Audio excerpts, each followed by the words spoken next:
The Philosophy of Natural Magic. By Heinrich Cornelius Agrippa. Agrippa. Mr. Henry Morley, an eminent English scholar, in his Life of Cornelius Agrippa, makes these tributary statements. He secured the best honors attainable in art and arms, was acquainted with 8 languages, being the master of 6. His natural bent had been from early youth to a consideration of divine mysteries. To learn these and teach them to others had been at all times his chief ambition. He is distinguished among the learned for his cultivation of occult philosophy, upon which he has written a complete work. How do you find this book? Any thoughts about the book or the author? Any suggestion for improvement? Please take a moment to share your thoughts in a comment. If you like it, share it with your friends who might enjoy it as well. Subscribe to keep in touch. Visit CompleteAudiobooks.com for more quality content. Sublime Occult Philosophy. Judicious reader, this is true and sublime occult philosophy. To understand the mysterious influences of the intellectual world upon the celestial, and of both upon the terrestrial. And to know how to dispose and fit ourselves so as to be capable of receiving the superior operations of these worlds, whereby we may be enabled to operate wonderful things by a natural power, to discover the secret counsels of men. To increase riches, to overcome enemies, to procure the favor of men, to expel diseases, to preserve health, to prolong life, to renew youth, to foretell future events, to see and know things done many miles off, and such like as these. These things may seem incredible, yet read but the ensuing treatise and thou shalt see the possibility confirmed both by reason and example. J. F., the translator of the English edition of 1651. Preface. In the last half of 1509 and the first months of 1510, Cornelius Agrippa, known in his day as a magician, gathered together all the mystic lore he had obtained by the energy and ardor of youth and compiled it into the elaborate system of magic, in 3 books, known as Occult Philosophy. The first book of which, Natural Magic, constitutes the present volume. Agrippa published his Occult Philosophy, with additional chapters, in 1533. The only English translation appeared in London in 1651. It is a thoroughly edited and revised edition of this latter work that we produce. Some translating has been done and missing parts supplied. The reader is assured that while we have modified some of the very broad English of the 17th century, that he has a thoroughly valid work. Due care has been taken to preserve all the quaintness of the English text as far as consistent with plain reading. We have endeavored to do full justice to our author, the demands of those purely mystical, and the natural conservatism of the antiquary and collector. In this we believe we have fully succeeded. The life of Agrippa, up to the time of writing his Occult Philosophy, is also given, drawn mostly from Henry Morley's excellent Life of Cornelius Agrippa. That part of the volume credited to Mr. Morley may be designated as an honest skeptic's contribution to mysticism, and his chapters are produced entire, as justice to both him and Agrippa cannot be done otherwise, and they are an especially valuable part of mystic literature. The Table of the Kabbalah, newly compiled for this volume, will be found to possess superior features over all others. Following the above we give a chapter on the Empyrean heaven, which will explain much that our author has written. It is derived mainly from an old occult work on physic. The symbols of the alchemists will be found both useful and instructive. The chapter on the magic mirror, which ends the work, is believed to be the best contribution on the subject extant. All the original illustrations and some new and selected ones will be found, as also various etchings of characters. That one on the Empyrean heaven contains, we have cause to believe, some of the very hidden knowledge relating to the lost word. It is a much older plate than the work it was taken from. Some parts of the volume will interest those who love to work out hidden things. The editor conveys his warmest thanks to those friends who have encouraged him in the work, on the Kabbalah table, the illustration of the grand solar man and the translating, outside of which he has not asked or received any help. This being the case, our friends will please excuse any particular thing that may not sound pleasantly to the ear. Early Life of Cornelius Agrippa. At Cologne, on the 14th of September, 1486, there was born into the noble house of Nettesheim a son, whom his parents called in baptism Heinrich Cornelius Agrippa. Some might, at first thought, suppose that the last of the three was a Christian name likely to find a special favor with the people of Cologne, the site of whose town, in days of Roman sovereignty, Marcus Agrippa's camp suggested and the colony of Agrippina fixed. But the existence of any such predilection is disproved by some volumes filed with the names of former natives of Cologne. There were as few Agrippas there as elsewhere, the use of the name being everywhere confined to a few individuals taken from a class that was itself not numerous. A child who came into the world feet foremost was called an Agrippa by the Romans, and the word itself, so Aulus Gellius explains it, was invented to express the idea, being compounded of the trouble of the woman and the feet of the child. The Agrippas of the 16th century were usually sons of scholars, or of persons in the upper ranks, who had been mindful of a classic precedent. And there can be little doubt that a peculiarity attendant on the very first incident in the life here to be told was expressed by the word used as appendix to an already sufficient Christian name. The son thus christened became a scholar and a subject of discussion among scholars, talking only Latin to the world. His family name, von Nettesheim, he never Latinized, inasmuch as the best taste suggested that, if a Latin designation was most proper of a scholar, he could do, or others could do for him, nothing simpler than to set apart for literary purposes that half of his real style which was already completely Roman. Heinrich Cornelius Agrippa von Nettesheim became therefore to the world what he is also called in this narrative, Cornelius Agrippa. He is the only member of the family of Nettesheim concerning whom any records have been left for the instruction of posterity. Nettesheim itself is a place of little note, distant about 25 miles to the southwest of Cologne. It lies in a valley, through which flows the stream from one of the small sources of the Rohr. The home of the von Nettesheims, when they were not personally attached to the service of the emperor, was at Cologne. The ancestors of Cornelius Agrippa had been for generations in the service of the royal house of Austria. His father had in this respect walked in the steps of his forefathers, and from a child Cornelius looked for nothing better than to do the same. It is proper to mention that among the scholars of Germany one, who before the time of Agrippa was known as the most famous of magicians, belonged to the same city of Cologne. For there, in the 13th century, Albertus Magnus taught, and it is there that he is buried. Born in Cologne did not mean in 1486 what it has meant for many generations almost until now, born into the darkness of a mouldering receptacle of relics. Then the town was not priest-ridden, but rode its priests. For nearly 1,000 years priestcraft and handicraft have battled for predominance within its walls. Priestcraft expelled the Jews, banished the weavers, and gained thoroughly the mastery at last. But in the time of Cornelius Agrippa handicraft was uppermost, and in sacred Cologne every trader and mechanic did his part in keeping watch on the archbishop. Europe contained then but few cities that were larger, busier, and richer, for the Rhine was a main highway of commerce, and she was enriched, not only by her manufacturers and merchants, but, at the same time also, by a large receipt of toll.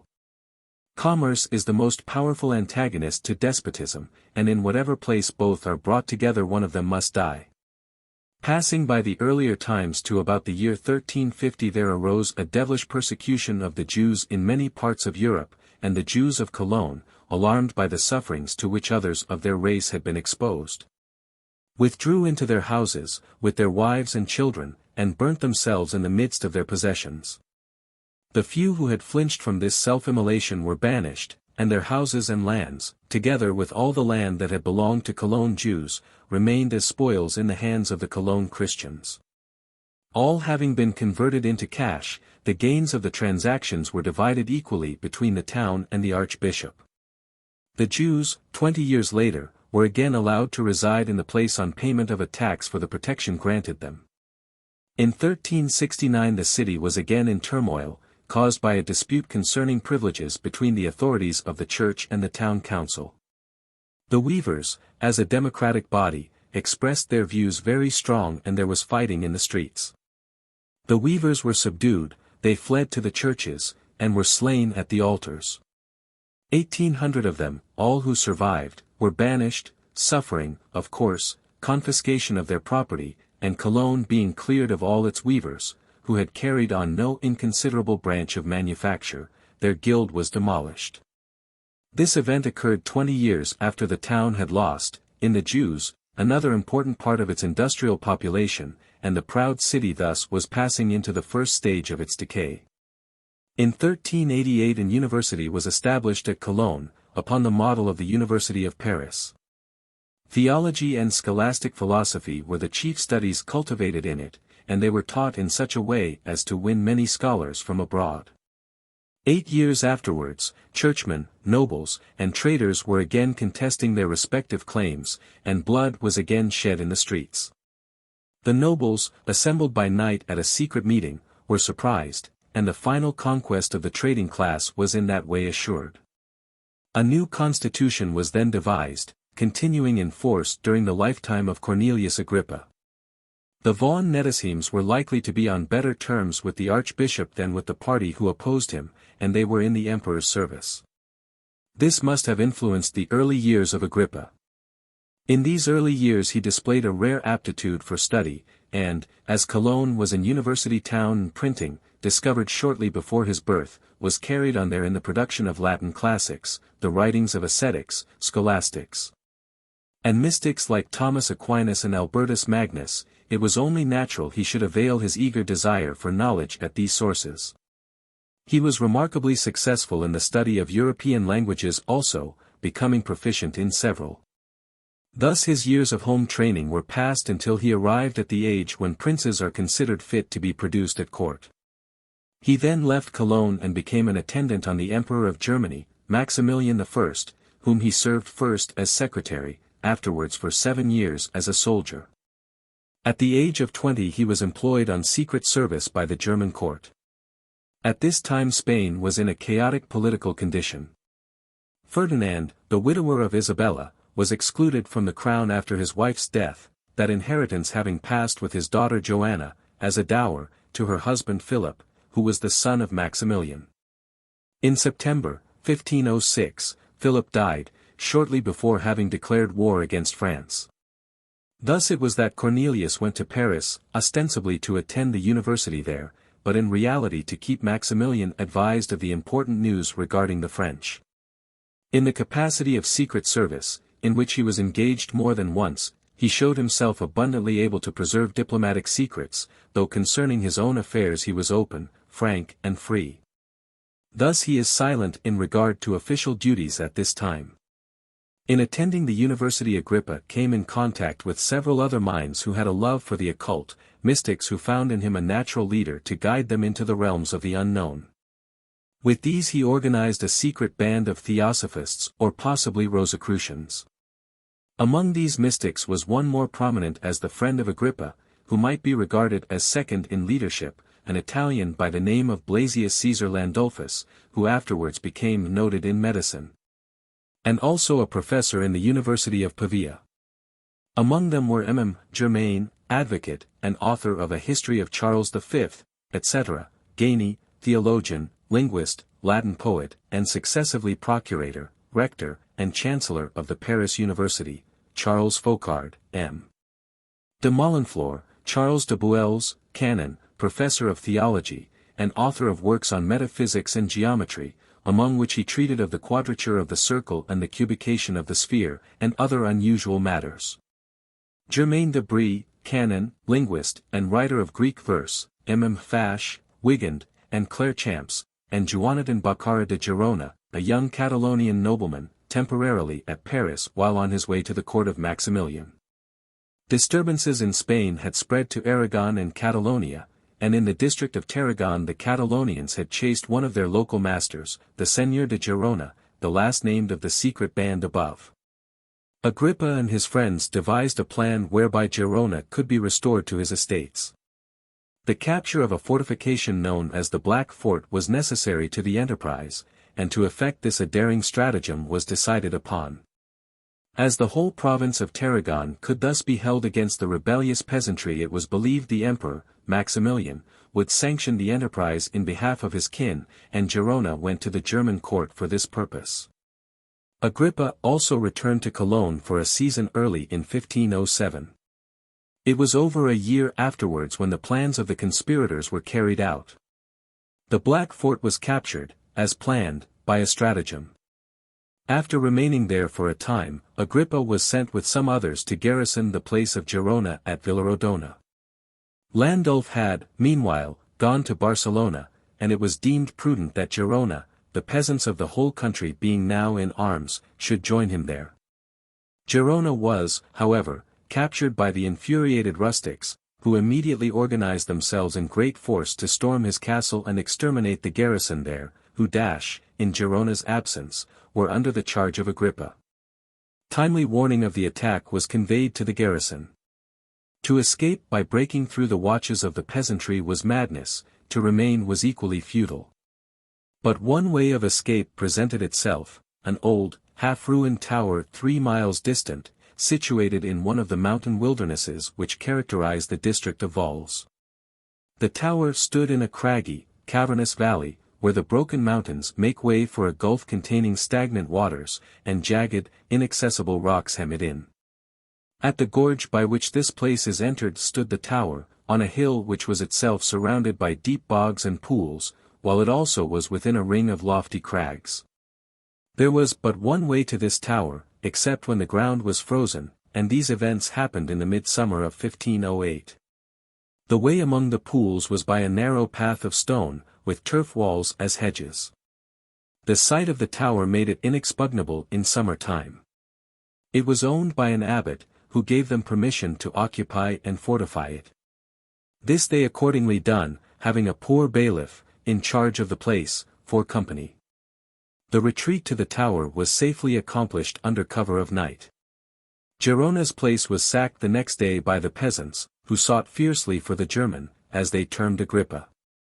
The hiding place of the conspirators becoming known, the flood of wrath poured down towards the tower, but the strength of the position was then felt. With a barricade of overthrown wagons the sole path to the besieged was closed, and behind this barrier they posted themselves with their arquebus, of which one only sufficed to daunt a crowd of men accustomed to no weapons except slings or bows and arrows. The peasantry, discovering that the tower was not to be stormed, settled down to lay strict siege to the place and thereby starve its little garrison into surrender. Perilous weeks were passed by the adventurers, but more formidable than actual conflict was the famine consequent on their blockade. Perrault, the keeper, taking counsel with himself as how to help his guests and rid himself of them at the same time, explored every cranny of the wall of rock by which they were surrounded. Clambering among the wastes, with feet accustomed to the difficulties of the mountain, he discovered at last a devious and rugged way, by which the obstacles of crag and chasm were avoided and the mountain top reached. Looking down from there he saw how, on the other side, the mountain rose out of a lake, known as the Black Lake, having an expanse of about 4 miles, upon the farther shore of which his master's abbey stood. He found a way to the lake through a rocky gorge, but from there to the abbey was a long way, and, to men without a boat, the lake was a more impassable barrier than the mountain. He returned to the tower, where the little garrison heard the result of his explorations. It was seen that a boat was necessary to effect an escape, and to procure that a letter would have to be sent through the ranks of the vigilant besiegers, whose sentries were posted at all points, and who allowed no one to approach the tower. Not even the good abbot himself, who had vainly tried to turn the peasants from their purpose. Under these circumstances the ingenuity of Agrippa was severely tested, and he justified the credit he had won for subtle wit. The keeper had a son, a shepherd boy, and Agrippa disfigured him with stains of milk thistle and the juice of other herbs, befouled his skin and painted it with shocking spots to imitate the marks of leprosy, fixed his hair into a filthy bunch, dressed him like a beggar, and gave him a crooked branch for a stick, within which there was scooped a hollow for the letter. Upon the boy so disguised, a fearful picture of the outcast leper, the leper's bell was hung, his father seated him on an ox, and led him by night across the marshes by the ford, where he left him. Stammering, as he went, petitions for alms, the boy walked without difficulty by a very broad road made for him among the peasantry, who regarded his approach with terror and fled from his path. The letter was safely delivered, the boy returning the next day with the desired answer, ringing his bell at the border of the marsh at dark for his father to bring him in. Agrippa and his companions spent the night in preparations for departure. Towards dawn they covered their retreat by a demonstration of their usual state of watchfulness, fired their guns, and gave other indications of their presence. This done, they set forth, in dead silence, carrying their baggage, and were guided by Perrault, the keeper, to the summit. There they lay gladly down among the stones to rest, while their guide descended on the other side and spread a preconcerted signal, a white cloth, upon a rock. When he returned they ate the breakfast they had brought with them, all sitting with their eyes towards the lake. At about 9 o'clock 2 fishermen's barks were discerned, which hoisted a red flag, the good abbot's signal. Rejoicing at the sight of this, the escaped men fired off their guns in triumph from the mountain top, a hint to the besieging peasantry of their departure, and, at the same time, a signal to the rescuers. Still following Perrault, they next descended, a long ways by him discovered, through the rocky gorge, to the meadows that bordered the lake.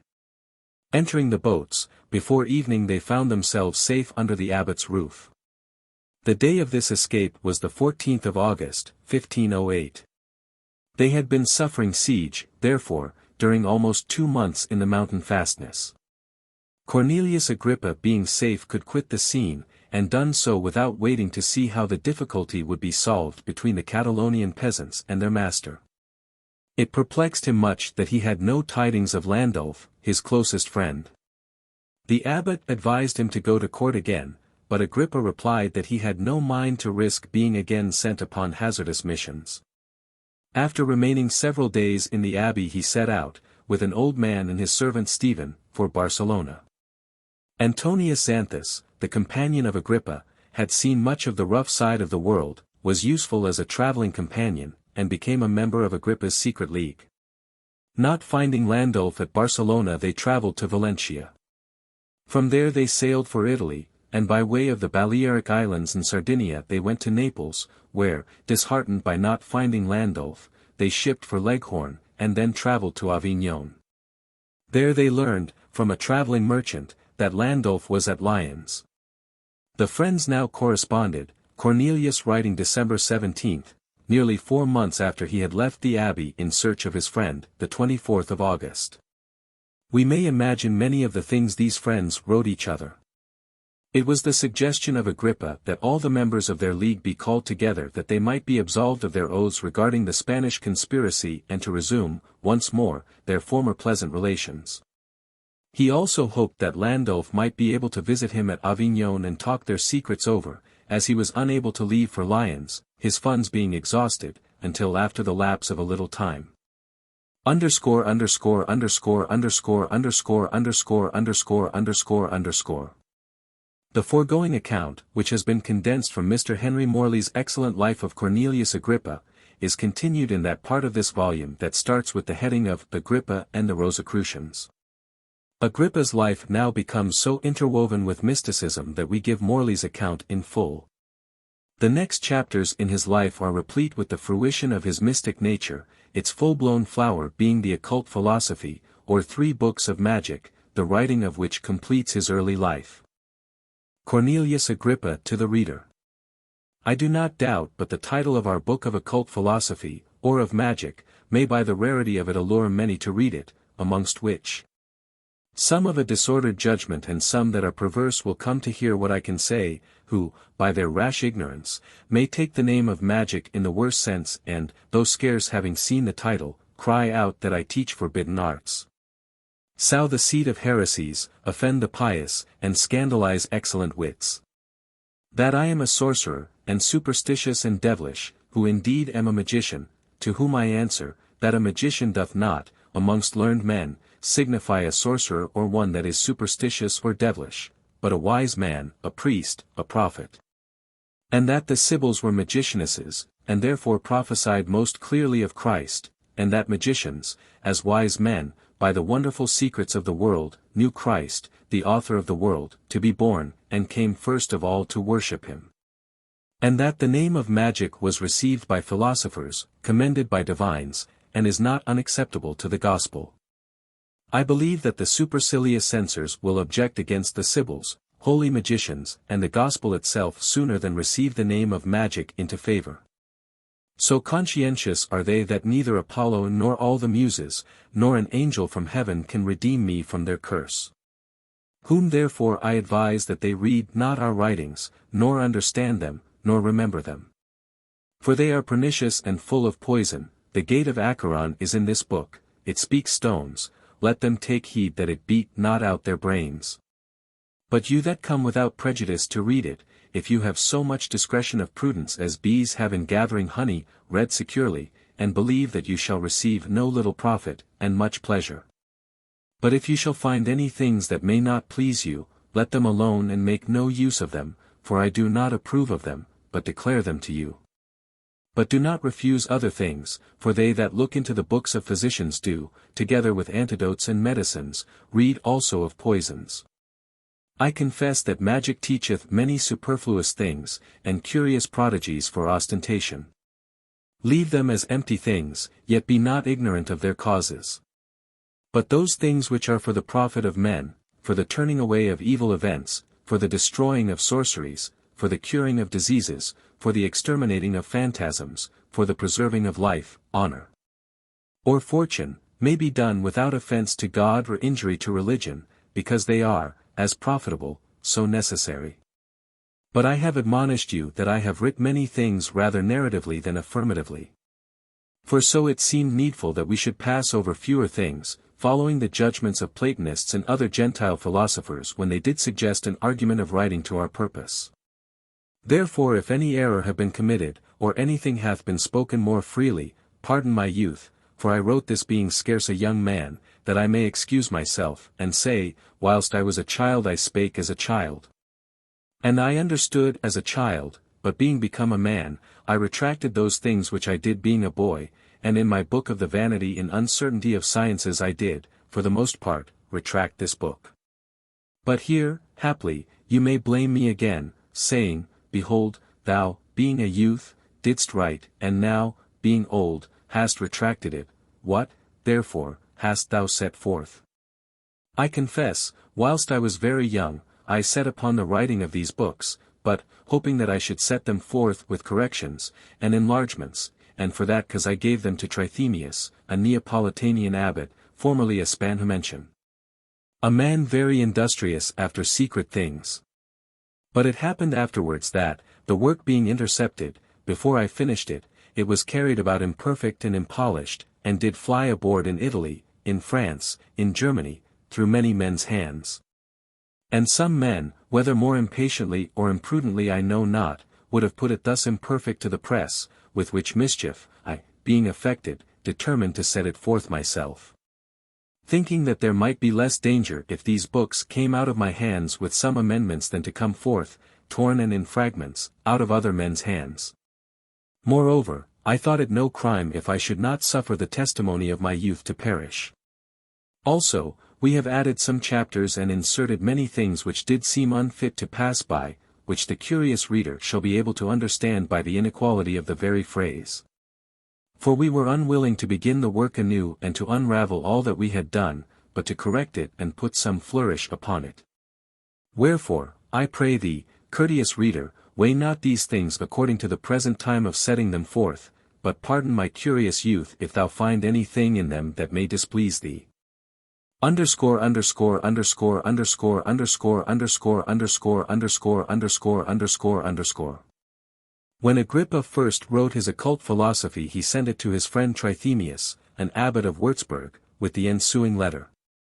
Trithemius detained the messenger until he had read the manuscript and then answered Agrippa's letter with such sound advice as mystics would do well to follow for all time to come. Trithemius is known as a mystic author and scholar. Agrippa to Trithemius. 2 John Trithemius, an abbot of St. James, in the suburbs of Herbipolis, Heinrich Cornelius Agrippa of Nettesheim sendeth greeting. When I was of late, most reverend Father, for a while conversant with you in your monastery of Herbipolis.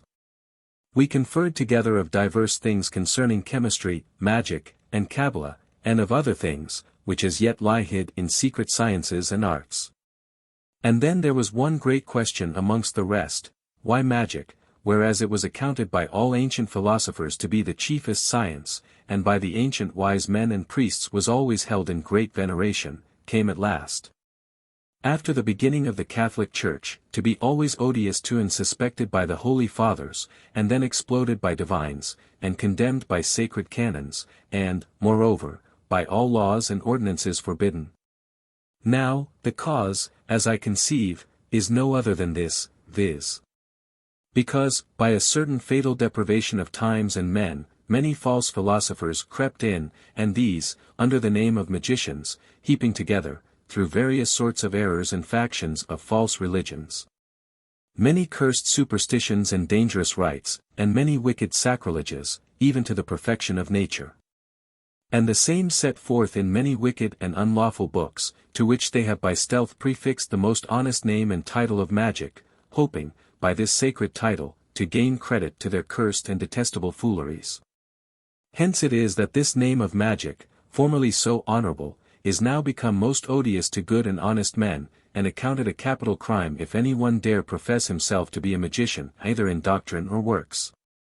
Unless haply some certain old doting woman, dwelling in the country, would be believed to be skilful and have a divine power, that she, as saith Apuleius the satirist, can throw down the heaven, lift up the earth, harden fountains, wash away mountains, raise up ghosts, cast down the gods, extinguish the stars, illuminate hell, or, as Virgil sings, she'll promise by her charms to cast great cares, or ease the minds of men, and make the stars for to go back, and rivers to stand still, and raise the nightly ghosts even at her will, to make the earth to groan, and trees to fall from the mountains. Hence those things which Lucan relates of Thessala the magicianess, and Homer of the omnipotency of Circe. Whereof many others, I confess, are as well of a fallacious opinion as a superstitious diligence and pernicious labor. For when they cannot come under a wicked art yet they presume they may be able to cloak themselves under that venerable title of magic. These things being so, I wondered much and was not less indignant that, as yet, there had been no man who had either vindicated this sublime and sacred discipline from the charge of impiety or had delivered it purely and sincerely to us. What I have seen of our modern writers, Roger Bacon, Robert of York, an Englishman, Peter Aponis, Albertus, Magnus, the Teutonic, Arnoldas de Villanova, Anselm the Parmentian, Picatrix the Spaniard, Siculus Asculus of Florence, and many other writers of an obscure name, when they promise to treat of magic do nothing but relate irrational tales and superstitions unworthy of honest men. Hence my spirit was moved, and, by reason partly of admiration, and partly of indignation, I was willing to play the philosopher. Supposing that I should do no discommendable work, seeing I have been always from my youth a curious and undaunted searcher for wonderful effects and operations full of mysteries, if I should recover that ancient magic, the discipline of all wise men, from the errors of impiety, purify and adorn it with its proper luster, and vindicate it from the injuries of calumniators. Which thing, though I long deliberated of it in my mind, I never durst undertake. But after some conference betwixt us of these things, at Herbipolis, your transcending knowledge and learning, and your ardent adhortation, put courage and boldness into me. There selecting the opinions of philosophers of known credit, and purging the introduction of the wicked, who, dissemblingly, and with a counterfeited knowledge, did teach that traditions of magicians must be learned from very reprobate books of darkness or from institutions of wonderful operations, and, removing all darkness, I have at last composed 3 compendious books of magic, and titled them of occult philosophy, being a title less offensive, which books I submit, you excelling in the knowledge of these things, to your correction and censure, that if I have wrote anything which may tend either to the contumely of nature, offending God, or injury of religion, you may condemn the error. But if the scandal of impiety be dissolved and purged, you may defend the tradition of truth. And that you would do so with these books, and magic itself, that nothing may be concealed which may be profitable, and nothing approved of which cannot but do hurt. By which means these 3 books, having passed your examination with approbation, may at length be thought worthy to come forth with good success in public, and may not be afraid to come under the censure of posterity. Farewell, and pardon these my bold undertakings. Trithemius to Agrippa. John Trithemius, abbot of St. James of Herbipolis, formerly of Spanhemia, to his Heinrich Cornelius Agrippa of Nettesheim, health and love. Your work, most renowned Agrippa, entitled Of Occult Philosophy, which you have sent by this bearer to me, has been examined. With how much pleasure I received it no mortal tongue can express nor the pen of any write. I wondered at your more than vulgar learning, that you, being so young, should penetrate into such secrets as have been hid from most learned men. And not only clearly and truly but also properly and elegantly set them forth. Whence first I give you thanks for your goodwill to me, and, if I shall ever be able, I shall return you thanks to the utmost of my power. Your work, which no learned man can sufficiently commend, I approve of. Now that you may proceed toward higher things, as you have begun, and not suffer such excellent parts of wit to be idle, I do, with as much earnestness as I can, advise. Entreat and beseech you that you would exercise yourself in laboring after better things, and demonstrate the light of true wisdom to the ignorant, according as you yourself are divinely enlightened. Neither let the consideration of idle, vain fellows withdraw you from your purpose.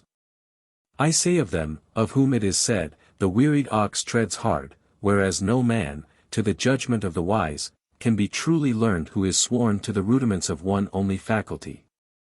But you have been by God gifted with a large and sublime wit, and it is not that you should imitate oxen but rather birds, neither think it sufficient that you study about particulars, but bend your mind confidently to universals. For by so much the more learned any one is thought, by how much fewer things he is ignorant of. Moreover, your wit is fully apt to all things, and to be rationally employed, not in a few or low things, but many and sublimer. Yet this one rule I advise you to observe, that you communicate vulgar secrets to vulgar friends, but higher and secret to higher and secret friends only, give hay to an ox, sugar to a parrot only. Understand my meaning, lest you be trod under the oxen's feet, as oftentimes it falls out. Farewell, my happy friend, and if it lie in my power to serve you, command me, and according to your pleasure it shall without delay be done. Also, let our friendship increase daily, write often to me, and send me some of your labors I earnestly pray you. Again farewell. From our monastery of Peoples, the 8th day of April, DMDX. ________. In January, 1531, Agrippa wrote from Mechlin to Hermann of Wied, Archbishop of Cologne, to whom he dedicated his occult philosophy. In this letter he says, Behold, amongst such things as were closely laid up, the books of occult philosophy, or of magic, a new work of most ancient and abstruse learning, a doctrine of antiquity, by none, I dare say, hitherto attempted to be restored. I shall be devotedly yours if these studies of my youth shall by the authority of your greatness come into knowledge, seeing many things in them seem to me, being older, as most profitable, so most necessary to be known. You have therefore the work, not only of my youth but of my present age, having added many things. The etching inserted at this place is made from the title page of the only complete English edition of the Occult Philosophy of Magic heretofore published. The Philosophy of Natural Magic by Heinrich Cornelius Agrippa, Knight and Doctor of both laws, Counselor to Caesar's Sacred Majesty, and Judge of the Prerogative Court. Chapter 1. How magicians collect virtues from the threefold world is declared in these three books. Seeing there is a threefold world, elementary, celestial and intellectual, and every inferior is governed by its superior. And receiveth the influence of the virtues thereof, so that the very original and chief worker of all doth by angels, the heavens, stars, elements, animals, plants, metals and stones convey from himself the virtues of his omnipotency upon us. For whose service he made and created all these things, wise men conceive it no way irrational that it should be possible for us to ascend by the same degrees through each world, to the same very original world itself. The maker of all things and first cause, from whence all things are and proceed. And also to enjoy not only these virtues, which are already in the more excellent kind of things, but also besides these, to draw new virtues from above. Hence it is that they seek after the virtues of the elementary world, through the help of physic, and natural philosophy in the various mixtions of natural things. Then of the celestial world and the rays, and influences thereof, according to the rules of astrologers, and the doctrines of mathematicians, joining the celestial virtues to the former. Moreover, they ratify and confirm all these with the powers of diverse intelligence, through the sacred ceremonies of religions. The order and process of all these I shall endeavor to deliver in these 3 books, whereof the first contains natural magic, the second celestial, and the third ceremonial. But I know not whether it be an unpardonable presumption in me, that I, a man of so little judgment and learning, should in my very youth, so confidently set upon a business so difficult, so hard and intricate as this is. Wherefore, whatsoever things have here already, and shall afterward be said by me, I would not have anyone assent to them, nor shall I myself, any further than they shall be approved of by the universal Church and the congregation of the faithful. Chapter 2. What magic is, what are the parts thereof, and how the professors thereof must be qualified. Magic is a faculty of wonderful virtue, full of most high mysteries, containing the most profound contemplation of most secret things. Together with the nature, power, quality, substance and virtues thereof, as also the knowledge of whole nature, and it doth instruct us concerning the differing and agreement of things amongst themselves, whence it produceth its wonderful effects. By uniting the virtues of things through the application of them one to the other, and to their inferior suitable subjects, joining and knitting them together thoroughly by the powers and virtues of the superior bodies. This is the most perfect and chief science, that sacred and sublimer kind of philosophy, and lastly the most absolute perfection of all most excellent philosophy. Foreseeing that all regulative philosophy is divided into natural, mathematical and theological, natural philosophy teacheth the nature of those things which are in the world, searching and inquiring into their causes, effects, times, places, fashions, events, their whole and parts, also the number and the nature of those things, called elements, what fire, earth, air forth brings, from whence the heavens their beginnings had, whence tide, whence rainbow, in gay colors clad, what makes the clouds that gathered are, and black, to send forth lightnings, and a thundering crack, what doth the nightly flames, and comets make, what makes the earth to swell, and then to quake, what is the seed of metals, and of gold, what virtues, wealth, both nature's coffer hold. All these things doth natural philosophy, the viewer of nature, contain, teaching us, according to Virgil's muse, whence all things flow, whence mankind, beast, whence fire, whence rain and snow, whence earthquakes are, why the whole ocean beats over its banks and then again retreats, whence strength of herbs, whence courage, rage of brutes, all kinds of stone, of creeping things, and fruits.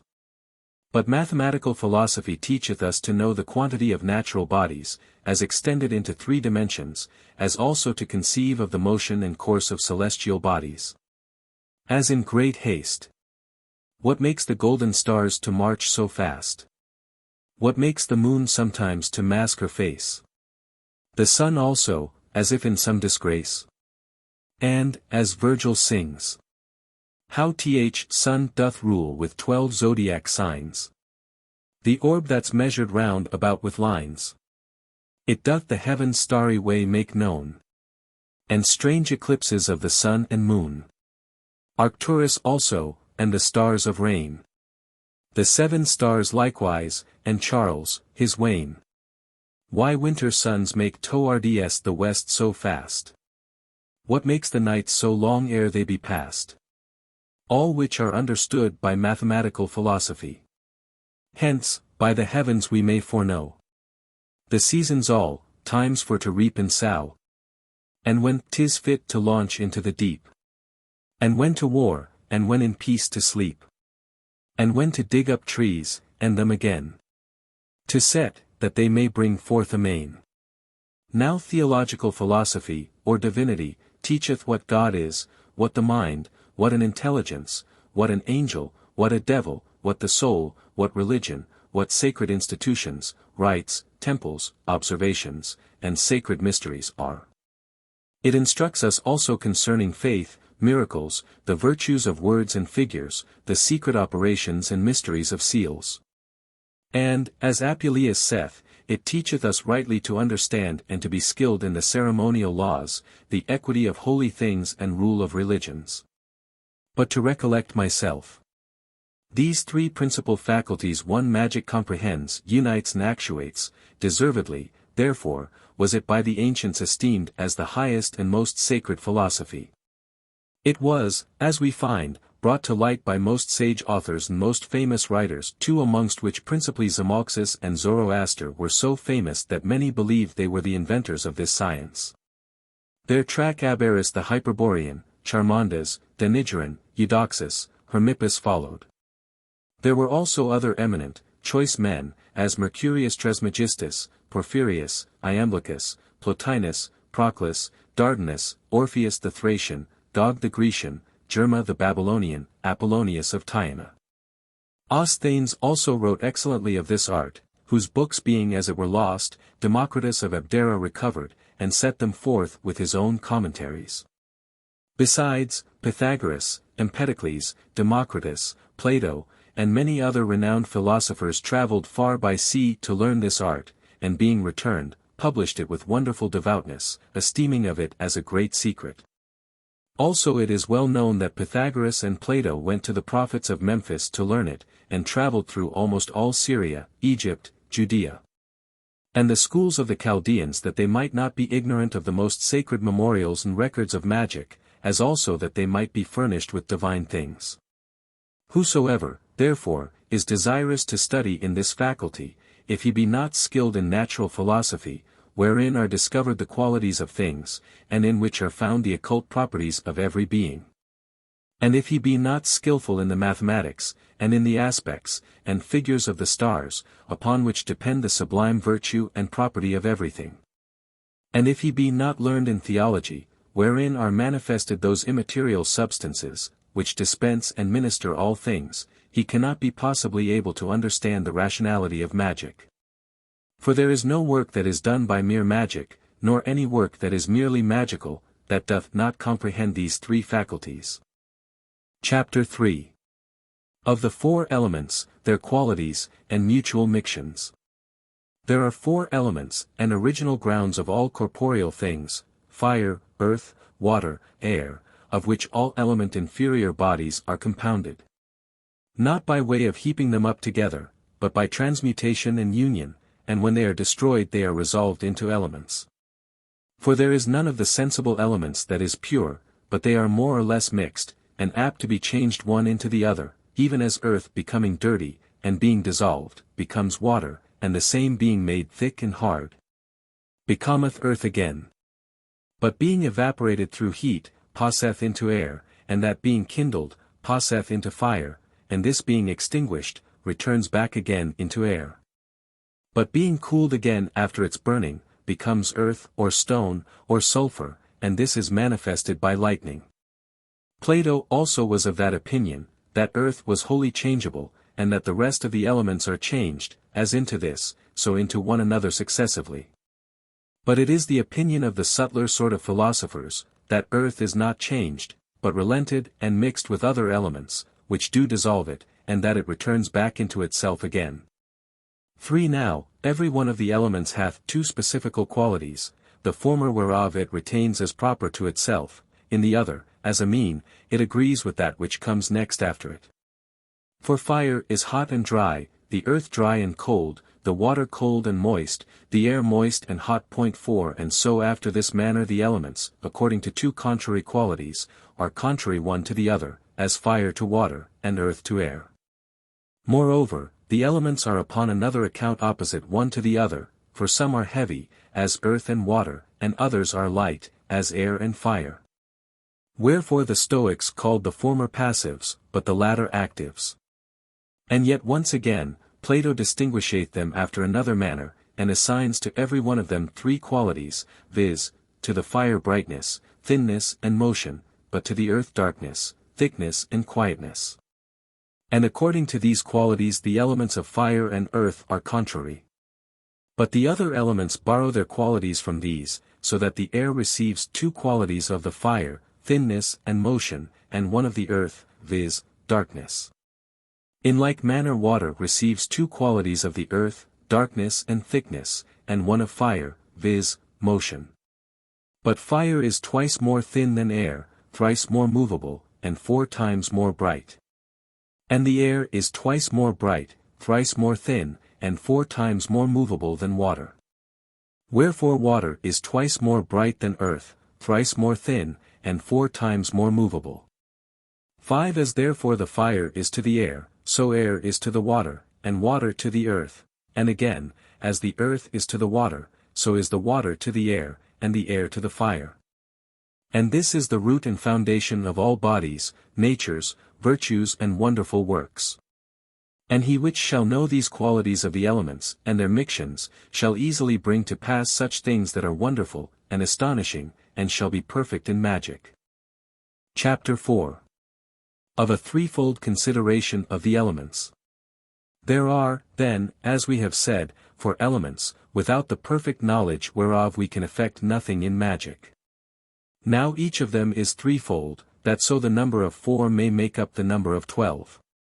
And by passing by the number of 7 into the number of 10, there may be a progress to the supreme unity, upon which all virtue and wonderful operation depends. Of the first order are the pure elements, which are neither compounded nor changed, nor admit of mixtion, but are incorruptible, and not of which, but through which the virtues of all natural things are brought forth into act. No man is able to declare their virtues, because they can do all things upon all things. He which is ignorant of these, shall never be able to bring to pass any wonderful matter. Of the second order are elements that are compounded, changeable and impure, yet such as may by art be reduced to their pure simplicity, whose virtue, when they are thus reduced to their simplicity, doth above all things perfect all occult and common operations of nature. And these are the foundation of the whole natural magic. Of the third order are those elements, which originally and of themselves are not elements, but are twice compounded, various and changeable one into the other. 6 They are the infallible mediums, and therefore are called the middle nature, or soul of the middle nature. Very few there are that understand the deep mysteries thereof. In them is, by means of certain numbers, degrees and orders, the perfection of every effect in anything soever, whether natural, celestial or supercelestial. They are full of wonders and mysteries, and are operative, as in magic natural, so in divine, for from these, through them, proceed the bindings, loosings and transmutations of all things, the knowing and foretelling of all things to come. Also the driving forth of evil and the gaining of good spirits. Let no man, therefore, without these 3 sorts of elements, and the knowledge thereof, be confident that he is able to work anything in the occult sciences of magic and nature. But whosoever shall know how to reduce those of one order into those of another, impure into pure, compounded into simple, and shall know how to understand distinctly the nature, virtue and power of them in number, degrees and order, without dividing the substance, he shall easily attain to the knowledge and perfect operation of all natural things and celestial secrets. Chapter 5. Of the wonderful natures of fire and earth. There are 2 things, saith Hermes, viz., fire and earth, which are sufficient for the operation of all wonderful things, the former is active, the latter passive. Fire, as saith Dionysius, in all things, and through all things, comes and goes away bright, it is in all things bright, and at the same time occult and unknown. When it is by itself, no other matter coming to it, in which it should manifest its proper action, it is boundless and invisible, of itself sufficient for every action that is proper to it, movable, yielding itself after a manner to all things that come next to it, renewing, guarding nature, enlightening, not comprehended by lights that are veiled over, clear, parted, leaping back, bending upwards, quick in motion, high, always raising motions. Comprehending another, not comprehended itself, not standing in need of another, secretly increasing of itself, and manifesting its greatness to things that receive it. Active, powerful, invisibly present in all things at once, it will not be affronted or opposed, but as it were in a way of revenge, it will reduce, on a sudden, things into obedience to itself. Incomprehensible, impalpable, not lessened, most rich in all dispensations of itself. Fire, as saith Pliny, is the boundless and mischievous part of the nature of things, it being a question whether it destroys or produceth most things. Fire itself is one, and penetrates through all things, as say the Pythagoreans, also spread abroad in the heavens, and shining, but in the infernal place straitened, dark and tormenting, in the midway it partakes of both. Fire, therefore, in itself is one, but in that which receives it, manifold, and in differing subjects it is distributed in a different manner, as Cleanthes witnesseth in Cicero. That fire, then, which we use is fetched out of other things. It is in stones, and is fetched out by the stroke of the steel, it is in earth, and makes that, after digging up, to smoke, it is in water, and heat springs and wells, it is in the depth of the sea, and makes that, being tossed with winds, warm. It is in the air, and makes it, as we oftentimes see, to burn. And all animals and living things whatsoever, as also all vegetables, are preserved by heat, and everything that lives, lives by reason of the enclosed heat. The properties of the fire that is above, are heat, making all things fruitful, and light, giving life to all things. The properties of the infernal fire are a parching heat, consuming all things, and darkness, making all things barren. The celestial and bright fire drives away spirits of darkness, also this, our fire made with wood, drives away the same inasmuch as it hath an analogy with and is the vehiculum of that superior light. As also of him who saith, I am the light of the world, which is true fire, the Father of lights, from whom every good thing, that is given, comes. Sending forth the light of his fire, and communicating it first to the sun and the rest of the celestial bodies, and by these, as by mediating instruments, conveying that light into our fire. As, therefore, the spirits of darkness are stronger in the dark, so good spirits, which are angels of light, are augmented, not only by that light, which is divine, of the sun, and celestial, but also by the light of our common fire. Hence it was that the first and most wise institutors of religions and ceremonies ordained that prayers, singings and all manner of divine worships whatsoever should not be performed without lighted candles or torches. Hence, also, was that significant saying of Pythagoras, do not speak of God without a light, and they commanded that for the driving away of wicked spirits, lights and fires should be kindled by the corpses of the dead. And that they should not be removed until the expiations were after a holy manner performed and they buried. And the great Jehovah himself in the old law commanded that all his sacrifices should be offered with fire, and that fire should always be burning upon the altar, which custom the priests of the altar did always observe and keep amongst the Romans. Now the basis and foundation of all the elements is the earth, for that is the object, subject, and receptacle of all celestial rays and influences. In it are contained the seeds and seminal virtues of all things. And therefore it is said to be animal, vegetable and mineral. It being made fruitful by the other elements and the heavens, it brings forth all things of itself. It receives the abundance of all things and is, as it were, the first fountain from whence all things spring. It is the center, foundation and mother of all things. Take as much of it as you please, separated, washed, depurated, subtilized, if you let it lie in the open air a little while, it will, being full and abounding with heavenly virtues, of itself bring forth plants, worms and other living things. Also stones, and bright sparks of metals.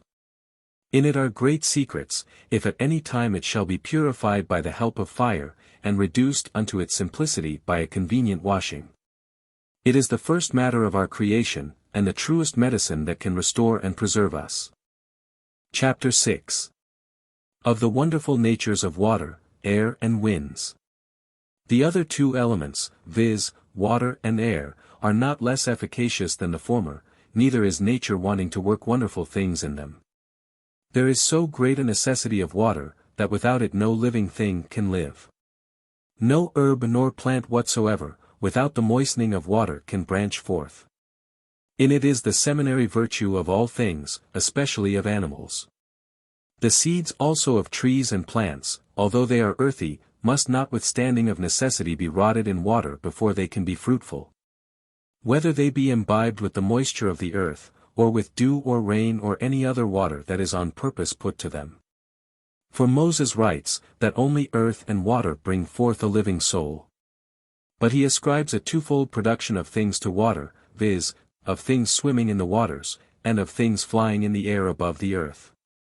And that those productions that are made in and upon the earth are partly attributes to the very water, the same scripture testifies, where it saith that the plants and the herbs did not grow, because God had not caused it to rain upon the earth. Such is the efficacy of this element of water that spiritual regeneration cannot be done without it, as Christ himself testified to Nicodemus. Very great, also, is the virtue of it in the religious worship of God, in expiations and purifications. Yea, the necessity of it is no less than that of fire. Infinite are the benefits, and divers are the uses thereof, as being that by virtue of which all things subsist, are generated, nourished and increased. Thence it was that Thales, of Miletus, and Hesiod concluded that water was the beginning of all things, and said it was the first of all the elements, and the most potent, and that because it hath the mastery over all the rest. For, as Pliny saith, waters swallow up the earth, extinguish flames, ascend on high, and by the stretching forth of the clouds, challenge the heaven for their own, the same falling become the cause of all things that grow in the earth. Very many are the wonders that are done by waters, according to the writings of Pliny, Solinus, and many other historians of the wonderful virtue whereof. Ovid also makes mention in these verses. Horned Hammon's waters at high noon are cold. Hot at sunrise and setting sun. Wood, put in bubbling Athemas is furred. The moon then farthest from the sun returred. Ciconian streams congeal his guts to stone. That thereof drinks, and what therein is thrown. Crathis and Sybaris, from the mountains rolled. Color the hair like amber or pure gold. Some fountains, of a more prodigious kind, not only change the body but the mind. Who hath not heard of obscene Salmachus? Of Ethiopian lake? For, who of this? But only taste, their wits no longer keep. Or forthwith fall into a deadly sleep. Who at clitorious fountain thirst remove. Loath wine and, abstinent, mere water love. With streams opposed to these Lyncestus flows. They reel, as drunk, who drink too much of those. A lake in fair Arcadia stands, of old. Called Phineus, suspected as twofold. Fear and forbear to drink thereof by night. By night unwholesome, wholesome by daylight. Josephus also makes relation of the wonderful nature of a certain river betwixt Arcaea and Raphania, cities of Syria, which runs with a full channel all the Sabbath day and then on a sudden ceaseth, as if the springs were stopped. And all the 6 days you may pass over it dry shod. But again, on the 7th day, no man knowing the reason of it, the waters return again in abundance as before. Wherefore the inhabitants thereabout called it the Sabbath day river, because of the 7th day, which was holy to the Jews. The Gospel also testifies to a sheep pool, into which whosoever stepped first, after the water was troubled by the angel, was made whole of whatsoever disease he had. The same virtue and efficacy we read was in a spring of the Jonian nymphs, which was in the territories belonging to the town of Elis, at a village called Heraclea, near the river Citharon, which whosoever stepped into, being diseased, came forth whole and cured of all his diseases. Pausanias also reports that in Lycaeus, a mountain of Arcadia, there was a spring called Agria, to which, as often as the dryness of the region threatened the destruction of fruits, Jupiter's priest of Lycaeus went. And after the offering of sacrifices, devoutly praying to the waters of the spring, holding a bough of an oak in his hand, put it down to the bottom of the hallowed spring. Then the waters, being troubled, vapor ascending from thence into the air was blown into clouds with which, being joined together, the whole heaven was overspread. Which being a little after dissolved into rain, watered all the country most wholesomely. Moreover, Rufus, a physician of Ephesus, besides many other authors, wrote strange things concerning the wonders of waters, which for aught I know, are found in no other author. It remains that I speak of the air. This is a vital spirit, passing through all beings, giving life and subsistence to all things, binding, moving and filling all things. Hence it is that the Hebrew doctors reckon it not amongst the elements, but count it as a medium or glue, joining things together, and as the resounding spirit of the world's instrument. It immediately receives into itself the influences of all celestial bodies and then communicates them to the other elements, as also to all mixed bodies. Also it receives into itself, as it were a divine looking-glass, the species of all things, as well natural as artificial, as also of all manner of speeches, and retains them. And carrying them with it, and entering into the bodies of men, and other animals, through their pores, makes an impression upon them, as well when they sleep as when they be awake, and affords matter for divers strange dreams and divinations. Hence they say it is, that a man passing by a place where a man was slain, or the carcass newly hid, is moved with fear and dread. Because the air in that place, being full of the dreadful species of manslaughter, doth being breathed in, move and trouble the spirit of the man with the like species, whence it is that he comes to be afraid. For everything that makes a sudden impression, astonisheth nature. Whence it is, that many philosophers were of opinion that air is the cause of dreams, and of many other impressions of the mind, through the prolonging of images, or similitudes, or species, which are fallen from things and speeches, multiplied in the very air, until they come to the senses, and then to the fantasy, and soul of him that receives them, which being freed from cares and no way hindered, expecting to meet such kind of species, is informed by them. For the species of things, although of their own proper nature they are carried to the senses of men, and other animals in general, may notwithstanding get some impression from the heaven whilst they be in the air, by reason of which, together with the aptness and disposition of him that receives them, they may be carried to the sense of one rather than of another.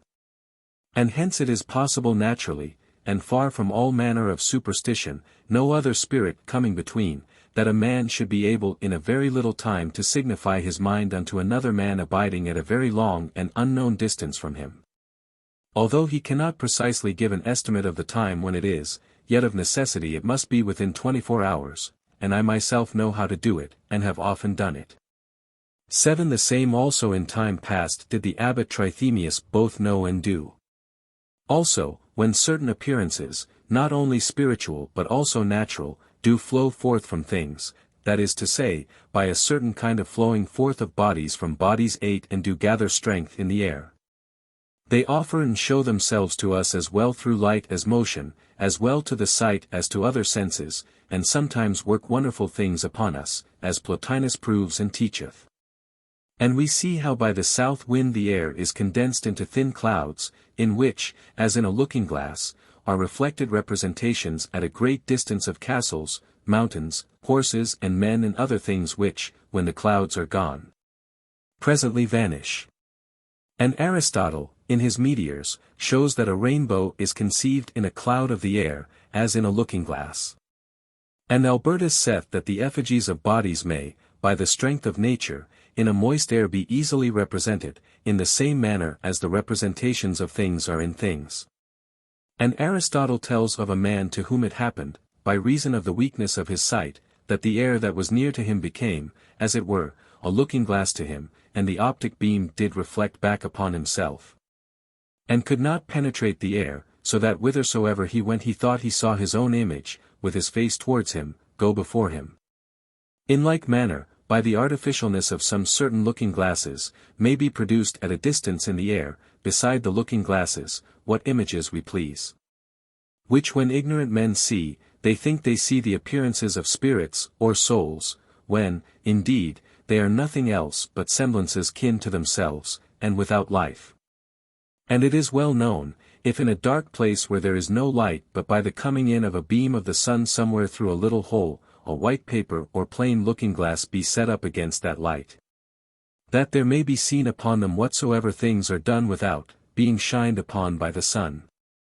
And there is another sleight or trick yet more wonderful, if any one shall take images artificially painted, or written letters, and in a clear night set them against the beams of the full moon, whose resemblances, being multiplied in the air, and caught upward, and reflected back together with the beams of the moon, any other man that is privy to the thing, at a long distance sees, reads and knows them in the very compass and circle of the moon. Which art of declaring secrets is indeed very profitable for towns and cities that are besieged, being a thing which Pythagoras long since did often do, and which is not unknown to some in these days, I will not except myself. And all these and many more, and greater than these, are grounded in the very nature of the air, and have their reasons and causes declared in mathematics and optics. And as these resemblances are reflected back to the sight, so also sometimes to the hearing, as is manifest in the echo. But there are more secret arts than these, and such whereby any one may at a very remote distance hear and understand what another speaks or whispers softly. There are also, from the airy element, winds. For they are nothing else but air moved and stirred up. Of these there are 4 that are principal, blowing from the 4 corners of the heaven, viz. Notus from the south, Boreas from the north, Zephyrus from the west, Eurus from the east, 9 which Pontanus comprehending in these verses, saith. Cold Boreas from the top of Olympus blows.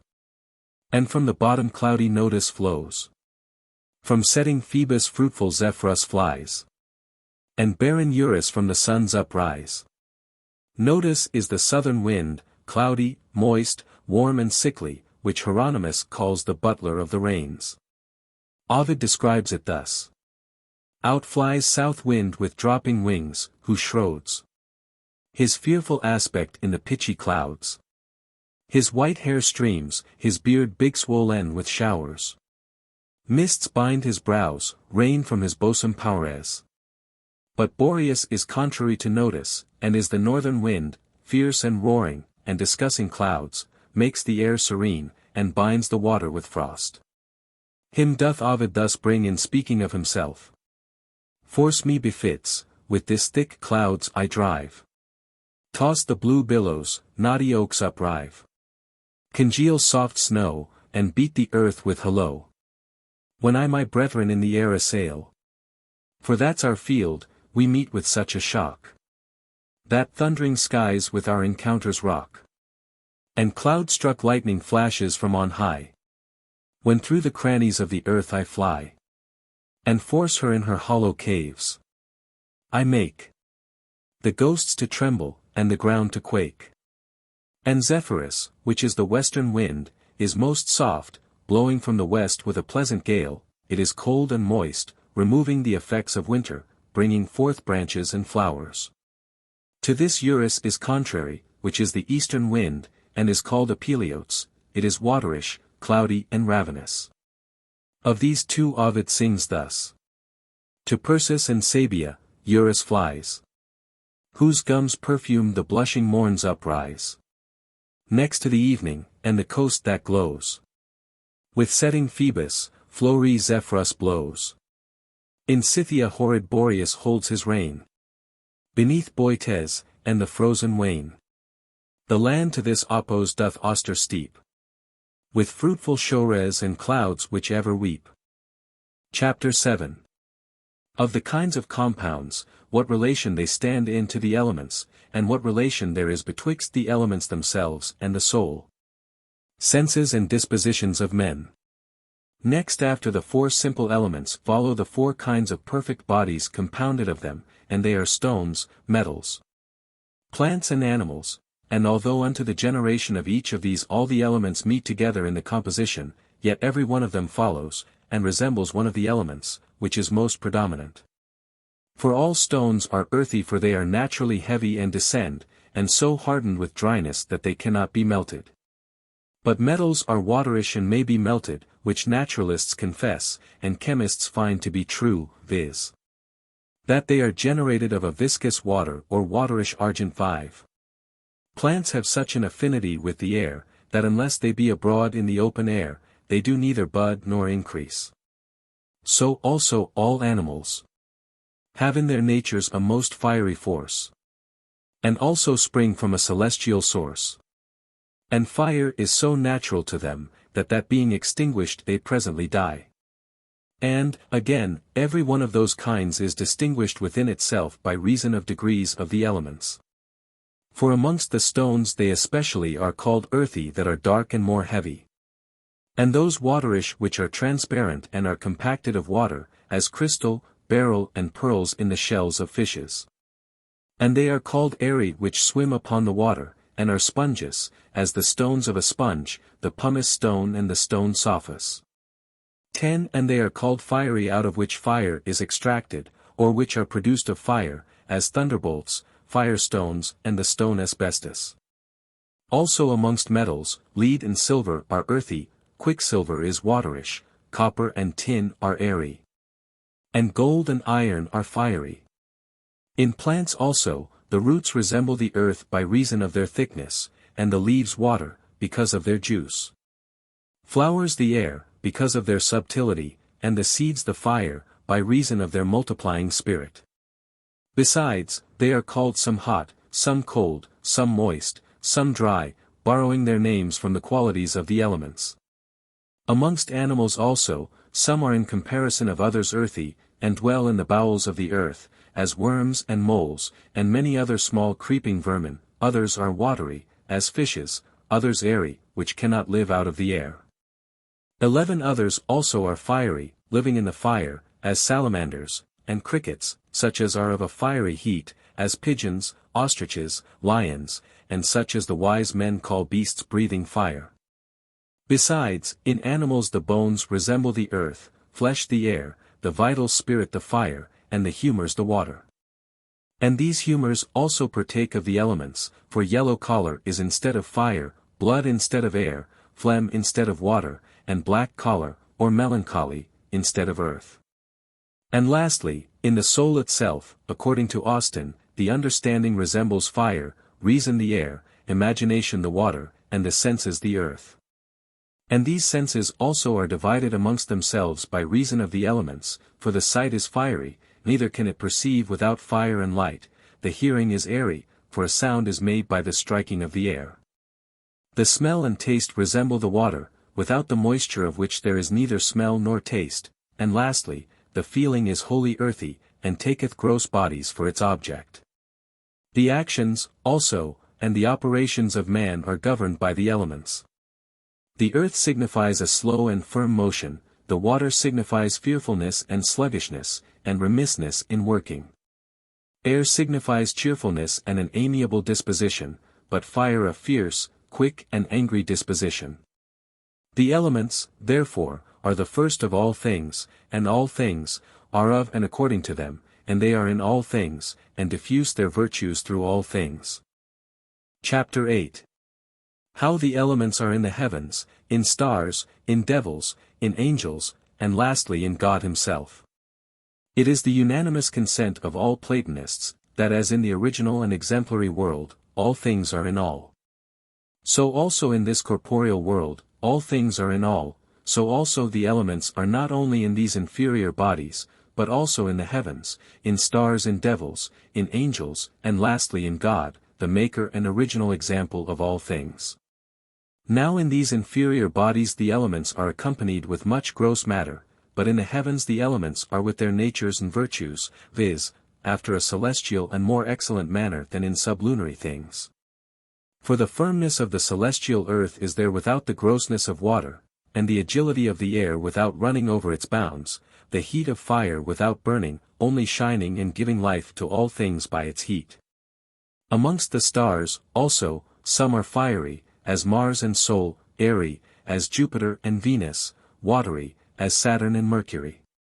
And earthy, such as inhabit the eighth orb 12 and the moon, which, notwithstanding, by many is accounted watery, seeing, as if it were earth, it attracts to itself the celestial waters, with which, being imbibed, it doth, by reason of its nearness to us, pour out and communicate to us.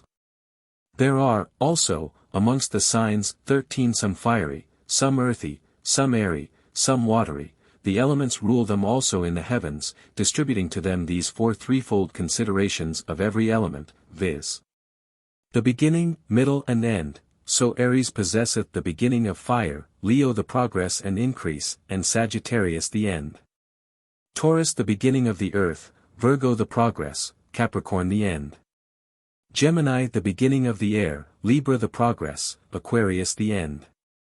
Cancer the beginning of water, Scorpius the middle, and Pisces the end. Of the Mixtions, therefore, of these planets and signs, together with the elements, are all bodies made. Moreover, devils also are upon this account distinguished the one from the other, so that some are called fiery, some earthy, some airy, and some watery. Hence, also, those four infernal rivers, fiery Phlegethon, airy Cocytus, watery Styx, earthy Acheron. Also in the Gospel we read of hell fire, and eternal fire, into which the cursed shall be commanded to go. And in the Revelation we read of a lake of fire, and Isaiah speaks of the damned that the Lord will smite them with corrupt air. And in Job, they shall skip from the waters of the snow to extremity of heat. And in the same we read, that the earth is dark, and covered with the darkness of death and miserable darkness. Moreover, also, these elements are placed in the angels in heaven and the blessed intelligences. There is in them a stability of their essence, which is an earthly virtue, in which is the steadfast seed of God, also their mercy and piety is a watery cleansing virtue. Hence by the psalmist they are called waters, where he, speaking of the heavens, saith, who ruleth the waters that are higher than the heavens. 14 Also in them their subtle breath is air, and their love is shining fire. Hence they are called in Scripture the wings of the wind, and in another place the psalmist speaks of them, who makest angels thy spirits and thy ministers a flaming fire. Also according to orders of angels, some are fiery, as seraphim, and authorities and powers, earthy, as cherubim, watery, as thrones and archangels, airy, as dominions and principalities. Do we not also read of the original maker of all things, that the earth shall be opened and bring forth a Saviour? It is not spoken of the same that he shall be a fountain of living water, cleansing and regenerating? Is not the same Spirit breathing the breath of life, and the same, according to Moses and Paul's testimony, a consuming fire? That elements, therefore, are to be found everywhere, and in all things after their manner, no man can deny, first in these inferior bodies seculent and gross, and in celestials more pure and clear. But in supercelestials living, and in all respects blessed. Elements, therefore, in the exemplary world are ideas of things to be produced, in intelligences are distributed powers, in heavens are virtues, and in inferior bodies gross forms. Chapter 9. Of the virtues of things natural, depending immediately upon elements. Of the natural virtues of things, some are elementary, as to heat, to cool, to moisten, to dry, and they are called operations, or first qualities. And the second act, for these qualities only do wholly change the whole substance, which none of the other qualities can do. And some are in things compounded of elements, and these are more than first qualities, and such are those that are maturating, digesting, resolving, mollifying, hardening, restringing, absterging, corroding, burning, opening, evaporating, strengthening, mitigating, conglutinating, obstructing, expelling, retaining, attracting, repercussing, stupefying, bestowing, lubrifying and many more. Elementary qualities do many things in a mixed body which they cannot do in the elements themselves. And these operations are called secondary qualities, because they follow the nature and proportion of the mixtion of the first virtues, as largely it is treated of in physic books. As maturation, which is the operation of natural heat, according to a certain proportion in the substance of the matter, so induration is the operation of cold, so also is congelation, and so of the rest. And these operations sometimes act upon a certain member, as such which provoke water, milk, the flow, and they are called third qualities, which follow the second, as the second do the first. According, therefore, to these first, second, and third qualities many diseases are both cured and caused. Many things also there are artificially made, which men much wonder at. As is fire which burns water, which they call the Greek fire, of which Aristotle teacheth many compositions in his particular treatise of this subject. In like manner there is made a fire that is extinguished with oil, and is kindled with cold water, when it is sprinkled upon it, and a fire which is kindled either with rain, wind, or the sun. And there is made a fire which is called burning water, the confection whereof is well known, and it consumes nothing but itself. And also there are made fires that cannot be quenched, and incombustible oils and perpetual lamps, which can be extinguished neither with wind, nor water, nor any other way. Which seems utterly incredible, but that there had been such a most famous lamp, which once did shine in the temple of Venus, in which the stone asbestos did burn, which being once fired can never be extinguished. Also, on the contrary, wood, or any other combustible matter may be so ordered, that it can receive no harm from the fire.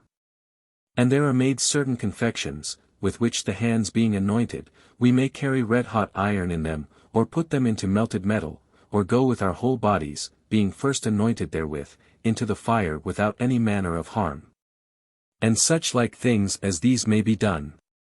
There is also a kind of flax, which Pliny calls asbestum, the Greeks call asbeson, which is not consumed by fire, of which Anaxilos saith, that a tree compassed about with it may be cut down with insensible blows, that cannot be heard. Chapter 10. Of the occult virtues of things. There are also other virtues in things, which are not from any element, as to expel poison, to drive away the noxious vapors of minerals, to attract iron or anything else. And these virtues are a sequel of the species and form of this or that thing, whence also they being a little in quantity, are of great efficacy, which is not granted to any elementary quality. For these virtues, having much form and little matter, can do very much, but an elementary virtue, because it hath more materiality, requires much matter for its acting. And they are called occult qualities, because their causes lie hid, and man's intellect cannot in any way reach and find them out. Wherefore philosophers have attained to the greatest part of them by long experience, rather than by the search of reason, for as in the stomach the meat is digested by heat, which we know, so it is changed by a certain hidden virtue which we know not, for truly it is not changed by heat, because then it should rather be changed by the fireside than in the stomach.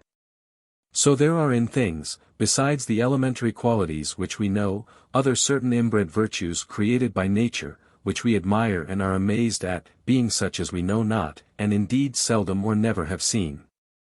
As we read in Ovid of the phoenix, one only bird, which renews herself. All birds from others do derive their birth. But yet one fowl there is in all the earth, called by Bassyrians phoenix, who the wane of age repairs, and sows herself again. And in another place, Aegyptus came to see this wondrous sight. And this rare bird is welcomed with delight.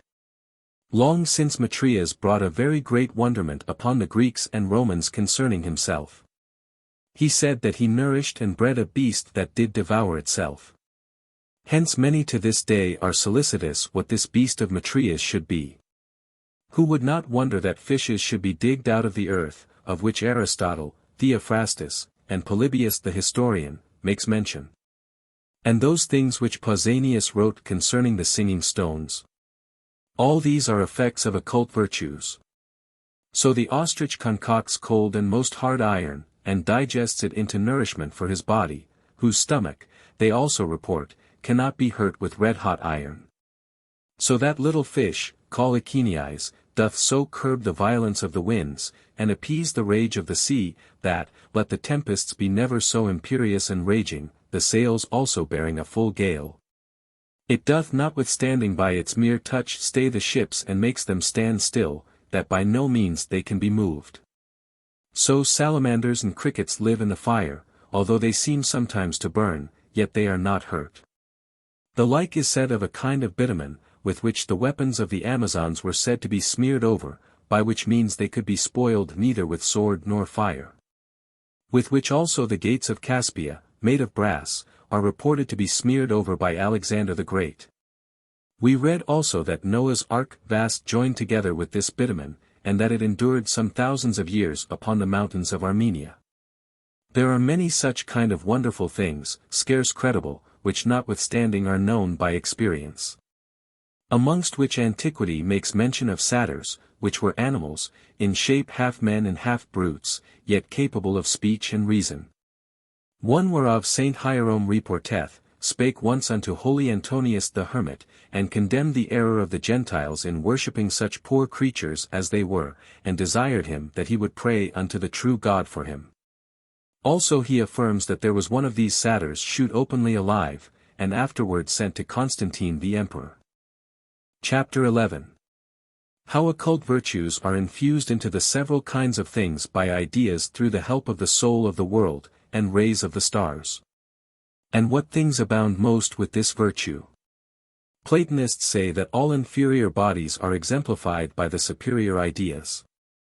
Now they define an idea to be a form, above bodies, souls, minds, and to be one, simple, pure, immutable, indivisible, incorporeal and eternal, and that the nature of all ideas in the first place is in very goodness itself, i.e., God, by way of cause. And that they are distinguished amongst themselves by some relative considerations only, lest whatsoever is in the world should be but one thing without any variety, and that they agree in essence, lest God should be a compound substance. In the second place, they place them in the very intelligible itself, i.e., in the soul of the world, differing the one from the other by absolute forms, so that all the ideas in God indeed are but one form, but in the soul of the world they are many. They are placed in the minds of all other things, whether they be joined to the body or separated from the body, by a certain participation, and now by degrees are distinguished more and more. They place them in nature, as certain small seed of forms infused by the ideas, and lastly they place them in matter, as shadows. Hereunto may be added, that in the soul of the world there be as many seminal forms of things as ideas in the mind of God, by which forms she did in the heavens above the stars frame to herself shapes also. And stamped upon all these some properties. On these stars therefore, shapes and properties, all virtues of inferior species, as also their properties do depend. So that every species hath its celestial shape, or figure that is suitable to it, from which also proceeds a wonderful power of operating, which proper gift it receives from its own idea, through the seminal forms of the soul of the world. For ideas are not only essential causes of every species, but are also the causes of every virtue, which is in the species. And this is that which many philosophers say, that the properties which are in the nature of things, which virtues, indeed, are the operations of the ideas, are moved by certain virtues, viz., such as have a certain and sure foundation. Not fortuitous, nor casual, but efficacious, powerful and sufficient, doing nothing in vain. Now these virtues do not err in their actings, but by accident, viz. by reason of the impurity or inequality of the matter, for upon this account there are found things of the same species more or less powerful, according to the purity or indisposition of the matter. For all celestial influences may be hindered by the indisposition and insufficiency of the matter. Whence it was a proverb amongst the Platonists, that celestial virtues were infused according to the desert or merit of the matter, which also Virgil makes mention of when he sings. Their natures fiery are, and from above. And from gross bodies freed, divinely move. Wherefore those things in which there is less of the idea of the matter, i.e., such things which have a greater resemblance of things separated, have more powerful virtues in operation, being like to the operation of a separated idea. We see then that the situation and figure of celestials is the cause of all those excellent virtues that are in inferior species. 15. Chapter 12. How it is that particular virtues are infused into particular individuals, even of the same species. There are also in many individuals, or particular things, peculiar gifts. As wonderful as in the species, and these also are from the figure and situation of celestial stars. For every individual, when it begins to be under a determined horoscope, and celestial constellation, contracts together with its essence a certain wonderful virtue both of doing and suffering something that is remarkable, even besides that which it receives from its species. And this it doth partly by the influence of the heaven and partly through that obedientialness, of the matter of things to be generated, to the soul of the world, which obedientialness indeed is such as that of our bodies to our souls. For we perceive that there is this in us, that according to our conceptions of things our bodies are moved, and that cheerfully, as when we are afraid of or fly from anything. So, many times when the celestial souls conceive several things, then the matter is moved obediently to it. Also in nature there appear diverse prodigies, by reason of the imagination of superior motions. So also they conceive and imagine diverse virtues, not only things natural but also sometimes things artificial, and this especially if the soul of the operator be inclined towards the same. Whence Avicen saith, that whatsoever things are done here, must have been before in the motions and conceptions of the stars and orbs. So in things various effects, inclinations and dispositions are occasioned not only from the matter variously disposed, as many suppose, but from a various influence and diverse form, not truly with a specifical difference, but peculiar and proper. And the degrees of these are variously distributed by the first cause of all things. God himself, who being unchangeable, distributes to every one as he pleaseth, with whom, notwithstanding, second causes, angelical and celestial, cooperate, disposing of the corporeal matter and other things that are committed to them. All virtues, therefore, are infused by God, through the soul of the world, yet by a particular power of resemblances and intelligences overruling them, and concourse of the rays, and aspects of the stars in a certain peculiar harmonious consent. Chapter 13. Whence the occult virtues of things proceed. It is well known to all that there is a certain virtue in the lodestone by which it attracts iron, and that the diamond doth by its presence take away that virtue of the lodestone. So also, amber and jet, rubbed and warmed, draw a straw to them, and the stone asbestos, being once fired, is never or scarce extinguished. A carbuncle shines in the dark. The stone etites put above the young fruit of women or plants strengthens them, but being put under, weakeneth. The jasper stauncheth blood, the little fish echinize stops the ships, rhubarb expels choler. The liver of the chameleon, burnt, riseth showers and thunders. The stone heliotrope dazzles the sight, and makes him that wears it to be invisible. The stone lucurius takes away delusions from before the eyes, the perfume of the stone liparis calls forth all the beasts, the stone sinacitus brings up infernal ghosts, the stone anacitus makes the images of the gods appear. The anectis, put under them that dream, causeth oracles. There is an herb in Ethiopia with which, they report, ponds and lakes are dried up, and all things that are shut to be opened. And we read of an herb, called latase, which the Persian kings give to their ambassadors, that whithersoever they shall come they shall abound with plenty of all things. There is also a Scythian herb with which, being tasted or at least held in the mouth, they report the Scythians will endure 12 days hunger and thirst. And Apuleius saith that he was taught by an oracle that there were many kinds of herbs and stones with which men might prolong their lives forever, but that it was not lawful for men to understand the knowledge of those things because, whereas they have but a short time to live, they study mischief with all their might and attempt all manner of wickedness. If they should be sure of a very long time, they would not spare the gods themselves. But from whence these virtues are none of all these have shewed who have set forth huge volumes of the properties of things, not Hermes, not Bacchus, not Aaron, not Orpheus, not Theophrastus, not Thebeth, not Xenothimus, not Zoroaster, not Evax. Not Dioscorides, not Isaac the Jew, not Zacharias the Babylonian, not Albertus, not Arnoldus. And yet all these have confessed the same, that Zacharias writes to Mithridates, the great power and human destinies are couched in the virtues of stones and herbs. But to know from whence these come, a higher speculation is required. Alexander the Peripatetic, not going any further than his senses and qualities, is of the opinion that these proceed from elements, and their qualities, which haply might be supposed to be true, if those were of the same species. But many of the operations of the stones agree neither in genere nor specie. Therefore Plato and his scholars attribute these virtues to ideas, the formers of things. But Avicen reduceth these kinds of operations to intelligence, Hermes to the stars, Albertus to the specifical forms of things. And although these authors seem to thwart one the other, yet none of them, if they be rightly understood, goes beside the truth, since all their sayings are the same in effect in most things.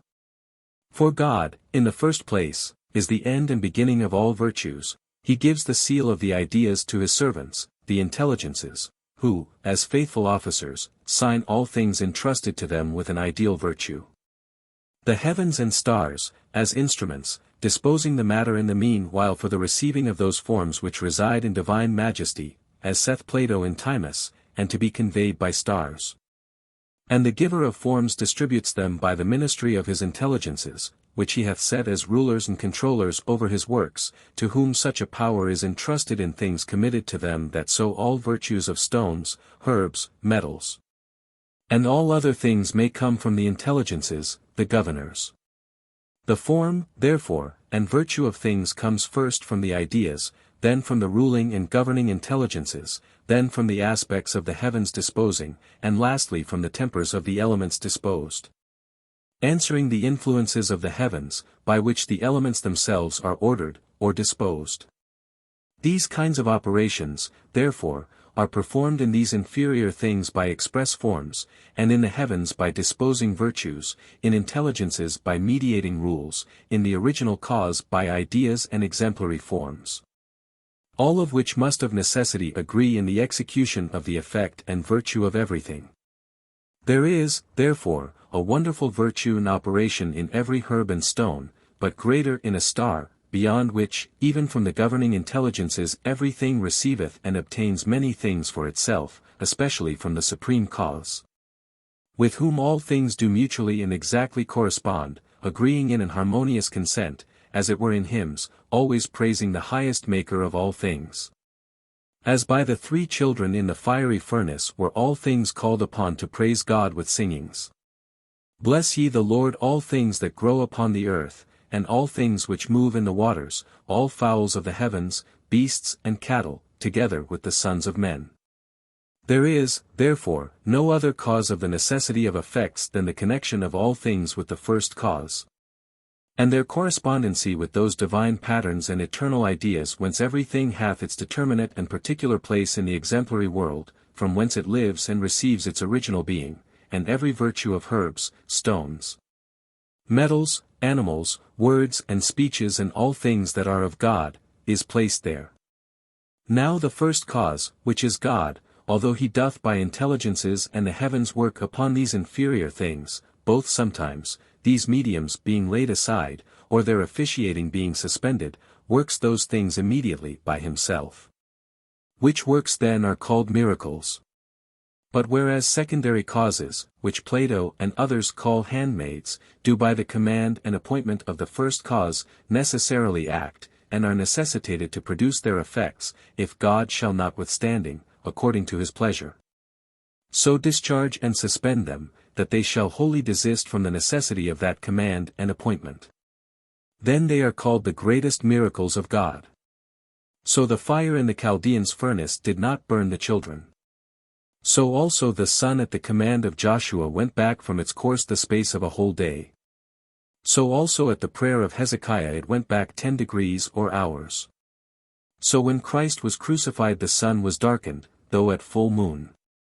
And the reason of these operations can be by no rational discourse, no magic, or occult or profound science whatsoever be found out or understood, but are to be learned and inquired into by divine oracles only.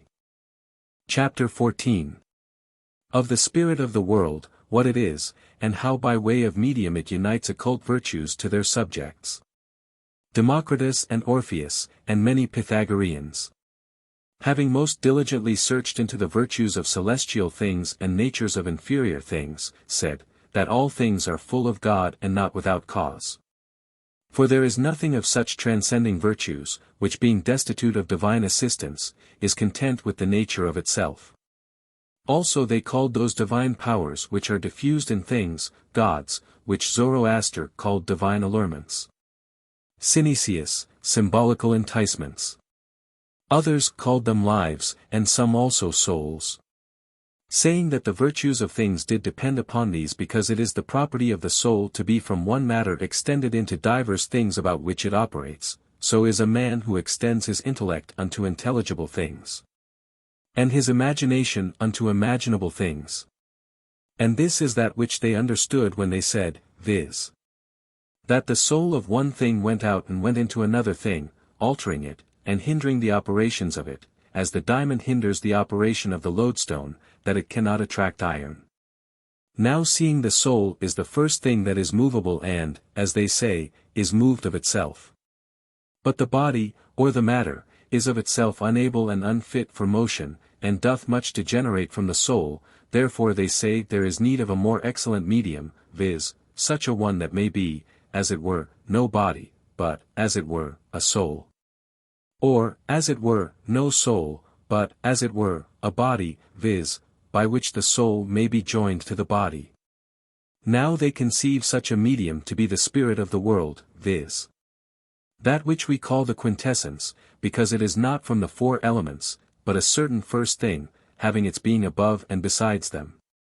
There is, therefore, such a kind of spirit required to be, as it were the medium, whereby celestial souls are joined to gross bodies, and bestow upon them wonderful gifts. This spirit is after the same manner in the body of the world, as ours is in the body of man. For as the powers of our soul are communicated to the members of the body by the spirit, so also the virtue of the soul of the world is diffused through all things by the quintessence, for there is nothing found in the whole world that hath not a spark of the virtue thereof. Yet it is more, nay, most of all, infused into those things which have received or taken in most of this spirit. Now this spirit is received or taken in by the rays of the stars, so far forth as things render themselves conformable to them. By this spirit, therefore, every occult property is conveyed into herbs, stones, metals, and animals through the sun, moon, planets, and through stars higher than the planets. Now this spirit may be more advantageous to us if any one knew how to separate it from the elements, or at least to use those things chiefly which do most abound with this spirit. For these things, in which this spirit is less drowned in a body and less checked by matter, do more powerfully and perfectly act, and also more readily generate their like, for in it are all generative and seminary virtues. For which cause the alchemists endeavored to separate this spirit from gold and silver, which being rightly separated and extracted, if thou shalt afterward project it upon any matter of the same kind, i.e. any metal, presently will turn it into gold or silver. And we know how to do that, and have seen it done, but we could make no more gold than the weight of that was out of which we extracted the spirit. For seeing that, gold, is an extense form, and not intense, it cannot beyond its own bounds change an imperfect body into a perfect, which I deny not, but may be done by another way. Chapter 15. How we must find out and examine the virtues of things by way of similitude.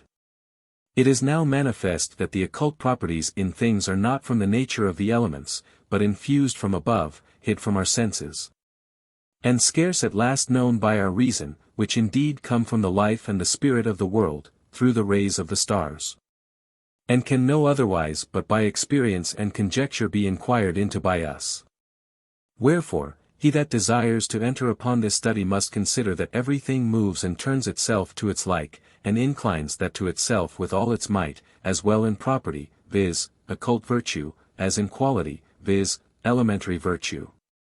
Sometimes also in substance itself, as we see in salt, for whatsoever hath long stood with salt becomes salt. For every agent, when it hath begun to act, doth not attempt to make a thing inferior to itself, but, as much as may be, like and suitable to itself. Which also we manifestly see in sensible animals, in which the nutritive virtue doth not change the meat into an herb or a plant, but turns it into sensible flesh. In what things, therefore, there is an excess of any quality or property, as heat, cold, boldness, fear, sadness, anger, love, hatred, or any other passion or virtue, whether it be in them by nature or, sometimes also, by art or chance. As boldness in a wanton, these things do very much move and provoke to such a quality, passion or virtue. So fire moves to fire, and water moves to water, and he that is bold moves to boldness. And it is well known amongst physicians that brain helps the brain, and lungs the lungs. So also it is said that the right eye of a frog helps the soreness of a man's right eye, and the left eye thereof helps the soreness of his left eye, if they be hanged about his neck in a cloth of its natural color. The like is reported of the eyes of a crab. So the feet of a tortoise helps them that have the gout in their being applied thus, as foot to foot, hand to hand, right to right, left to left. After this manner they say that any animal that is barren causeth another to be barren, and of the animal especially the generative parts. So they report that a female shall be barren if, betimes, drink be made of a certain sterile animal, or anything steeped therewith. If, however, we would obtain any property or virtue, let us seek such animals, or such other things whatsoever, in which such a property is in a more eminent manner than in any other thing. And in these let us take that part in which such a property or virtue is most vigorous. As if at any time we would promote love, let us seek some animal which is most loving, of which kind are pigeons, turtles, sparrows, swallows, wagtails, and in these take those members or parts in which the vital virtue is most vigorous. Such as the heart, breast, and also like parts. And it must be done at that time when these animals have this affection most intense, for then they do provoke and draw love. In like manner, to increase boldness, let us look for a lion, or a cock, and of these let us take the heart, eyes, or forehead. And so we must understand that which Sellus the Platonist saith, viz. That dogs, crows, and cocks conduce much to watchfulness, also the nightingale and bat and horned owl, and in these the heart, head and eyes especially. Therefore, it is said, if any shall carry the heart of a crow or a bat about him, he shall not sleep till he cast it away from him. The same doth the head of a bat, dried and bound to the right arm of him that is awake, for if it be put upon him when he is asleep, it is said that he shall not be awake till it be taken off from him. After the same manner doth a frog and an owl make one talkative, and of these specially the tongue and heart. So the tongue also of a water frog, laid under the head, makes a man speak in his sleep. And the heart of a screech owl, laid upon the left breast of a woman that is asleep, is said to make her utter all her secrets. The same also the heart of the horned owl is said to do, also the suet of a hare, laid upon the breast of one that is asleep. Upon the same account do animals that are long-lived conduce to long life.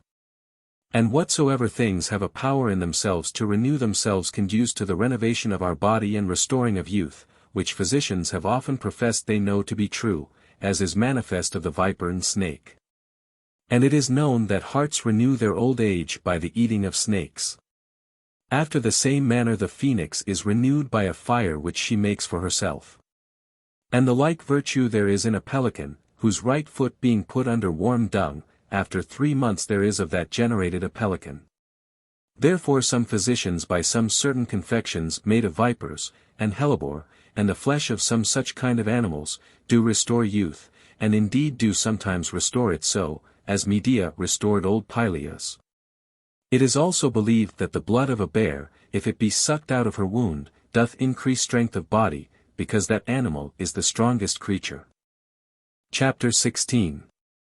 How the operations of several virtues pass from one thing into another, and are communicated one to the other. Thou must know that so great is the power of natural things that they not only work upon all things that are near them, by their virtue, but also besides this, they infuse into them a like power, through which, by the same virtue, they also work upon other things, as we see in the lodestone, which stone indeed doth not only draw iron rings, but infuseth a virtue into the rings themselves, whereby they can do the same, which Austin and Albertus say they saw. After this manner it is, as they say, that a wanton, grounded in boldness and impudence, is like to infect all that are near her, by this property, whereby they are made like herself. So Paul saith to the Corinthians, evil communications doth corrupt good manners. Therefore they say if any one shall put on the inward garment of a wanton, or shall have about him that looking-glass which she daily looks into, he shall thereby become bold, confident, impudent and wanton. In like manner, they say, that a cloth that was about a corpse hath received from thence the property of sadness and melancholy, and that the halter wherewith a man was hanged hath certain wonderful properties. The like story tells Pliny, if any shall put a green lizard, made blind, together with iron or gold rings, into a glass vessel, putting under them some earth, and then shutting the vessel, and when it appears that the lizard hath received his sight, shall put him out of the glass, that those rings shall help sore eyes. The same may be done with rings and a weasel, whose eyes after they are, with any kind of prick, put out, it is certain are restored to sight again. Upon the same account rings are put for a certain time in the nest of sparrows or swallows, which afterwards are used to procure love and favor. Chapter 17. How by enmity and friendship the virtues of things are to be tried and found out. In the next place it is requisite that we consider that all things have a friendliness and enmity amongst themselves. And every thing hath something that it fears and dreads, that is an enemy and destructive to it. And, on the contrary, something that it rejoiceth and delighteth in and is strengthened by. So in the elements, fire is an enemy to water, and air to earth, but yet they agree amongst themselves. And, again, in celestial bodies, Mercury, Jupiter, the Sun and Moon are friends to Saturn, Mars and Venus enemies to him. All the planets besides Mars are friends to Jupiter, also all besides Venus hate Mars. Jupiter and Venus love the Sun, Mars, Mercury and the Moon are enemies to him. All besides Saturn love Venus. Jupiter, Venus and Saturn are friends to Mercury, the Sun, Moon and Mars his enemies. Jupiter, Venus and Saturn are friends to the Moon. Mars and Mercury her enemies. There is another kind of enmity amongst the stars, viz., when they have opposite houses, as Saturn to the Sun and Moon, Jupiter to Mercury, and Mars to Venus. And their enmity is stronger whose exaltations are opposite, as of Saturn and the Sun, of Jupiter and Mars, and of Venus and Mercury. But their friendship is the strongest who agree in nature, quality, substance and power, as Mars with the Sun, as Venus with the Moon, and as Jupiter with Venus. As also their friendship whose exaltation is in the house of another, as that of Saturn with Venus, of Jupiter with the Moon, of Mars with Saturn, of the Sun with Mars, of Venus with Jupiter, and of the Moon with Venus. And of what sort the friendships and enmities of the superiors be, such are the inclinations of things subjected to them in those inferior. These dispositions, therefore, of friendship and enmity are nothing else but certain inclinations of things of the one to another, desiring such and such a thing if it be absent, and to move towards it unless it be hindered. And to acquiesce in it when it is obtained, shunning the contrary and dreading the approach of it, and not resting in or being contented with it. Heraclitus 16 therefore, being guided by this opinion, professed that all things were made by enmity and friendship. Now the inclinations of friendship are such in all vegetables and minerals, as is that attractive virtue or inclination which the lodestone hath upon iron, and the emerald upon riches and favor, the jasper upon the birth of any thing, and the stone achates upon eloquence. In like manner there is a kind of bituminous clay that draws fire, and leaps into it, wheresoever it sees it. Even so doth the root of the herb aproxis draw fire from afar off. Also the same inclination there is betwixt the male palm tree and female, whereof, when the bough of one shall touch the bough of the other, they fold themselves into mutual embraces. Neither doth the female palm tree bring forth fruit without the male. And the almond tree, when she is alone is less fruitful. The vines love the elm and the olive tree and myrtle love one the other, also the olive tree and fig tree. Now, in birds and animals, there is amity betwixt the blackbird and thrush, betwixt the crow and heron, betwixt peacocks and pigeons, turtles and parrots. When Sappho writes to Phaon, to birds unlike ofttimes joined are white doves. Also the bird that's green, black turtle loves. Again, the whale and the little fish, his guide, are friendly. Neither is this amity in animals amongst themselves, but also with other things, as with metals, stones and vegetables, so the cat delights in the herb catnip and rubbeth herself upon it. And there be mares in Cappadocia that expose themselves to the blast of the wind. So frog, toads, snakes, and all manner of creeping poisonous things, delight in the plant called paw-flower, of whom, as the physicians say, if any one eat he shall die with laughing. The tortoise, also, when he is hunted by the adder, eats origanum, and is thereby strengthened, and the stork, when he hath eat snakes, seeks for a remedy in origanum. And the weasel, when he goes to fight with the basilisk, eats rue, whence we come to know that origanum and rue are effectual against poison. So in some animals there is an inbred skill and medicinal art. For when the toad is wounded with a bite or poison of another animal, he is wont to go to rue or sage and rub the place wounded, and so escape the danger of the poison. So men have learned many excellent remedies of diseases and virtues of things, from brutes, so swallows have shewed us that celandine is very medicinable for the sight, with which they cure the eyes of their young. And the piet, when she is sick puts a bay leaf into her nest, and is recovered.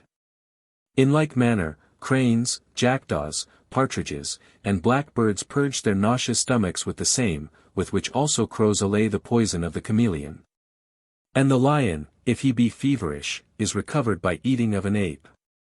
The lapwing, being surfeited with eating of grapes, cures himself with southernwood, so the hearts have taught us that the herb dittany is very good to draw out darts.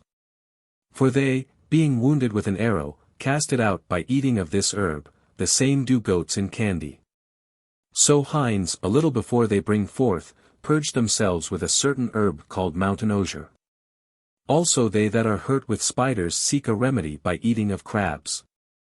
Swine also being hurt by snakes cure themselves by eating of them, and cows, when they perceive they are poisoned with a kind of French poison, seek for cure in the oak. Elephants, when they have swallowed a chameleon, help themselves with the wild olive. Bears, being hurt with mandrakes, escape the danger by eating of ants. Geese, ducks, and such like watery fowls, cure themselves with the herb called walsage. Pigeons, turtles, and hens, with the herb called pellitory of the wall. Cranes, with bulrushes. Leopards cure themselves, being hurt, with the herb called wolfsbane, boars, with ivy, hinds, with the herb called cinara. Chapter 18. Of the inclinations of enmities.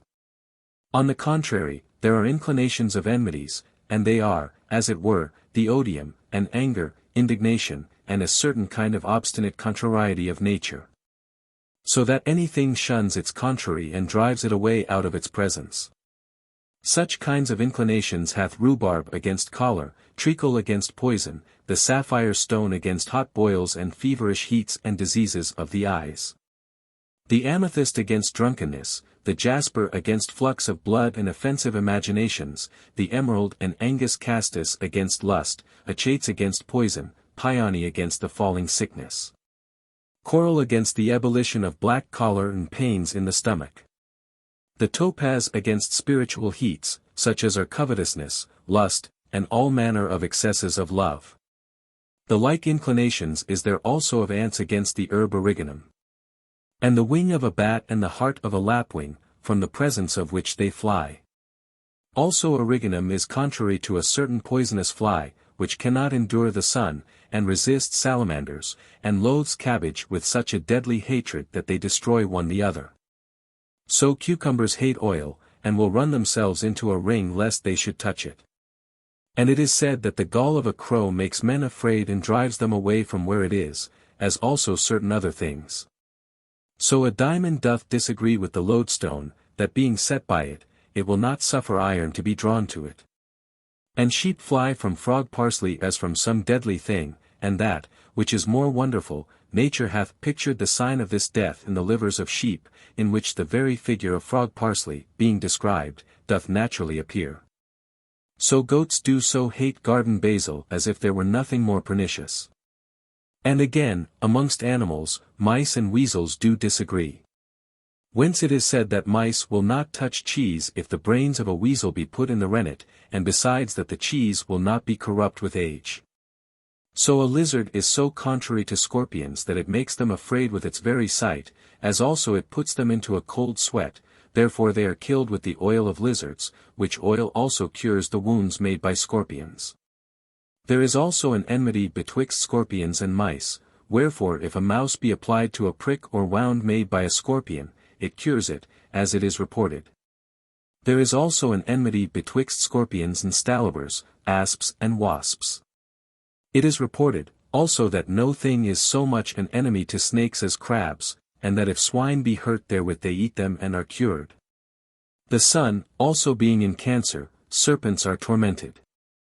Also scorpion and crocodile kill one the other. And if the bird ibis doth but touch a crocodile with one of his feathers, he makes him immovable. The bird called bustard flies away at the sight of a horse, and a hart runs away at the sight of a ram, as also a viper. An elephant trembles at the hearing of the grunting of a hog, so doth a lion at the sight of a cock, and panthers will not touch them that are anointed all over with the broth of a hen, especially if garlic hath been boiled in it. There is also enmity betwixt foxes and swans, bulls and jackdaws. Amongst birds, also, some are at perpetual strife one with another, as also with other animals, as jackdaws and owls, the kite and crows, the turtle and ringtail, aegipes and eagles, harts and dragons. Also amongst water animals there is enmity, as betwixt dolphins and whirlpools, mullets and pikes, lampreys and congers. Also the fish called porcentrel makes the lobster so much afraid that the lobster seeing the other but near him, is struck dead. The lobster and conger tear one the other. The civet cat is said to stand so in awe of the panther that he hath no power to resist him or touch his skin, and they say that if the skins of both of them be hanged up one against the other, the hairs of the panther's skin fall off. And Horus Apollo saith in his hieroglyphics, if any one be girt about with the skin of the civet cat that he may pass safely through the middle of his enemies and not at all be afraid. Also the lamb is very much afraid of the wolf and flies from him. And they say that if the tail or skin or head of a wolf be hanged upon the sheep coate the sheep are much troubled and cannot eat their meat for fear. And Pliny makes mention of a bird, called marlin, that breaks crows' eggs, whose young are so annoyed by the fox that she also will pinch and pull the fox's whelps, and the fox herself also. Which when the crows see, they help the fox against her, as against a common enemy. The little bird called a linnet, living in thistles, hates asses, because they eat the flowers of thistles. Also there is such a bitter enmity betwixt the little bird called easlin and the ass that their blood will not mix together, and that at the braying of the ass both the eggs and young of the easlin perish. There is also such a disagreement betwixt the olive tree and a wanton, that if she plant it, it will either be always unfruitful or altogether wither. 17 A lion fears nothing so much as fired torches, and will be tamed by nothing so much as by these. And the wolf fears neither sword nor spear, but a stone, by the throwing of which, a wound being made, worms breed in the wolf. A horse fears a camel so that he cannot endure to see so much as his picture. An elephant, when he raggeth, is quieted by seeing a cock. A snake is afraid of a man that is naked, but pursues a man that is clothed. A mad bull is tamed by being tied to a fig tree. Amber draws all things to it besides garden basil and those things which are smeared with oil, betwixt which there is a kind of a natural antipathy. Chapter 19. How the virtues of things are to be tried and found out, which are in them specially, or in any one individual by way of special gift. Moreover, thou must consider that the virtues of things are in some things according to the species. As boldness and courage in a lion and cock, fearfulness in a hare or lamb, ravenousness in a wolf, treachery and deceitfulness in a fox, flattery in a dog, covetousness in a crow and jackdaw, pride in a horse, anger in a tiger and boar. Sadness and melancholy in a cat, lust in a sparrow, and so of the rest. For the greatest part of natural virtues doth follow the species. Yet some are in things individually, as there be some men which do so wonderfully abhor the sight of a cat that they cannot look upon her without quaking. Which fear, it is manifest, is not in them, as they are men. And Avicen tells of a man that lived in his time, whom all poisonous things did shun, all of them dying which did by chance bite him, he himself not being hurt. And Albertus reports that in a city of the Euboeans he saw a wench who would catch spiders to eat them, and being much pleased with such a kind of meat, was wonderfully nourished therewith. So is boldness in a wanton, and fearfulness in a thief. And upon this account it is that philosophers say that any particular thing that never was sick is good against any manner of sickness. Therefore they say that a bone of a dead man, who never had a fever, being laid upon the patient, frees him of his quartan. There are also many singular virtues infused into particular things by celestial bodies, as we have shewed before. Chapter 20. The natural virtues are in some things throughout their whole substance, and in other things in certain parts and members. Again thou must consider that the virtues of things are in some things in the whole, i.e. the whole substance of them, or in all their parts, as that little fish Achenias 18 which is said to stop a ship by its mere touch, this it doth not do according to any particular part, but according to the whole substance. So the civet cat hath this in its whole substance, that dogs, by the very touch of his shadow, hold their peace. So Salandine is good for the sight, not according to any one but all its parts. Not more in the root than in the leaves and seeds, and so of the rest. But some virtues are in things according to some parts of it, viz., only in the tongue, or eyes, or some other members and parts. So in the eyes of a basilisk is a most violent power to kill men as soon as they see them. The like power is there in the eyes of the civet cat, which makes any animal that it hath looked upon to stand still, to be amazed, and not able to move itself. The like virtue is there in the eyes of some wolves, who, if they see a man first, make him amazed and so hoarse, that if he would cry out, he hath not the use of his voice. Of this Virgil makes mention when he sings. Moeris is dumb, hath lost his voice, and why? The wolf on Moeris first hath cast his eye. So also there were some certain women in Scythia, and amongst the Illyrians and Tribalians, who as often as they looked angrily upon any man, were said to slay him. Also we read of a certain people of Rhodes, called Telchines, who corrupted all things with their sight, wherefore Jupiter drowned them. Therefore witches, when they would after this manner work by witchcraft, use the eyes of such kind of animals in their waters for the eyes, for the like effects. In like manner do ants fly from the heart of a lapwing and not from the head, foot or eyes. So the gall of lizards, being bruised in water, is said to gather weasels together, not the tail or the head of it. The gall of goats, put into the earth in a brazen vessel, gathers frogs together, and a goat's liver is an enemy to butterflies and all maggots. Dogs shun them that have the heart of a dog about them. And foxes will not touch those poultry that have eaten the liver of a fox. So diverse things have divers virtues dispersed variously through several parts, as they are from above infused into them according to the diversity of things to be received. As in a man's body the bones receive nothing but life, the eyes sight, and the ears hearing. And there is in man's body a certain little bone, which the Hebrews call LVZ, of the bigness of a pulse that is husked, which is subject to no corruption, neither is it overcome with fire, but is always preserved unhurt, out of which, as they say, as a plant out of the seed, our animal bodies shall in the resurrection of the dead spring up. And these virtues are not cleared by reason, but by experience. Chapter 21. Of the virtues of things which are in them only in their lifetime, and such as remain in them even after their death. Moreover, we must know that there are some properties in things only whilst they live, and some that remain after their death. So the little fish Achenias stops the ships, and the basilisk and catoblepa kill with their sight when they are alive, but when they are dead do no such thing. So they say that in the colic, if a live duck be applied to the abdomen it takes away the pain and herself dies. Like to this is that which Archytas says, if you take a heart, newly taken out of an animal, and, whilst it is yet warm, hang it upon one that hath a quartan fever, it drives it away. So if any one swallow the heart of a lapwing, or a swallow, or a weasel, or a mole, whilst it is yet warm with natural heat it shall be helpful to him for remembering, understanding, and for foretelling. Hence is this general rule, viz. that whatsoever things are taken out of animals, whether they be any member, the hair, nails, or such like, they must be taken from those animals whilst they be yet living, and, if it be possible, that so they may be alive afterwards.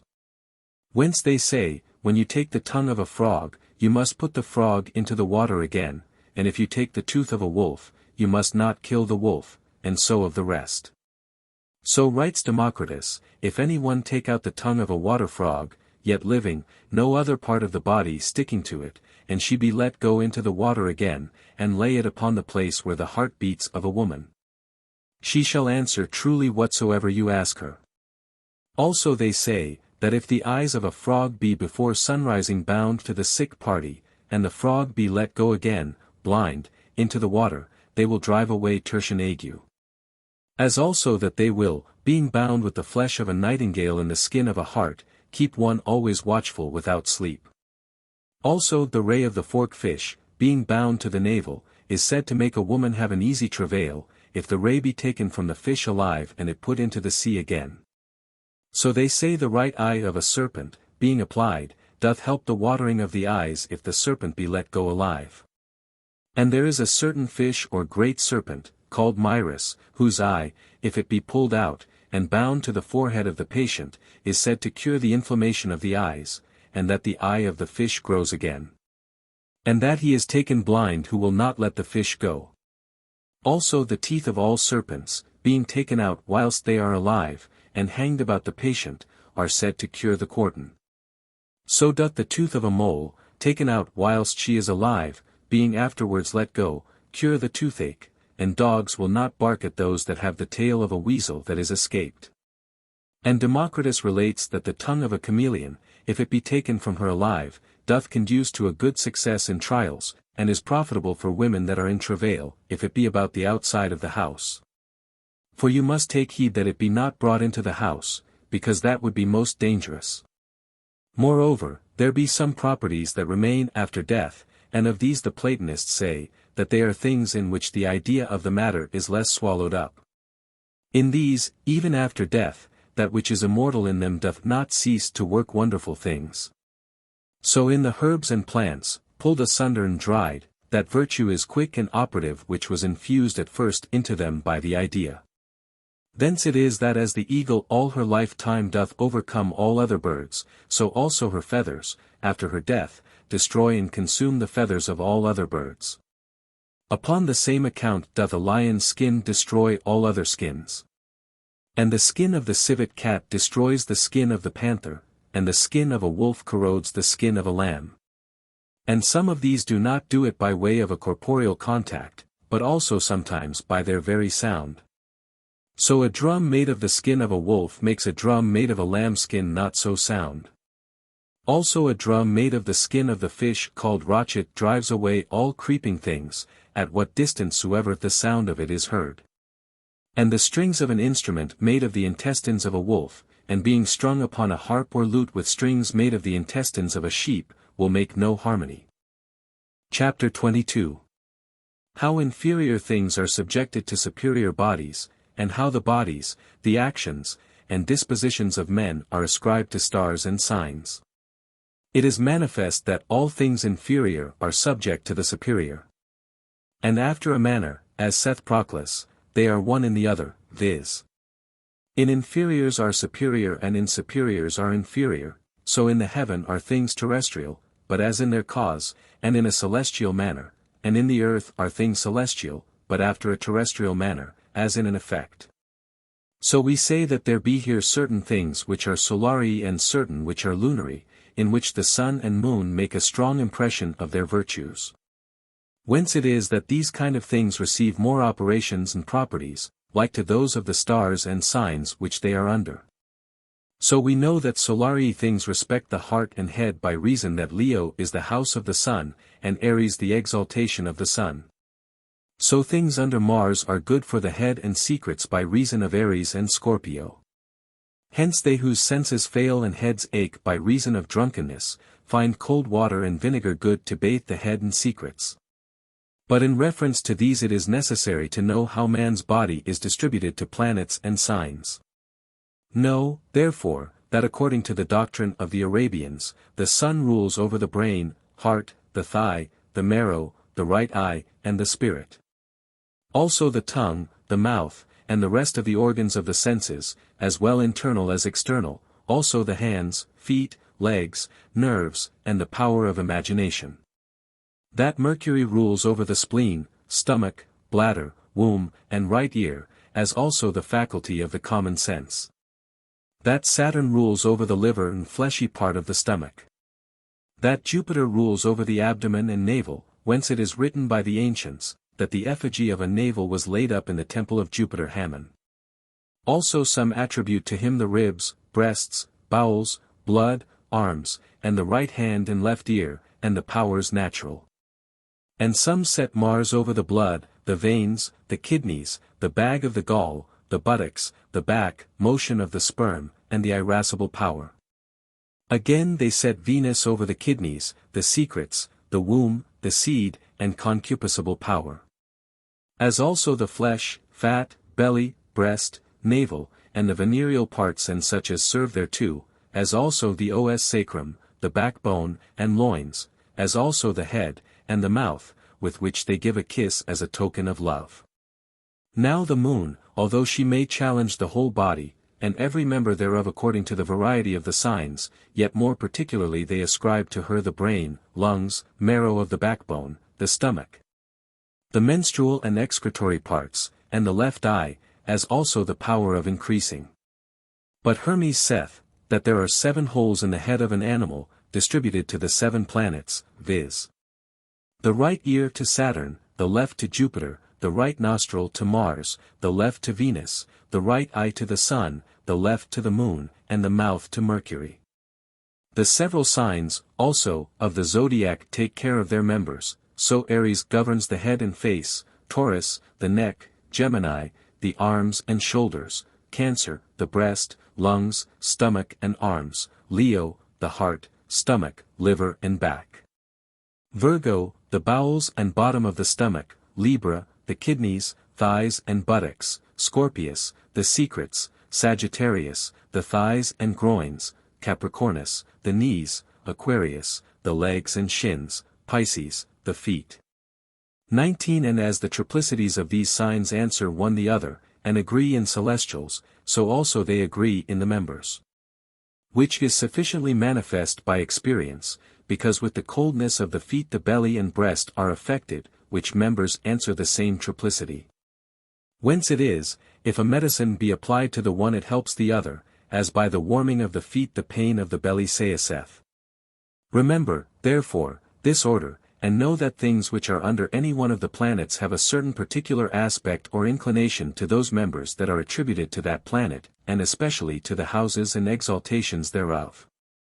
For the rest of the dignities, as those triplicities in marks and face, are of little account in this. Upon this account, therefore, peony, balm, clove gilliflowers, citron peel, sweet marjoram, cinnamon, saffron, lignum aloes, frankincense, amber, musk, and myrrh help the head and heart, by reason of the Sun and Aries and Leo. So doth ribwort, the herb of Mars, help the head and secrets by reason of Aries and Scorpio, and so of the rest. 20 Also all things under Saturn conduce to sadness and melancholy, those under Jupiter to mirth and honor.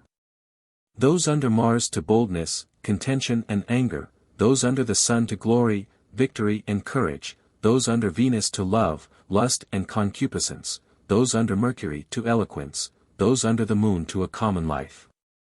Also all the actions and dispositions of men are distributed according to the planets, for Saturn governs old men, monks, melancholy men, and hidden treasures and those things which are obtained with long journeys and difficulty.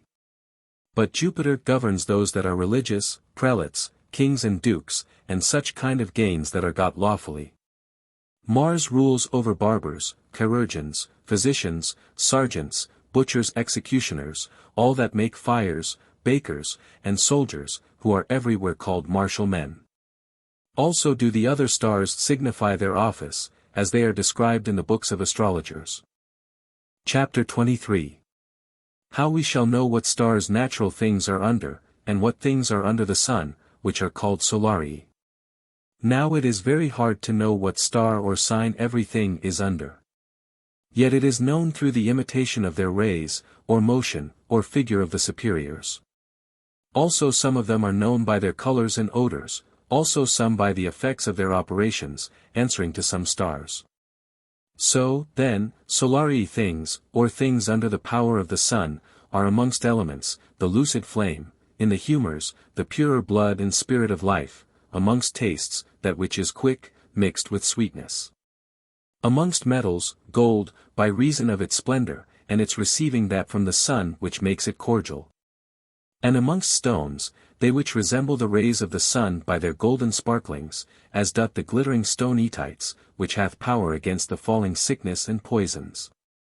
So also the stone which is called the eye of the sun, being of a figure like to the apple of the eye, from the middle whereof shines forth a ray, it comforts the brain and strengthens the sight. So the carbuncle, which shines by night, hath a virtue against all airy and vaporous poison. So the chrysolite stone, which is of a light green color, in which, when it is held against the sun, there shines forth a golden star. And this comforts those parts that serve for breathing, and helps those that be asthmatical. And if it be bored through, and the whole filled with the mane of an ass, and bound to the left arm, it drives away idle imaginations and melancholy fears, and puts away foolishness. So the stone called iris, which is like crystal in color, being often found with 6 corners. When, under some roof, part of it is held against the rays of the sun and the other part is held in the shadow, it gathers the rays of the sun into itself, which, whilst it sends them forth, by way of reflection, makes a rainbow appear on the opposite wall. Also the stone heliotrope, green like the jasper or emerald, beset with red specks, makes a man constant, renowned and famous, also it conduceth to long life. And the virtue of it, indeed, is most wonderful upon the beams of the sun, which it is said to turn into blood, i.e., to appear of the color of blood, as if the sun were eclipsed, viz. When it is joined to the juice of a herb of the same name, and be put into a vessel of water. There is also another virtue of it more wonderful, and that is upon the eyes of men, whose sight it doth so dim and dazzle that it doth not suffer him that carries it to see it, and this it doth not do without the help of the herb of the same name. Which also is called heliotrope, i.e., following the sun. These virtues doth Albertus Magnus and William of Paris confirm in their writings. The stone hyacinth also hath a virtue from the sun against poisons and pestiferous vapors. It makes him that carries it to be safe and acceptable, it conduceth also to riches and wit, it strengthens the heart, being held in the mouth it doth wonderfully cheer up the mind. Also there is the stone pyrophilus, of a red mixture, which Albertus Magnus Seth Aesculapius makes mention of in one of his epistles unto Octavius Augustus, saying that there is a certain poison so wonderfully cold, which preserves the heart of man, being taken out, from burning, so that if for any time it be put into the fire it is turned into a stone, and this is that stone which is called pyrophilus, from the fire. It hath a wonderful virtue against poison, and it makes him that carries it to be renowned and dreadful to his enemies. But, above all, that stone is most Solary which Apollonius is reported to have found, and which is called Pantora, which draws other stones to it, as the lodestone doth iron, and is most powerful against all poisons. It is called by some Pantherus, because it is spotted like the beast called the panther. It is therefore also called Pantocras, because it contains all colors, and Aaron calls it Avanthum. There are also other Solari stones, as the Topazius, Chrysoprasus, the Rubine, and Pelagius. So also is Oripigmentum, and things of a golden color and very lucid. Amongst plants, also, and trees, those are Solari which turn towards the sun, as the marigold, and those which fold in their leaves when the sun is near upon setting, but when it riseth unfold their leaves by little and little. The lote tree also is Solari, as is manifest by the figure of the fruit and leaves. So is peony, celandine, balm, ginger, gentian, and dittany, and vervain, which is of use in prophesying and expiations, as also driving away evil spirits. The bay tree also is consecrated to Phoebus, so is the cedar, the palm tree, the ash, the ivy and vine, and whatsoever repel poisons and lightnings, and those things which never fear for the extremities of the winter. Solari also are mint, mastic, zedoary, saffron, balsam, amber, musk, yellow honey, lignum aloes, cloves, cinnamon, calamus, aromaticus, pepper, frankincense, sweet marjoram, also libanotis, which Orpheus calls the sweet perfume of the sun. Also amongst animals those are called Solari which are magnanimous, courageous, ambitious of victory and renown, as the lion, king of beasts, the crocodile, the spotted wolf, the ram, the boar. The bull, king of the herd, which was by the Egyptians at Heliopolis dedicated to the sun, which they called Veritas, and an ox was consecrated to Apis in Memphis, and in Herminthus a bull by the name of Pathes. The wolf, also, was consecrated to Apollo and Latona. Also the beast called baboon is Solary, which 12 times in a day, viz., every hour, barks, and in time of equinoctium mixturateth 12 times every hour. The same also it doth in the night, whence the Egyptians did engrave him upon their fountains. 21. Also, amongst birds, these are Solari, the phoenix, being but one of that kind, and the eagle, the queen of birds.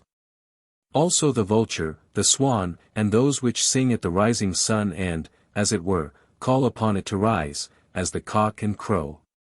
Also the hawk, which because it, in the divinity of the Egyptians, is an emblem of the spirit and light, is by Porphyrius reckoned amongst the Solari birds. Moreover, all such things as have some resemblance of the works of the sun, as worms shining in the night, and the beetle. Also, according to Appius' interpretation, such things whose eyes are changed according to the course of the sun are accounted Solari, and things which come of them. And amongst fish, the sea calf is chiefly Solari, who doth resist lightning. Also shellfish and the fish called pulmo, both of which shine in the night, and the fish called Stella 22 for his parching heat, and the fish called Strombi 23 that follow their king. And Margari 24 which also have a king, and, being dried, are hardened into a stone of a golden color. Chapter 24. What things are lunary, or under the power of the moon? These things are lunary, amongst the elements, viz., the earth, then the water, as well that of the sea as of the rivers. And all moist things, as the moisture of trees and animals, especially they which are white, as the whites of eggs, fat, sweat, phlegm, and the superfluities of bodies. Amongst tastes, salt and insipid, amongst metals, silver. Amongst stones, crystal, the silver marcasite, and all those stones that are white and green. Also the stone selenite, i.e., the moon, lunary, shining from a white body, with a yellow brightness. Imitating the motion of the moon, by having in it the figure of the moon, which daily increaseth or decreaseth as doth the moon. Also pearls, which are generated in shells of fishes, and stalactites, formed from the droppings of water. Also the beryl, or aquamarine, greenish and six-sided. Amongst plants and trees, these are lunary, as the selenotropion, which turns towards the moon as doth the heliotropion towards the sun. And the palm tree, which sends forth a bough at every rising of the new moon. Hyssop, also, and rosemary, Agnus castus, and the olive tree, are lunary. Also the herb kynasta, which increaseth and decreaseth with the moon, viz. in substance and number of leaves, not only in sap but in virtue, which, indeed, is in some sort common to all plants, except onions, which last are under the influence of Mars, and have contrary properties. As amongst flying things the Saturnine bird called a quail is a great enemy of the moon and sun, lunary animals are such as delight to be in man's company, and such as do naturally excel in love or hatred, as all kinds of dogs. The chameleon also is lunary, which always assumes a color according to the variety of the color of the object, as the moon changeth her nature according to the variety of the sign which it is found in.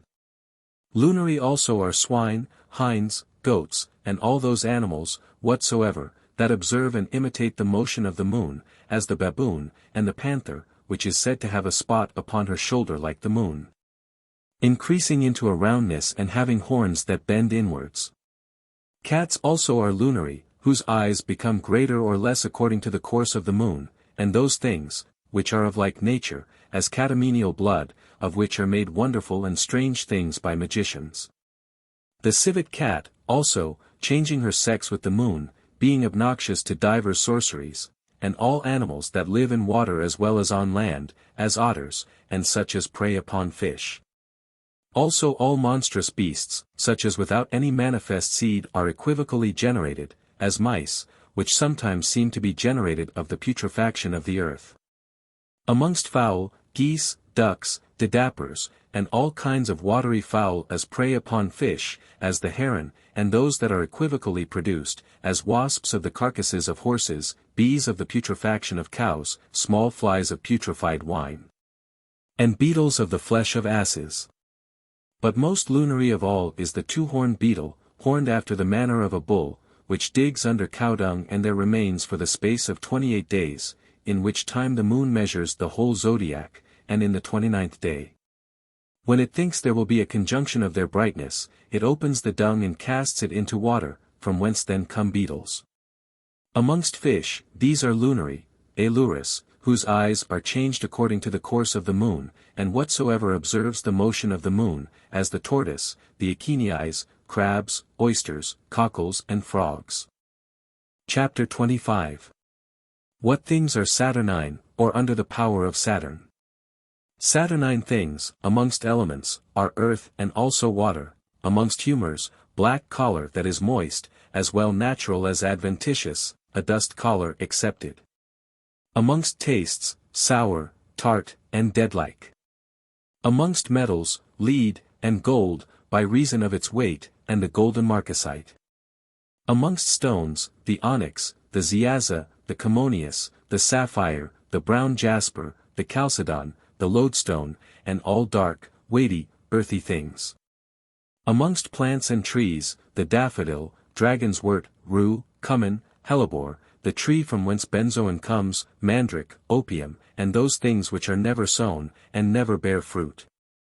And those which bring forth berries of a dark color and black fruit, as the black fig tree, the pine tree, the cypress tree, and a certain tree used at burials, which never springs afresh with berries, rough, of a bitter taste, of a strong smell. Of a black shadow, yielding a most sharp pitch, bearing a most unprofitable fruit, never dies with age, deadly, and dedicated to Pluto. As is the herb pawflower 25 with which they were wont, anciently, to strow the graves before they put the dead bodies into them. Wherefore it was lawful to make their garlands at feasts with all herbs and flowers besides pawflowers, because it was mournful and not conducing to mirth. Also all creeping animals, living apart, and solitary, nightly, sad, contemplative, dull, covetous, fearful, melancholy, that take much pains, slow, that feed grossly, and such as eat their young. Of these kinds, therefore, are the mole, the wolf, the ass, the toad, the cat, the hog, the bear, the camel, the basilisk, the hare, the ape, the dragon, the mule, all serpents and creeping things, scorpions, ants, and such things as proceed from putrefaction in the earth, in water, or in the ruins of houses, as mice and many sorts of vermin. Amongst birds, those are Saturnine which have long necks and harsh voices, as cranes, ostriches, and peacocks, which are dedicated to Saturn and Juno.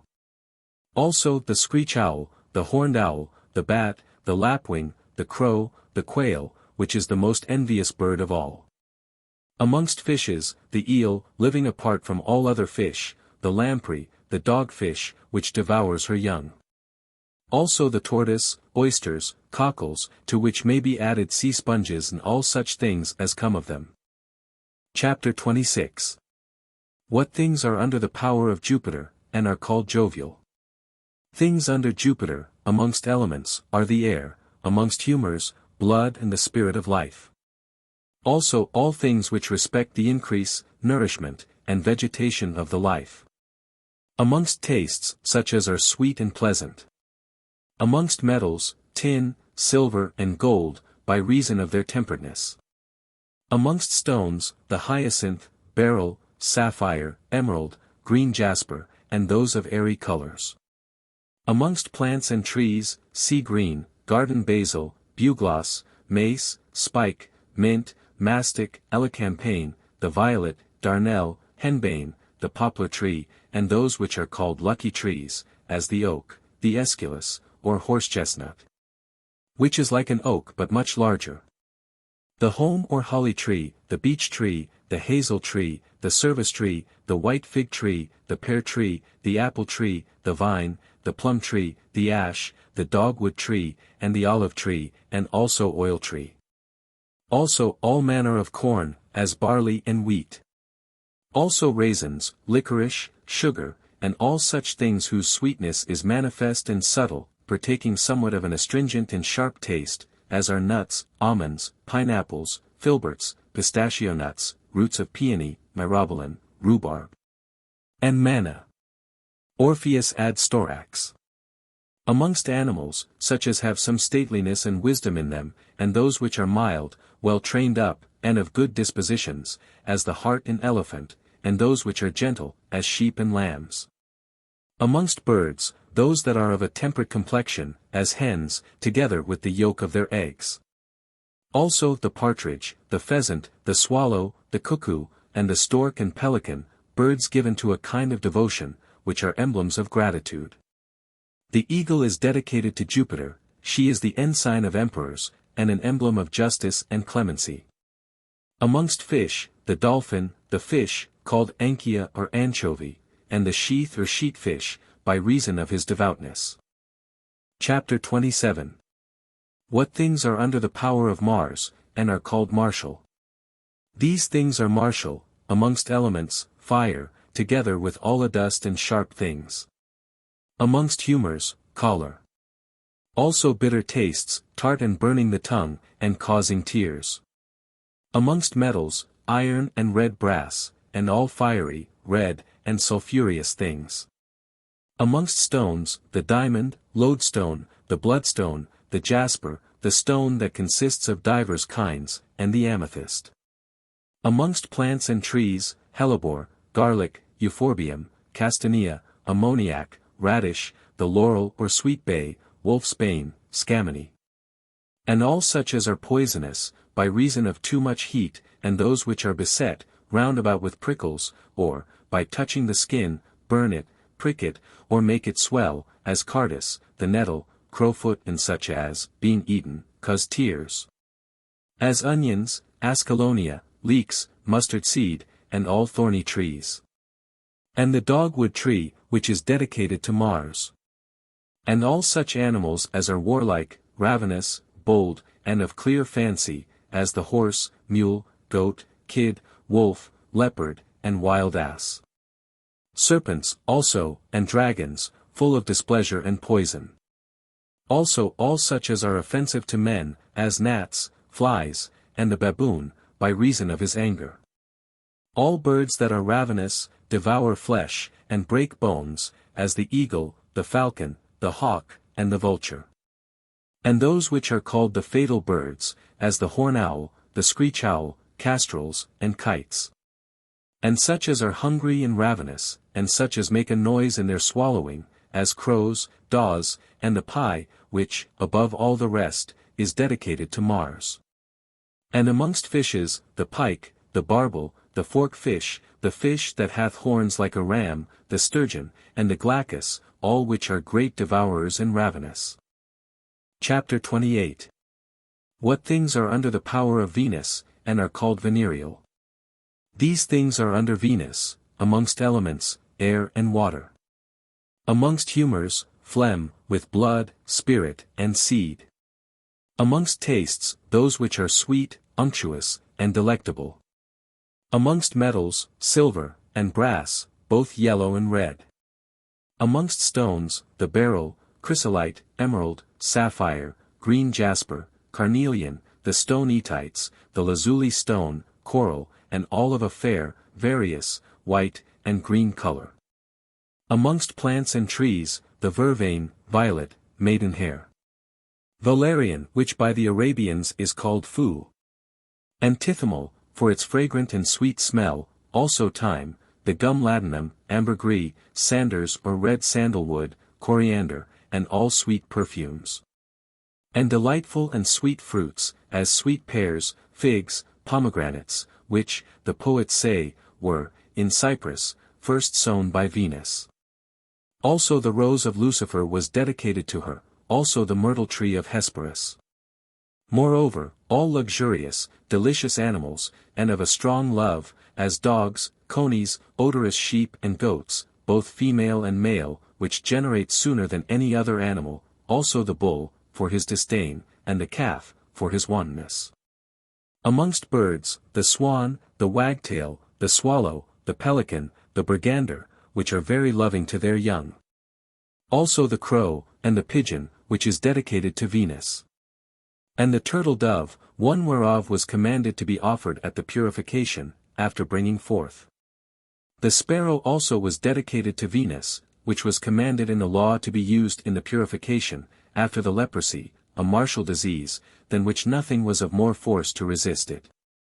Also, the Egyptians called the eagle by the name of Venus, because she never fails to answer the call of her mate.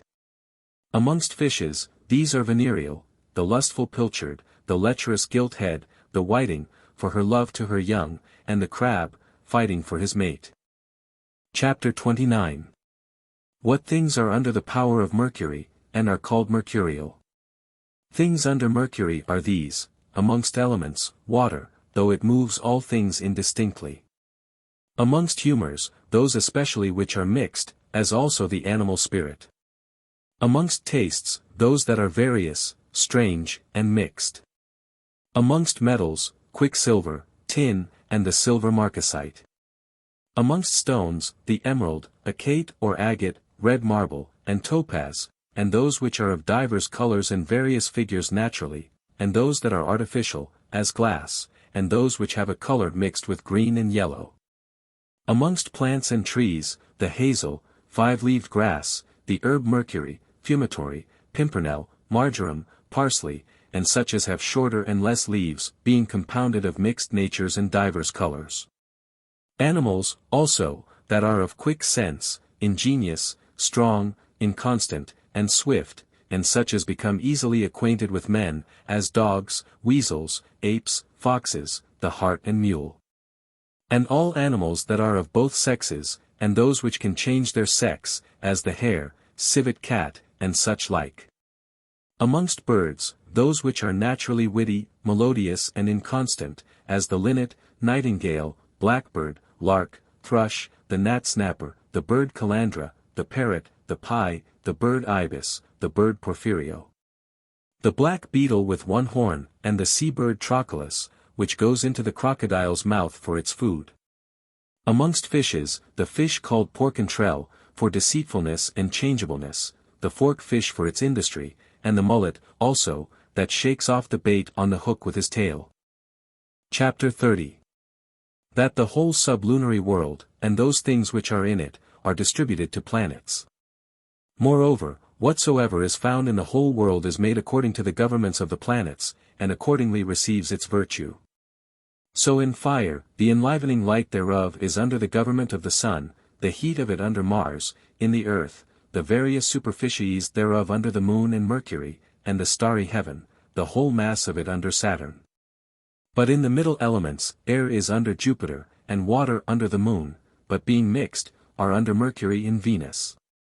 In like manner natural active causes observe the sun, the matter the moon, the fruitfulness of active causes, Jupiter. The fruitfulness of the matter, Venus, the sudden affecting of anything, Mars, and Mercury, that for his vehemency, this for his dexterity in manifold virtue. But the permanent continuation of all things is ascribed to Saturn. Also, amongst vegetables, everything that bears fruit is from Jupiter, and everything that bears flowers is from Venus, all seed and bark is from Mercury, and all roots from Saturn, and all wood from Mars, and leaves from the moon. Wherefore, all that bring forth fruit, and not flowers, are of Saturn and Jupiter, but they that bring forth flowers and seed, and not fruit, are of Venus and Mercury. Those which are brought forth of their own accord, without seed, are of the moon and Saturn. All beauty is from Venus, all strength from Mars, and every planet rules and disposeth that which is like to it. Also in stones, their weight, clamminess and slipticness is of Saturn, their use and temperament of Jupiter, their hardness from Mars, their life from the Sun, their beauty and fairness from Venus, their occult virtue from Mercury. And their common use from the Moon. Chapter 31. How provinces and kingdoms are distributed to planets. Moreover, the whole orb of the earth is distributed by kingdoms and provinces to the planets and signs.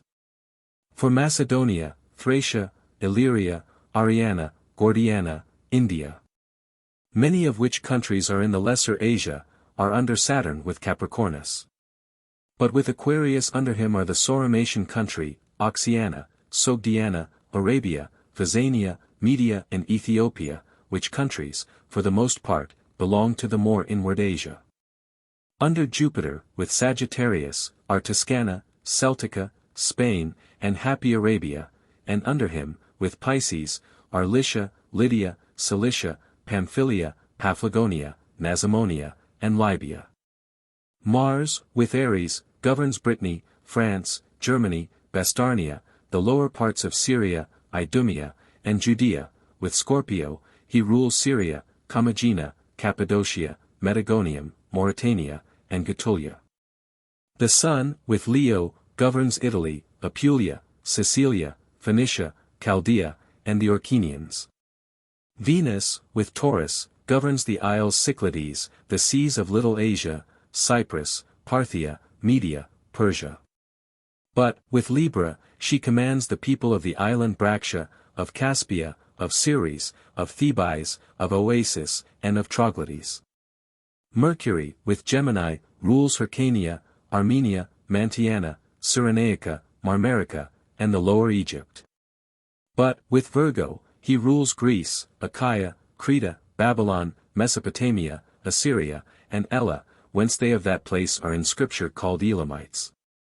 The Moon, with Cancer, governs Bithynia, Phrygia, Colchica, Numidia, Africa, Carthage, and all Carchadonia. These we have, in this manner, gathered from Ptolemy's opinion, to which, according to the writings of other astrologers, many more may be added. But he who knows how to compare these divisions of provinces according to the divisions of the stars, with the ministry of the ruling intelligences, and blessings of the tribes of Israel, the lots of the apostles, and typical seals of the sacred scripture, shall be able to obtain great and prophetical oracles, concerning every region, of things to come. Chapter 32. What things are under the signs, the fixed stars, and their images. The like consideration is to be had in all things concerning the figures of the fixed stars, therefore they will have the terrestrial ram to be under the rule of the celestial Aries, and the terrestrial bull and ox to be under the celestial Taurus. So also that Cancer should rule over crabs, and Leo over lions, Virgo over virgins, and Scorpio over scorpions, Capricornus over goats, Sagittarius over horses, and Pisces over fishes. Also the celestial Ursa over bears, the Hydra over serpents, and the dog star over dogs, and so of the rest. Now, Apuleius distributes certain and peculiar herbs to the signs and planets, viz., to Aries, the herb sage; to Taurus, the vervain that grows straight; to Gemini, the vervain that grows bending; to Cancer, comfrey; to Leo, sow bread; to Virgo, calamint; to Libra, mugwort; to Scorpio, scorpion grass; to Sagittarius, pimpernel; to Capricornus, the dock; to Aquarius, dragon's wort; to Pisces, heartwort. And to the planets these, viz., to Saturn, sengreen; to Jupiter, agrimony; to Mars, sulphurwort; to the Sun, marigold; to Venus, woundwort; to Mercury, mullein; to the Moon, peony. But Hermes, whom Albertus follows, distributes to the planets these, viz., to Saturn, the daffodil; to Jupiter, henbane; to Mars, ribwort; to the Sun, knotgrass; to Venus, vervain; to Mercury, cinquefoil; to the Moon, goosefoot. We also know by experience that asparagus is under Aries, and garden basil under Scorpio, for of the shavings of ram's horn, sowed, comes forth asparagus, and garden basil, rubbed betwixt two stones, produceth scorpions. Moreover, I will, according to the doctrine of Hermes, and of the bit, reckon up some of the more eminent stars, whereof the first is called the head of Algol, and, amongst stones, rules over the diamond; amongst plants, black hellebore and mugwort. The second are the Pleiades, or 7 stars, which, amongst stones, rule over crystal and the stone diodicus; amongst plants, the herb diacetin, and frankincense and fennel; and amongst metals, quicksilver. The third is the star Aldebaran, which hath under it, amongst stones, the carbuncle and ruby; amongst plants, the milky thistle and matri silva. The fourth is called the goat star, which rules, amongst stones, the sapphire. Amongst plants, horehound, mint, mugwort and mandrake.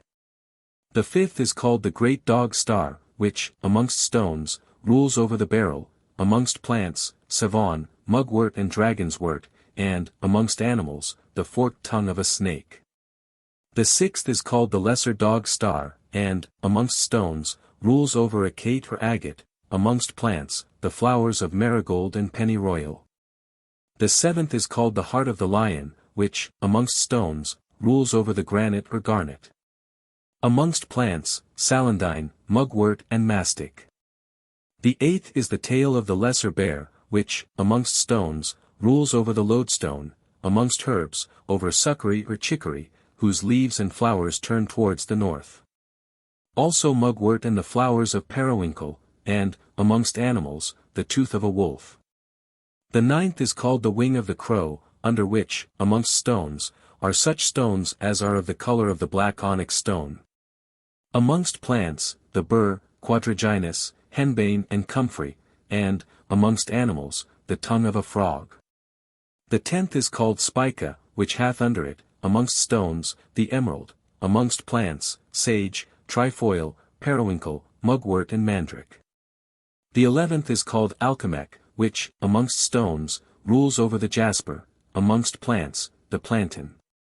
The 12th is called elphia, under this, amongst stones, is the topaz, amongst plants, rosemary, trifoil and ivy. The 13th is called the heart of the scorpion, under which, amongst stones, is the sardonyx and amethyst, amongst plants, long aristoloche and saffron. The 14th is the falling vulture, under which, amongst stones, is the chrysolite. Amongst plants, succory and fumitory. The 15th is the tail of Capricorn, under which, amongst stones, is chalcedony, amongst plants, marjoram, mugwort and catnip, and the root of mandrake. Moreover, this we must know, that every stone or plant or animal, or any other thing, is not governed by one star alone, but many of them receive influence, not separated, but conjoined, from many stars. So amongst stones, the chalcedon is under Saturn and Mercury, together with the tail of Scorpion and Capricorn. The sapphire, under Jupiter, Saturn and the star Alhajoth, Tusha is under Jupiter and the Sun and Moon. The emerald, under Jupiter, Venus and Mercury and the star Spica. The amethyst, as saith Hermes, is under Mars, Jupiter and the heart of the Scorpion. The jasper, which is of divers kinds, is under Mars, Jupiter and the star Alchemist. The chrysolite is under the Sun, Venus and Mercury, as also under the star which is called the falling vulture. The topaz, under the Sun and the star Elphia, the diamond, under Mars and the head of Algol. In like manner, amongst vegetables, the herb dragon is under Saturn and the celestial dragon, mastic and mint are under Jupiter and the Sun, but mastic is also under the heart of the lion, and mint, under the goat star. Hellebore is dedicated to Mars and the head of Algol, moss and sanders to the Sun and Venus, coriander to Venus and Saturn. Amongst animals, the sea calf is under the Sun and Jupiter, the fox and ape, under Saturn and Mercury. And domestical dogs under Mercury and the Moon. And thus we have shewed more things in these inferiors by their superiors. 26. Chapter 33. Of the seals and characters of natural things. All stars have their peculiar natures, properties, and conditions, the seals and characters whereof they produce, through their rays, even in these inferior things, viz.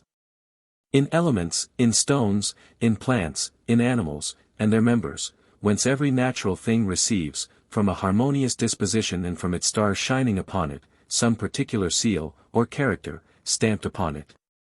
Which seal of character is the significator of that star, or harmonious disposition, containing in it a peculiar virtue, differing from other virtues of the same matter, both generically, specifically, and numerically.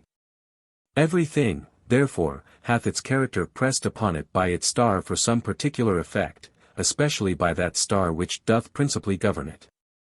And these characters contain and retain in them the peculiar natures, virtues, and roots of their stars, and produce the like operations upon other things, on which they are reflected, and stir up and help the influences of their stars.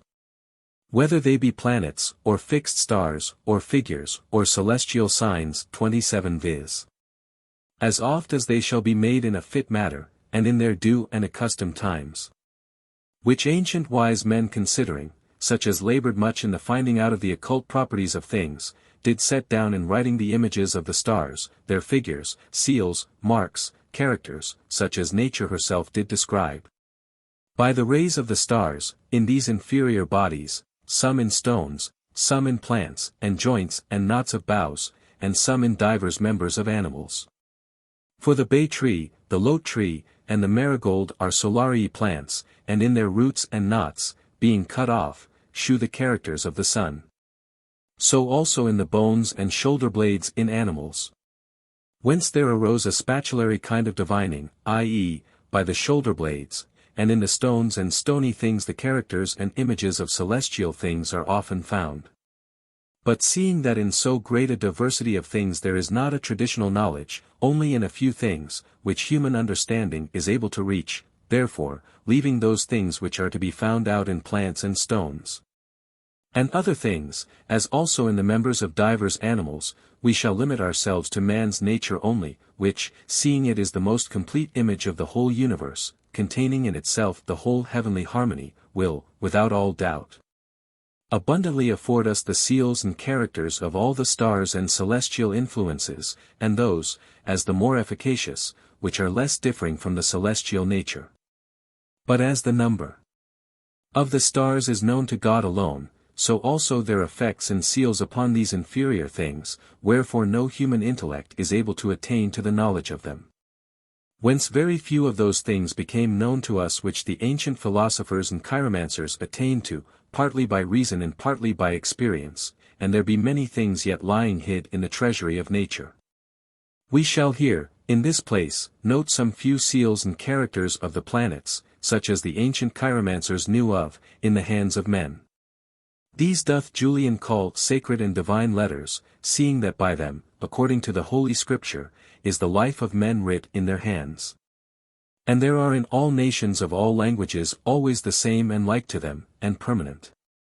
To which were added and found out afterwards many more, as by the ancient, so by latter chiromancers. And they that would know them must have recourse to their volumes. It is sufficient here to shew from whence the characters of nature have their original source, and in what things they are to be inquired after. Mr. Morley, on page 138 of his work, gives successively, line under line, the divine letters of Saturn, Jupiter, Mars, Venus, Mercury, the Sun, and the Moon, which may be compared with the figures made from the 1651 edition. Here follow the figures of divine letters. The letters or characters of Saturn. The letters or characters of Jupiter. The letters or characters of Mars. The letters or characters of the Sun. The letters or characters of Venus. The letters or characters of Mercury. The letters or characters of the Moon. Chapter 34. How, by natural things and their virtues, we may draw forth and attract the influences and virtues of celestial bodies. Now, if thou desirest to receive virtue from any part of the world, or from any star, thou shalt, those things being used which belong to this star, come under its peculiar influence, as wood is fit to receive flame by reason of sulfur, pitch and oil. Nevertheless, when thou dost do any one species of things, or individual, rightly apply many things, which are things of the same subject, scattered, amongst themselves, conformable to the same idea and star, presently. By this matter so opportunely fitted, a singular gift is infused by the idea, by means of the soul of the world. I say, opportunely fitted, viz., under a harmony, like to the harmony which did infuse a certain virtue into the matter. For although things have some virtues, such as we speak of, yet those virtues do so lie hid that there is seldom any effect produced by them. But, as in a grain of mustard seed, bruised, the sharpness which lay hid is stirred up. And as the heat of the fire doth make letters apparent to the sight which before could not be read, being writ with the juice of an onion, or with milk. And as letters wrote upon a stone with the fat of a goat, and altogether unperceived, when the stone is put into vinegar appear and shew themselves. And as a blow with a stick stirs up the madness of a dog which before lay asleep, so doth the celestial harmony disclose virtues lying in the water, stirs them up, strengtheneth them, and makes them manifest. And as I may so say, produceth that into act which before was only in power, when things are rightly exposed to it in a celestial season. As for example, if thou dost desire to attract virtue from the sun, and to seek those things that are solari, amongst vegetables, plants, metals, stones, and animals, those things are to be used and taken chiefly which in a solari order are higher. For these are more available.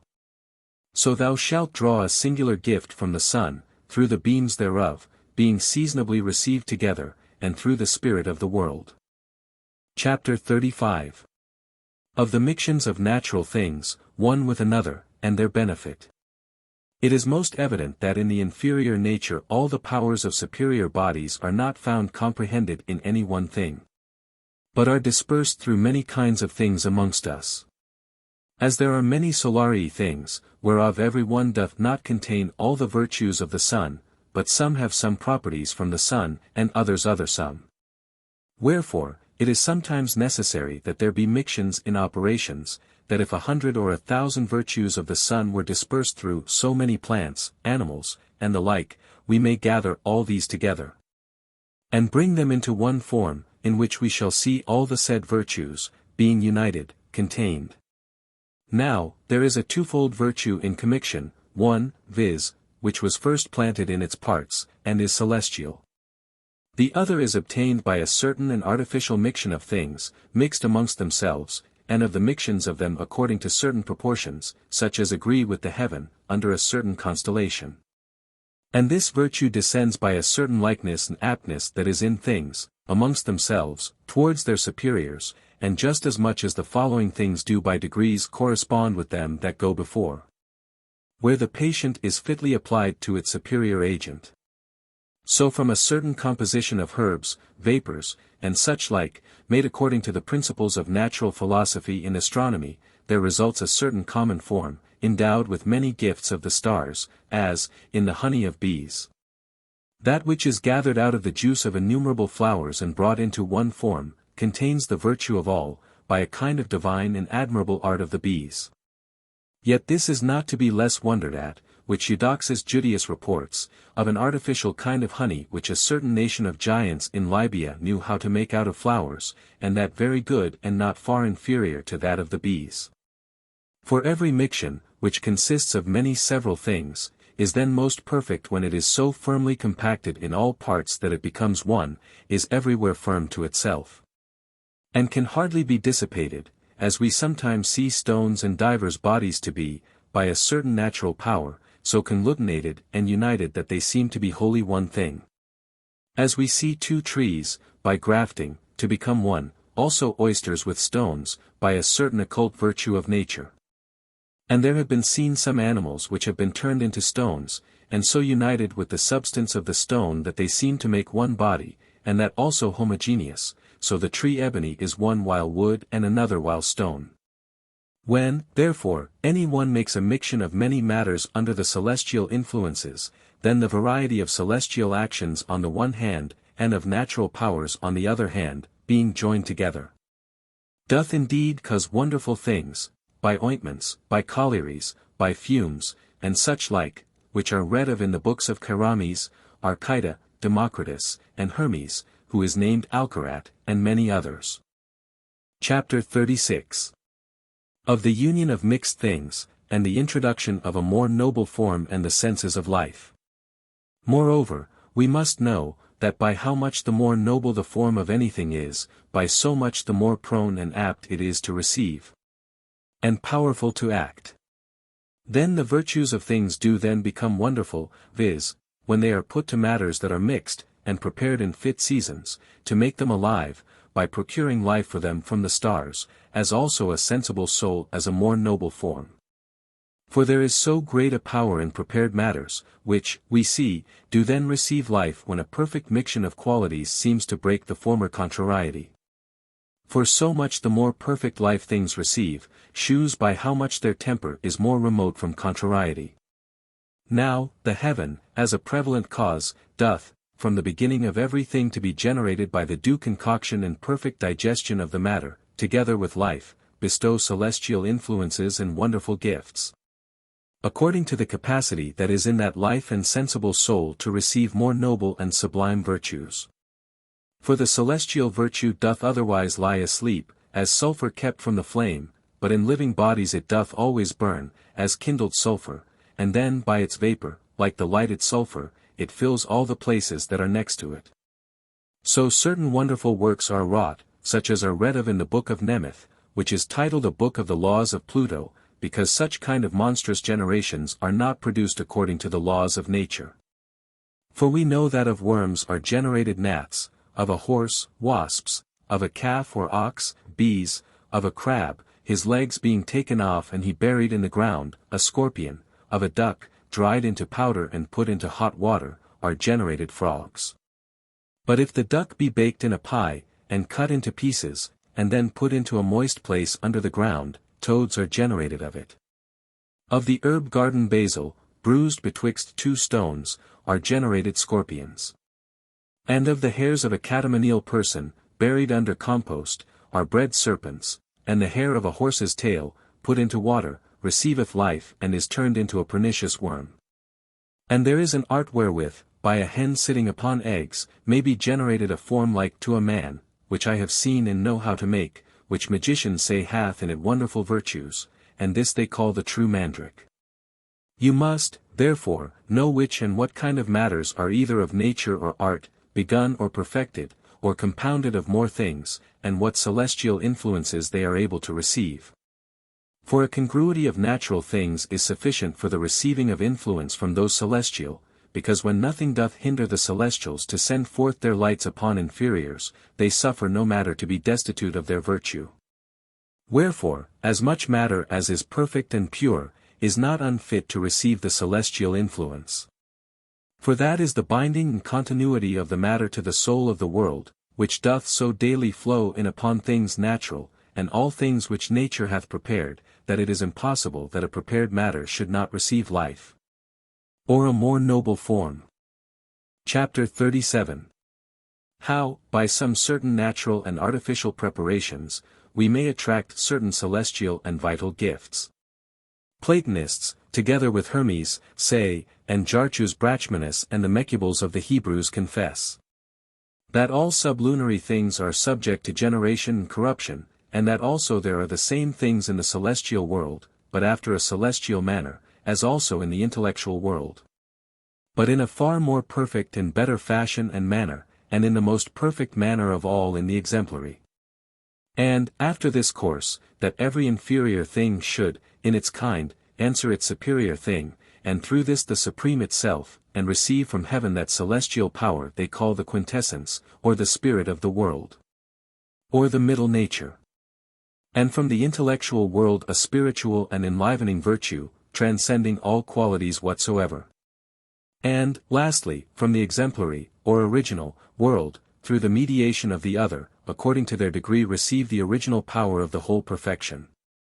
Hence, everything may be aptly reduced from these inferiors to the stars, from the stars to their intelligences, and from thence to the first cause itself, from the series and order whereof all magic and all occult philosophy flows, for every day some natural thing is drawn by art and some divine thing is drawn by nature, which, the Egyptians, seeing, called nature a magicianess, i.e., the very magical power itself, in the attracting of like by like, and of suitable things by suitable.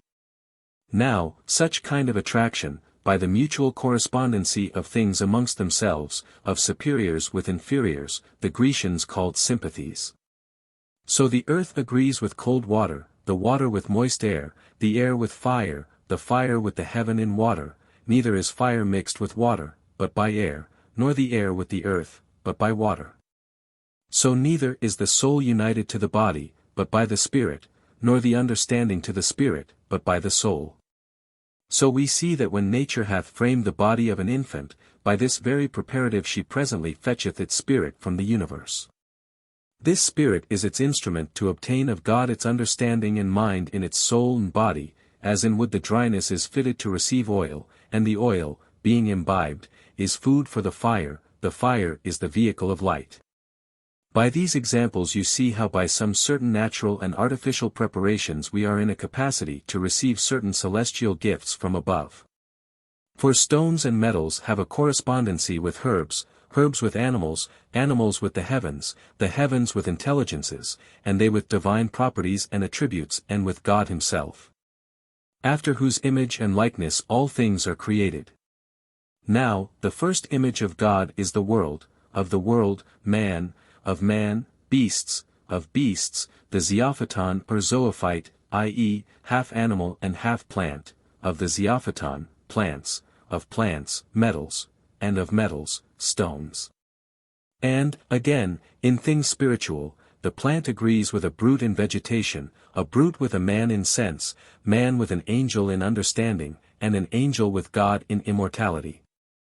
Divinity is annexed to the mind to the intellect to the intention to the imagination to the senses, and the senses, at last, to things.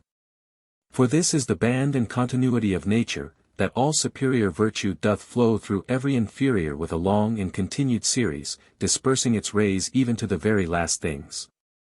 And inferiors, through their superiors, come to the very supreme of all. For so inferiors are successively joined to their superiors, that there proceeds an influence from their head, the first cause, as a certain string stretched out to the lowermost things of all. Of which string, if one end be touched the whole doth presently shake, and such a touch doth sound to the other end, and at the motion of an inferior the superior also is moved, to which the other doth answer, as strings in a lute well tuned. Chapter 38. How we may draw not only celestial and vital, but also certain intellectual and divine gifts from above. Magicians teach that celestial gifts may, through inferiors being conformable to superiors, be drawn down by opportune influences of the heaven. And so, also, by these celestial gifts, the celestial angels, as they are servants of the stars, may be procured and conveyed to us. Iamblichus, Proclus and Synesius, with the whole school of Platonists, confirm that not only celestial and vital but also certain intellectual, angelical and divine gifts may be received from above by some certain matters having a natural power of divinity, i.e., which have a natural correspondency with the superiors, being rightly received and opportunely gathered together according to the rules of natural philosophy in astronomy. And Mercurius Trismegistus writes, that an image, rightly made of certain proper things, appropriated to any one certain angel will presently be animated by that angel. Of the same, also, Austin, St. Augustine, makes mention in his 8th book, De Civitate Dei, the City of God. For this is the harmony of the world, that things supercelestial be drawn down by the celestial, and the supernatural by those natural, because there is one operative virtue that is diffused through all kinds of things. By which virtue, indeed, as manifest things are produced out of occult causes, so a magician doth make use of things manifest to draw forth things that are occult, viz. through the rays of the stars, through fumes, lights, sounds, and natural things which are agreeable to those celestial, in which, aside from their corporeal qualities, there is, also, a kind of reason, sense and harmony. And incorporeal and divine measures and orders. So we read that the ancients were wont often to receive some divine and wonderful thing by certain natural things, so the stone that is bred in the apple of the eye of a civet held under the tongue of a man, is said to make him to divine or prophesy. The same is selenite, the moonstone, reported to do.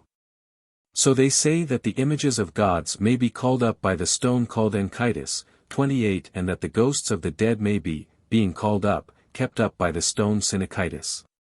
The like doth the herb Aglophotis do, which is also called marmorites, growing upon the marbles of Arabia, as saith Pliny, and the which magicians use. Also there is an herb called Reangelida with which magicians drinking of can prophesy. Moreover, there are some herbs by which the dead are raised to life, whence Xanthus the historian tells that with a certain herb called Balas, a young dragon being killed, was made alive again. Also, that by the same herb a certain man of Tilum, whom a dragon killed, was restored to life, and Juba reports, that in Arabia a certain man was by a certain herb restored to life. But whether or no any such things can be done, indeed, upon man by the virtue of herbs or any other natural thing, we shall discourse in the following chapter. Now, it is certain and manifest, that such things can be done upon other animals. So if flies, that are drowned, be put into warm ashes they revive. And bees, being drowned, do in like matter recover life in the juice of the herb catnip. And eels, being dead for want of water, if with their whole bodies they be put under mud in vinegar and the blood of a vulture being put to them, will all of them, in a few days, recover life. They say that if the fish Echinias be cut into pieces and cast into the sea, the parts will within a little time come together and live. Also we know that the pelican doth restore her young to life, being killed, with her own blood. Chapter 39. That we may, by some certain matters of the world, stir up the gods of the world and their ministering spirits. No man is ignorant that evil spirits, by evil and profane arts, may be raised up as Celis Seth sorcerers are wont to do. Whom most detestable and abominable filthiness did follow and accompany, such as were in times past in the sacrifices of Priapus, and in the worship of the idol which was called Painter, to whom they did sacrifice with shameful nakedness. Neither to these is that unlike, if it be true and not a fable, which is read concerning the detestable heresy of old churchmen, and like to these are manifest in witches and mischievous women. Which wickednesses the foolish dotage of women is subject to fall into. By these, and such as these, evil spirits are raised. As a wicked spirit spake once to John of one Synops, a sorcerer, all the power, saith he, of Satan dwells there. And he is entered into a confederacy with all the principalities together, and likewise we with him, and Synops obeys us and we, again, obey him. Again, on the contrary side, no man is ignorant that supercelestial angels or spirits may be gained by us through good works, a pure mind, secret prayers, devout humiliation, and the like. Let no man, therefore, doubt that in like manner by some certain matters of the world, the gods of the world may be raised by us, or, at least, the ministering spirits or servants of these gods, and, as Mercurius saith, the airy spirits, not supercelestial, but less higher. So we read that the ancient priests made statues and images, foretelling things to come, and infused into them the spirits of the stars, which were not kept there by constraint in some certain matters, but rejoiced in them, viz. As acknowledging such kinds of matter to be suitable to them, they do always and willingly abide in them, and speak and do wonderful things by them, no otherwise than evil spirits are wont to do when they possess men's bodies. Chapter 40. Of bindings, what sort they are of, and in what ways they are wont to be done. We have spoken concerning the virtues and wonderful efficacy of natural things. It remains now that we understand a thing of great wonderment, and it is a binding of men into love or hatred, sickness or health, or such like. Also the binding of thieves and robbers, that they cannot steal in any place. The binding of merchants, that they cannot buy or sell in any place, the binding of an army, that they cannot pass over any bound, the binding of ships, that no winds, though never so strong, shall be able to carry them out of the haven. Also the binding of a mill, that it can by no force whatsoever be turned round, the binding of a cistern or fountain, that the water cannot be drawn up out of them, the binding of the ground, that it cannot bring forth fruit. The binding of any place, that nothing can be built upon it, the binding of fire, that though it be never so strong, can burn no combustible thing that is put to it. Also the bindings of lightnings and tempests, that they shall do no hurt. The binding of dogs, that they cannot bark, the binding of birds and wild beasts, that they shall not be able to fly or run away. And such like as these, which are scarce credible, yet often known by experience. Now, there are such kind of bindings as these made by sorceries, collieries, unguents, and love potions, by binding to or hanging up of things. By rings, by charms, by strong imaginations and passions, by images and characters, by enchantments and imprecations, by lights, by numbers, by sounds, by words, and names, invocations, and sacrifices. By swearing, conjuring, consecrations, devotions, and by divers superstitions, and observations, and such like. Chapter 41. Of Sorceries, and their Power. The force of sorceries is reported to be so great that they are believed to be able to subvert, consume and change all inferior things, according to Virgil's Muse. Moeris for me these herbs in Pontus chose. And curious drugs, for their great plenty grows. I, many times, with these have Moeris spied Chang to a wolf, and in the woods to hide. From sepulchres would souls departed charm. And corn bear standing from another's farm.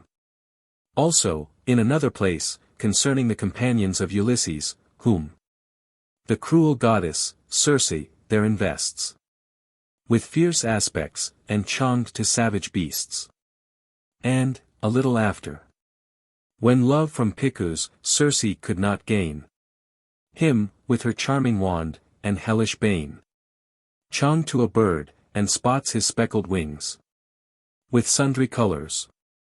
Now, there are some kinds of these sorceries mentioned by Lucan concerning that sorceress, Thessala, calling up ghosts, where he saith, here all nature's products unfortunate. Foam of mad dogs, which waters fear and hate. Guts of the lynx, hyenas, not inbred. The marrow of a heart with serpents fed. Were not wanting, no, nor the sea lamprey, which stops the ships, nor yet the dragon's eye. And such as Apuleius tells of concerning Pamphila, that sorceress, endeavoring to procure love. To whom Fotis, a certain maid, brought the hairs of a goat, cut off from a bag or bottle made with the skin thereof, instead of Boeotius, a young man, hair. Now she, saith Apuleius, being out of her wits for the young man, goeth up to the tiled roof and, in the upper part thereof, makes a great hole open to all the oriental and other aspects, and most fit for these her arts. And there privately worships. Having before furnished her mournful house with suitable furniture, with all kinds of spices, with plates of iron with strange words engraven upon them, with parts of sterns of ships that were cast away and much lamented. And with divers members of buried carcasses cast abroad, here noses and fingers, there the fleshy nails of those that were hanged, and, in another place, the blood of them that were murdered, and their skulls, mangled with the teeth of wild beasts. Then she offers sacrifices, their enchanted entrails lying panting, and sprinkles them with divers kinds of liquors, sometimes with fountain water, sometimes with cow's milk, sometimes with mountain honey, and mead. Then she ties those hairs into knots, and lays them on the fire, with divers odors, to be burnt. Then presently, with an irresistible power of magic, and blind force of the gods, the bodies of those whose hairs did smoke, and crash, did assume the spirit of a man, and feel, and hear, and walk, and come whither the stink of their hair led them. And, instead of Boeotius, the young man, comes skipping and leaping with joy and love into the house. Austin also reports that he heard of some women sorceresses, that were so well versed in these kind of arts, that, by giving cheese to men, they would presently turn them into working cattle and, the work being done, restored them into men again. Chapter 42. Of the wonderful virtues of some kinds of sorceries. Now I will shew you what some of the sorceries are, that by the example of these there may be a way opened for the consideration of the whole subject of them. Of these, therefore, the first is the catamenia, which, how much power it hath in sorcery, we will now consider, for, as they say, if it comes over new wine it makes it sour, and if it doth but touch the vine, it spoils it forever. And, by its very touch, it makes all plants and trees barren, and they that be newly set to die, it burns up all the herbs in the garden and makes fruit fall off from the trees. It darkens the brightness of a looking-glass, dulls the edges of knives and razors, and dims the beauty of ivory. It makes iron presently rusty, it makes brass rust and smell very strong. It makes dogs mad if they do but taste of it, and if they, being thus mad, shall bite any one, that wound is incurable. It kills whole hives of bees, and drives them from the hives that are but touched with it. It makes linen black that is boiled with it, it makes mares cast their foal if they do but touch it, and makes asses barren as long as they eat of the corn that hath been touched with it. The ashes of catamenious clothes, if they be cast upon purple garments that are to be washed, change the color of them, and takes away colors from flowers. They say that it drives away tertian and quartan agues if it be put into the wool of a black ram, and tied up in a silver bracelet. As, also, if the soles of the patient's feet be anointed therewith, and especially if it be done by the woman herself, the patient not knowing of it. Moreover, it cures the fits of the falling sickness. But most especially it cures them that are afraid of water, or drink after they are bitten with a mad dog, if only a catamenious cloth be put under the cup. Besides, they report, that if catamenious persons shall walk, being nude, about the standing corn, they make all cankers, worms, beetles, flies, and all hurtful things, to fall off from the corn. But they must take heed that they do it before sunrising, or else they will make the corn to wither. Also, they say, they are able to expel hail, tempests, and lightnings, more of which Pliny makes mention of. Know this, that they are a greater poison if they happen in the decrease of the moon, and yet much greater if they happen betwixt the decrease and change of the moon. But if they happen in the eclipse of the moon or the sun, they are an incurable poison. But they are of the greatest force of all when they happen in the first early years, even in the years of virginity, for if they do but touch the posts of the house there can no mischief take effect in it. Also, they say, that the threads of any garment touched therewith cannot be burnt, and if they be cast into the fire it will spread no further. Also, it is said, that the root of peony, being given with castor oil smeared over, using the catamenious cloth, cureth the falling sickness. Moreover, if the stomach of a hart be burnt or roasted, and to it be put a perfuming made with a catamenious cloth, it will make crossbows useless for the killing of any game. The hairs of a catamenious person, put under compost, breed serpents. And, if they be burnt, will drive away serpents with their smell. So great a poisonous force is in them that they are poison to poisonous creatures. There is, also, hippomenes, which amongst sorceries is not the least taken notice of, and it is a little venomous piece of flesh as big as a fig, and black, which is in the forehead of a colt newly foaled. Which unless the mare herself presently eat, she will never after love her foal or let it suckle. And for this cause, they say, there is a most wonderful power in it to procure love, if it be powdered and drank in a cup with the blood of him that is in love. There is another sorcery of the same name, hippomenes, a venomous humor of the mare in her mating season, of which Virgil makes mention when he sings. Hence comes that poison which the shepherds call hippomenes, and from the mares doth fall the woeful bane which cruel stepdames use, and with a charm mongst powerful drugs infuse. Of this doth Jovial, the satirist, make mention. Hippomenes, poisons that boiled are, and charms are given to sons-in-law, with such like harms. Apollonius, also, in his Argonautica, makes mention of the herb of Prometheus, which he saith groweth from corrupt blood dropping upon the earth, whilst the vulture was gnawing upon the liver of Prometheus upon the hill Caucasus.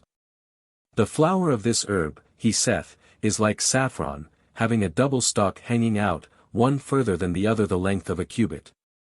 The root under the earth, as flesh newly cut, sends forth a blackish juice as it were of a beech, with which, saith he, if any one shall, after he hath performed his devotion to Proserpina, smear over his body, he cannot be hurt either with sword or fire. Also Saxo Grammaticus writes, that there was a certain man, called Phroton, who had a garment which, when he had put on, was such he could not be hurt with the point or edge of any weapon.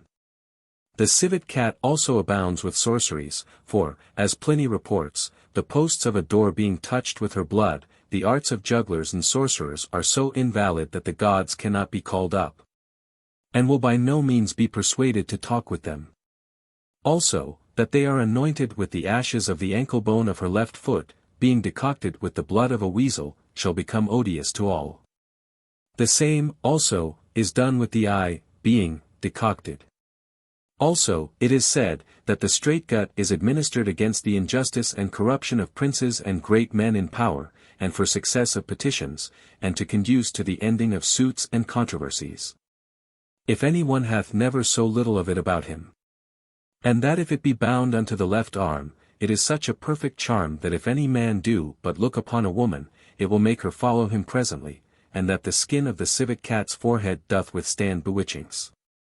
They say, also, that the blood of a basilisk, which they call the blood of Saturn, hath such great force in sorcery that it procures for him that carries it about him good success of his petitions from great men in power, and of his prayers from God, and also remedies of diseases, and grant of any privilege. They say, also, that a tyke, if it be pulled out of the left ear of a dog, and if be it is altogether black, hath great virtue in the prognosticating of life, for if the sick party shall answer him that brought it in, and who, standing at his feet, shall ask of him concerning his disease, there is certain hope of life. And that he shall die if he make no answer.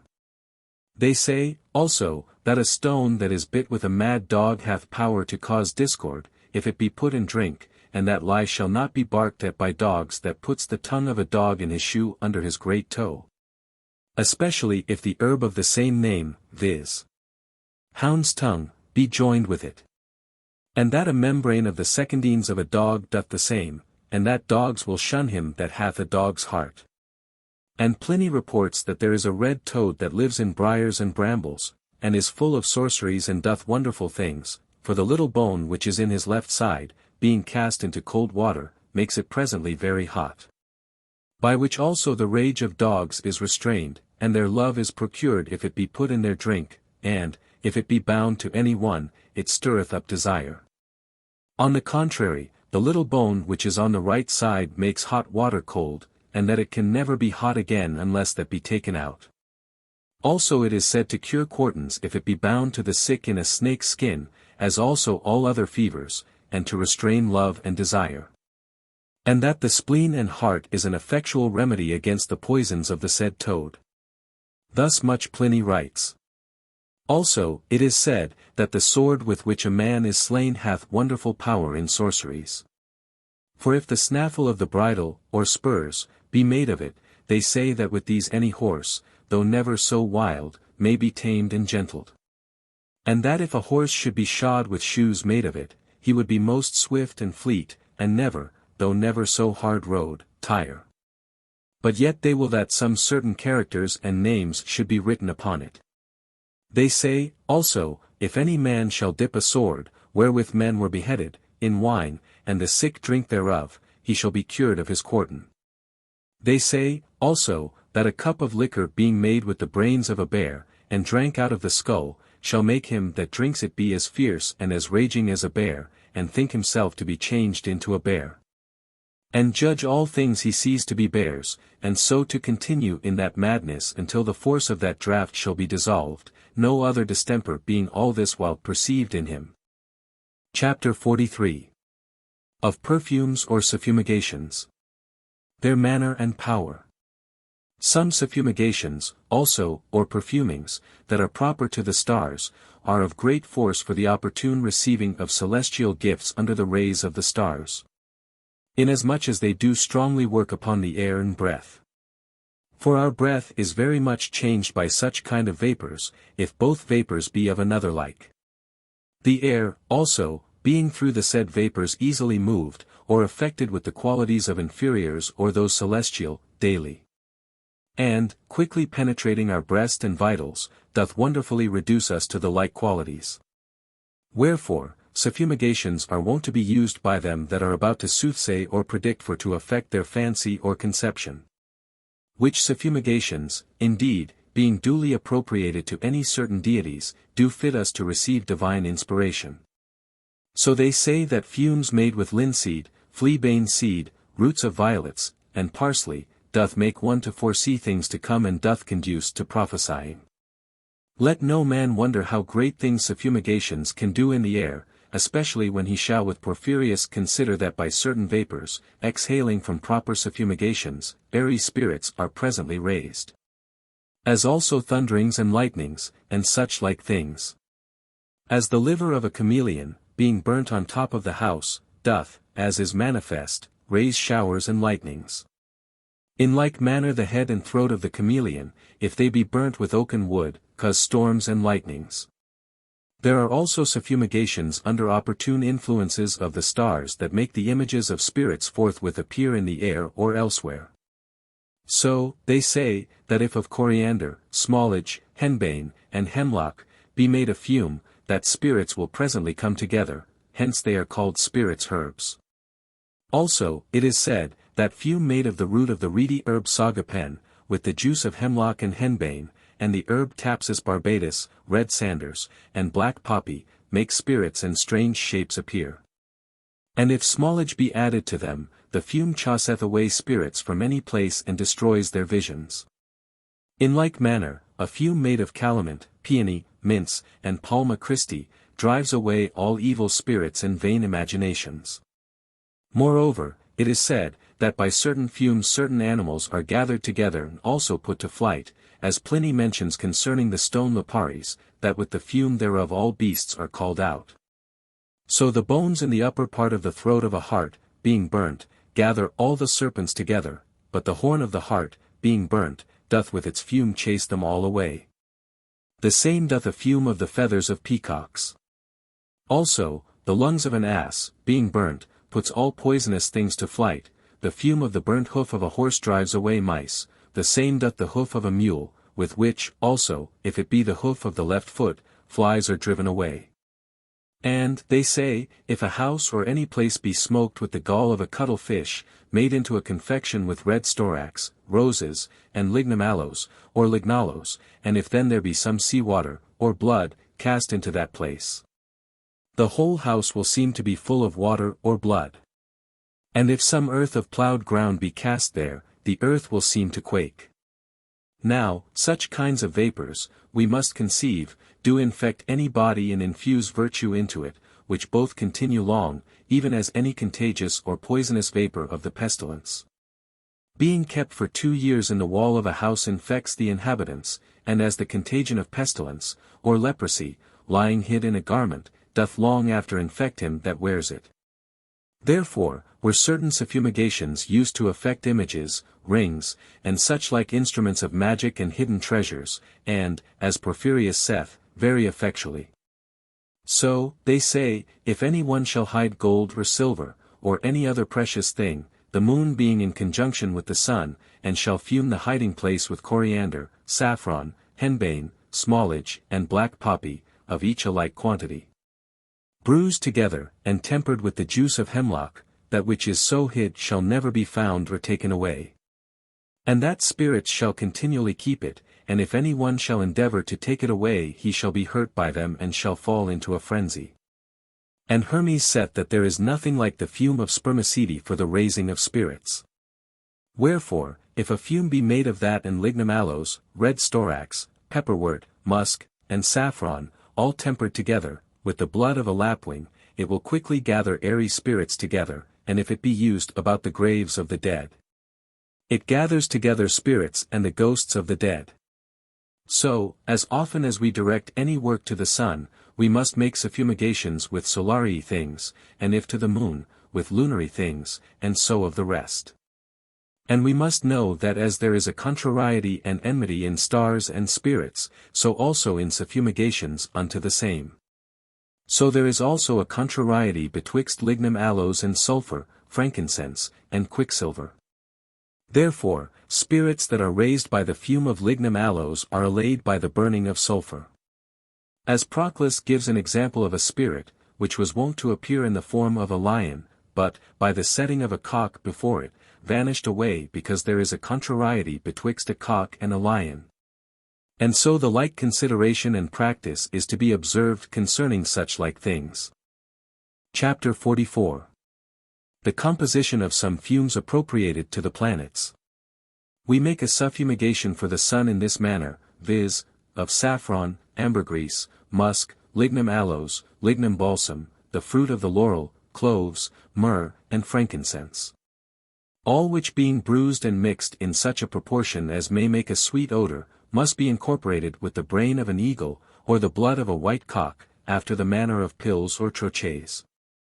For the moon we make a suffumigation of the head of a dried frog, the eyes of a bull, the seed of white poppy, frankincense, and camphor, which must be incorporated with catamenia, or the blood of a goose. For Saturn, take black poppy seed, henbane, root of mandrake, the lodestone, and myrrh, and make them up with the brain of a cat or the blood of a bat. For Jupiter, take the seed of ash, lignum aloes, storax, the gum benjamin or benzoin, the lazuli stone, and the tops of the feathers of a peacock, and incorporate them with the blood of a stork, or a swallow, or the brain of a hart. For Mars, take euphorbium, bdellium, gum ammoniac, the roots of both hellebores, the lodestones, and a little sulfur, and incorporate them all with the brain of a hart, the blood of a man and the blood of a black cat. For Venus, take musk, ambergris, lignum aloes, red roses and red coral, and make them up with the brain of sparrows and the blood of pigeons. For Mercury, take mastic, frankincense, cloves, and the herb cinquefoil, and the stone acate, and incorporate them all with the brain of a fox or weasel, and the blood of a magpie. Besides, to Saturn are appropriated for fumes all odoriferous roots, as pepperwort root, etc., and the frankincense tree, to Jupiter odoriferous fruits, as nutmegs and cloves. To Mars, all odoriferous wood, as sanders, cypress, lignum balsam and lignum aloes, to the Sun, all gums, frankincense, mastic, benjamin, storax, ladanum, ambergris and musk, to Venus, sweet flowers, as roses, violets, saffron, and such like. To Mercury, all the peels of wood and fruit, as cinnamon, lignum cassia, mace, citron or lemon peel, and bayberries, and whatsoever seeds are odoriferous. To the Moon, the leaves of all vegetables, as the leaf indum, and the leaves of the myrtle and bay tree. Know, also, that according to the opinion of the magicians, in every good matter, as love, good will, and the like, there must be a good fume, odoriferous and precious. And in every evil matter, as hatred, anger, misery, and the like, there must be a stinking fume, that is of no worth. The 12 signs, also, of the zodiac have their proper fumes, as Aries hath myrrh, Taurus, pepperwort, Gemini, mastic. Cancer, camphor, Leo, frankincense, Virgo, sanders, Libra, galbanum, Scorpio, opopanax, Sagittarius, lignum aloes, Capricornus, Benjamin, Aquarius, euphorium, Pisces, red storax. But Hermes describes the most powerful fume to be that which is compounded of the 7 aromatics, according to the powers of the 7 planets, for it receives from Saturn, pepperwort, from Jupiter, nutmeg, from Mars, lignum aloes. From the Sun, mastic, from Venus, saffron, from Mercury, cinnamon, and from the Moon, the myrtle. Chapter 45. Of Collieries, Unctions, Love Medicines, and their Virtues. Moreover, collieries and unguents, conveying the virtues of things natural and celestial to our spirit, can multiply, transmute, transfigure, and transform it accordingly. As also transpose those virtues which are in them into it. That so, it cannot act only upon its own body, but also upon that which is near it, and effect that by visible rays, charms, and by touching it with some like quality. For because our spirit is the subtle, pure, lucid, airy, and unctuous vapor of the blood, it is therefore fit to make collieries of the like vapors, which are more suitable to our spirit in substance, for then, by reason of their likeness, they do the more stir up, attract, and transform the spirit. The like virtues have certain ointments and other confections. Hence by the touch sometimes sickness, poisonings, and love is induced, some things, as the hands or garments, being anointed. Also by kisses, some things being held in the mouth, love is induced. As in Virgil we read that Venus praised Cupid. That when glad Dido hugs him in her lap. At royal feasts, crowned with the cheering grape. When she, embracing, shall sweet kisses give. Inspire hid flame, with deadly bane deceive. He would. Now the sight, because it perceives more purely and clearly than the other senses, and fastening in us the marks of things more acutely and deeply, doth most of all and before others, agree with the fantastic spirit. As is apparent in dreams, when things seen do more often present themselves to us than things heard, or any thing coming under the other senses. Therefore, when collieries or eye waters transform visual spirits, that spirit doth easily affect the imagination, which indeed being affected with divers species and forms, transmits the same by the spirit unto the outward sense of sight. By which occasion there is caused in it a perception of such species and forms in that manner, as if it were moved by external objects, that there seem to be seen terrible images and spirits and such like. So there are made collieries, making us forthwith to see the images of spirits in the air or elsewhere, as I know how to make of the gall of a man, and the eyes of a black cat, and of some other things. The like is made also of the blood of a lapwing, of a bat, and a goat, and, they say, if a smooth, shining piece of steel be smeared over with the juice of mugwort, and made to fume, it will make invoked spirits to be seen in it. So, also, there are some suffumigations, or unctions, which make men speak in their sleep, to walk, and to do those things which are done by men that are awake, and sometimes to do those things which men that are awake cannot or dare not do. Some there are that make us to hear horrid or delectable sounds, and such like. And this is the cause why maniacal and melancholy men believe they see and hear those things without which their imagination doth only fancy within. Hence they fear things not to be feared, and fall into wonderful and most false suspicions, and fly when none pursueth them, are also angry and contend, nobody being present, and fear where no fear is. Such like passions also can magical confections induce, by suffumigations, by collieries, by unguents, by potions, by poisons, by lamps and lights, by looking glasses, by images, enchantments, charms, sounds and music. Also by divers rites, observations, ceremonies, religions and superstitions, all which shall be handled in their places. And not only by these kind of arts are passions, apparitions and images induced, but also things themselves, which are really changed and transfigured into divers forms, as the poet relates of Proteus, Periclymenus, Acheloas, and Mera, the daughter of Erysichthon. So, also, Circe changed the companions of Ulysses, and of old, in the sacrifices of Jupiter Lycaeus, the men that tasted of the inwards of the sacrifices were turned into wolves which, Pliny saith, befell a certain man called Demarchus. The same opinion was Austin of, for, he saith, whilst he was in Italy, he heard of some women that by giving sorceries in cheese to travellers, turned them into working cattle, and when they had done such work as they would have them, turned them into men again. And that this befell a certain priest called Prestantius.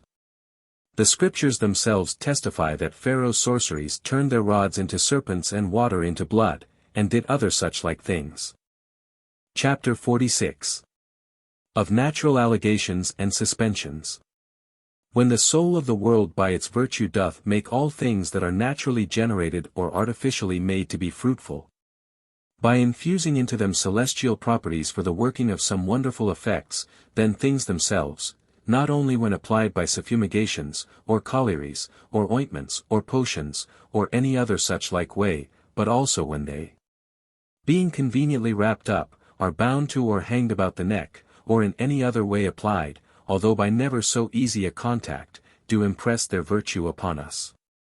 By these allegations, therefore, suspensions, wrappings up, applications, and contacts, the accidents of the body and mind are changed into sickness, health, boldness, fear, sadness, and joy, and the like.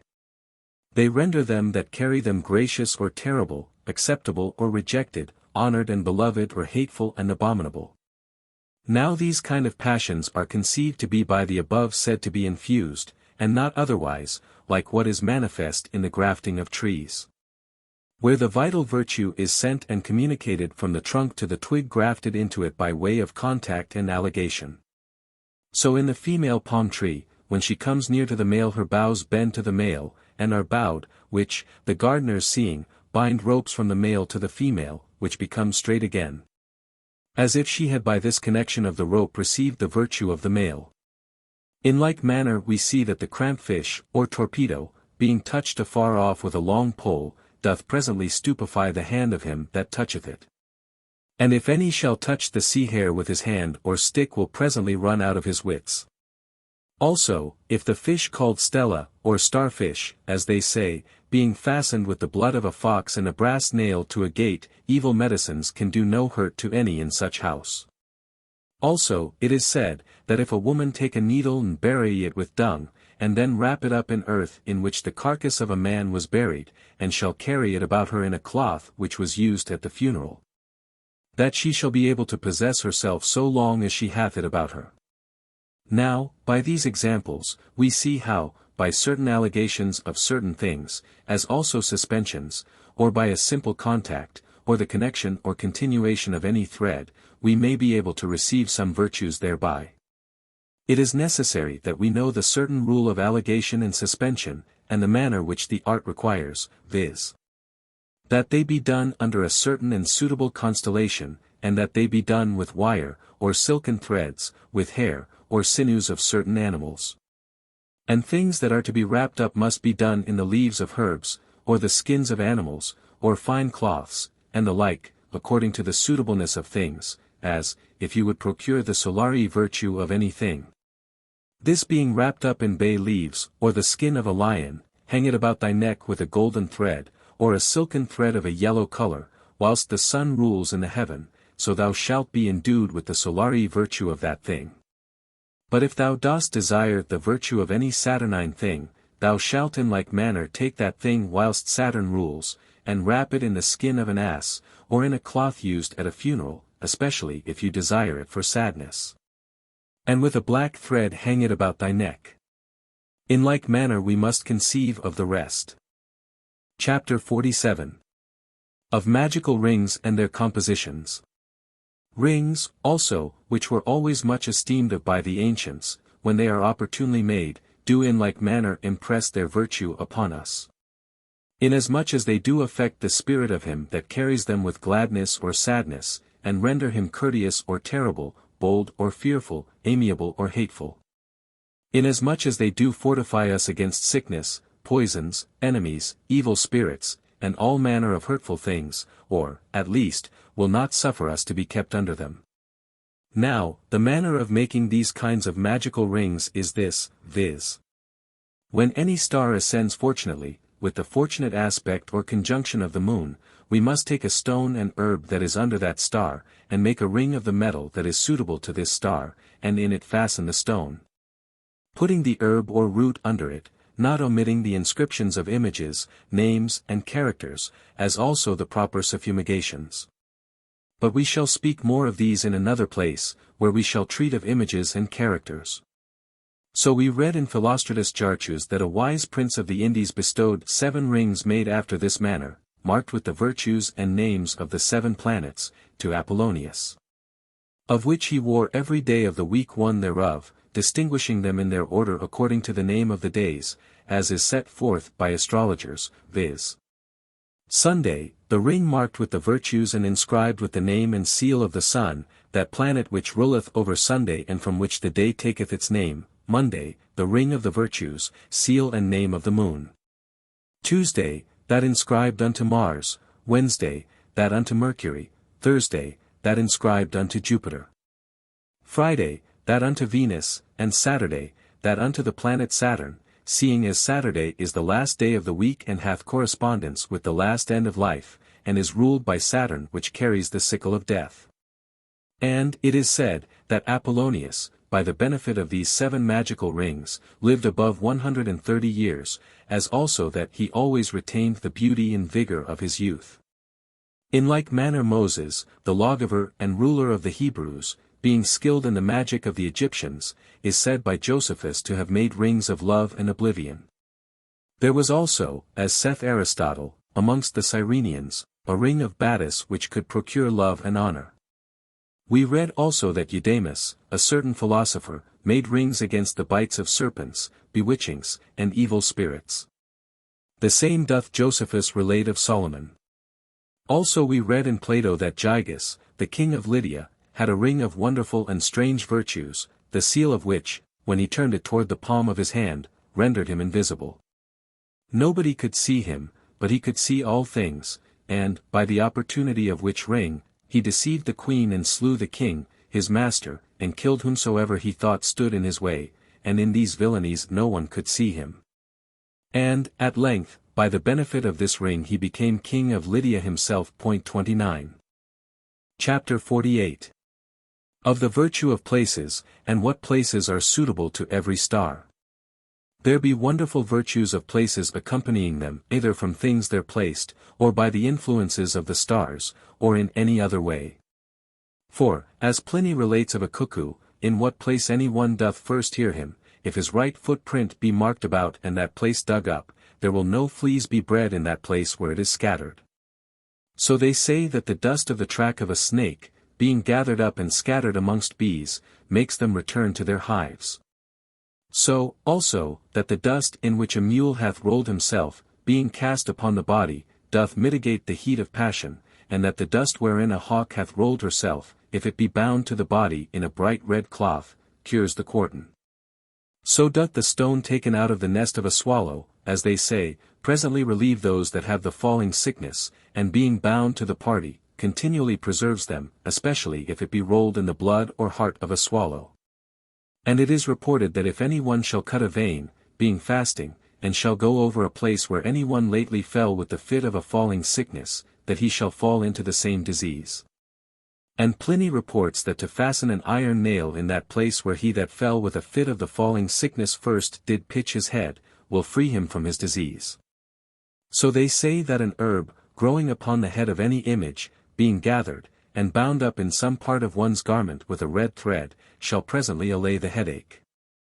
And that any herb gathered out of the brooks or rivers before sunrising, and no body seeing him that gathers it, shall cure the tertian if it be bound to the left arm, the sick party not knowing what is done. Amongst places that are appropriated to the stars, all stinking places, and dark, underground, religious, and mournful places, as churchyards, tombs, and houses not inhabited by men, and old, tottering, obscure, dreadful houses. And solitary dens, caves, and pits, also fish ponds, standing pools, sewers, and such like, are appropriated to Saturn.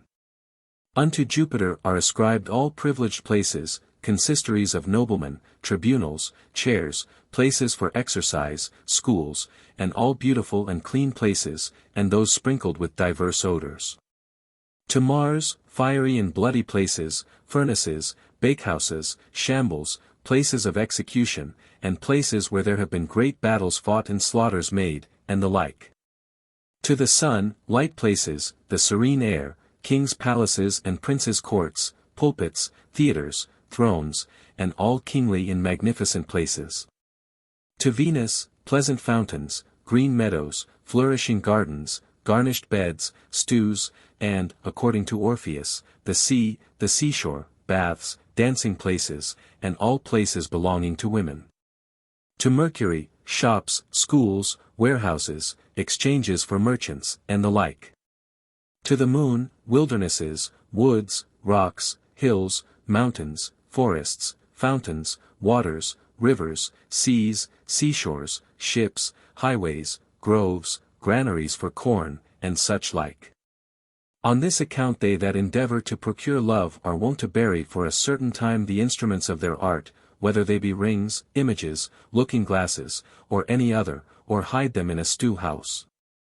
So that they will contract some virtue under Venus, the same as those things that stand in stinking places become stinking, and those in an aromatical place become aromatic and of a sweet savor. The four corners of the earth also pertain to this matter. Hence they that are to gather a Saturnine, martial, or jovial herb must look towards the east or south, partly because they desire to be oriental from the sun, and partly because of their principal houses, viz. Aquarius, Scorpio and Sagittarius are southern signs, so also are Capricornus and Pisces.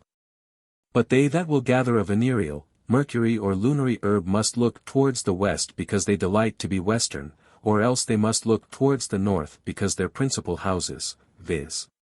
Taurus, Gemini, Cancer, Virgo, are northern signs. So in any Solary work we must look not only towards the east and south whilst plucking it, but also towards the Solary body in light. Chapter 49. Of light, colors, candles and lamps, and to what stars, houses and elements several colors are ascribed. Light also is a quality that partakes much of form, and is a simple act, and also a representation of the understanding. It is first diffused from the mind of God into all things, but in God the Father of light, it is the first true light. Then in the Son a beautiful, overflowing brightness, and in the Holy Ghost a burning brightness, exceeding all intelligences. Yea, as Dionysius saith of seraphims, in angels it is a shining intelligence diffused, an abundant joy beyond all bounds of reason, yet received in divers degrees, according to the nature of the intelligence that receives it. Then it descends into the celestial bodies, where it becomes a store of life and an effectual propagation, even a visible splendor. In the fire it is a certain natural liveliness, infused into it by the heavens. And, lastly, in men, it is a clear course of reason, an innate knowledge of divine things, and the whole rational faculty. But this is manifold, either by reason of the disposition of the body or by reason of him who bestows it, who gives it to every one as he pleaseth. From thence it passeth to the fancy, yet above the senses, but only imaginable. And thence to the senses, especially to the sense of the eyes. In them light is a visible clearness, and is extended to other perspicuous bodies, in which it becomes a color and a shining beauty. But in dark bodies it is a certain beneficial and generative virtue, and penetrates to the very center where its beams, being collected into a small place, become a dark heat, tormenting and scorching. So that all things perceive the vigor of the light according to their capacity, and all light, joining to itself an enlivening heat, and, passing through all things, doth convey its qualities and virtues to all things. Great is the power of light to mar or make enchantments. So a sick man, uncovered against the sun or the moon, their rays become charged with the noxious qualities of the sickness and, penetrating, convey them into the body of another, and effect that with a quality of the same kind. So that from the sick should be covered deep from the light, lest its occult quality doth infect the well. This is the reason why enchanters have a care to cover their enchantments with their shadow. So the civet cat makes all dogs dumb with the very touch of her shadow.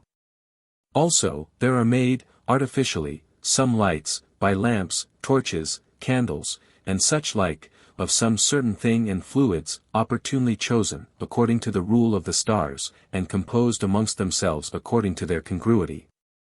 Which, when they be lighted, and shine alone, are wont to produce some wonderful and celestial effects, which men many times wonder at. So Pliny reports, out of Anaxilos, of a poison of Mares which, being lighted in torches, doth monstrously represent a sight of horses' heads.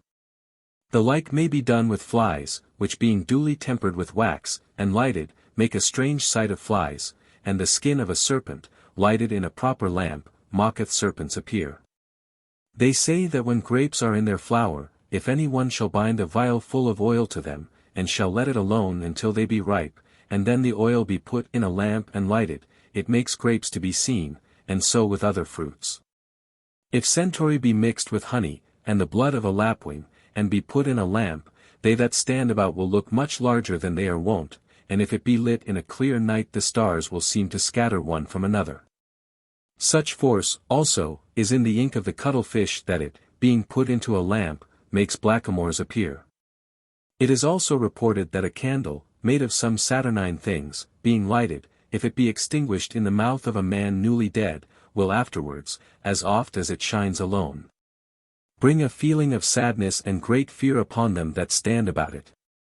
Of such like torches and lamps doth Hermes speak more of, also Plato and Kyrenides, and of the latter writers, Albertus, in a certain treatise of this particular thing. Colors, also, are a class of lights, which, being duly mixed with things, are wont to expose such things to the influence of those stars to which the colors are agreeable. And we shall afterwards speak of some colors which are the lights of the planets, by which even the natures of fixed stars themselves are understood, which also may be applied to the flames of lamps and candles. But in this place we shall relate how the colors of inferior mixed things are distributed to diverse planets. All colors as black, lucid, earthy, leaden, or brown, have relation to Saturn. Sapphire and airy colors, and those which are always green, clear, purple, darkish, golden, or mixed with silver, belong to Jupiter. Red colors, and burning, fiery, flaming, violet, purple, bloody, and iron colors, resemble Mars. Golden, saffron, purple, and bright colors, resemble the Sun. But all white, fair, curious, green, ruddy, betwixt saffron and purple, resemble Venus, Mercury in the Moon. Moreover, amongst the signs of the zodiac, known as the houses of the heaven, the first and seventh hath the color white, the second and 12th, green, the third and 11th, saffron, the fourth and the 10th, red. The 5th and 9th, a honey color, and the 6th and 8th, black. The elements, also, have their colors, by which natural philosophers judge of the complexion and property of their nature. For an earthy color, caused of coldness and dryness, is brown, and black, and manifests black color and a Saturnine nature. Blue, tending towards whiteness, doth denote phlegm. For cold makes white, moisture and dryness makes black. Reddish color shews blood, but fiery, flaming, burning hot, shews choler, which, by reason of its subtlety in aptness to mix with others, doth cause diverse colors more. For if it be mixed with blood, and blood be most predominant, it makes a florid red; if choler predominate, it makes a reddish color; if there be an equal mixtion, it makes a sad red. But if a dust choler be mixed with blood it makes a hempen color. And red, if blood predominate, and somewhat red if choler prevail, but if it be mixed with a melancholy humor it makes a black color, but with melancholy and phlegm together, in an equal proportion, it makes a hempen color. If phlegm abound, a mud color; if melancholy, a bluish; but if it be mixed with phlegm alone, in an equal proportion, it makes a citron color; if unequally, a pale or palish. Now, all colors are more prevalent when they be in silk, or in metals, or in perspicuous substances, or in precious stones, and in those things which resemble celestial bodies in color, especially in living things. Chapter 50. Of Fascination, and the Art thereof. Fascination is a binding, which comes from the spirit of the witch, through the eyes of him that is so bewitched, and entering to his heart. Now the instrument of fascination is the spirit, viz. a certain pure, lucid, subtle vapor, generated of the purer blood by the heat of the heart. This doth always send forth, through the eyes, rays like to itself. Those rays, being sent forth, do carry with them a spiritual vapor, and that vapor a blood, as it appears in swollen and red eyes, whose rays, being sent forth to the eyes of him that looks upon them, carry the vapor of the corrupt blood together with itself, by the contagion of which it doth infect the eyes of the beholder with the like disease. So the eye, being opened and intent upon any one with a strong imagination, doth dart its beams, which are the vehiculum of the spirit, into the eyes of him that is opposite to him.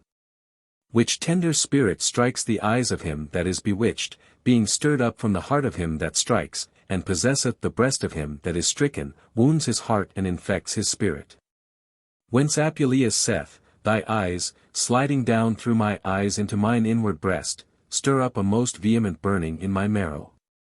Know, then, that men are most bewitched when, with often beholding, they direct the edge of their sight to the edge of the sight of those that bewitch them. And when their eyes are reciprocally intent one upon the other, and when rays are joined to rays and lights to lights, the spirit of the one is joined to the spirit of the other and fixeth its sparks. So are strong ligations made, and so most vehement loves are inflamed with only the rays of the eyes. Even with a certain sudden looking on, as if it were with a dart or stroke, penetrating the whole body, whence then the spirit and amorous blood, being thus wounded, are carried forth upon the lover and enchanter. No otherwise than the blood and spirit of the vengeance of him that is slain are upon him that slays him. Whence Lucretius sang concerning those amorous bewitchings. The body smitten is, but yet the mind is wounded with the darts of Cupid blind. All parts do sympathize wound, but no. The blood appears in that which had the blow. 30. So, great is the power of fascination, especially when the vapors of the eyes are subservient to the affection. Therefore witches use collieries, ointments, allegations, and such like, to affect and corroborate the spirit in this or that manner. To procure love they use venereal collieries, as hippomanes, the blood of doves, or sparrows, and such like. To induce fear, they use martial collieries, as of the eyes of wolves, the civet cat, and the like. To procure misery or sickness, they use Saturnine things, and so of the rest. Chapter 51. Of certain observations, producing wonderful virtues.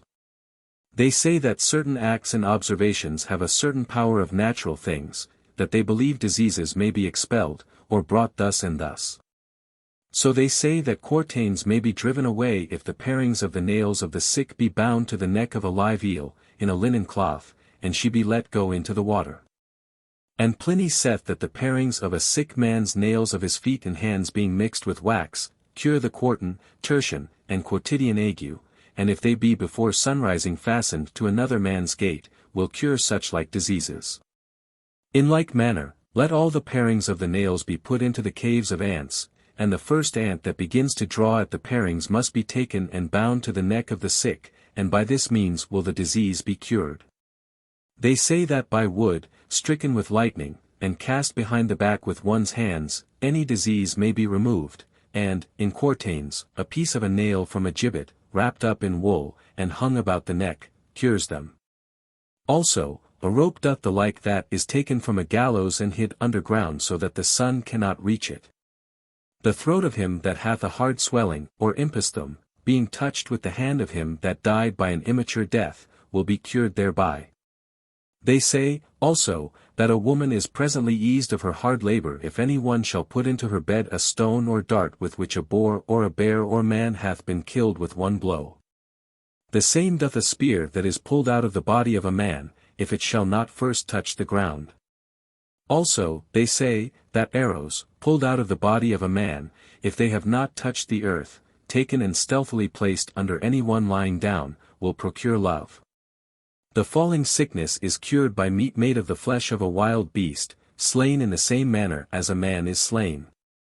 A man's eyes that are washed 3 times with the water wherein he hath washed his feet shall never be sore or blear. It is said that some do cure diseases of the groin with thread taken out of a weaver's loom and tying into it 7 or 9 knots, the name of some widow being named at every knot. The spleen of cattle, extended upon painful spleens, cures them if he that applies it saith that he is applying a medicine to the spleen to cure and ease it. After this, they say, the patient must be shut into a sleeping room, the door being sealed up with a ring, and some verse be repeated over 19 times. The water of a green lizard cures the same disease if it be hanged up in a vessel before the patient's bedchamber so that he may, as he passes in and out, touch it with his hand. And a little frog climbing up a tree, if any one shall spit in his mouth, and then let him escape, is said to cure the cough. It is a wonderful thing, but easy to experience, that Pliny speaks of, that if any one shall be sorry for any blow that he hath given another, afar off or nigh at hand, if he shall presently spit into the middle of that hand with which he gave the blow, the party that was smitten shall presently be freed from pain. This hath been approved of in a 4-footed beast that hath been sorely hurt.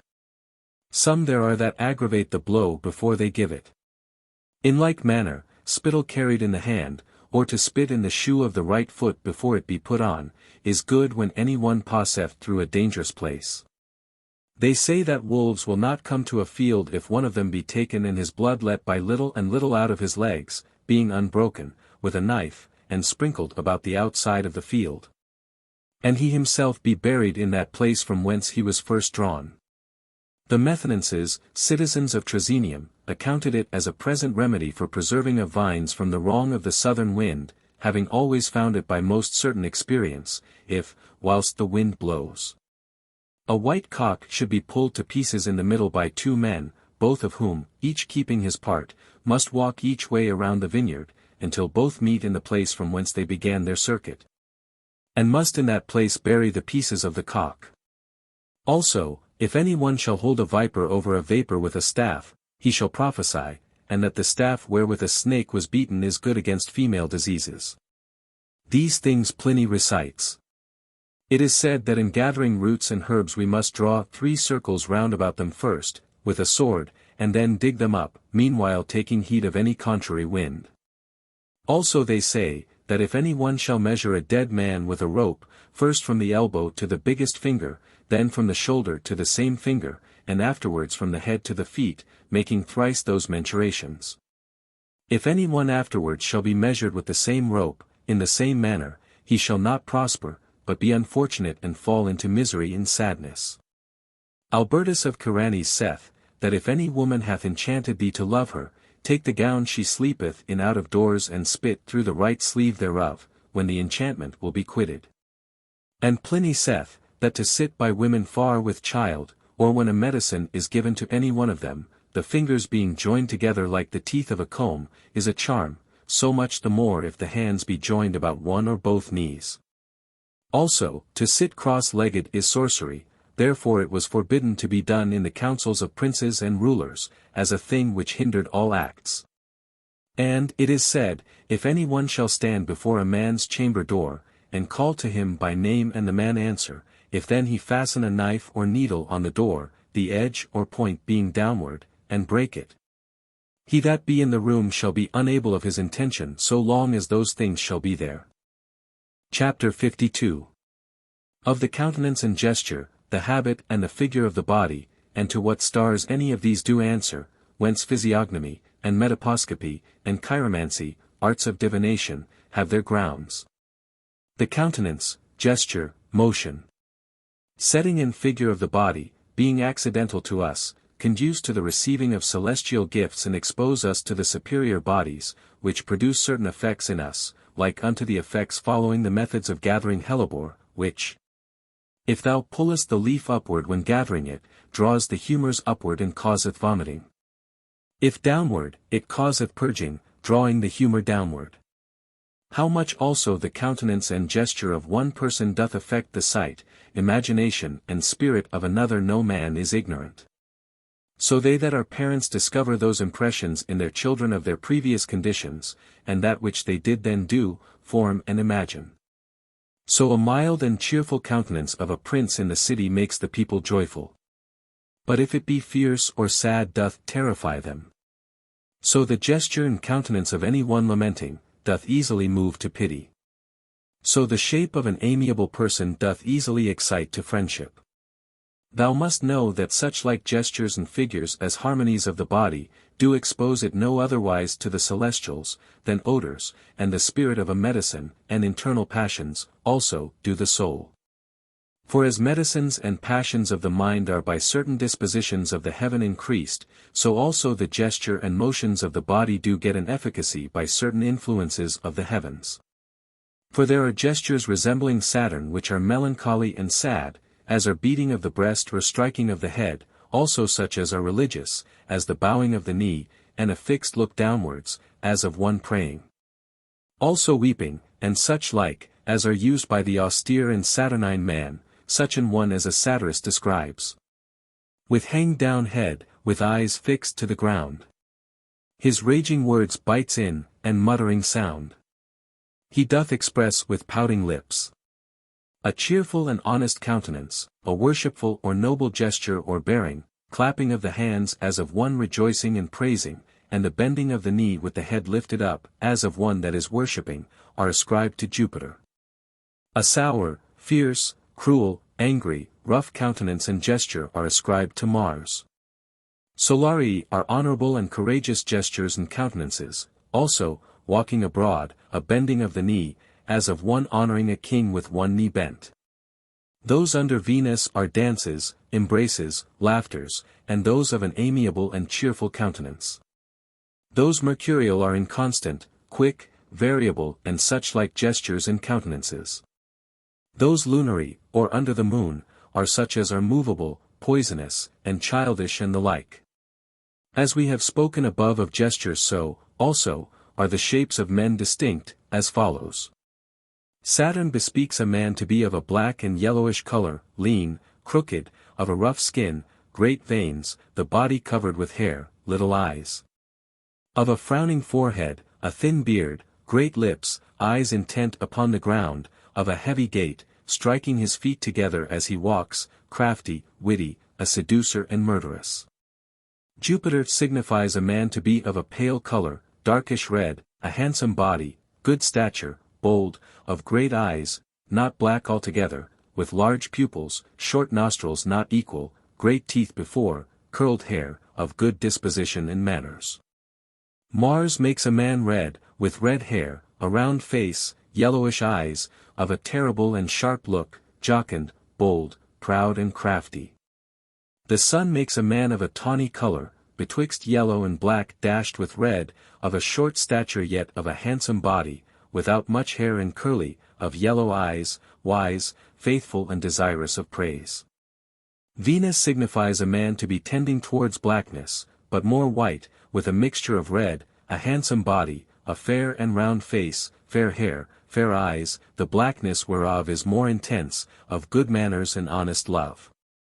Also kind, patient and jocund. Mercury signifies a man not much white, or black, of a long face, high forehead, fair eyes, not black, to have a straight and long nose, thin beard, long fingers, to be ingenious, a subtle inquisitor, a turncoat, and subject to many fortunes. The moon signifies a man to be in color white, mixed with a little red, of a fair stature, a round face, with some marks in it, eyes not fully black, frowning forehead, and kind, gentle and sociable. The signs, also, and the faces of signs, have their figures and shapes which, he that would know, must seek them out in books of astrology. Lastly, upon these figures and gestures, both physiognomy and metaposcopy, arts of divination, do depend. Also chiromancy, foretelling future events, not as causes but as signs, through like effects, caused by the same cause. And although these divers kinds of divinations may seem to be done by inferior and weak signs, yet the judgments of them are not to be slighted or condemned when prognostication is made by them. Not out of superstition but by reason of the harmonical correspondency of all the parts of the body. Whosoever, therefore, doth the more exactly imitate the celestial bodies either in nature, study, action, motion, gesture, countenance, passions of the mind, and opportunity of the season, is so much the more like to the heavenly bodies and can receive larger gifts from them. Chapter 53. Of Divinations, and the kinds thereof.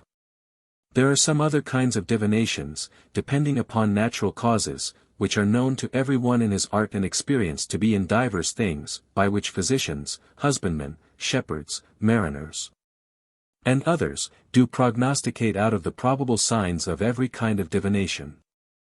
Many of these kinds of divination Aristotle made mention of in his Book of Times, amongst which auguria and auspicia are the chiefest, which were in former time in such esteem amongst the Romans that they would do nothing that did belong to private or public business without the counsel of the augurs. Cicero in his Book of Divinations largely declares that the people of Tuscia would do nothing without this art. Now, there are divers kinds of auspicias, for some are called pedestria, i.e., which are taken from four-footed beasts.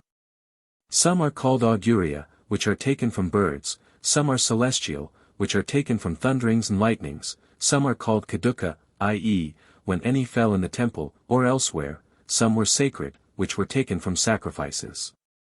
Some of these were called piacula, and sad auspicia, as when a sacrifice escaped from the altar, or, being smitten, made a bellowing, or fell upon another part of his body than he should. To these is added exauguration, viz.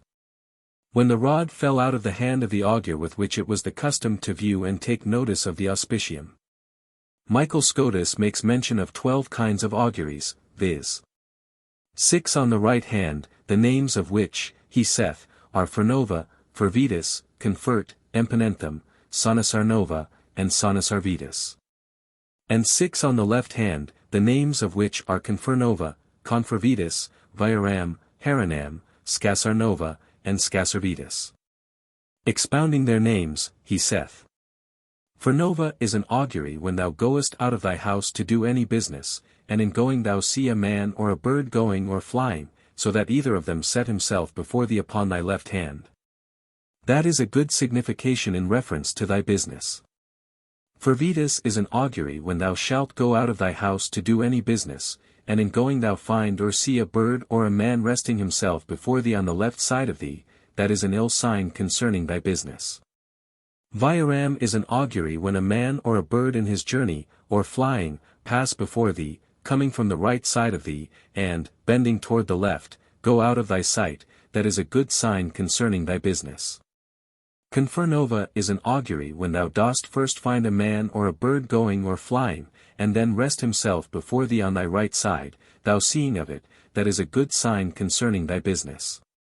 Confervitas is an augury when first thou find or see a man or a bird bending from thy right side, it is an ill sign concerning thy business. Simasarnova or Sonasarnova is when a man or a bird comes behind thee and outgoeth thee, but before he comes at thee he rests, thou seeing of him on thy right side, it is to thee a good sign.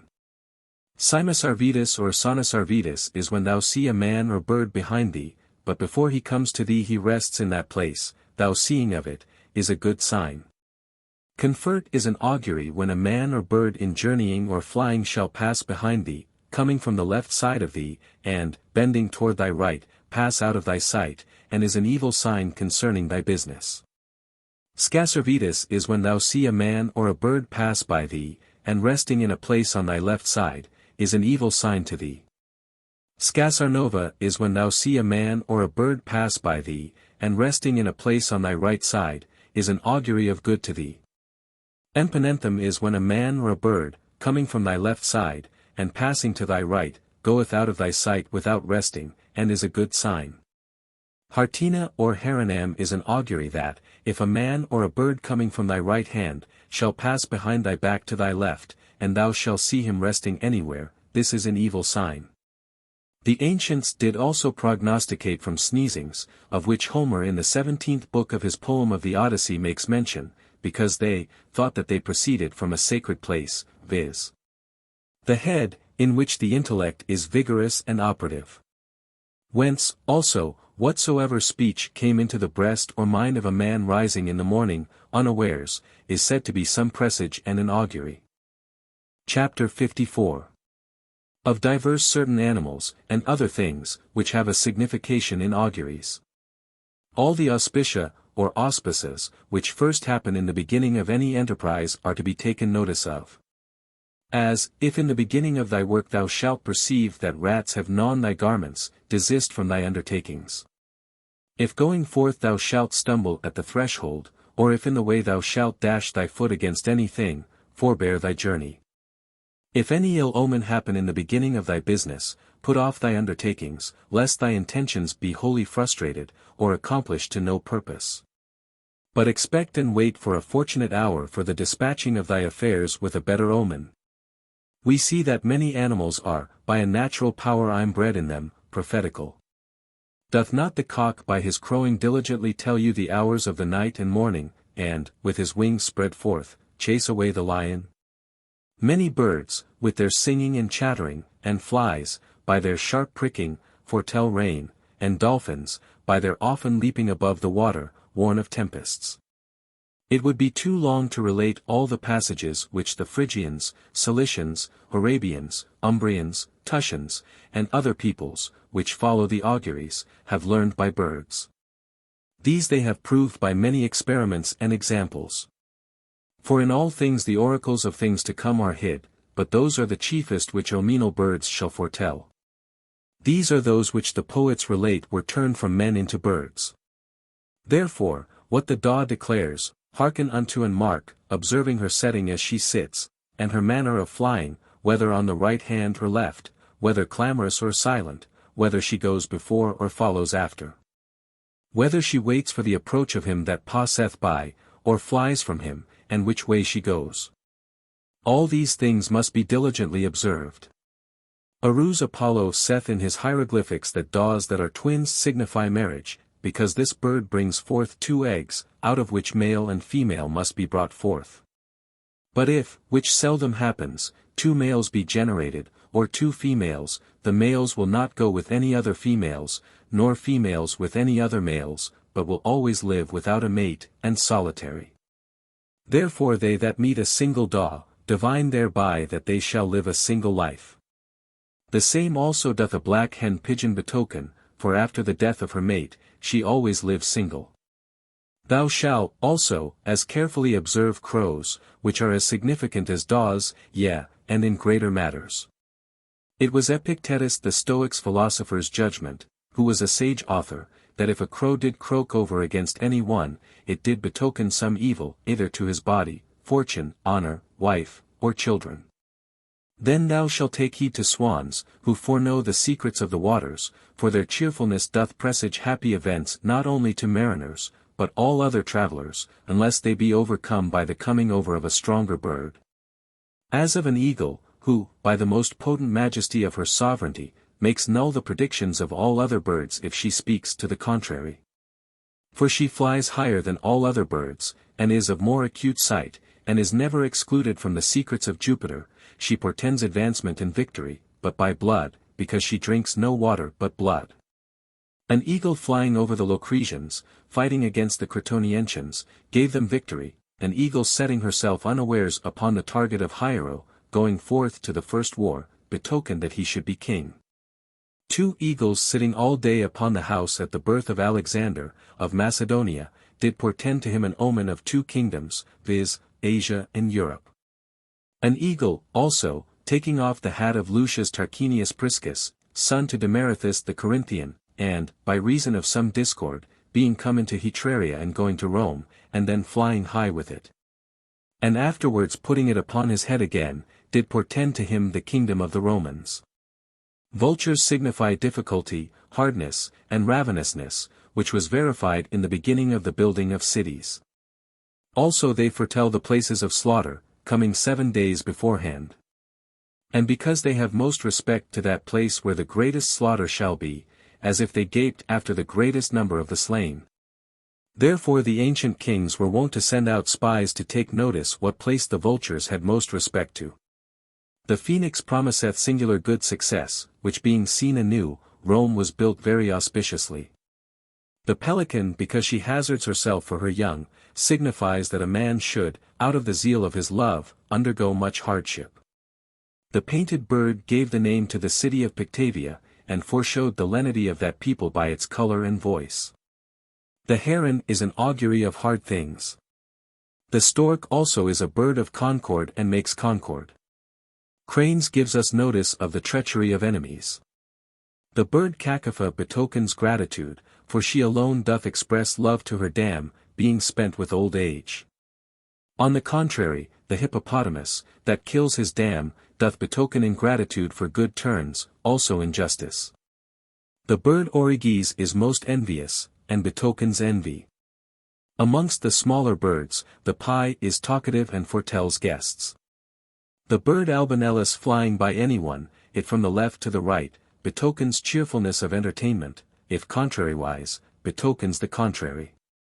The screech owl is always unlucky, so also is the horn owl, who, because she goes to her young by night, unawares, as death comes unawares, is therefore said to foretell death.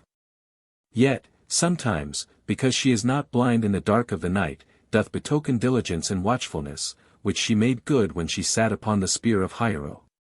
And Dido, when she saw the unlucky owl, pitied Aeneas, whence the poet sang. The owl, sitting on top of the house alone, sends forth her sad complaints with mournful tone. And in another place, the slothful owl by mortals is esteemed a fatal omen. The same bird sang in the capital when the Roman affairs were low at Numantia and when Frigilia was pulled down for a conspiracy made against the Romans. Almadel says that owls and night ravens, when they turn aside to strange countries, or houses, betoken the death of the men of that country and those houses, for those birds are delighted with dead carcasses and perceive them beforehand. For men that are dying have a near affinity with dead carcasses. The hawk is also a foreteller of contention, as Naso sings. We hate the hawk, because that arms amongst She always lives. Lelius, the ambassador of Pompey, was slain in Spain, amongst the purveyors, which misfortune, a hawk flying over the head, is said to foretell. And Almadel saith that these kinds of birds fighting amongst themselves, signify the change of a kingdom. But if birds of another kind shall fight with them and are never seen to come together again, it portends a new condition and state of that country. Also, little birds, by their coming to or departing from, foreshow that a family shall be increased or lessened, and their flight, by how much the more serene it is, by so much the more laudable shall the change be. Whence did Melampus, the augur, conjecture at the slaughter of the Greeks by the flight of little birds, when he saith, Thou see now that no bird takes his flight in fair weather. Swallows, because when they are dying they provide a place of safety for their young, do portend a great patrimony or legacy after the death of friends. A bat, meeting any one running away, signifies an evasion. For, although she have no wings, yet she flies. A sparrow is a bad omen to one that runs away, for she flies from the hawk and makes haste to the owl, where she is in as great danger. Yet in love she is fortunate, for being stirred up with affection she seeks her consort hourly. Bees are a good omen to kings, for they signify an obsequious people.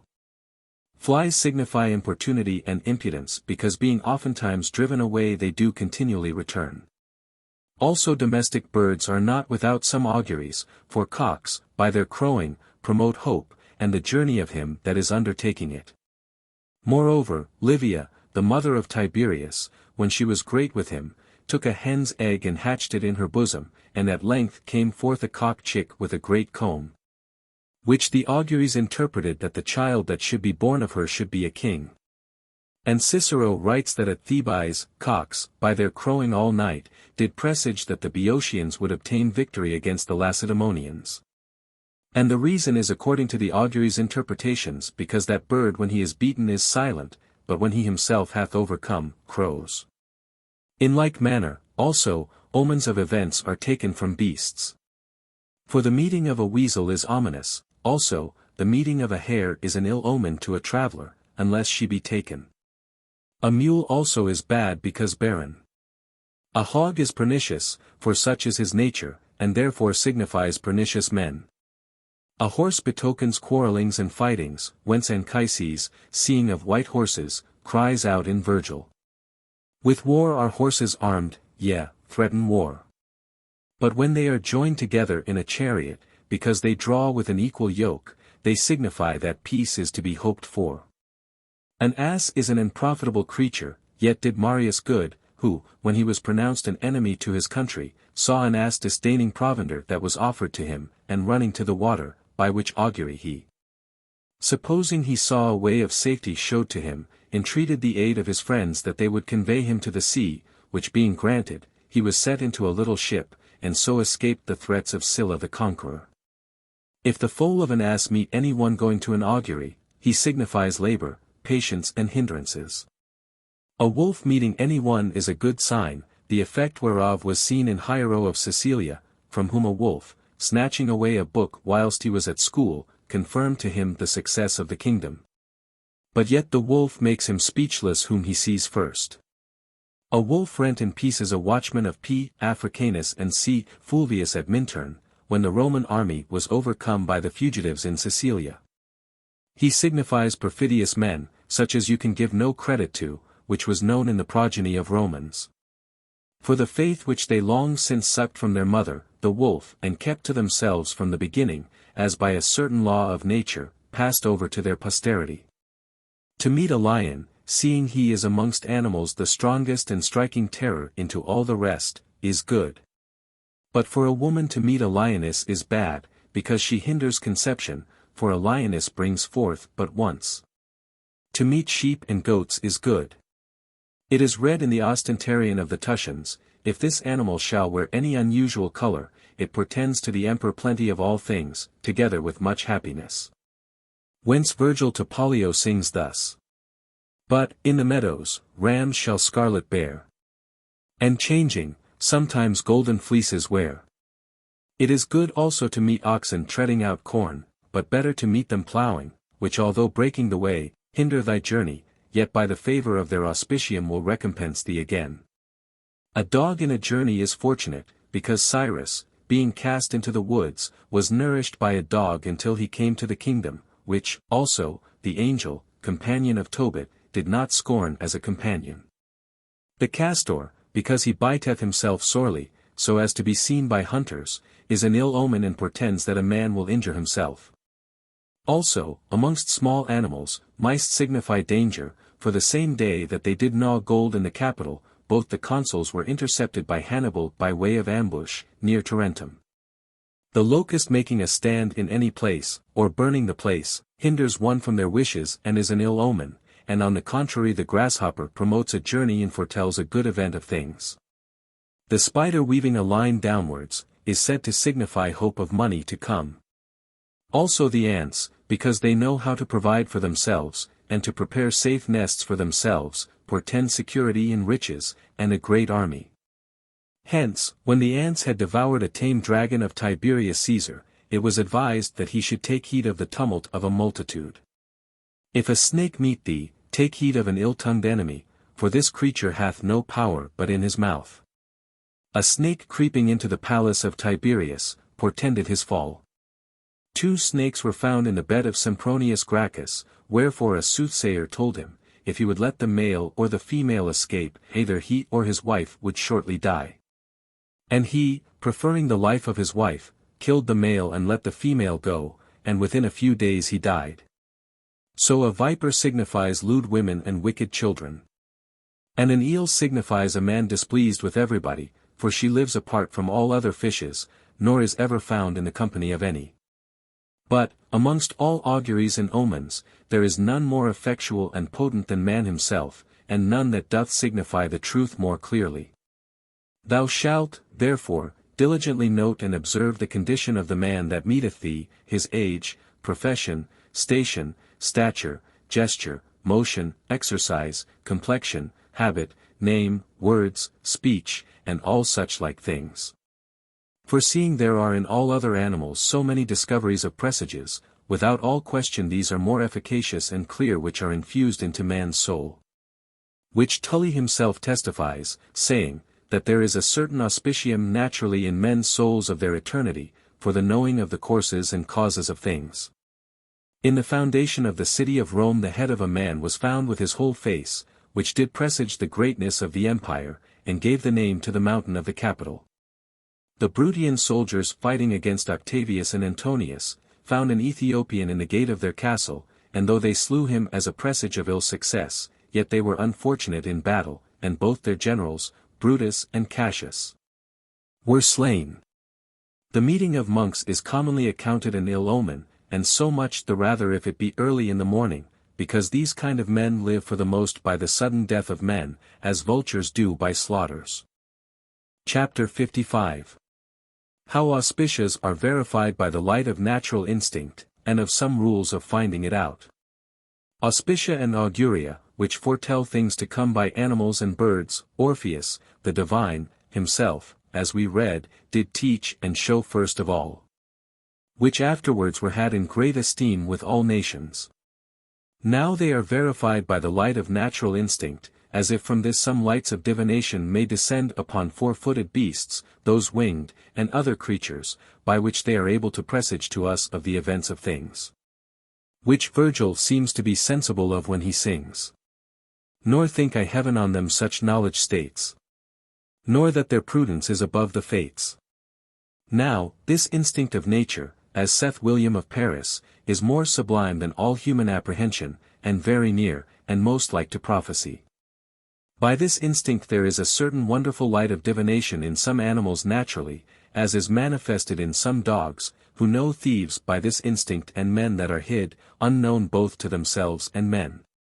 And find them out and apprehend them, falling upon them with a full mouth. By the like instinct vultures foresee future slaughters and battles, and gather together into places where they shall be, as if they foresaw the flesh of dead carcasses. By the same instinct partridges know their dam, whom they never saw, and leave the partridge which stole away her dam's eggs and sate upon them. By the same instinct, also, certain hurtful and terrible things are perceived, the soul being ignorant of them, whence terror and horror saith when men think nothing of these things.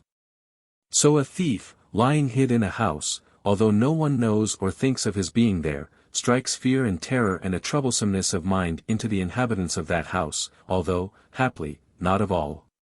Because the brightness of this instinct is not common to all men, yet possessed of some of them. So an evil person, being hid in some large building, is sometimes perceived to be there by some one that is altogether ignorant of their being there. It is mentioned in history that Heraiscus, a certain Egyptian, a man of a divine nature, could discern evil persons, not only by his eyes but also by their voice, he hearing them afar off, and thereupon did fall into a most grievous headache. William of Paris also makes mention of a certain woman in his time that, by the same instinct, perceived a man whom she loved coming 2 miles off. He relates, also, that in his time a certain stork was convicted of unchastity by the smell of the male, who, being judged guilty by a multitude of storks whom the male gathered together, discovering to them the fault of his mate, was her feathers being pulled off, torn in pieces by them. The same doth Varro, Aristotle and Pliny relate concerning horses. And Pliny makes mention of a certain serpent, called the Asp, that did such a like thing, for she, coming to a certain man's table in Egypt, was there daily fed, and she, having brought forth some young, by one of which a son of her host was killed. After she knew of it, killed that young one, and would never return to that house any more. Now, by these examples, you see how the lights of presage may descend upon some animals, as signs, or marks of things, and are set in their gesture, motion, voice, flying, going, meat, color, and such like. For, according to the doctrine of the Platonists, there is a certain power put into inferior things by which, for the most part, they agree with the superiors. Whence also the tacit consents of animals seem to agree with divine bodies, and their bodies and affections to be affected with their powers, by the name of which they are ascribed to the deities. We must consider, therefore, what animals are Saturnine, what are jovial and what marital, and so of the rest, and, according to their properties, to draw forth their presages. So those birds which resemble Saturn and Mars, are all of them called terrible and deadly, as the screech owl, the hawlet, and others which we have mentioned before. Also the horn owl, because she is a Saturnine, solitary bird, also nightly, and is reputed to be most unfortunately ominous, of which the poet saith. The ugly owl, which no bird well resents, foretells misfortunes and most sad events. But the swan is a delicious bird, under Venus, and dedicated to Phoebus, and is said to be most happy in her presages, especially in the auspices of mariners, for she is never drowned in water, whence Ovid sings. Most happy is the cheerful, singing swan in her presages. There are also some birds that presage with their mouth and singing, as the crow, pie, and daw, whence Virgil. This did foreshow oft from the hollow home that ominous crow. Now, the birds that portend future things by their flying are, viz., buzzards, the bone-breakers, vultures, eagles, cranes, swans, and the like, for they are to be considered in their flying, whether they fly slowly or swiftly. Whether to the right hand or to the left, how many fly together. Upon this account, if cranes fly apace, they signify a tempest, and, when slowly, fair weather. When 2 eagles fly together, they are said to portend evil, because 2 is a number of confusion. In like manner thou shalt inquire into the reason of the rest, as this is shown by number. Moreover, it belongs to an artist to observe a similitude in these conjectures, as in Virgil, Venus, dissembling, teacheth her son, Aeneas, in these verses. All this is not for naught. Else me in vain my parents augury taught. Lo! Twice 6 swans in a glad company. Jove's bird pursued through the ethereal sky. In heaven's broad tracks, now earth in a long train. They seem to take, or taken, to disdain. As they return with sounding wings they sport. And heaven surrounding in a long consort. Just so, I say, thy friends and fleet have gained the port, or with full sails the bay obtained. Most wonderful is that kind of auguring of theirs, who hear and understand the speeches of animals, in which, as amongst the ancients, Melampus, Tiresias, Thales, and Apollonius, the Tyanean, who, as we read, excelled, and whom, they report, had excellent skill in the language of birds. Of whom Philostratus and Porphyrius speak, saying, that of old, when Apollonius sat in company amongst his friends, seeing sparrows sitting upon a tree, and one sparrow coming from elsewhere unto him, making a great chattering and noise, and then flying away, all the rest following him, he said to his companions that that sparrow told the rest that an ass, being burdened with wheat, fell down in a hole near the city and that the wheat was scattered upon the ground. Many, being much moved with these words, went to see, and so it was, as Apollonius said, at which they much wondered. Porphyrius, the Platonist, in his third book of Sacrifices, saith that there is certainly a swallow language, because every voice of every animal is significative of some passion of its soul, as joy, sadness, or anger, or the like, which voices. It is not so wonderful a thing, could be understood by men conversant about them. But Democritus himself declared this art, as saith Pliny, by naming the birds, of whose blood mixed together was produced a serpent, of which whosoever did eat should understand the voices of birds. And Hermes saith that if any one shall go forth to catch birds on a certain day of the calends of November, and shall boil the first bird that he catcheth with the heart of a fox, that all that shall eat of this bird shall understand the voices of birds and all other animals. Also, the Arabians say that they can understand the meaning of brutes who shall eat the heart and liver of a dragon. Proclus, also, the Platonist, believed and wrote that the heart of a mole conduceth to presages. There were also divinations and auspices which were taken from the inwards of sacrifices, the inventor whereof was Tages, of whom Lucan sang. And if the inwards have no credit gained, and if this art by Tages was but feigned, the Roman religion thought that the liver was the head of the inwards. Hence the soothsayers inquiring after future things in the inwards, did first look into the liver, in which were two heads, whereof the one was called the head for the city, the other for the enemy. And the heads of this, or another part, being compared together, they then gave judgment and pronounced for victory. As we read, in Lucan, that the inwards did signify the slaughter of Pompey's men and the victory of Caesar's, according to these verses. In the inwards all defects are ominous. One part and branch of the entrails doth increase. Another part is weak, and flagging lies, beats, and moves with quick pulse the arteries. Then, the bowels being finished, they search the heart. Now, if there were a sacrifice found without a heart, or a head was wanting in the liver, these were deadly presages, and were called piacularia.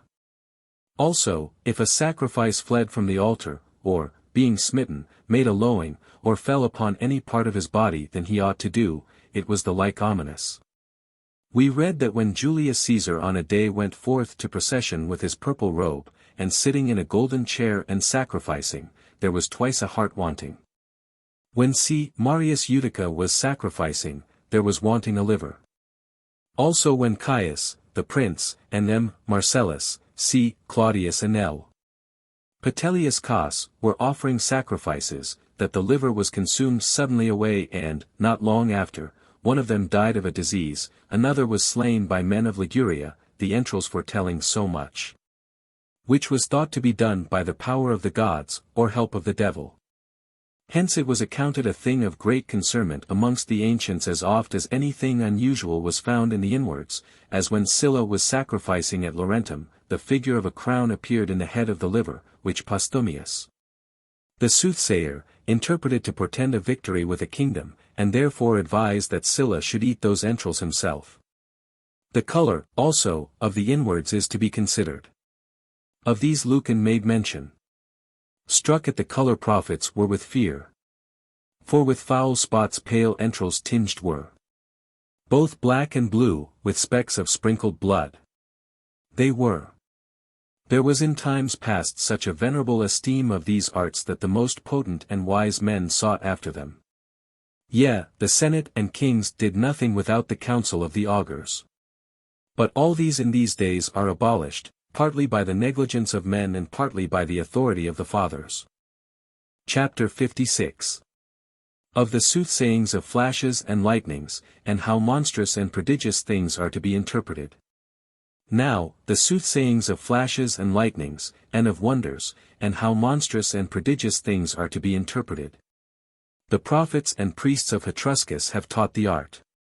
For they have ordained 16 regions of the heavens and have ascribed gods to every one of them, besides 11 kinds of lightning, and 9 gods which should dart them forth, by showing rules for understanding the signification of them. But as often as monstrous, prodigious and wondrous things happen, they do presage, as is most certain, some great matter. Now, their interpreter must be some excellent conjector of similitudes, as also some curious searcher, and of them who at that time are employed about the affairs of princes and provinces. For the celestials take such care only for princes, peoples and provinces that before the rest they might be prefigured and admonished by stars, by constellations and by prodigies. Now, if the same thing, or the like, hath been seen in former ages, we must consider that very thing and what happened after that, and according to these, to foretell the same, or the like, because the same signs are for the same things. And the like for like. So prodigies have come before the birth and death of many eminent men and kings, as Cicero makes mention of Midas, a boy, into whose mouth whilst he was sleeping, the ant put corns of wheat, which was an omen of great riches. So bees sat upon the mouth of Plato when he was sleeping in the cradle, by which was foretold the sweetness of his speech. Hecuba, when she was bringing forth Paris, saw a burning torch, which should set on fire Troy and all Asia. There appeared unto the mother of Phalaris the image of Mercury pouring forth blood upon the earth, with which the whole house was overflowed. The mother of Dionysius dreamed she brought forth a satyr, which prodigious dream the event that followed made good. The wife of Tarquinius Priscus, seeing a flame lick the head of Servius Tullius, foretold that he should have the kingdom. In like manner, after Troy was taken, Aeneas disputing with Anchises, his father, concerning a fight, there appeared a flame licking the head of the crown of Ascanius and doing him no hurt. Which thing, seeing it did portend the kingdom to Ascanius, persuaded him to depart, for monstrous prodigies did forerun great and eminent destruction. So we read in Pliny that M. Attilius and C. Porcius, being consuls, it rained milk and blood, which did presage that a very great pestilence should the next year overspread Rome. In Lucania it rained spongious iron, and in the year before Marcus Crassus was slain in Parthia, with which, also, all the soldiers of Lucania, being a very numerous army, were slain. L. Paulus and C. Marcellus, being consuls, it rained wool about the castle of Corysanum, near which place, a year after, T. Annius was slain by Milas. And in the wars of Denmark, the noise of arms and the sound of a trumpet was heard in the air. And Livy, concerning the Macedonian wars, saith, in the year when Annibal died it rained blood for 2 days. Concerning the second Punic war, he saith that water mixed with blood came down from heaven like rain at the time when Annibal did spoil Italy. A little before the destruction of Leuctra, the Lacedaemonians heard a noise of arms in the temple of Hercules, and at the same time in the temple of Hercules the doors that were shut with bars opened themselves. And the arms that were hanged on the wall were found on the ground. The like events may be prognosticated of other like things, as oftentimes in times past something hath been foretold of them. But concerning these, also, the judgments of the celestial influences must not be neglected, concerning which we shall more largely treat in the following chapters. Chapter 57. Of Geomancy, Hydromancy, Aeromancy, and Pyromancy, for divinations of elements. Moreover, the elements themselves teach us fatal events. Whence those 4 famous kinds of divinations, Geomancy, Hydromancy, Aeromancy, and Pyromancy, have got their names, of which the sorceress in Lucan seems to boast herself when she saith, the earth, the air, the chaos, and the ski. The seas. The fields, the rocks, and mountains high. Foretell the truth. The first, therefore, is geomancy, which foreshows future things by the motions of the earth, as also the noise, the swelling, the trembling, the chops, the pits, and exhalation. And other impressions thereof, the art of which Almadel, the Arabian, sets forth. But there is another kind of geomancy which divines by points written upon the earth by a certain power in the fall of it, which is not of present speculation, but of that we shall speak hereafter. Now hydromancy doth perform its presages by the impressions of waters, their ebbing and flowing, their increases, and depressions, their tempests, colours and the like, to which, also, are added visions which are made in the waters. A kind of divination found by the Persians, as Varro reports, was that of a boy who saw in the water the effigies of Mercury, which foretold, in 150 verses, all the events of the war of Mithridates. We read, also, that Numa Pompilius practiced hydromancy, for in the water he called up the gods and learned of them things to come. Which art also Pythagoras, a long time after Numa, practiced. There was of old a kind of hydromancy had in great esteem amongst the Assyrians, and it was called lecanomancy, from a skin full of water, upon which they put plates of gold and silver and precious stones written upon with certain images, names and characters. To this may be referred that art by which lead and wax, being melted and cast into the water, do express manifest marks of images of those things we desire to know. There were also in former years fountains that did foretell things to come, as the Phathur's fountain at Achaia, and that which was called the water of Juno, in Epidaurus, but of these more in the following chapter, where we shall speak of oracles. Hither also may be referred the divination of fishes, of which kind there was use made by the Lycians in a certain place which was called Dina, near the sea. In a wood dedicated to Apollo, was a hollow in the dry sand, into which he that went to consult of future things let down roasted meat, and presently that place was filled with water and a great multitude of fish and strange shapes, unknown to men, did appear, by the forms of which the prophet foretold what should come to pass. These things doth Athenaeus more at large relate in the history of the Lycians. After the same manner, also, doth aeromancy divine by airy impressions, by the blowing of the winds, by rainbows, by circles round about the moon and stars, by mists and clouds, and by imagination in clouds and visions in the air. So also pyromancy divines by fiery impressions, and by stars with long tails, by fiery colors, by visions and imaginations in the fire. So the wife of Cicero foretold that he would be consul the next year because, when a certain man, after the sacrifice was ended, would look in the ashes, there suddenly broke forth a flame.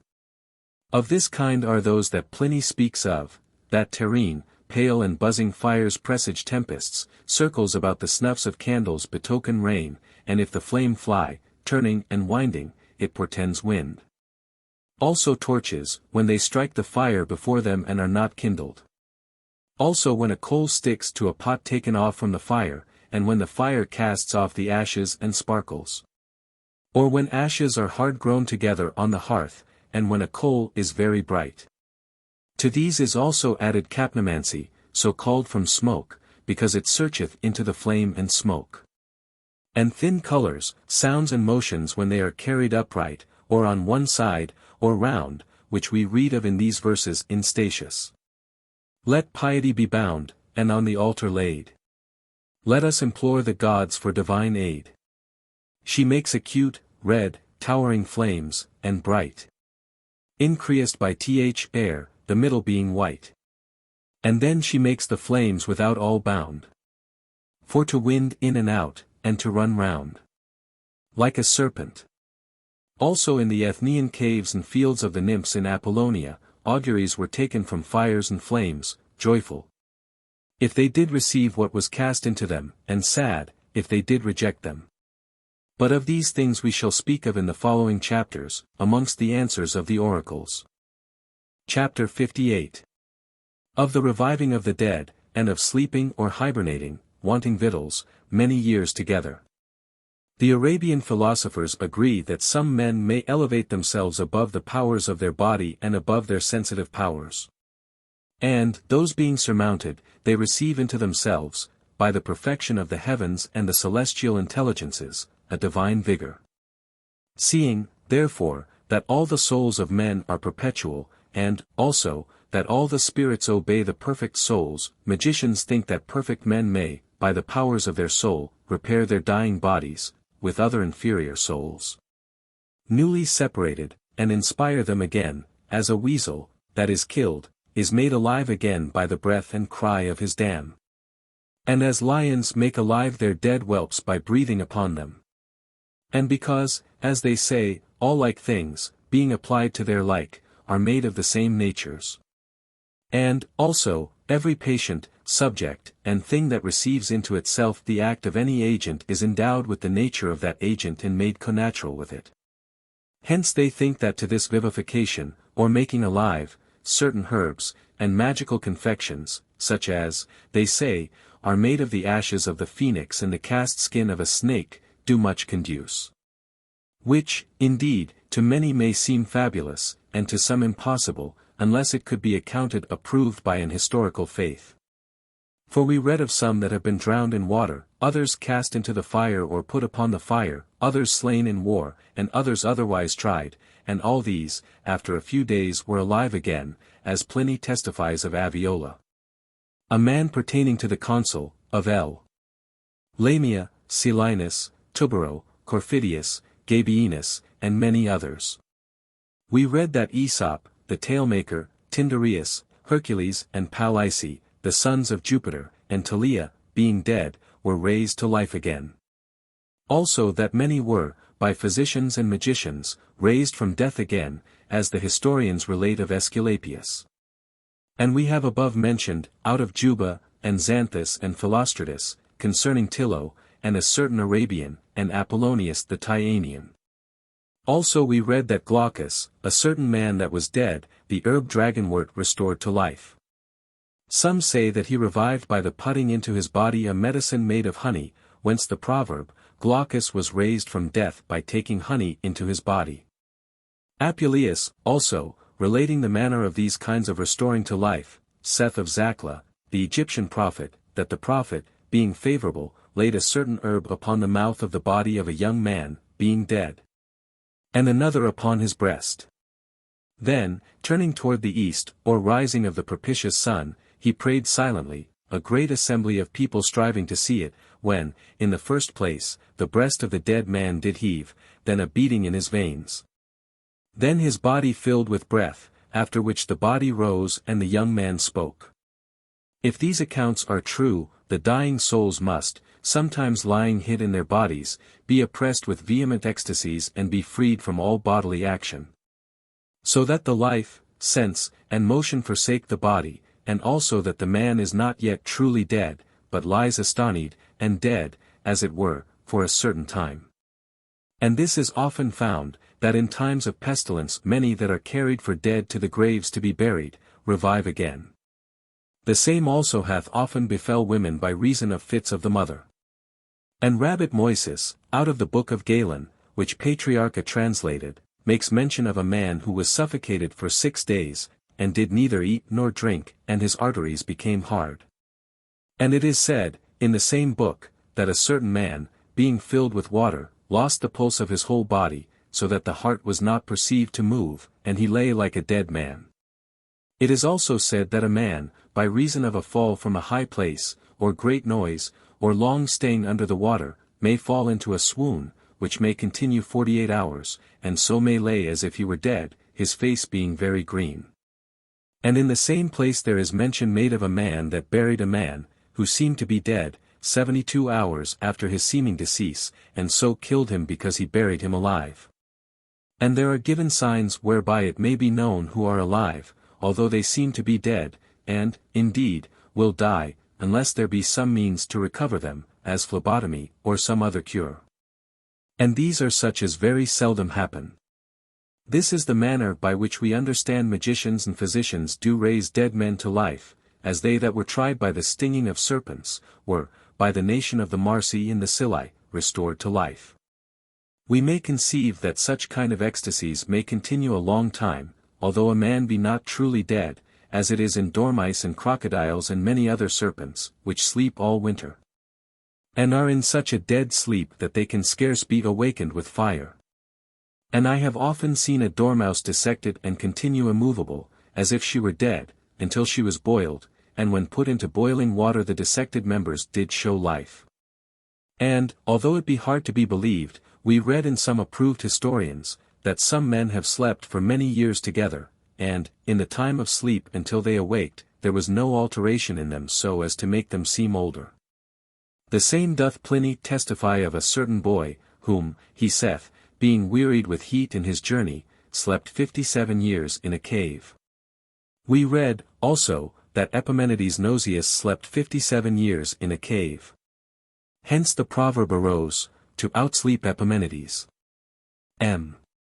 Damascenus tells that in his time a certain countryman in Germany, being wearied, slept for the space of a whole autumn and the winter following, under a heap of hay, until the summer, when the hay began to be eaten up.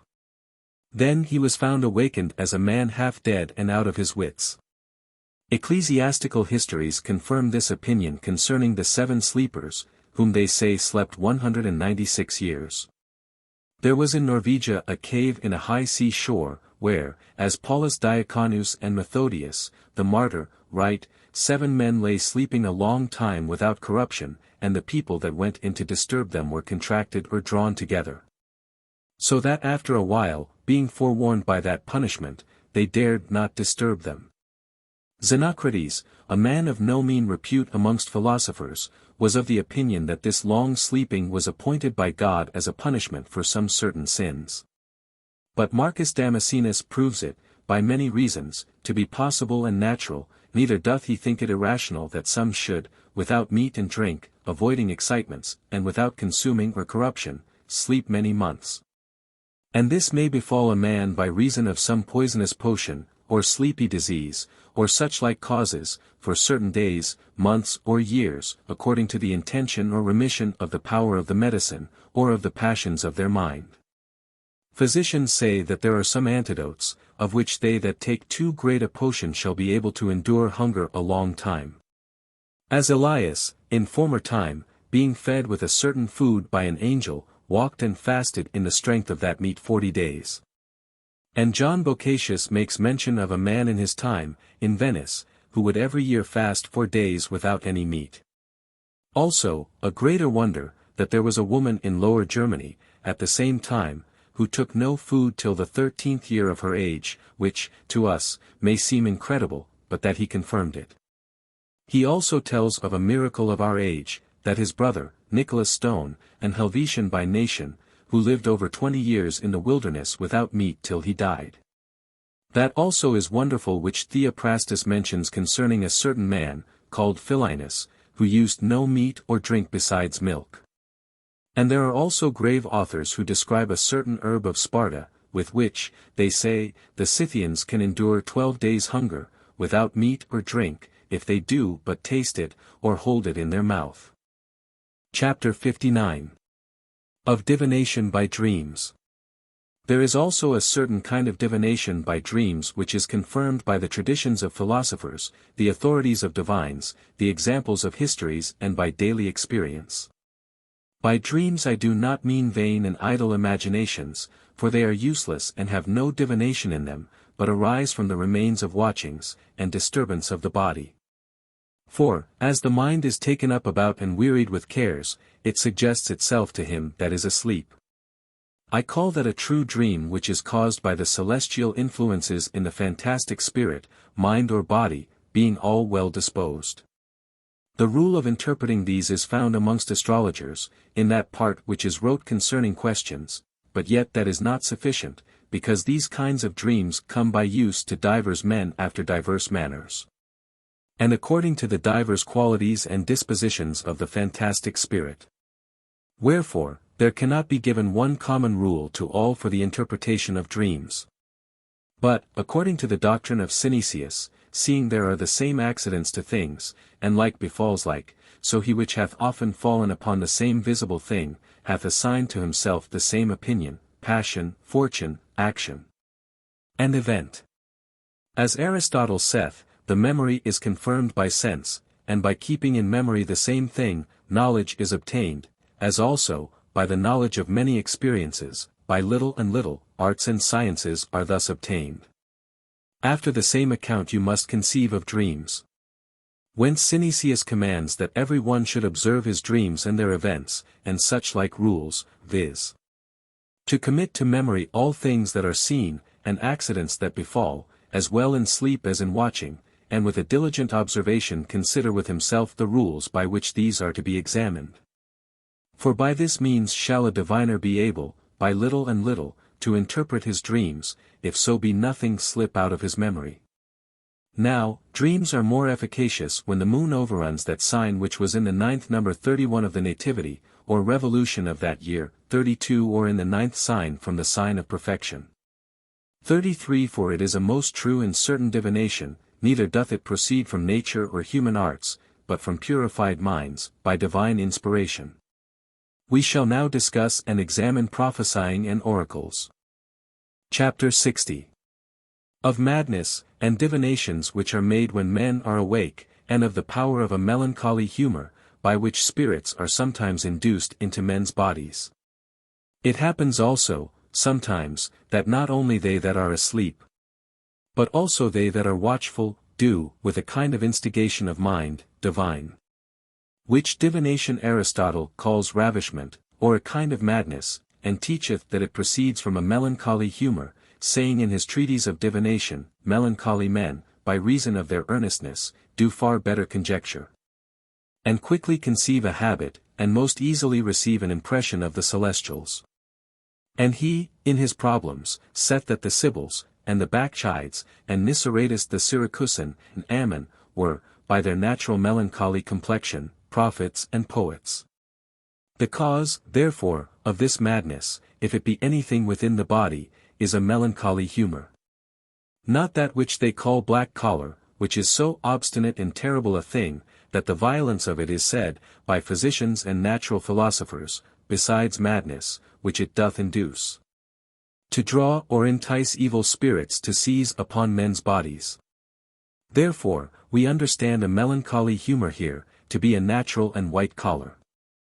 For this, when it is stirred up, burns, and stirs up a madness conducing to knowledge and divination, especially if it be helped by any celestial influx, especially of Saturn, who, seeing he is cold and dry, as is a melancholy humor, hath his influence upon it, increaseth and preserveth it.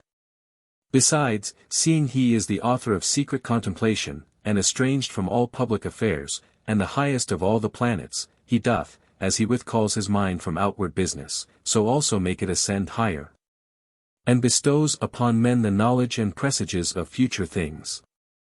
And this is Aristotle's meaning, in his Book of Problems. By melancholy, saith he, some men are made, as it were, divine, for telling things to come, and some men are made poets. He saith, also, that all men that were excellent in any science, were, for the most part, melancholy. Democritus and Plato attest the same, saying that there were some melancholy men that had such excellent wits that they were thought and seemed to be more divine than human. So also there have been many melancholy men at first rude, ignorant and untractable, as they say Tynnichus, Hesiod, Ion, Calsinenses, Homer, and Lucretius were, who on a sudden were taken with a madness and became poets, and prophesied wonderful and divine things, which they themselves scarce understood.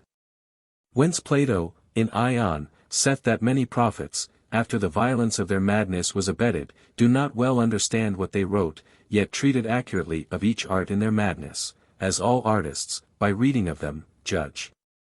So great also, they say, the power of melancholy is of, that, by its force, celestial spirits also are sometimes drawn into men's bodies, by whose presence and instinct, antiquity testifies, men have been made drunk and spake most wonderful things. And this thing, they think, happens under a threefold difference, according to a threefold apprehension of the soul, viz., imaginative, rational, and mental. They say, therefore, that when the mind is forced with a melancholy humor, nothing moderating the power of the body, and, passing beyond the bounds of the members, is wholly carried into imagination. It doth suddenly become a seat for inferior spirits, by which the mind oftentimes receives wonderful ways and forms of manual arts. So we see that any most ignorant man doth presently become an excellent painter, or contriver of building, and to become a master in any such art. But when these kinds of spirits portend to us future things, they show those things which belong to the disturbing of the elements and changes of times, as rain, tempests, inundations, earthquakes, slaughter, great mortality, famine, and the like. As we read in Aulus Gellius that his priest, Cornelius Petrarus, did, at the time when Caesar and Pompey were to fight in Thessalia, being taken with a madness, foretell the time, order and issue of the battle. But when the mind is turned wholly into reason, it becomes a receptacle for middle-world spirits. Hence it obtains the knowledge and understanding of natural and human things. So we see that a man sometimes doth on a sudden become a philosopher, physician, or an orator, and foretells mutations of kingdoms, and restitutions of ages, and such things as belong to them, as did the Sibyl to the Romans. But when the mind is wholly elevated into the understanding, then it becomes a receptacle of sublime spirits and learns of them the secrets of divine things, such as the law of God, and the orders of angels. And such things as belong to the knowledge of things eternal and the ascent of souls. It foresees things which are appointed by predestination, such as future prodigies or miracles, the prophet to come, and the changing of the law. So the Sibyls prophesied of Christ a long time before his coming. So Virgil, understanding that Christ was at hand and remembering what the Sibyl, Cumia, had said, sang thus to Pollio. Last times are come, Cumia's prophesy. Now from high heaven springs a new progeny. And time's great order now again is born. The maid returns, Saturnian realms return. And, a little after, intimating that original sin shall be of no effect, he saith. If any prince of our old vice remained, by thee they're void, and fear shall leave the land. He a god's life shall take, with gods shall see. Mixed heroes, and himself their object be. Rule with paternal power appeased earth. He shall. Then he adds, that thence the fall of the serpent, and the poison of the tree of death, or of the knowledge of good and evil, shall be nulled. Saying, the serpent shall, and the deceitful herb of venom fall. Yet he intimates that some sparks of original sin shall remain, when he saith, some steps of ancient fraud shall yet be found. And at last with a most great hyperbole cries out to his child, as the offspring of God, adoring him in these words. Dear race of gods, great stock of Jupiter. Behold! The world shakes on its ponderous acts. See earth, and heavens immense, and ocean tracts. How all things at approaching age rejoice. Oh, that my life would last so long, and voice, as would suffice thy actions to rehearse. There are also some prognostics which are in the middle, betwixt natural and supernatural divination, as in those who are near to death, and, being weakened with old age, do sometimes foresee things to come, because, as saith Plato, by how much the more men are less hindered by their sense, so much the more accurately they understand, and because they are nearer to the place whither they must go, and their bonds being, as it were, a little loosed. Seeing they are no more subject to the body, easily perceive the light of divine revelation. Chapter 61. Of the forming of man, of the external senses, also those inward, and the mind. And of the threefold appetite of the soul, and passions of the will. It is the opinion of some divines that God did not immediately create the body of man, but by the assistance of the heavenly spirits compounded and framed him. Which opinion Alcinous and Plato favor, thinking that God is the chief creator of the whole world, and of spirits, both good and bad, and therefore, immortalized them, but that all kinds of mortal animals were made only at the command of God. For, if he should have created them, they must have been immortal. The spirits, therefore, mixing earth, fire, air, and water together, made of them all, put together, one body, which they subjected to the service of the soul, assigning in its several provinces to each power thereof. To the meaner of them, mean and low places, as to anger, the midriff, to desire, the womb, but to the more noble senses, the head, as the tower of the whole body, and then the manifold organs of speech. They divide the senses into the external and internal. The external are divided into 5, known to every one, to which there are allotted 5 organs, or subjects, as it were foundations. Being so ordered that they which are placed in the more eminent part of the body, have a greater degree of purity. For the eyes, placed in the uppermost place, are the most pure, and have an affinity with the nature of fire and light. Then the ears have the second order of place and purity, and are compared to the air. The nostrils have the third order, and have a middle nature betwixt the air and the water. Then the organ of tasting, which is grosser, and most like to the nature of water. Last of all the touching is diffused through the whole body, and is compared to the grossness of earth. The more pure senses are those which perceive their objects farthest off, as seeing and hearing, then the smelling, then the taste, which doth not perceive but that which is nigh.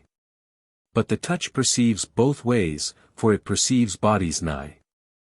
And as sight discerns by the medium of the air, so the touch perceives, by the medium of a stick or pole, bodies hard, soft and moist. Now the touch only is common to all animals. And it is most certain that man hath this sense, and, in this and taste, he excels all other animals, but in the other 3, he is excelled by some animals, as by a dog, who hears, sees and smells more acutely than man. And the lynx and eagles see more acutely than all other animals and man. Now the interior senses are, according to Averroes, divided into 4, whereof the first is called common sense, because it doth first collect and perfect all the representations which are drawn in by the outward senses. The second is the imaginative power, whose office is, seeing it represents nothing, to retain those representations which are received by the former senses, and to present them to the third faculty of inward sense, which is the fantasy. Or power of judging, whose work is also to perceive and judge by the representations received, what kind of thing that is of which the representations are. And to commit those things which are thus discerned and adjudged, to the memory to be kept. For the virtues thereof in general, are discourse, dispositions, persecutions, and fights, and stirrings up to action, but in particular, the understanding of intellectuals, virtues, the manner of discipline, counsel, and election. This is that which shows us future things by dreams, whence the fancy is sometimes named the fantastical intellect. For it is the last impression of the understanding, which, as saith Iamblichus, is that belonging to all the powers of the mind, and forms all figures, resemblances of species, and operations, and things seen. And sends forth the impressions of other powers unto others. And those things which appear by sense, it stirs up into an opinion, but those things which appear by the intellect, in the second place, it offers to opinion. But of itself it receives images from all, and by its property, doth properly assign them, according to their assimilation. It forms all the actions of the soul, and accommodates the external to the internal and impresses the body with its impression. Now these senses have their organs in the head, for the common sense and imagination take up the 2 forward cells of the brain, although Aristotle placeth the organ of the common sense in the heart. But the cogitative power possesseth the highest and middle part of the head, and, lastly, the memory the hindmost part thereof. Moreover, the organs of voice and speech are many, as the inward muscles of the breast betwixt the ribs, the breasts, the lungs, the arteries, the windpipe, the bowing of the tongue, and all those parts and muscles that serve for breathing. But the proper organ of speech is the mouth, in which are framed words and speeches, the tongue, the teeth, the lips, the palate and the like. Above the sensible soul, which expresseth its powers by the organs of the body, the incorporeal mind possesseth the highest place, and it hath a double nature, the one, which inquireth into the causes, properties, and progress of those things which are contained in the order of nature, and is content in the contemplation of the truth, which is, therefore called the contemplative intellect. The other is a power of the mind which, discerning by consulting what things are to be done and what is to be shunned, is wholly taken up in consultation and action, and is therefore called the active intellect. This order of powers, therefore, nature ordained in man, that by the external senses we might know corporeal things, and by those internal the representations of bodies, as also things abstracted by the mind and intellect, which are neither bodies nor anything like them. And, according to this threefold order of the powers of the soul, there are 3 appetites in the soul, the first is natural, and is an inclination of nature unto its end, as of a stone downward, which is in all stones. Another is animal, which the sense follows, and it is divided into that irascible and that concupiscible. The third is intellectual, and is called the will, differing from the sensitive faculty in that the sensitive is, of itself, of those things which may be presented to the senses, desiring nothing unless in some manner comprehended. But the will, although it be of itself of all things that are possible, yet, because it is free by its essence, it may be also of things that are impossible, as it was in the devil, desiring himself to be equal with God, and, therefore, is altered and depraved with pleasure and with continual anguish, whilst it assents to the inferior powers. Whence, from its depraved appetite, there arise 4 passions in it, with which, in like manner, the body is affected sometimes. Whereof the first is called oblectation, which is a certain quietness or assentation of the mind or will, because it obeys, and not willingly consents to that pleasantness which the senses hold forth. Which is, therefore, defined to be an inclination of the mind to an effeminate pleasure. The second is called effusion, which is a remission of, or dissolution of the power, viz. When beyond the oblectation, the whole power of the mind and intention of the present good is melted, and diffuseth itself to enjoy it. The third is vaunting and loftiness, thinking itself to have attained to some great good, in the enjoyment of which it prides itself and glorieth. The fourth and the last is envy, or a certain kind of pleasure or delight at another man's harm, without any advantage to itself. It is said to be without any advantage to itself, because, if any one should, for his own profit, rejoice at another man's harm, this would be rather out of love to himself than out of ill will to another. And all these 4 passions, arising from a depraved appetite for pleasure, the grief or perplexity itself doth also beget very many contrary passions, as horror, sadness, fear, and sorrow at another's good without his own hurt, which we call envy. Or sadness at another's prosperity, just as pity is a certain kind of sadness at another's misery. Chapter 62. Of the passions of the mind, their original source, differences, and kinds. The passions of the human mind are nothing else but certain motions or inclinations proceeding from the apprehension of any thing, as of good or evil, convenient or inconvenient. Now these kind of apprehensions are of 3 sorts, viz., sensual, rational, and intellectual. According to these 3 are 3 sorts of passions in the soul. For when they follow the sensitive apprehension, then they respect a temporary good or evil, under the notion of profitable or unprofitable, or delightful or offensive, and are called natural or animal passions.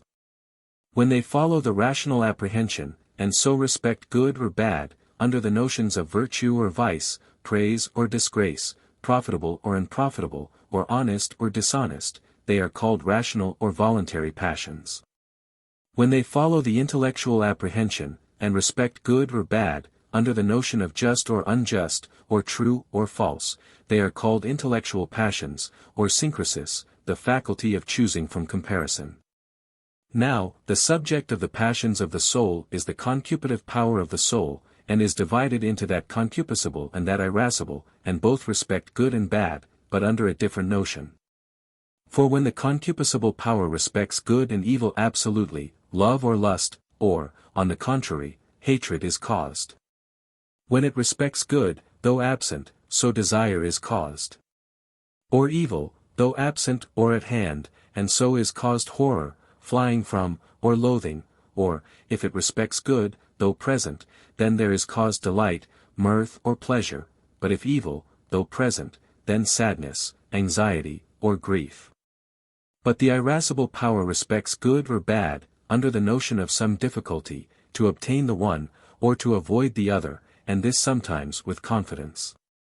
And so there is caused hope or boldness. But when with diffidency, then despair and fear. But when that irascible power riseth into revenge, and this be only about some evil past, as it were, of injury or hurt offered, there is caused anger.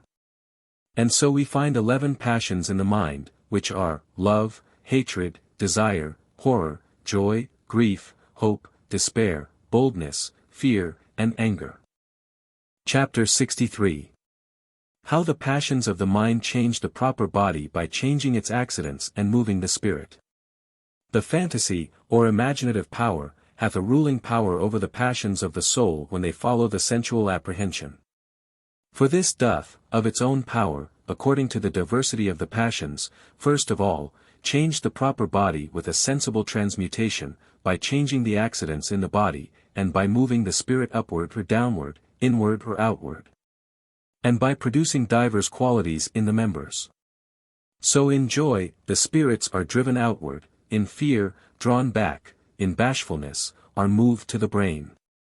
So in joy, the heart is dilated outward, by little and little, in sadness, is constrained, by little and little, inward. After the same manner in anger or fear, but suddenly.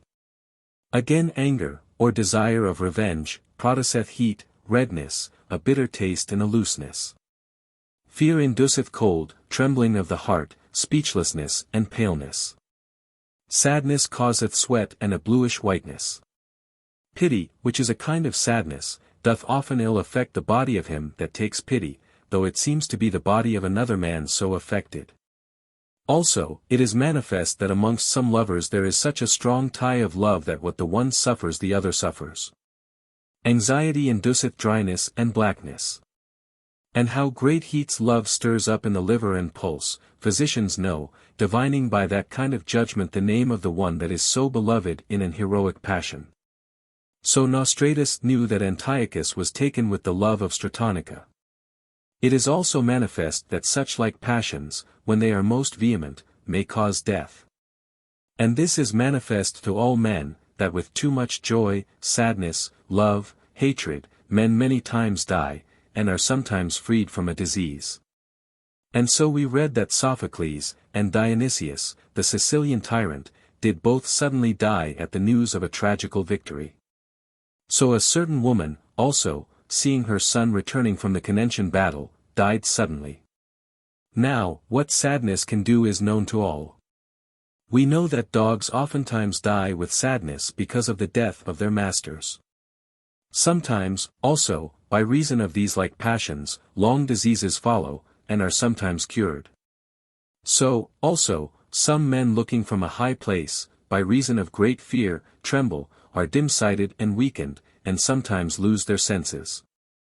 So fears and falling sickness sometimes follow sobbing.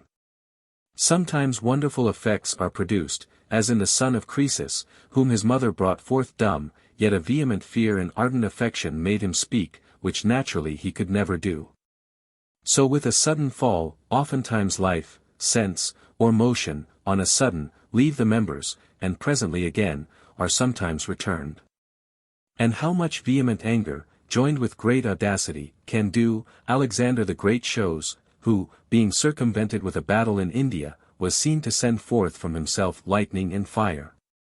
The father of Theodoricus is said to have sent forth out of his body sparks of fire, so that sparkling flames did leap out with a noise. And such like things sometimes appear in beasts, as in the horse of Tiberius, which was said to send forth a flame out of his mouth. Chapter 64. How the passions of the mind change the body by way of imitation from some resemblance.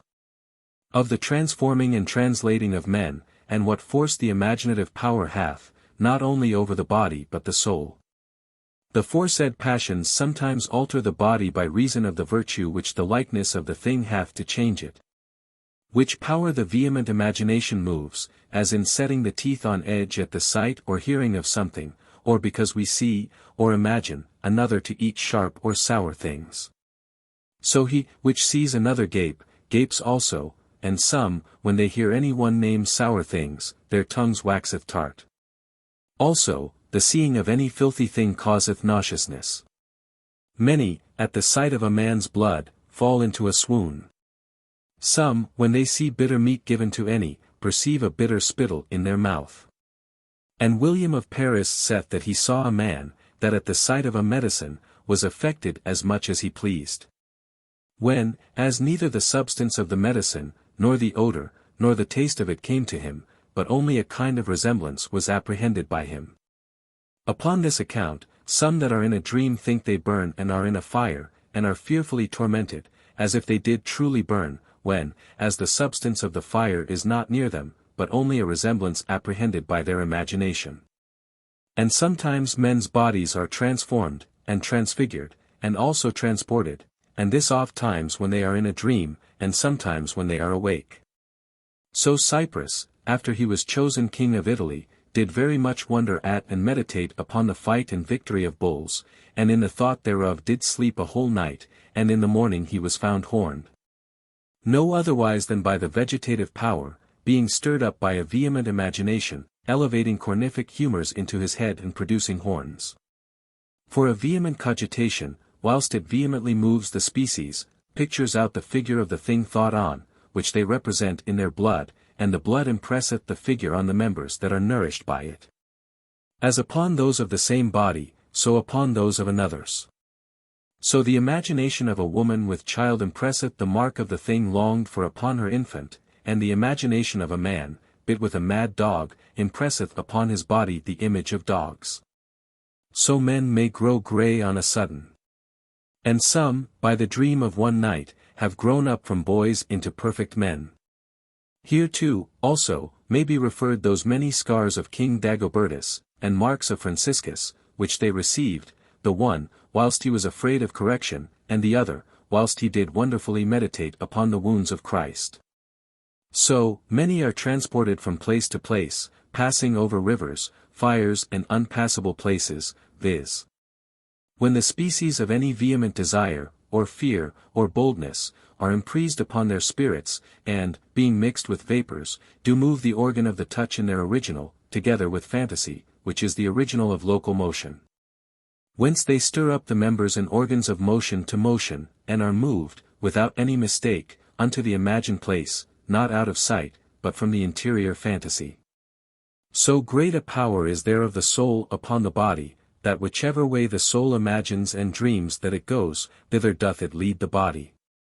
We read many other examples by which the power of the soul upon the body is wonderfully explained, as like that which Avicen describes of a certain man, who, when he pleased, could affect his body with the palsy.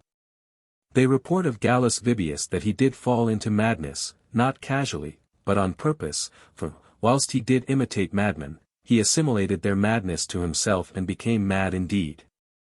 And Austin makes mention of some men who could move their ears at their pleasure, and some that could move the crown of their head to their forehead and could draw it back again when they pleased, and of another that could sweat at his pleasure.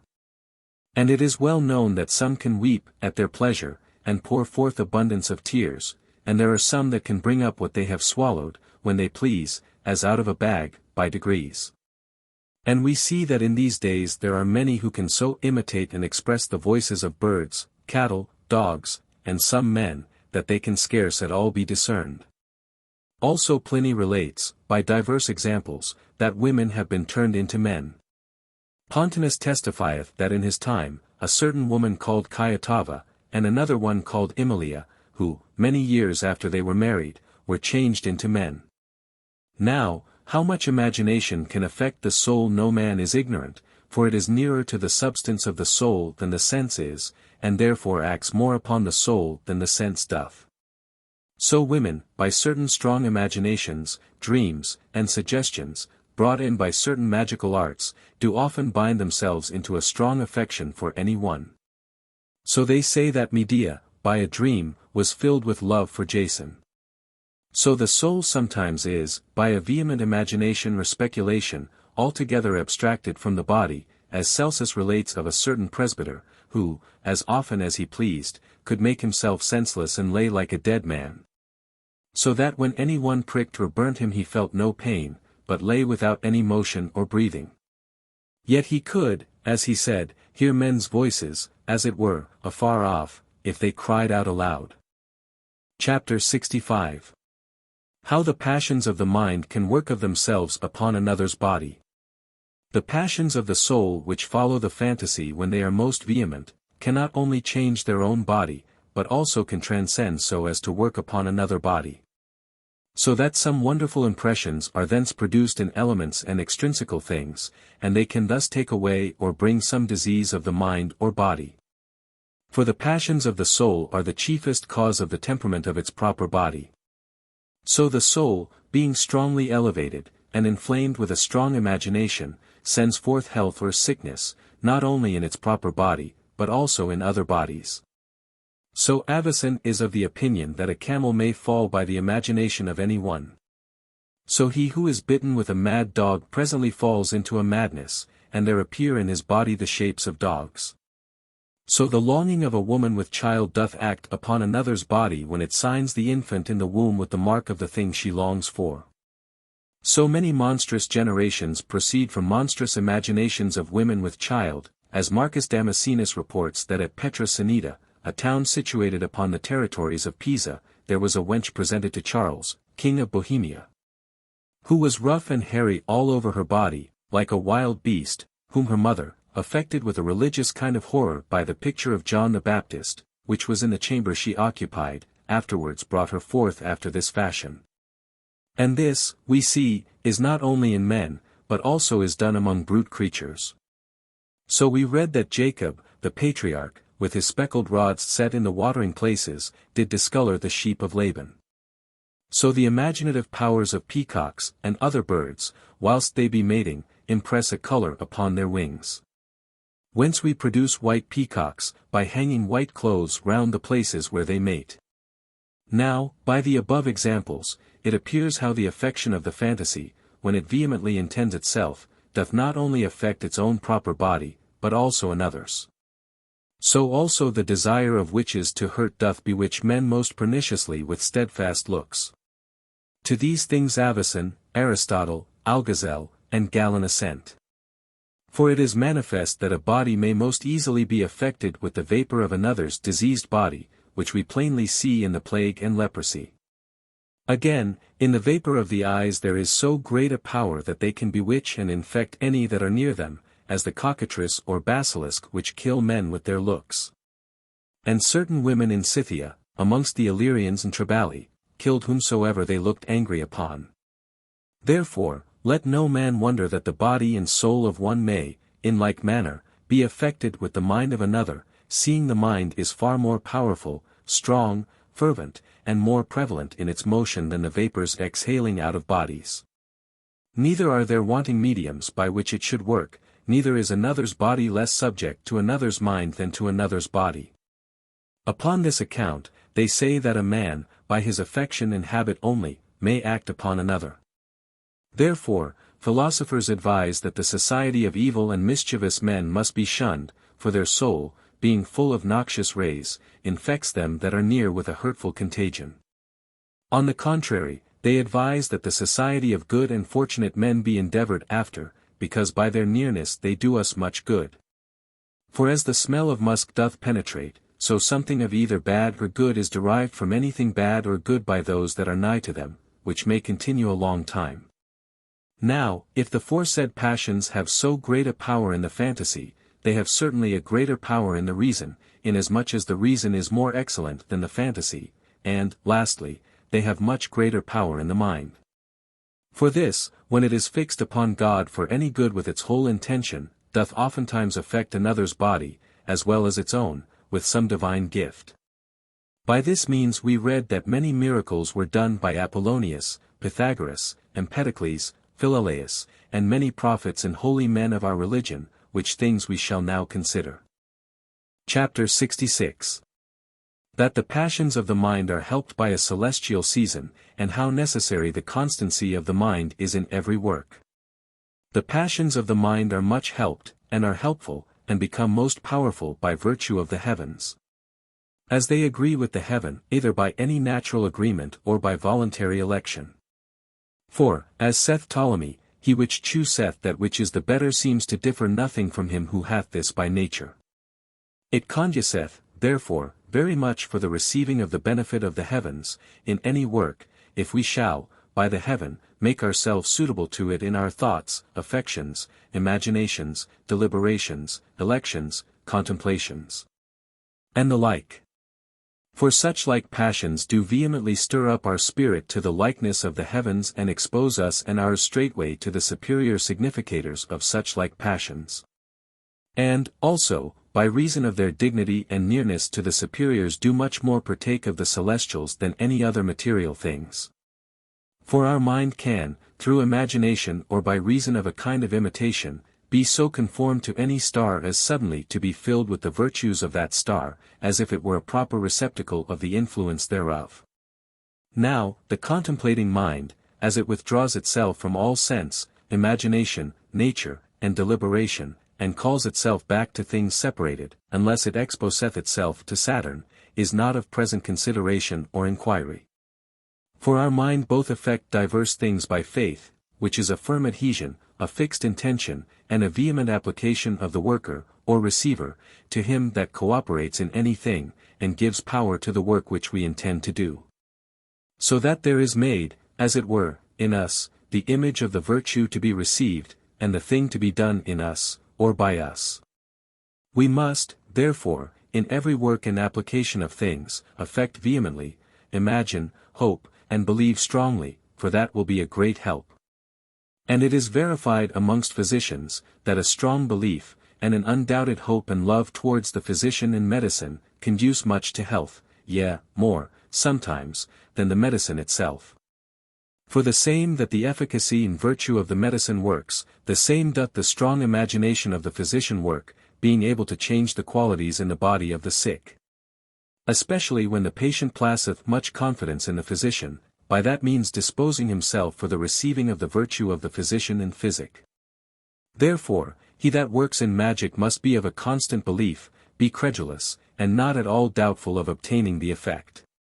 For, as a firm and strong belief doth work wonderful things, although it be in false works, so distrust and doubting doth dissipate and break the virtue of the mind of the worker, which is the medium between both extremes. Whence it happens that he is frustrated of the desired influence of the superiors, which could not be joined and united to our labors without a firm and solid virtue of our mind. Chapter 67.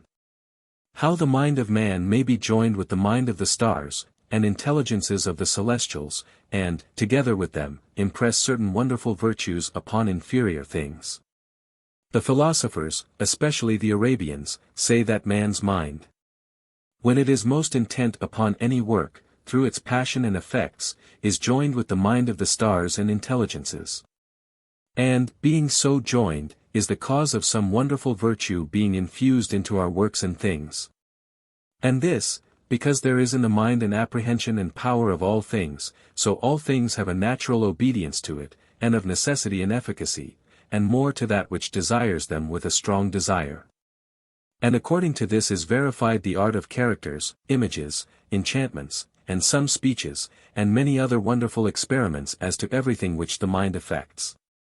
By this means, whatsoever the mind of him that is in vehement love, affects, hath an efficacy to cause love, and whatsoever the mind of him that strongly hates, dictates, hath an efficacy to hurt and destroy. The like is in other things, which the mind affects with a strong desire. For all those things which the mind acts and dictates by characters, figures, words, speeches, gestures, and the like, help the appetite of the soul and acquire certain wonderful virtues. As from the soul of the operator, in that hour when such a like appetite doth invade it, so from the opportunity in celestial influence, moving the mind in that manner. For our mind, when it is carried upon the great excess of any passion or virtue, oftentimes presently takes of itself a strong, better and more convenient hour or opportunity, which Thomas Aquinas, in his third book Against the Gentiles, confesseth. So many wonderful virtues both cause and follow certain admirable operations by great affections in those things which the soul doth dictate in that hour to them. But know that such things confer nothing, or very little, to the author of them, and to him which is inclined to them, as if he were the author of them. And this is the manner by which their efficacy is found out. And it is a general rule in them, that every mind that is more excellent in its love and affection makes such like things more fit for itself, becoming efficacious to that which it desires. Every one, therefore, that is willing to work in magic must know the virtue, measure, order, and degree of his own soul, in relation to the power of the universe. Chapter 68. How our mind can change and bind inferior things to the ends which we desire. There is also a certain virtue in the minds of men of changing, attracting, hindering, and binding to that which they desire. And all things obey them when they are carried into a great excess of any passion or virtue, so as to exceed those things which they bind. For the superior binds that which is inferior, and converts it to itself. And the inferior is, by the same reason, converted to the superior, or is otherwise affected, and wrought upon. By this reason, things that receive a superior degree of any star, bind, or attract, or hinder things which have an inferior, according as they agree or disagree amongst themselves. Whence a lion is afraid of a cock, because the presence of the Solary virtue is more agreeable to a cock than to a lion. So a lodestone draws iron, because, in its order, it hath a superior degree of the celestial bear. So the diamond hinders the lodestone, because, in the order of Mars, it is superior to it. In like manner any man, when he is opportunely exposed to the celestial influences, as by the affections of his mind and due applications of natural things, if he become stronger in a Solary virtue, he binds and draws the inferior into admiration and obedience, in the order of the moon, to servitude or infirmities. In a Saturnine order, to quietness or sadness, in the order of Jupiter, to worship, in the order of Mars, to fear and discord, in a Venus order, to love and joy, in a Mercurial order, to persuasion and obsequiousness, and the like. The ground of such a kind of binding is the very vehement and boundless affection of the soul with the concourse of the celestial order. But the dissolutions or hindrances of such a like binding are made by a contrary effect, and that more excellent or strong, for as the greater excess of the mind binds, so, also, it looseth and hindereth. And, lastly, when the mind feareth Venus, it opposes Saturn, when Saturn or Mars, it opposes Venus or Jupiter, for astrologers say that these are most at enmity, and contrary the one to the other, i.e., causing contrary effects in these inferior bodies. For in the heavens, where there is nothing wanting, and where all things are governed with love, there can in no wise be hatred or enmity. Chapter 69. Of Speech, and the Occult Virtue of Words. It being shown that there is a great power in the affections of the soul, you must know, moreover, that there is no less virtue in words and the names of things. And greatest of all in speeches and motions. By which we chiefly differ from the brutes, and are called rational. Not from reason, which is taken for that part of the soul which contains the affections, which Galen saith is also common to brutes, although in a less degree, but we are called rational from that reason which is, according to the voice, understood in words and speech, which is called declarative reason. By which part we do chiefly excel all other animals.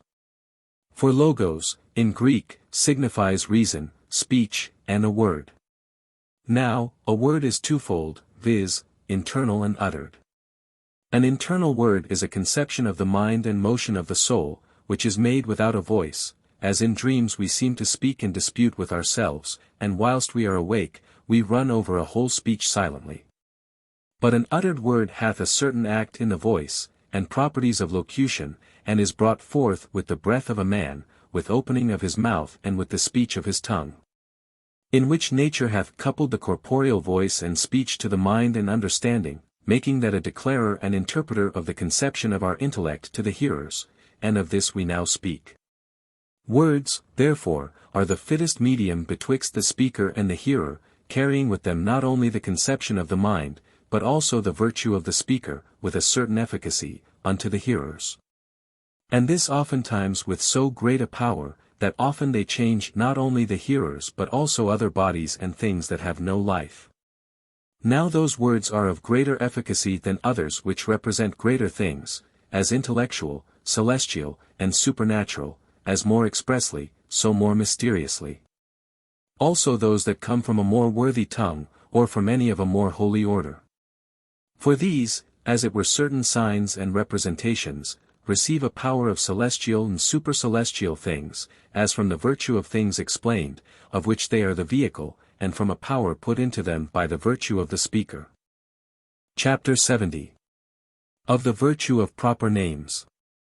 That the proper names of things are very necessary in magical operations, almost all men testify. For the natural power of things proceeds, first, from the objects to the senses, and then from these to the imagination, and from this to the mind, in which it is first conceived, and then is expressed by voices and words. The Platonists, therefore, say that in this very voice, or word, or name framed, with its articles, that the power of the thing, as it were some kind of life, lies under the form of the signification. First conceived in the mind, as it were through certain seeds of things, then by voices or words, as a birth brought forth, and lastly, kept in writings. Hence magicians say, that the proper names of things are certain rays of things, everywhere present at all times, keeping the power of things, as the essence of the thing signified, rules, and is discerned in them and know the things by them. As by proper and living images. For, as the great operator doth provide diverse species and particular things by the influence of the heavens, and by the elements, together with the virtues of planets, so, according to the properties of the influences, proper names result to things and are put upon them by him who numbers the multitude of the stars, calling them all by their names. Of which names Christ in another place speaks, saying, Your names are written in heaven. Adam, therefore, that gave the first names to things, knowing the influences of the heavens and properties of all things, gave them all names according to their natures, as it is written in Genesis. Where God brought all things that he had created before Adam, that he should name them. And as he named any thing, so the name of it was, which names, indeed, contain in them wonderful powers of the things signified. Every voice, therefore, that is significative, first of all signifies by the influence of the celestial harmony. Secondly, by the imposition of man, although oftentimes otherwise by this than by that. But when both significations meet in any voice or name, which are put upon them by the said harmony, or men, then that name is with a double virtue, viz. Natural and arbitrary, made most efficacious to act as often as it shall be uttered in due place and time, and seriously, with an intention exercised upon the matter rightly disposed, and that can naturally be acted upon by it. So we read in Philostratus, that when a maid at Rome died the same day she was married, and was presented to Apollonius, he accurately inquired into her name, which being known, he pronounced some occult thing, by which she revived. It was an observation amongst the Romans, in their holy rites, that when they did besiege any city, they did diligently inquire into the proper and true name of it, and the name of that God under whose protection it was. Which being known, they did then with some verse call forth the gods that were the protectors of that city, and did curse the inhabitants of that city, so at length, their gods being absent, did overcome them. As Virgil sings, that kept this realm, our gods. Their altars have forsook, and blessed abodes. Now the verse with which the gods were called out and the enemies were cursed, when the city was assaulted round about, let him that would know find it out in Livy and Macrobius. But also many of these Serenus Simonicus, in his book of secret things, makes mention of. Chapter 71. Of many words joined together, as in sentences and verses. And of the virtues and restrictions of charms. Besides the virtues of words and names, there is also a greater virtue found in sentences, from the truth contained in them, which hath a very great power of impressing, changing, binding, and establishing, so that being used it doth shine the more, and being resisted is more confirmed and consolidated. Which virtue is not in simple words, but in sentences, by which anything is affirmed or denied, of which sort are verses, enchantments, imprecations, deprecations, orations, invocations, obtestations, adjurations, conjurations, and such like.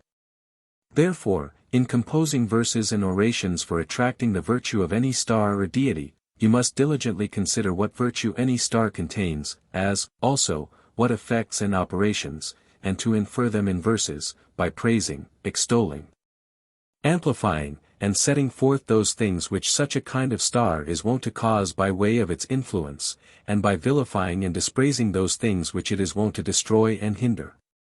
And by supplicating and begging for that which we desire to get, and by condemning and detesting that which we would have destroyed and hindered.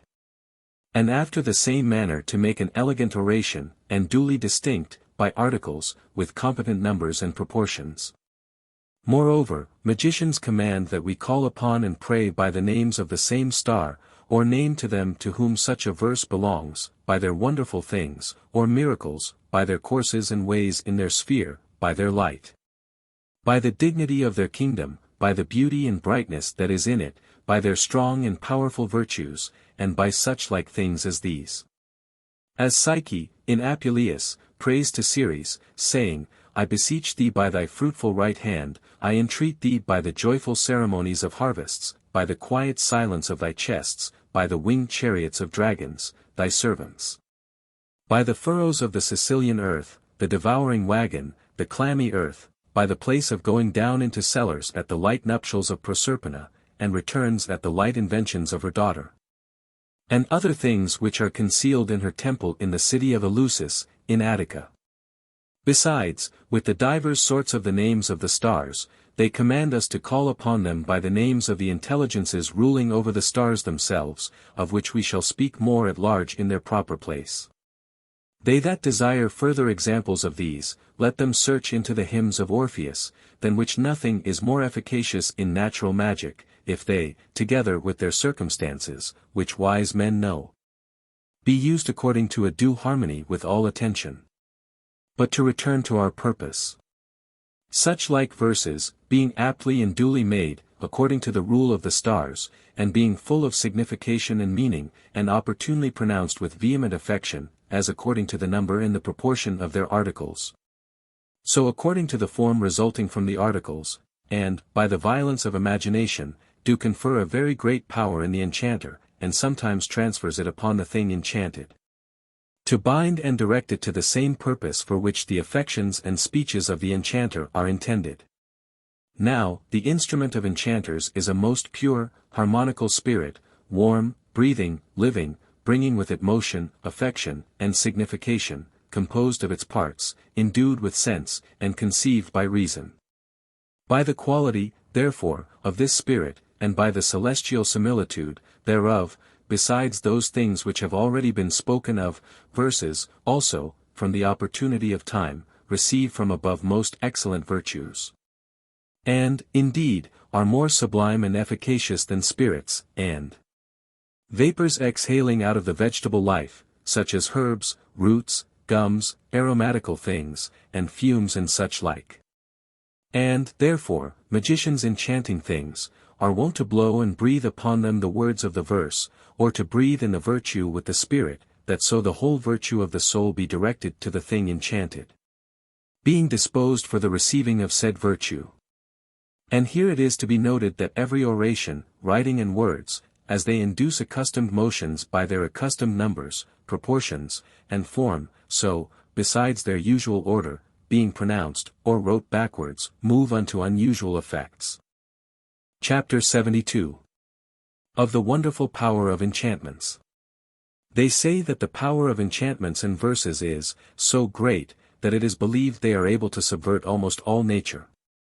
Apuleius saith that with a magical whispering, swift rivers are turned back, the slow sea is bound, the winds are breathed out with one accord, the sun is stopped, the moon is clarified, the stars are pulled out, the day is kept back. The night is prolonged. And of these things Lucan writes. The courses of all things did cease, the night prolonged was, 'twas long before, 'twas light. Astonied was the headlong world, all this was by the hearing of a verse. And a little before, Thessalian verse did into his heart so flow, that it did make a greater heat of love. And elsewhere, no dregs of poison being by him drunk, his wits decayed enchanted. Also Virgil, in Damon, charms can command the moon down from the sky. Circe's charms charmed Ulysses' company. A cold snake, being charmed, burst.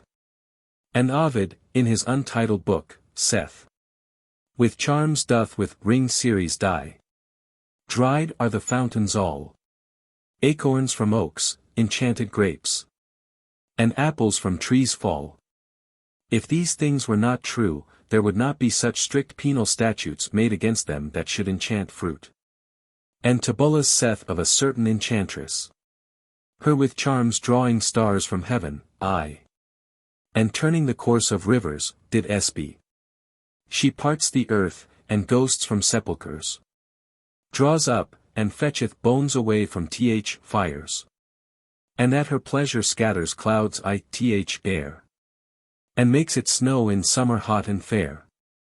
Of all which that enchantress seems to boast herself in Ovid, when she saith, at will, I make swift streams retire to their fountains, whilst their banks admire. Sea toss and smooth, clear clouds with clouds deform. With spells and charms I break the viper's jaw. Cleave solid rocks, oaks from their seizures draw. Whole woods remove, the lofty mountains shake. Earth for to groan, and ghosts from graves awake. And thee, O moon, I draw. Moreover, all poets sing, and philosophers do not deny, that by verses many wonderful things may be done, as corn to be removed, lightnings to be commanded, diseases to be cured, and the like. For Cato, himself, in country affairs, used some enchantments against the diseases of beasts, which as yet are extant in his writings. Also Josephus testifies that Solomon was skilled in those kinds of enchantments. Also Celsus Africanus reports, according to the Egyptian doctrine, that man's body, according to the number of the faces of the zodiac signs, was taken care of by so many, viz. 36 spirits, whereof each undertake and defend their proper part, whose names they call with a peculiar voice, which, being called upon, restore to health with their enchantments, the diseased parts of the body. Chapter 73. Of the virtue of writing, and of making imprecations, and inscriptions. The use of words and speech is to express the inwards of the mind, and from thence to draw forth the secrets of the thoughts, and do declare the will of the speaker.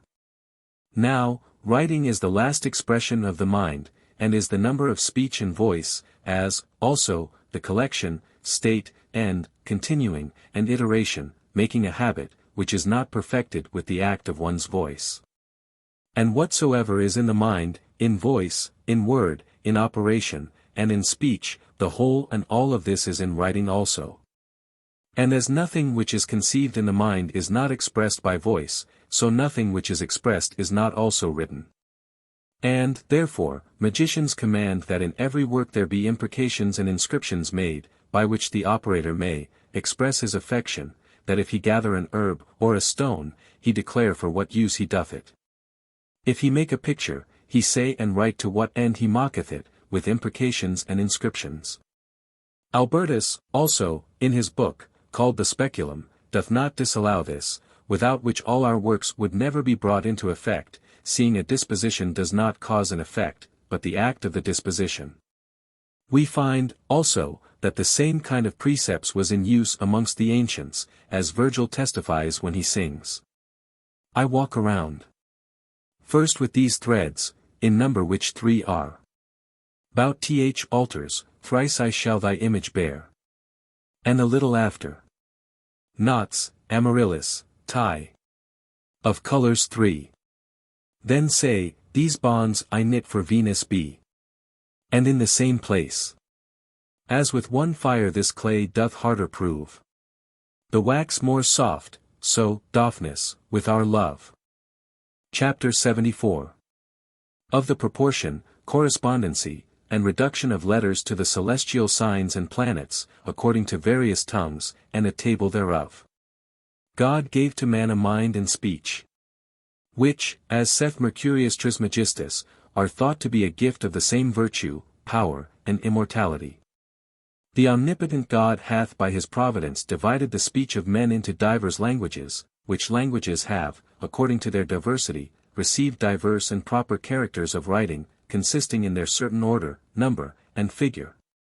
Not so disposed and formed by hap or chance, nor by the weak judgment of man, but from above, whereby they agree with the celestial and divine bodies and virtues. But before all notes of languages, the writing of the Hebrews is, of all, the most sacred in the figures of characters, points of vowels, and tops of accents, or consisting in matter, form, and spirit. The position of the stars being first made in the seat of God, which is heaven, after the figure of them, as the masters of the Hebrews testify, are most fully formed the letters of the celestial mysteries, as by their figure, form, and signification, so by the numbers signified by them, and also by the various harmonies of their conjunction. Whence the more curious mecubles of the Hebrews do undertake, by the figure of their letters, the forms of characters, and their signature, simpleness or composition, separation, crookedness or directness, defect, abounding, greatness or littleness, crowning, opening or shutting, order, transmutation, joining together, revolution of letters, and of points, and tops, by the supputation of numbers, and by the letters of things signified, to explain all things. How they proceed from the first cause, and are again to be reduced into the same. Moreover, they divide the letters of the Hebrew alphabet, viz. into 12 simple, 7 double, and 3 mothers, which, they say, signify as characters of things, the 12 signs, 7 planets, and 3 elements, viz., fire, water, and earth. For they account air no element, but as the glue and spirit of the elements. To these, also, they appoint points and tops. As, therefore, by the aspects of planets and signs, together with the elements, the working spirit and truth, all things have been and are brought forth. So, by these characters of letters and points, signifying those things that are brought forth, the names of all things are appointed, as certain signs and vehicles of things explained, carrying with them everywhere their essence and virtues. The profound meanings and signs are inherent in those characters, and figures of them, as also numbers, place, order, and revolution. So that Origens, therefore, thought that those names, when translated into another idiom, do not retain their proper virtue. For only the original names, which are rightly imposed, because they signify naturally and have a natural activity. It is not so with them which signify at pleasure, which have no activity as they are signifying, as they are but certain natural things in themselves. Now, if there be any language whose words have a natural signification, it is manifest that this is the Hebrew. The order of which he that shall profoundly and radically observe, and shall know to resolve proportionably the letters thereof, shall have a rule exactly to find out any idiom. There are, therefore, 22 letters, which are the foundation of the world, and of creatures that are, and are named in it, and every saying in every creature are of them, and by their revolutions receive their name, being, and virtue. He, therefore, that will find them out, must by each joining together of the letters so long examine them, until the voice of God is manifest, and the framing of the most sacred letters be opened and discovered. For hence voices and words have efficacy in magical works, because that in which nature first exerciseth magical efficacy is the voice of God. But these are of more deep speculation than to be handled in this book. To return to the division of the letters, of these, amongst the Hebrews, are 3 mothers, viz., 7 double, viz. The other 12, viz. are simple. The rule is the same amongst the Chaldeans, and, by the imitation of those above, also the letters of other tongues are distributed to the signs, planets, and elements, after their order. For the vowels in the Greek tongue answer to the 7 planets, and the others are attributed to the 12 signs of the zodiac, the 4 elements, and the spirit of the world. Amongst the Latins there is the same signification of them. For the 5 vowels A, E, I, O, U, and J and V, consonants, are ascribed to the 7 planets, and the consonants, B, C, D, F, G, L, M, N, P, R, S, T, are answerable to the 12 signs. The rest, viz., K, Q, X, Z, make the elements. H, the aspiration, represents the spirit of the world. Why? Because it is a Greek, and not a Latin character, and serving only to Greek words, follows the nature of its idiom. But this you must not be ignorant of, that it is observed by all wise men, that the Hebrew letters are the most efficacious of all, because they have the greatest similitude with celestials and the world. And that the letters of the other tongues have not so great an efficacy because they are more distant from them.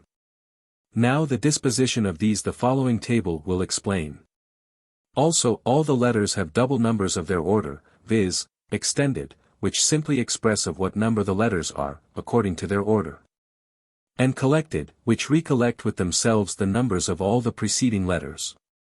Also they have integral numbers, which result from the names of letters, according to their various manners of numbering. The virtues of which numbers, he that shall know, shall be able in every tongue to draw forth wonderful mysteries by their letters, as also to tell what things have been past, and foretell things to come. There are also other mysterious joinings of letters with numbers, but we shall abundantly discourse of all these in the following books. Wherefore we will now put an end to this first book.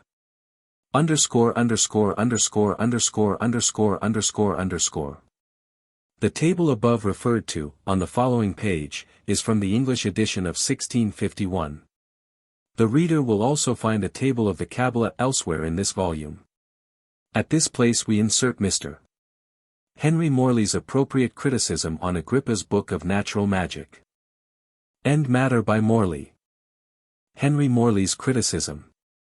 Little disguised by Hebrew admixture, and little pervaded by the speculations of the Platonists of Alexandria, Philo the Jew, Plotinus, and Iamblichus, whom the young student quotes most frequently.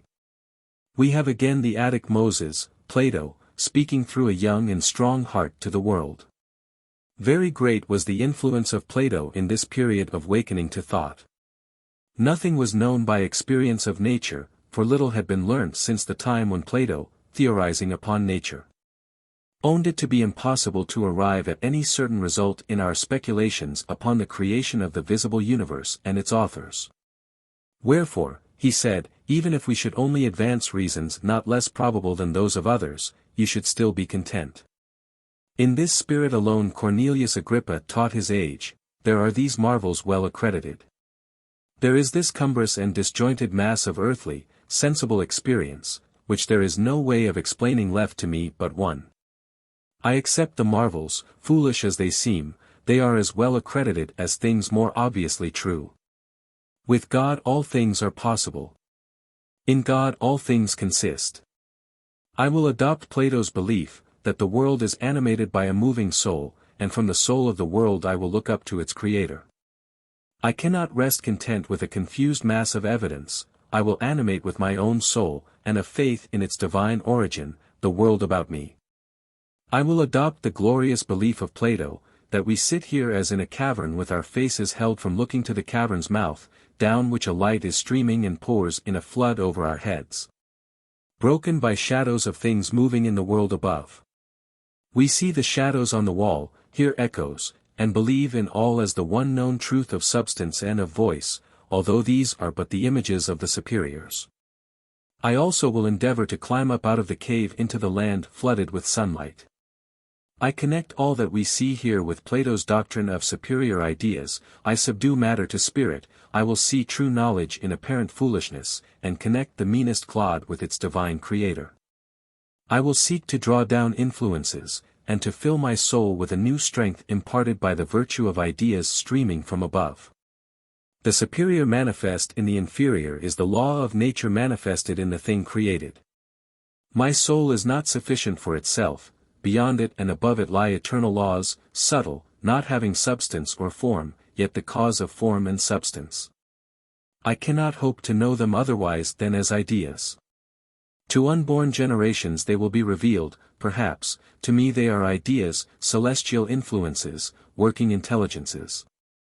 I believe in them, and I desire to lay open my soul to their more perfect apprehension. They are not God, though God created them, they are not man, though they have by divine ordainment formed him. The more I dwell upon their qualities, the more I long for the divine, the more shall I be blessed by the reception of their rays. The more intensely I yearn heavenward, the more shall I bring down heaven to dwell in my soul. So we may hear, if we will, the spirit of the young inquirer pleading to us from across the centuries, and if our own minds ever yearn for an escape from the delusions of the grosser sense and the restrictions set by crowds on free inquiry. There is no true heart that will not say, "You labored well, my brother." Agrippa and the Rosicrucians. The secrets to be talked over between Cornelius and his friend related to that study of the mysteries of knowledge in which the Theosophists assisted one another. Secret societies, chiefly composed of curious and learned youths, had by this time become numerous, and numerous especially among the Germans. Not only the search after the philosopher's stone, which was then worthy to be prosecuted by enlightened persons, but also the new realms of thought laid open by the first glance at Greek literature, and by the still more recent introduction of a study of the Hebrew language, occupied the minds of these associated scholars. Such studies often carried those who followed them within the borders of forbidden ground, and therefore secrecy was a condition necessary to their freedom of inquiry.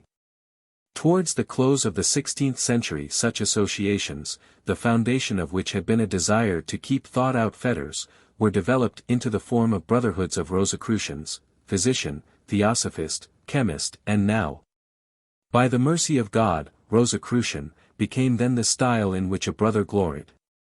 The brotherhoods of Rosicrucians are still commonly remembered, but in the social history of Europe they are less to be considered than those first confederations of theosophists, which nursed indeed mystical errors gathered from the Greeks and Jews, but out of whose theories there was developed much of a pure spiritualism that entered into strife with what was outwardly corrupt and sensual in the body of the Roman Church, and thus prepared the way for the more vital attacks of the Reformers. When first Greek studies were revived, the monks commonly regarded them as essentially adverse to Roman interests, and the very language seemed to them infected with the plague of heresy. In the Netherlands it became almost a proverb with them that to be known for a grammarian was to be reputed heretic. Not seldom, indeed, in later times, has John Reuchlin, who, for his Greek and Hebrew scholarship was called, after the manner of his day, the Phoenix of Germans, and who was the object of an ardent hero worship to men like Cornelius Agrippa, been called also the father of the Reformation. Certainly Luther, Erasmus, and Melanchthon had instruction from him. By him it was that Schwarzerd had been taught to call himself Melanchthon. And many will remember how, after his death, Erasmus, in a pleasant dialogue, raised his old friend to the rank of saint, and prayed to him, "O, holy soul, be favorable to the languages, be favorable to those that love honors of the languages. Be propitious to the sacred tongues."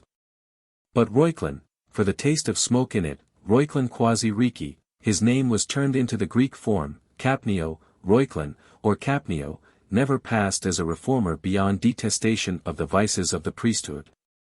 Like Cornelius, who begun his life before the public as a scholar by an act of homage to his genius, Reuchlin loved liberty and independence, cherished the idol of free conscience, but never fairly trusted himself to its guidance. To the last an instinct of obedience to the Church governed his actions, and the spiritual gold he could extract from Plato, Aristotle, or the wonderful Kabbalah of the Jews, was in but small proportion to the dross fetched up with it from the same ancient mines. A contemporary notion of the Reformation, not without some rude significance in this respect, is said to have been obtruded upon Charles V, by a small body of unknown actors, who appeared before him in 1530, when he was in Germany. He had been dining with his brother Ferdinand, and did not refuse their offer to produce a comedy in dumb show. One dressed as a scholar, labeled Capnio, brought before the emperor a bundle of sticks, some crooked and some straight, laid them down in the highway, and departed.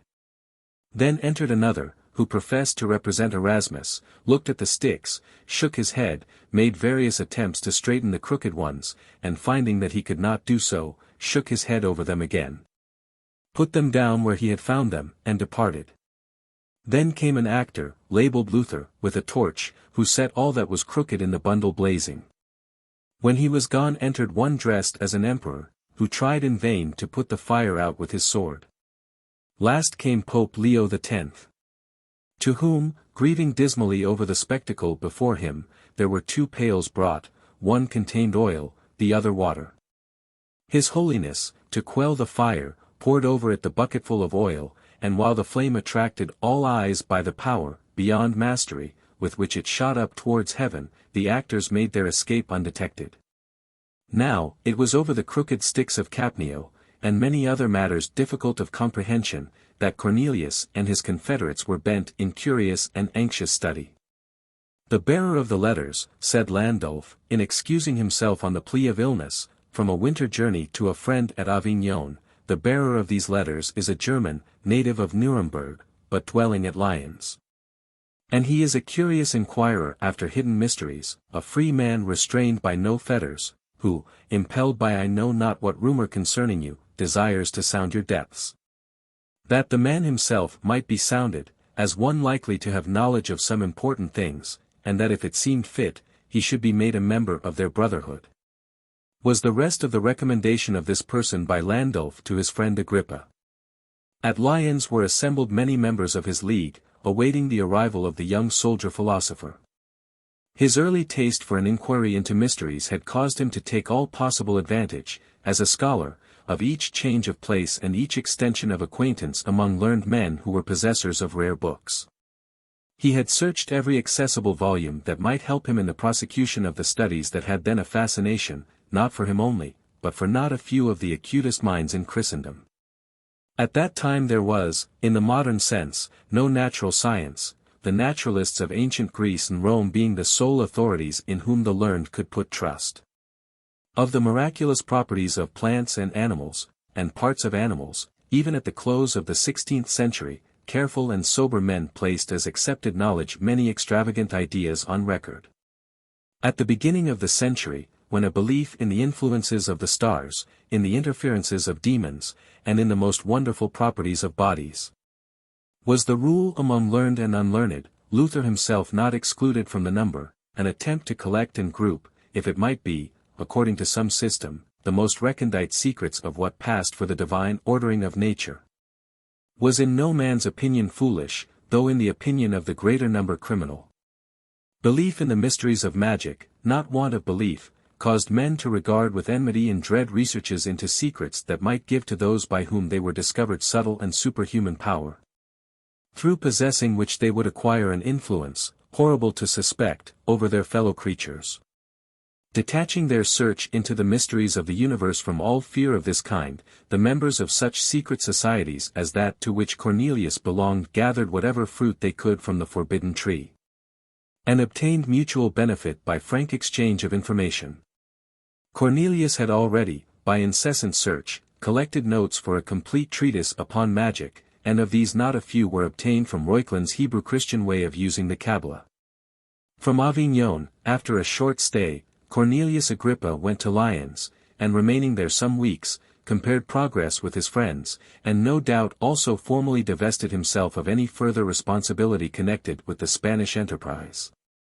Towards the end of this year, a friend at Cologne, Theodoric, Bishop of Cyrene, wrote, expressing admiration of him, as of one among so many thousand Germans who at sundry times and places had displayed in equal degree power to labor vigorously as a man at arms as well as man of letters. Who does not know, the bishop asks, how few of many thousands have done that? He envies those who can thus earn the wreath of Mars without losing the favor of Minerva, and calls the youth, in arms a man, in scholarship a teacher. To escape the soldier's life of bondage seems to be now the ambition of the scholar. With the world before him, in the 23rd year of his age, well born, distinguished among all who knew him for the rare extent of his attainments, Cornelius, attended by his servant, Stephen, quitted his friends at Lyons, and rode to Aachen, where he was received in the abbey of a liberal and hospitable man, physician, theologian, and knight by turns, M.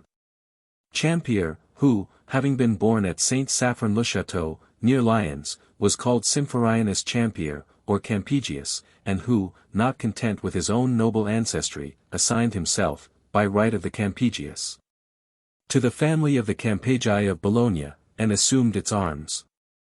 He studied at Paris Litera Humaniora, at Montpellier Medicine, and practiced at Lyons. He lived to obtain great fame, deserving title, and losing after his death all. It was not until 5 years after this visit from Cornelius Agrippa that Symphorianus, acting as body physician to the Duke of Lorraine, was knighted on the battlefield of Marignano.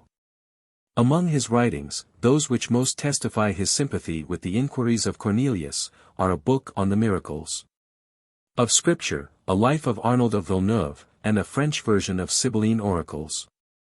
This Champier then sympathized with the enthusiasm of the young theosophist, and under his roof the first venture of Cornelius before the world of letters seems to have been planned.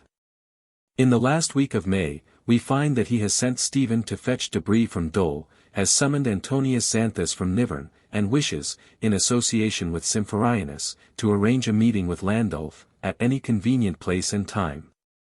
He has something in hand concerning which he wishes to take counsel with his comrades. A few days afterwards he and Landulf are at Dole together. And while Cornelius has left Dole for a short time to go to Chalon, Sur Saône, his friend sends word to him that he has engaged on his behalf the interest of the Archbishop of Besançon, Antony I. Probably not an old man, since he was alive 30 years afterwards, who desires greatly to see him, and boasts that he can give information of some things unknown perhaps even to him. The Archbishop is impatient to see the person who has stored up from rare books, even those written in Greek and Hebrew, so great a number of the secrets of the universe.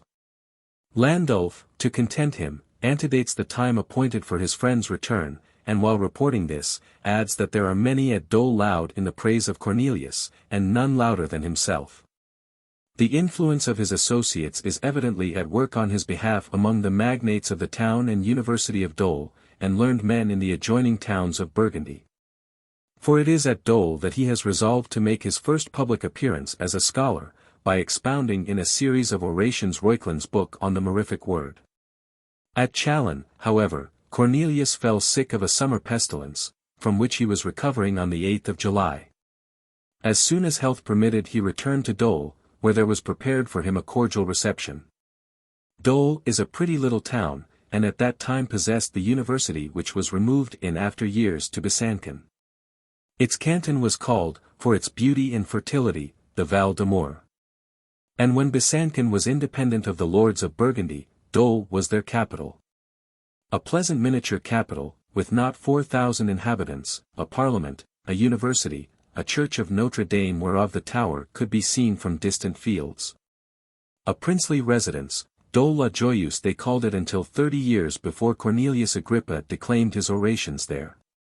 But after it had been, in 1479, captured and despoiled by a French army, it was called Dole la Dolente.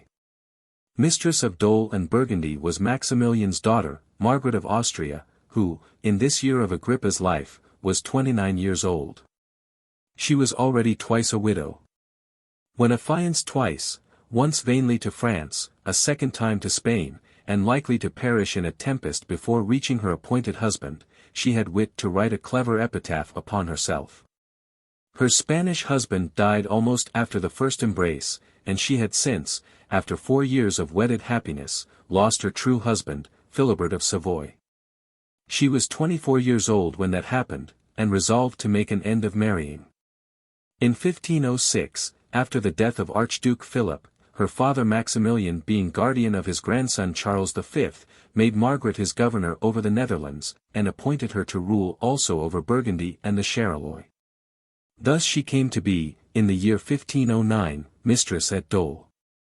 A clever, lively woman, opposed strongly to France, and always mindful of the interests of that house of Austria, to which the family of young Agrippa was attached. Margaret was well known for her patronage of letters and her bounty towards learned men. It would be, therefore, a pleasant transfer of his loyalty, Agrippa thought, from Maximilian to Margaret, if he could thereby get rid of what he regarded as camp slavery under the one, and earn the favor of the other in the academic grove. To earn Margaret's goodwill and help upon the royal road to fortune was one main object of Cornelius when he announced at Dole that he proposed to expound Reuchlin's book, on the Mirific word, in orations, to which, inasmuch as they were to be delivered in honor of the most serene Princess Margaret, the whole public would have gratuitous admission. Poor youth! He could not possibly have made a more genuine and honest effort, or one less proper to be used by evil men for the damnation of his character.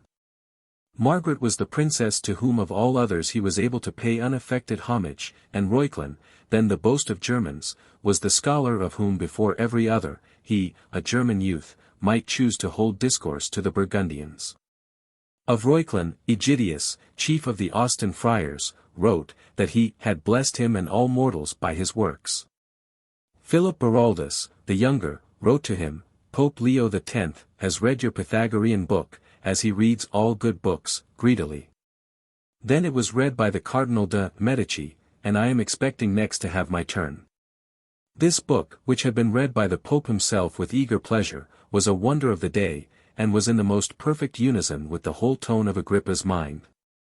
He really understood it deeply, it was most dear to him as a theosophist, and he was not to be blamed if he felt. Also that of all books in the world there was none of which the exposition would so fully serve his purpose of displaying the extent and depth of his own store of knowledge. Exposition of the Kabbalah. Mainly upon what was said and written by Cornelius Agrippa in this 23rd year of his age has been founded the defamation by which, when he lived, his spirit was tormented and the hope of his existence miserably frustrated, by which, now that he is dead, his character comes down to us defiled. This victim, at least, has not escaped the vengeance of the monks, and his crime was that he studied vigorously in his salad days those curiosities of learning into which, at the same time, popes, bishops, and philosophers, mature of years, inquired with equal faith and almost equal relish, but less energy or courage. For a clear understanding of the ground, and of the perils of the ground, now taken by Cornelius Agrippa, little more is necessary than a clear notion of what was signified by Reuchlin's book on the Mirific word. But what has to be said of Reuchlin and his book, as well as of other matters that will hereafter concern the fortunes of Cornelius, requires some previous attention to a subject pretty well forgotten in these days by a people rich in other knowledge. We must recall, in fact, some of the main points of the Kabbalah. This account of the Kabbalah is derived from German sources, among which the chief are Brucker's Historia Philosophiae and the Kabbalah Denudata, a collection of old Kabbalistical writings arranged and explained by Christian Nor von Rosenroth. The traditions, or Kabbalah, of the Jews, are contained in sundry books, written by Hebrew rabbis, and consist of a strange mixture of fable and philosophy varying on a good many points, but all adhering with sufficient accuracy to one scheme of doctrine. They claim high and remote origin. Some say that the first Kabbalah were received by Adam from the angel Raziel, who gave him, either while he yet remained in paradise, or else at the time of his expulsion, to console and help him, a book full of divine wisdom. In this book were the secrets of nature, and by knowledge of them Adam entered into conversation with the sun and moon, knew how to summon good and evil spirits, to interpret dreams, foretell events, to heal, and to destroy. This book, handed down from father to son, came into Solomon's possession, and by its aid Solomon became master of many potent secrets.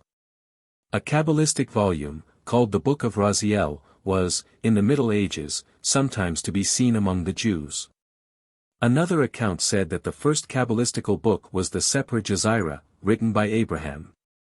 But the most prevalent opinion was, that when the written law was given on Mount Sinai to Moses, the Kabbalah, or mysterious interpretation of it, was taught to him also.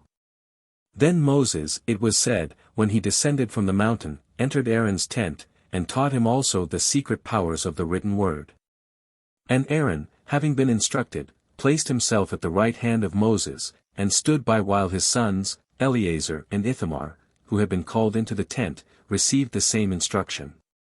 On the right and left of Moses and Aaron then sat Ithamar and Eleazar, when the 70 elders of the Sanhedrin were called in and taught the hidden knowledge.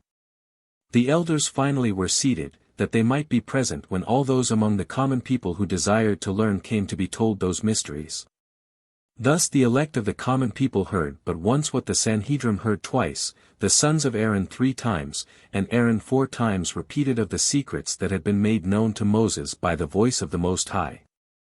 Of this mystical interpretation of the Scripture no person set down any account in writing, unless it was Esdras, but some Jews doubt whether he did. Israelites kept the knowledge of the doctrine by a pure tradition.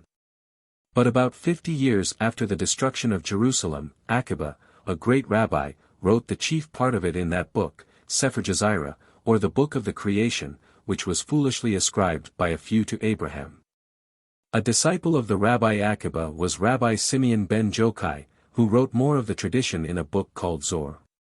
The truth probably is, that the literature of Kabbalism, which is full of suggestion derived from the Neoplatonics of Alexandria, began with the Jews of Alexandria under the first Ptolemies. In the book of Simeon ben Sketak it went to Palestine, where it at first was little heeded, but after the destruction of Jerusalem it gained importance, and then rabbis Agrippa and Simeon ben Jokai extended it. It is indisputable that Aristotle had been studied by the writer of the Sefer Jazira, the oldest known book of the Kabbalists. The Kabbalah went afterwards with other learning to Spain, and that part of it at least which deals with Hebrew anagrams cannot be traced to a time earlier than the 11th century. Many rabbis, Abraham ben David, Saudia, Moses Botrel, Moses bar Nachman, Eliezer of Garmiza, and others, have written Hebrew books for the purpose of interpreting the system of the Kabbalah. But it was, perhaps, not before the 8th century that it had come to receive very general attention from the Jews. The Kabbalah consisted of two portions, the symbolical and the real.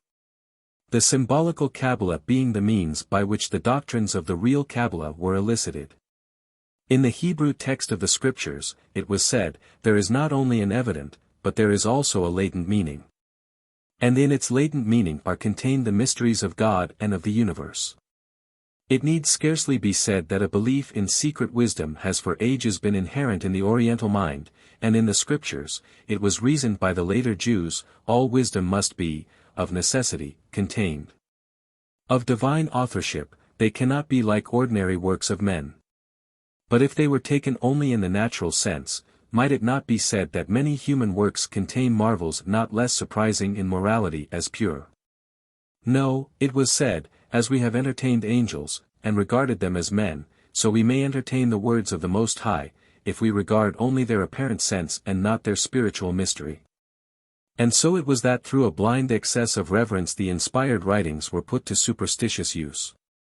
The modes of examining their letters, words, and sentences, for hidden meaning, in which wholly consisted the symbolical Kabbalah, were three, and these were called gematria, notarikon, themura. Gematria was arithmetical when it consisted in applying to the Hebrew letters of a word the sense they bore as numbers, letters being used also for figures in the Hebrew as in the Greek. Then the letters in a word being taken as numbers and added up, it was considered that another word, of which the letters added up came to an equal sum, might fairly be substituted by the arithmetical gematria. Figurative gematria deduced mysterious interpretations from the shapes of letters used in sacred writing. Thus, in Numbers X, 35, Beth means the reversal of enemies. This kind of interpretation was known also by the name of Zura. Architectonic gematria constructed words from the numbers given by Scripture when describing the measurements of buildings, as the ark or temple.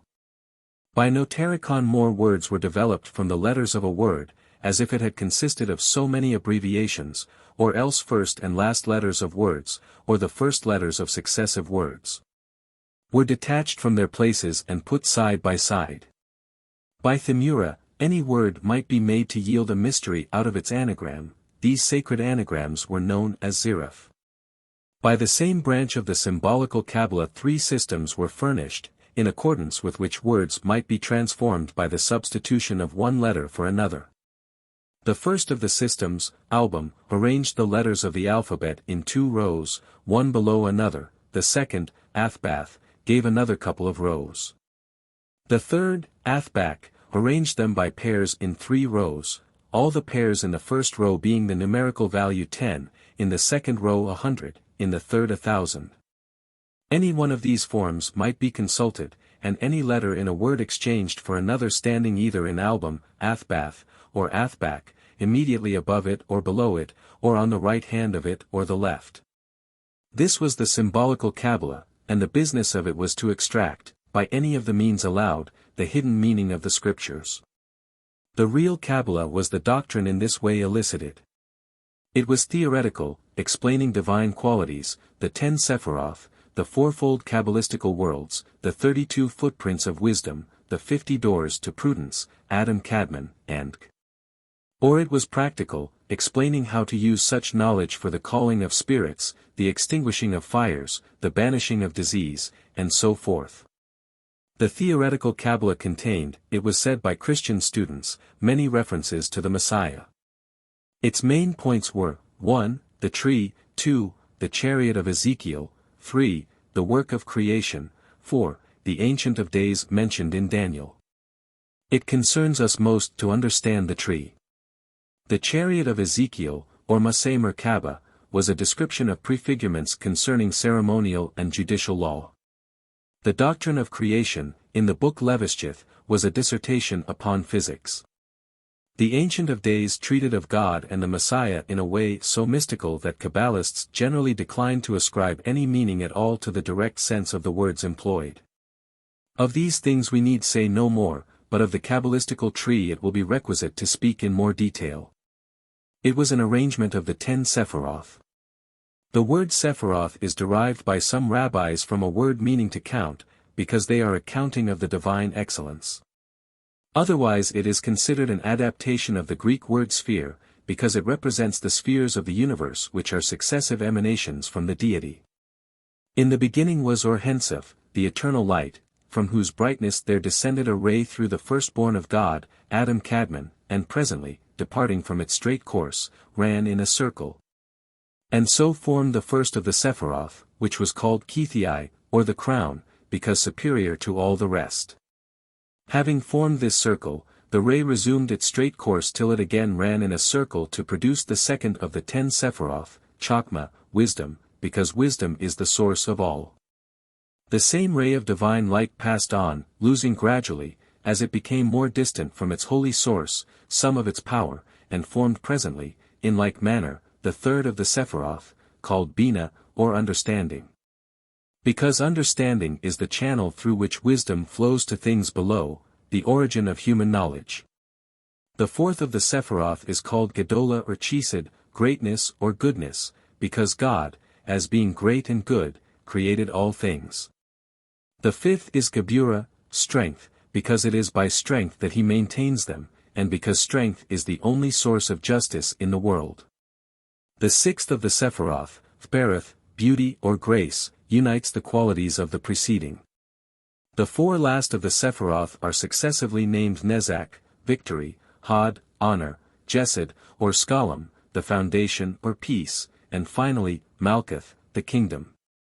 Each of the 10 has also a divine name, and their divine names, written in the same order, are Age, Jah, Jehovah, pronounced Elohim, Eloah, Elohim, Jehovah, pronounced as usual, Lord Sabaoth, Jehovah Zebaoth, Elkai, the living God. Adonai, the Lord. By these circles our world is surrounded, and, weakened in its passage through them, but able to bring down with it powers that are the character of each, divine light reaches us. These Sephiroth, arranged in a peculiar manner, form the tree of the Kabbalists. They are also sometimes arranged in the form of a man, Adam Kadmon, according to the idea of the Neoplatonics that the figure of the world was that of a man's body. In accordance with another view derived from the same school, things in this world were supposed to be gross images of things above. Matter was said by the Kabbalists to have been formed by the withdrawal of the divine ray, by the emanation of which from the first source it was produced. Everything created was created by an emanation from the source of all, and that which being most distant contains least of the divine essence is capable of gradual purification. So that even the evil spirits will in course of time become holy and pure, and be assimilated to the brightest of the emanations from Or-Hensef. God, it was said, is all in all. Everything is part of the divine essence, with a growing, or perceptive, or reflective power, one or all, and by that which has one all may be acquired. A stone may become a plant, a beast, a man, an angel. An angel, a creator. This kind of belief, which was derived also from the Alexandrian Platonists, led to that spiritual Kabbalism by which such Christians as Reuchlin and Agrippa profited. It connected them by a strong link with the divine essence, and they, feeling perhaps more distinctly than their neighbors that they were partakers of the divine nature, and might, by a striving after purity of soul and body, win their way to a state of spiritual happiness and power, cut themselves off from all communion with the sensuality that had become the scandal of the Church of Rome, and keenly perceived, as they expressed strongly, their sense of the degraded habits of the priests. It was in this way that the Christian Kabbalists assisted in the labors of the Reformation. Little more has to be said about their theory, and that relates to the four Kabbalistical worlds. These were placed in the four spaces between the upper Sephiroth. Between the first and second was placed Aziluth, the outflowing, which contained the purest beings, the producers of the rest. Between the second and third Sephiroth was the world Bria, or the thrones, containing spirits less pure, but still not material. They were classed into wheels, lightnings, lions, burning spirits, angels, children of God, cherubim. Their prince was called Metatron. The world in the next interspace, called Jezira, angels, approached more nearly to a material form, and the fourth, Ossia, was made wholly material. From this point density increases till our world is reached. Ossia is the abode of the Qliphoth, or material spirits striving against God. They travel through the air, their bodies are of dense air, incorruptible, and they have power to work in the material world. With Ketoriel, Adam Belial, Esau, Aganiel, Usual, Ogiel, Tomiel, Thumiel, for captains, they fight in two armies under their chiefs Zamiel and Lilith. Their enemies are the angels, who contend against them with two armies, led by Metatron and Sandalphon. Lilith is the begetter of the powers striving against light. The nature of man's soul, said Kabbalists, is threefold: vegetative, perceptive, intellectual, each embracing each. It emanates from the upper Sephiroth, is composed of the pure elements, for the four elements, either in their pure and spiritual or their gross form, enter into all things, is expansive, separates after death. So that the parts return each to its own place, but reunite to praise God on the Sabbaths and new moons. With each soul are sent into the world a guardian and an accusing angel. 34. The Mirific Word. Now, as the creative light runs round each upper world before coming to ours, it comes to us charged with supernal influence, and such an idea lies at the foundation of Kabbalistical magic. By what secret to have power over this line of communication with superior worlds it is for practical Kabbalism to discover. The secret consisted chiefly in the use of names. God, it was said, gave to all things their names. He could have given no name that was not mystically fit. Every such name, therefore, is a word containing divine power, and especially affecting that thing, person, or spirit to which it belongs. 5 Hebrew letters, Kaf, Mem, Nun, Phi, and Tsada, denote 500, 600, 700, 800, and 900, when final. The scripture tells us that there are names written in heaven. Why, it was said, should they be written there, if they be useless? Through the knowledge of such divine names, it is affirmed, Moses overcame the sorcerers of Egypt, Elias brought fire from heaven, Daniel closed the mouths of lions. But of all names by which wonders can be wrought, the Mirific Word of words, here we come to the main thought of Reuchlin's book, and to the central topic of the oratory of Cornelius, was the concealed name of God, the Schem Hemaphrasa. Whoever knows the true pronunciation of the name Jehovah, the name from which all other divine names in the world spring as the branches from a tree, the name that binds together the Sephiroth, whoever has that in his mouth has the world in his mouth. When it is spoken, angels are stirred by the wave of sound. It rules all creatures, works all miracles, it commands all the inferior names of deity which are borne by the several angels that in heaven govern the respective nations of the earth. The Jews had a tradition that when David was on the point of fighting with Goliath, Jashbi, the giant's brother, tossed him up into the air, and held a spear below, that he might fall upon it. But Abishai, when he saw that, pronounced the holy name, and David remained in the air till Jashbi's spear no longer threatened him. They said, also, that the Mirific name was among the secrets contained in the Holy of Holies, and that when any person having entered that shrine of the temple learnt the word of power, he was roared at as he came out by 2 brazen lions, or bayed by brazen dogs, until through terror he lost recollection of it. Some Jews accounted also by a fable of this nature for our Saviour's miracles. They said that, having been admitted within the Holy of Holies, and having learnt the sacred mystery, he wrote it down upon a tablet, cut open his thigh, and having put the tablet in the wound, closed the flesh over it by uttering the name of wonder. As he passed out, the roaring lions caused the secret to pass from his mind, but afterwards he had only to cut out the tablet from his thigh, and, as the beginning of miracles, heal instantly the wound in his own flesh by pronouncing the Mirific word. Such Jewish details were, of course, rejected by the Christians, who accepted the essential principles of the Kabbalah. As the name of all power was the hidden name of God, so there were also names of power great, though limited, belonging to the angels and the evil spirits. To discover the names of the spirits, by applying to the Hebrew text of Scripture the symbolical Kabbalah, was to acquire some of the power they possessed.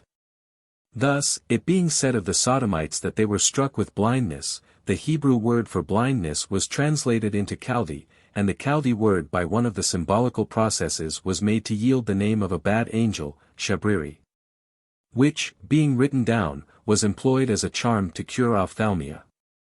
A common mode of conjuration with these names of power was by the use of amulets, pieces of paper or parchment on which, for certain purposes, certain names were written.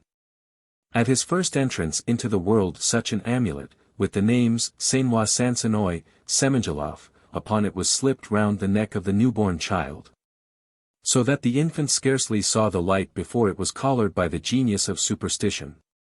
Another mode of conjuration consisted in the use, not of names, but of the Psalms of David. Whole volumes were written upon this use of the Psalms. The first of them, written on doeskin, was supposed to help the birth of children. Others could, it was thought, be so written as to make those who carried them invisible, others secured favors from princes, others extinguished fires. The transcription of a psalm for any such purpose was no trifling work, because, apart from the necessary care in the formation of letters, some having a mystical reason for being larger than others, it was necessary for the copyist, as soon as he had written down one line, to plunge into a bath. Moreover, that the charm might be the work of a pure man, before beginning every new line of his manuscript, it was thought necessary that he should repeat the plunge.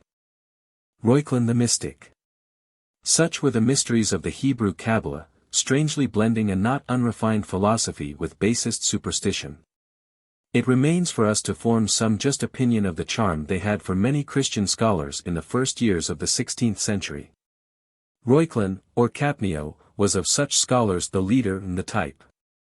As such, indeed, he was accepted by the young Cornelius Agrippa. He was the greatest Hebrew scholar of his day, and had become so by his own natural bent. Born at Pforzheim, of the poorest parents, 32 years before Agrippa came into the world, taught Latin at the town school, and winning in his youth a ducal patron by his tunable voice as chorister in the court chapel at Baden. By his quick wit, and his serene, lively, amiable temper, he never afterwards lacked powerful assistance. The life of Reuchlin is the story of the origin of Greek and Hebrew studies among learned Europeans. He was sent with the Margrave's son, afterwards Bishop of Utrecht, to Paris. The fall of Constantinople, in 1453, had caused fugitive Greeks to betake themselves to many European cities, where they sometimes gave instruction in their language. Reuchlin, at Paris, learned Greek from a Spartan, who gave him instruction also in calligraphy and made him so clever a workman with his pen, that he could eke out his means and buy books with money earned as a Greek copyist. He studied Aristotle with the Spartan. Old John Wessel, of Groningen, a disciple of Thomas à Kempis, taught him Hebrew, and invited him to a direct study of the Bible. At the age of 20 he was engaged by publishers to write a Latin dictionary, which he called Breviloquus. At the age of 20 he taught Greek publicly, laying his main stress on a study of the grammar. The good sense he spoke emptied the benches of the sophisters around him, and produced complaints from old-fashioned professors. It was then urged that all the views disclosed in Greek books were essentially opposed to the spirit and belief of Rome. The monks had no commerce with the language, and when they came to a Greek quotation in a book that they were copying, were used to inscribe the formula, Graecus sunt, non leguntur. Reuchlin maintained his ground, at 25 wrote a Greek grammar, lectured at Poitiers, and was made licentiate of civil law. His notion of law studies was expressed in a formula that has been applied in other terms to other things. In his first year the young lawyer knows how to decide all causes, in the second begins to be uncertain. In the third acknowledges that he knows nothing, and then first begins to learn. In the last of these stages of progress the licentiate of Poitiers repaired to Tübingen, and practiced as an advocate with such success that he made money and married. At Tübingen, Reuchlin won the confidence of Eberhard of the Beard, became his private secretary and one of his privy councillors, and went with him to Rome in 1482, his age then being 28. At Rome he distinguished himself as an orator before the Pope, and was considered to speak Latin wonderfully well for a German. After his return to Germany, John Reuchlin remained with Eberhard in Stuttgart, became assessor of the Supreme Court at the age of 30, and a year afterwards was elected proctor for the body of the Dominicans throughout all Germany, which unpaid office he held for nearly 30 years. At the age of 31 he received at Tübingen his doctorate, and in the year following, that is to say, in the year of Cornelius Agrippa's birth, he was sent with 2 others to Frankfurt, Cologne, and Aix-la-Chapelle, on the occasion of the coronation of Maximilian as Roman Emperor. Then it was that Maximilian first became acquainted with him. Reuchlin had then a house at Stuttgart, and was known as a great cultivator of the learned languages, while he was also high in the favor of his own prince, and in constant request as a practitioner of law.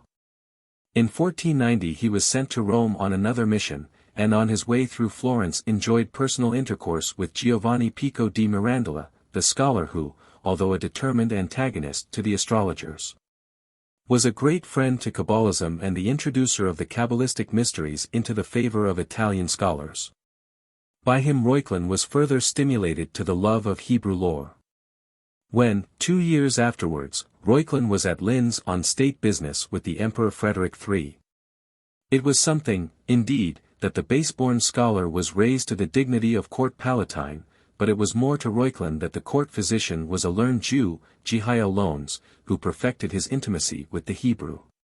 His aim then was, above all things, first to study the original text of the Old Testament, and secondly to read the writings of the Kabbalists.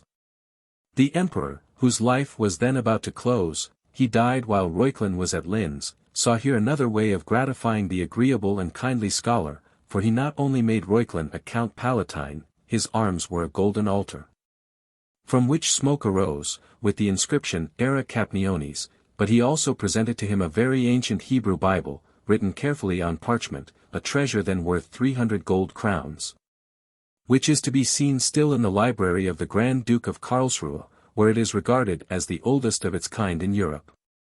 With the knowledge imparted by Jovial Loans, and the actual text in which all mysteries lay hidden, Reuchlin went home enriched as much as he had been ennobled.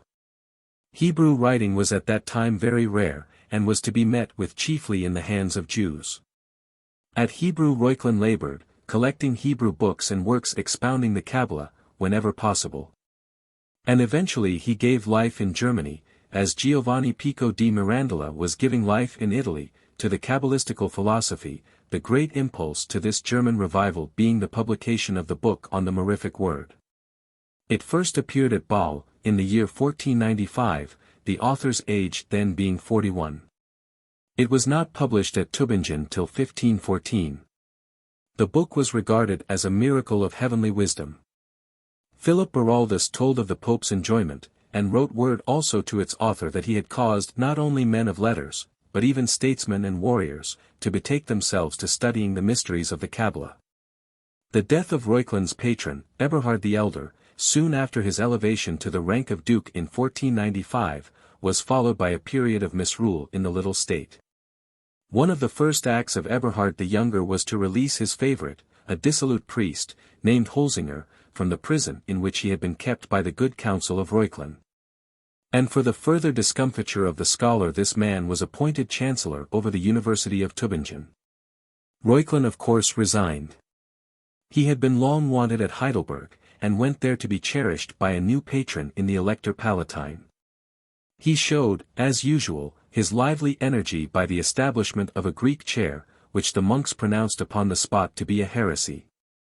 And by venting his wrath against Holzinger in a Latin comedy, denouncing dissolute priests, which he called Sergius, or the head of the head. It was written to be acted by the students. A Latin comedy was then a rare thing in the land. And the news that John Reuchlin had written one was noised abroad. Prudent friends counseled him to beware of such unscrupulous and powerful enemies as he would make if he attacked abuses of the priesthood. He submitted to advice, and as he was notoriously answerable for a comedy, and gossip must be satisfied, he suddenly composed a substitute for that first written. When, therefore, the day of the performance came, it was found that the Greek professor had composed a comedy against abuses in his own profession. It was a castigation of dishonest advocates. Seneca Progymnastica the piece was called. After 2 years of misrule Eberhard the Younger took its consequences, he was then deposed, and Holzinger, the monk, sent back to prison. When the bricks are doubled, Moses comes, said Reuchlin, and returned to his old post at Tübingen. Hitherto his life of study had not been unprofitable, nor, much benefit as he received through patronage, was it a life wanting independence. Whatever, he says, I spent in learning, I acquired by teaching. An anecdote of this good-humored scholar may be here interpolated, which displays his character in half a dozen points of view. He was detained once in an inn when it was raining very heavily, and of course had his book with him. The rain had driven into the common room a large number of country people, who were making a great noise. To quiet them Reuchlin called for a piece of chalk, and drew with it a circle on the table before which he sat. Within the circle he then drew a cross, and also within it, on the right side of the cross, he placed with great solemnity a cup of water, on the left he stuck a knife upright. Then placing a book, doubtless a Hebrew one, within the mysterious circle, he began to read, and the rustics who had gathered round him, with their mouths agape, patiently waited for the consequence of all this conjuration. The result was that Reuchlin finished comfortably the chapter he was reading without being distressed even by a whisper of disturbance. In the year 1502 Reuchlin was elected to the post of General Judge of Alliance under the terms of the Swabian League. His office was to adjudicate in all matters of dispute among confederates and vassals, concerning the interests of the emperor as Archduke of Austria, the electors and princes. There was a second judge for prelates, counts, and nobles, a third for imperial cities. This post he held during 11 years. He was holding it, therefore, at the time when the young Cornelius Agrippa undertook to comment publicly at Dole upon his book concerning the mirific word, Reuchlin then being 55 years old, and at the summit of his fame, high, also, in the good esteem of Maximilian. 3 years before this date, notwithstanding the great mass of legal business entailed on him by his judicial office, Reuchlin had, to the great help of all students, published a volume of the rudiments of Hebrew, which included both a grammar and a dictionary. This book, he wrote, cost me the greatest trouble, and a large part of my fortune. Cornelius no doubt had learnt his Hebrew by the help of it, and was already deep in studies which a few years afterwards brought the monks of Cologne into array against Reuchlin himself. Their hostility somewhat embittered by an inkling of the Latin comedy that was not to be quite suppressed. Cornelius, however, was the first to feel the power of such enemies. By the Epistolae Obscurum Virorum the monks were destined to come off much worsted from their battle against Reuchlin and the scholars who defended his fair name. Of their fortune in the battle fought against Cornelius Agrippa it is one part of this history to tell. Reuchlin wrote at a later period, 1517, a book upon the Kabbalistic art. If it is written God created heaven and earth, he interpreted that to mean spirit and matter, the spirit consisting of the angels and ministers by whom the ways of man are influenced. Magic, he said, dealt with evil spirits, but the true Kabbalah only with the good. He believed in astrology, and so, indeed, did Luther and Melanchthon. Giovanni Pico di Mirandola at Florence, while adopting the Kabbalah, was very singular in his hostility to a belief in influences of the stars. His own faith in Kabbalism Reuchlin enforced thus: God, out of love to his people, has revealed the hidden mysteries to some of them, and these could find in the dead letters the living spirit. For Scripture consists of single letters, visible signs, which stand in a certain connection with the angels, as celestial and spiritual emanations from God. By the pronunciation of the one, the others also are affected. But with a true Kabbalist, who penetrates the whole connection of the earthly with the heavenly, these signs, rightly placed in connection with each other, are a way of putting him into immediate union with the spirits, who through that are bound to satisfy his wishes. In his book called Capnio, or the Mirific Word, expounded at Dole by Cornelius Agrippa, Reuchlin placed the Christian system in the center of old heathen philosophies. Considering many of the doctrines of Pythagoras and Plato as having been taken from, not introduced into, the wisdom of the Kabbalists. The argument is stated in the form of dialogue, which is immediately preceded by a summary of its intention that may very well suffice here for a summary of its contents. Receive, then. In this book the argument on the mirific word of three philosophers, whom I have feigned to be holding such dispute among themselves as the controversies proper to their sex would occasion.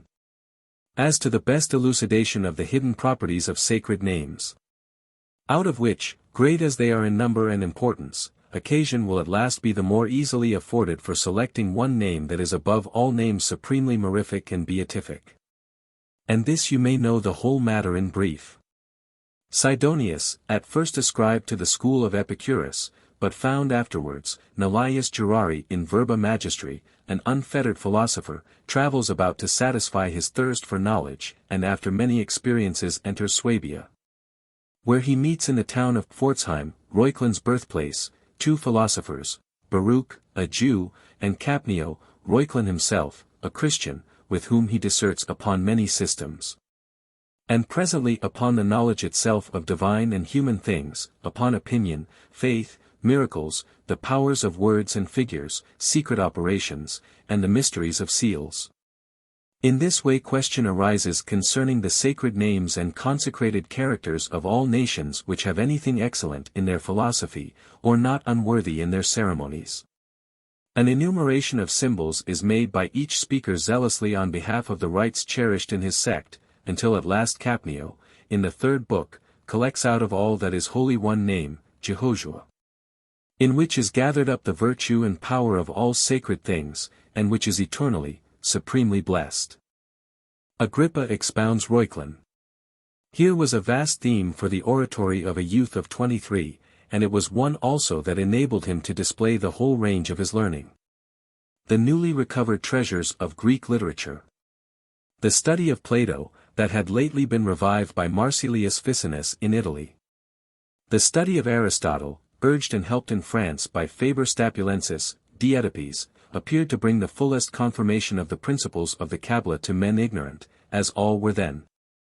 Of the Greek source of more than half the later mysticism of the Hebrews, which attributed to itself an origin so ancient.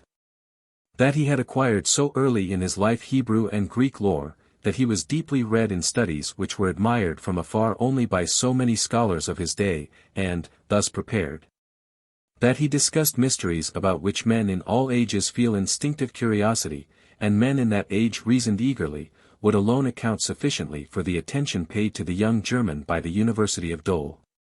Moreover, while fulfilling his own private purpose, he appeared also to the loyalty of the Burgundians, by delivering his orations to all corners gratuitously, for the honor of the Princess Margaret, their ruler, and opening them with her panegyric.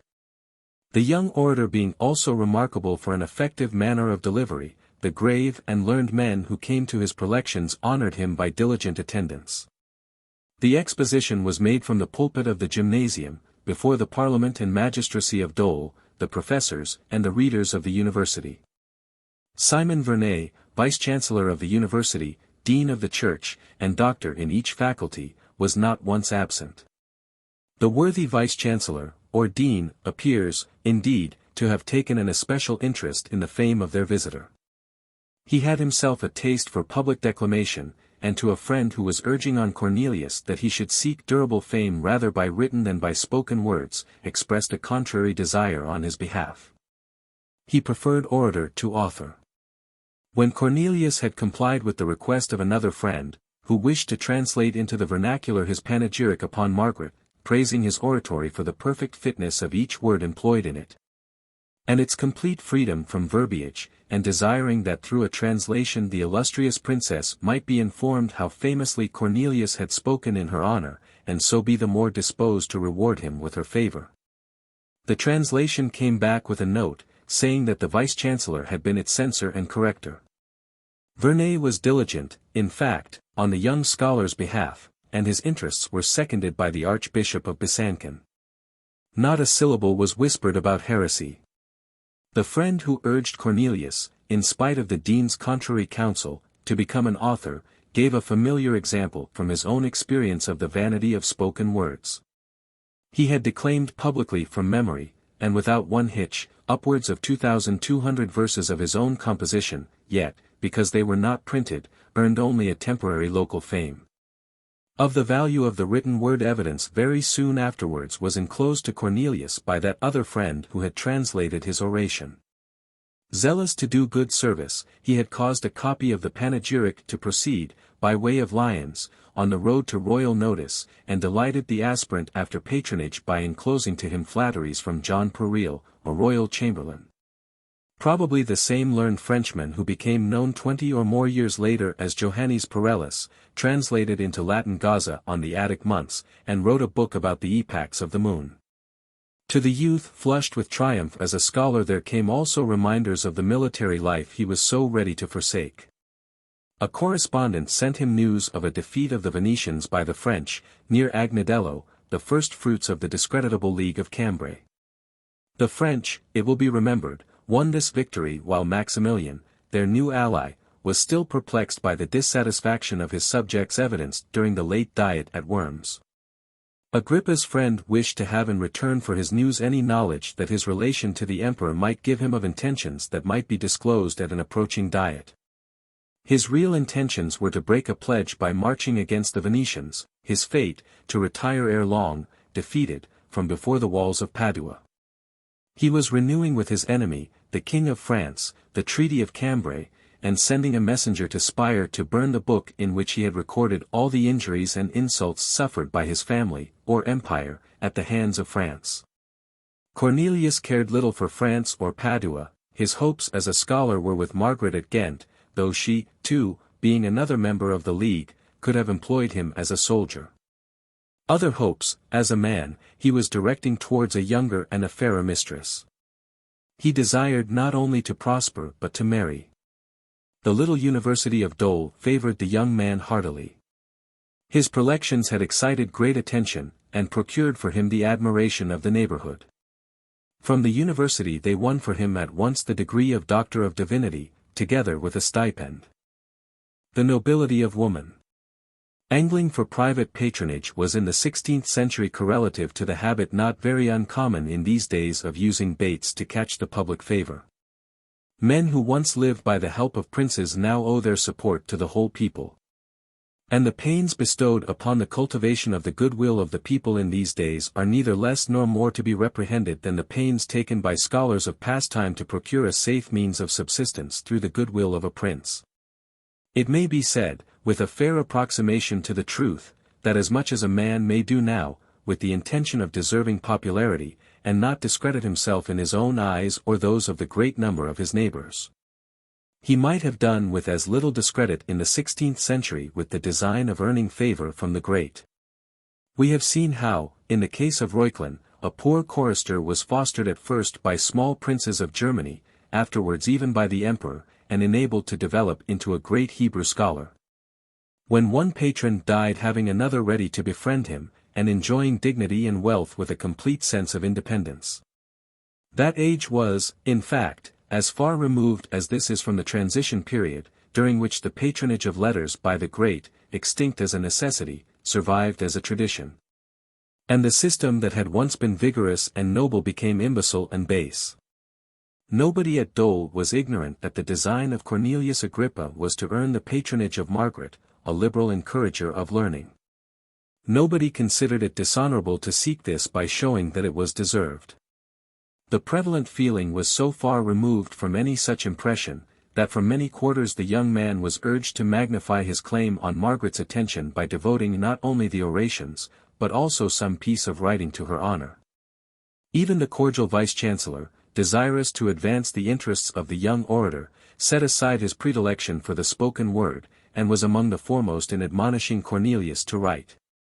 Not slow to profit by advice that ran the same course with his inclinations, the new Doctor of Divinity set himself to display his powers as a theologian in the true manner of the day, and with theological acuteness to combine a courtier's tact.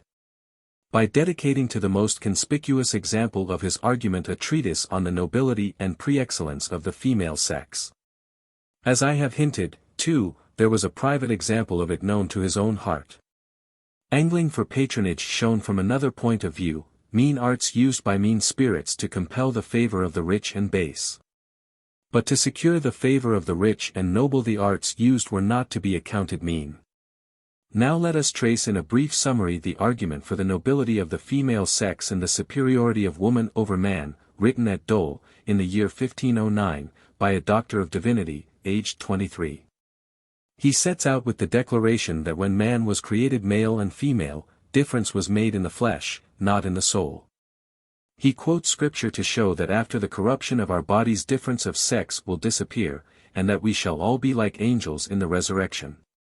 As to the soul, then, man and woman are alike. But as to everything else the woman is the better part of the creation.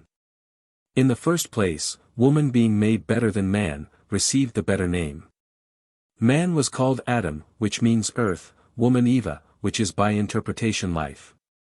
By as much as life excels earth, woman therefore excels man. And this, it is urged, must not be thought trivial reasoning, because the maker of those creatures knew what they were before he named them, and was one who could not err in properly describing each. We know, and the Roman laws testify, that ancient names were always consonant with the things they represented, and names have been held always to be of great moment by theologians and jurisconsults. It is written thus of Nabal, as his name is, so is he, Nabal is his name, and folly is with him. 1 Samuel 25:25. St. Paul, also, in his epistle to the Hebrews, speaks of his Lord and Master, as made so much better than the angels, as he hath obtained a more excellent name than they. Heb. I. 4. The reader's memory will at once supply the next passage of scripture quoted. I do not like to cite it. Agrippa then dilates, as well he may, on the immense importance of words. According to the practice of all jurists, he tells how Cyprian argued against the Jews that Adam's name was derived from the initials of the Greek words meaning east, west, north, and south, because his flesh was made out of the earth, though that derivation was at variance with Moses, who put only 3 letters in the Hebrew name. For this, however, adds Agrippa, Cyprian was not to blame, since, like many saints and expounders of the sacred text, he had not learnt the Hebrew language. Upon the word Eva it is further maintained that it suggests comparison with the mystic symbols of the Kabbalists, the name of the woman having affinity with the ineffable Tetragrammaton, the most sacred name of the divinity, while that of the man differed entirely from it. All these considerations, however, Agrippa consents to pass over, as matters read by few and understood by fewer. The preeminence of the woman can be proved out of her constitution, her gifts, and her merits. The nature of woman is discussed, however, from the theologian's point of view. Things were created in the order of their rank.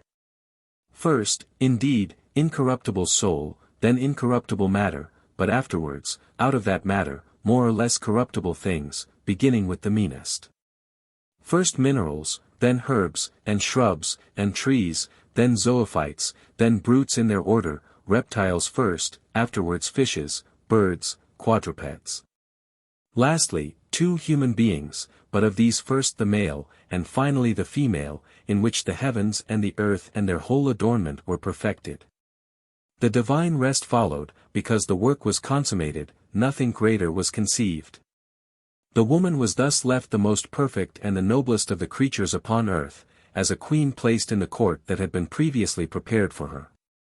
Rightly, therefore, do all beings round about her pay to this queen homage of reverence and love. The difference between the woman and the man is yet more strongly marked, says the deeply read theologian, because the man was made like the brutes in open land outside the gates of paradise, and made wholly of clay. But the woman was made afterwards in paradise itself. She was the one paradisiacal creation. Presently there follow scripture arguments to show that the place of their birth was assigned to men of honor or dishonor. The woman, too, was not made of clay, but from an influx of celestial matter. Since there went into her composition nothing terrestrial except only one of Adam's ribs, and that was not gross clay, but clay that had been already purified and kindled with the breath of life. The theological demonstrations Cornelius next confirms by the evidence of some natural facts equally cogent and trustworthy, which were held in that day by many wise men to be equally true. It is because she is made of purer matter that a woman, from whatever height she may look down, never turns giddy, and her eyes never have mist before them like the eyes of men.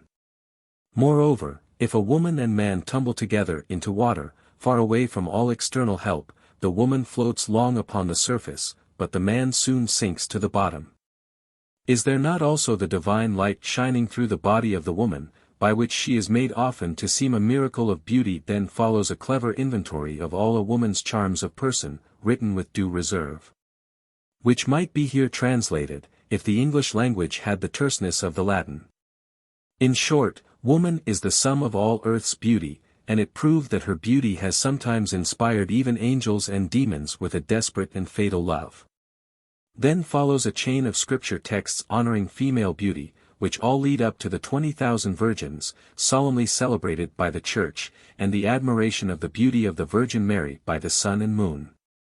Texts follow that must be omitted, and then the argument takes anatomical grounds of the most ingenious character, and shows how every difference of structure between the man and the woman gives to woman the advantage due to her superior delicacy. Even after death nature respects her inherent modesty, for a drowned woman floats on her face, and a drowned man upon his back. The noblest part of a human being is the head, but the man's head is liable to baldness, woman is never seen bald. The man's face is often made so filthy by a most odious beard, and so covered with sordid hairs, that it is scarcely to be distinguished from the face of a wild beast. In woman, on the other hand, the face always remains pure and decent. For this reason women were, by the laws of the 12 tables, forbidden to rub their cheeks lest hair should grow and obscure their blushing modesty. But the most evident proof of the innate purity of the female sex is, that a woman having once washed is clean, and if she wash in second water will not soil it. But that a man is never clean, though he should wash in 10 successive waters, he will cloud and infect them all. Some other marvelous peculiarities I must omit, and pass to Agrippa's appreciation of the woman's predominance in the possession of the gift of speech, the most excellent of human faculties, which Hermes Trismegistus thought equal to immortality in value, and Hesiod pronounced the best of human treasures. Man, too, receives this gift from woman, from his mother or his nurse, and it is a gift bestowed upon woman herself with such liberality that the world has scarcely seen a woman who was mute. Is it not fit that women should excel men in that faculty, wherein men themselves chiefly excel the brutes? The argument again becomes an edifice of scripture text, and it is well to show the nature of it. Though we may shrink from the misuse of sacred words, because it is well thoroughly to understand how scripture was habitually used by professed theologians in the 16th century, and from this light example to derive a grave lesson, perhaps. That may be, even to the people of the 19th century, not wholly useless. Solomon's texts on the surpassing excellence of a good woman of course are cited, and a Kabbalistic hint is given of the efficacy of the letter H, which Abram took away from his wife Sarah, and put into the middle of his own name, after he had been blessed through her. Benediction has come always by woman, law by man. We have all sinned in Adam, not in Eve. Original sin we inherit only from the father of our race. The fruit of the tree of knowledge was forbidden to man only, before woman was made. Woman received no injunction, she was created free. She was not blamed, therefore, for eating, but for causing sin in her husband by giving him to eat, and she did that not of her own will, but because the devil tempted her. He chose her as the object of temptation, as Saint Bernard says, because he saw with envy that she was the most perfect of creatures. She erred in ignorance because she was deceived, the man sinned knowingly. Therefore our Lord made atonement in the figure of the sex that had sinned, and also for more complete humiliation came in the form of a man, not that of a woman, which is nobler and sublimer. He humbled himself as man, but overcame as a descendant of the woman, for the seed of the woman, it was said, not the seed of man, should bruise the serpent's head. He would not, therefore, be born of a man. Woman alone was judged worthy to be the earthly parent of the deity. Risen again, he appeared first to woman. Men forsook him, women never. No persecution, heresy, or error in the church ever began with the female sex. They were men who betrayed, sold, bought, accused, condemned, mocked, crucified the Lord. Peter denied him, his disciples left him. Women were at the foot of the cross, women were at the sepulchre. Even Pilate's wife, who was a heathen, made more effort to save Jesus than any man among believers. Finally, do not almost all theologians assert that the Church is maintained by the Virgin Mary? Aristotle may say that of all animals the males are stronger and wiser than the females, but St. Paul writes that weak things have been chosen to confound the strong. Adam was sublimely endowed, but woman humbled him. Samson was strong, but woman made him captive. Lot was chaste, but woman seduced him. David was religious, but woman disturbed his piety. Solomon was wise, but woman deceived him. Job was patient, and was robbed by the devil of fortune and family. Ulcerated, grieved, oppressed, nothing provoked him to anger till a woman did it, therein proving herself stronger than the devil. Peter was fervent in faith, but woman forced him to deny his Lord. Somebody may remark that all these illustrations tend to woman's shame, not to her glory. Woman, however, may reply to man as Innocent III wrote to some cardinal, "If one of us is to be confounded, I prefer that it be you." Civil law allows a woman to consult her own gain to another's hurt, and does not Scripture itself often extol and bless the evil deeds of the woman more than the good deeds of the man? Is not Rachel praised who deceived her father's Rebekah, because she obtained fraudulently Jacob's benediction? Is not the deceit of Rahab imputed to her as justice? Was not Jael blessed among women for a treacherous and cruel deed? What could be more iniquitous than the counsel of Judith? What more cruel than her wiles? What worse than her perfidy? Yet for this she is blessed, lauded, and extolled in Scripture, and the woman's iniquity is reputed better than the goodness of the man. Was not Cain's a good work when he offered his best fruits in sacrifice and was reproved for it? Did not Esau well when he hunted to get venison for his old father, and in the meantime was defrauded of his birthright, and incurred the divine hate? Other examples are adduced, and robust scholars, ingenious theologians, are defied to find an equal amount of evidence in support of the contrary thesis, that the iniquity of the man is better than the goodness of the woman. Such a thesis, says Agrippa, could not be defended. From this point to the end Agrippa's treatise consists of a mass of illustrations from profane and scripture history, classified roughly. Some are from natural history. The queen of all birds, he says, is the eagle, always of the female sex, for no male eagles have been found. The phoenix is a female always. On the other hand, the most pestilent of serpents, called the basilisk, exists only as a male. It is impossible for it to hatch a female. All evil things began with men, and few or none with woman. We die in the seed of Adam and live in the seed of Eve. The beginning of envy, the first homicide, the first parricide, the first despair of divine mercy was with man. Lamech was the first bigamist, Noah was the first drunkard, Nimrod the first tyrant, and so forth. Men were the first to league themselves with demons and discover profane hearts. Men have been incontinent, and had, in innumerable instances, to each man many wives at once. But women have been continent, each content with a single husband, except only Bathsheba. Many women are then cited as illustrations of their sex in this respect, or for their filial piety, including Abigail, Lucretia, Cato's wife, and the mother of the Gracchi, the Vestal Claudia, Iphigenia. If any one opposes to such women the wives of Zoilus, Samson, Jason, Deiphobus, and Agamemnon, it may be answered that these have been unjustly accused, that no good man ever had a bad wife. Only bad husbands get bad wives, or if they get a good one, are sometimes able to corrupt her excellence. If women made the laws, and wrote the histories and tragedies, could they not justly crowd them with testimony to the wickedness of men? Our prisons are full of men, and slain men cumber the earth everywhere, but women are the beginners of all liberal arts, of virtue and beneficence. Therefore the arts and virtues commonly have feminine names. Even the corners of the world receive their names from women, the nymph Asia, Europe, the daughter of Aegina, Libya, the daughter of Epiphas, who is called also Africa. Illustrations follow of the preeminence of woman in good gifts, and it is urged that Abraham, who by his faith was accounted just, was placed in subjection to Sarah his wife, and was told, in all that Sarah hath said unto thee, hearken unto her voice. Gen. 21:12. There follows a host of other illustrations of the excellence of women, drawn from all sources, among others, illustrations of her eminence in learning. And, adds Agrippa, were not women now forbidden to be literary, we should at this day have most celebrated women, whose wit would surpass that of men.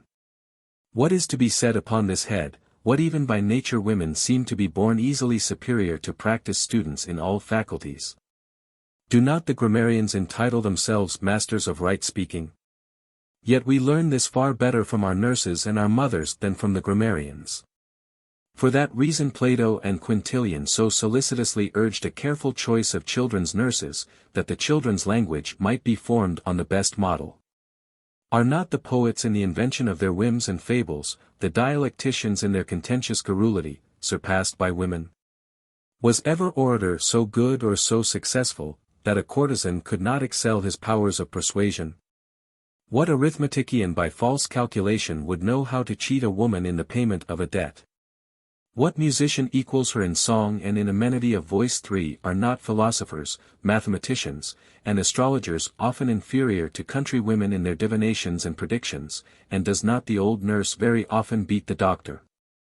Socrates himself, the wisest of men, did not disdain to receive knowledge from Aspasia, nor did Apollo the theologian despise the teaching of Priscilla. Then follows a fresh string of illustrations by which we are brought to a contemplation of the necessity of women for the perpetuation of any state, and the cessation of the human race that may be consequent on her withdrawal.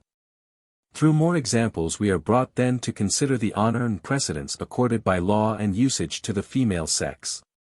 Man makes way for woman on the public road, and yields to her in society the highest places. Purple and fine linen, gold and jewels are conceded as the fit adornments of her noble person, and from the sumptuary laws of the later emperors women were accepted. Illustrations follow of the dignity and privileges of the wife, and of the immunities accorded to her by the law. Reference is made to ancient writers, who tell how, among the Gaetulians, the Bactrians, and others, men were the softer sex, and sat at home while women labored in the fields, built houses, transacted business, rode abroad, and went out to do battle. Among the Cantabrians men brought dowries to their wives, brothers were given in marriage by their sisters, and the daughters of a household were the heirs.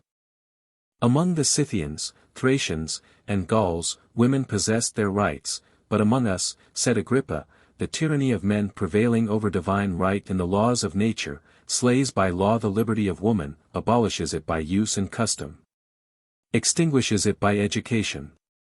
For the woman, as soon as she is born, is from her earliest years detained at home in idleness, and as if destitute of capacity for higher occupations, is permitted to conceive of nothing beyond needle and thread.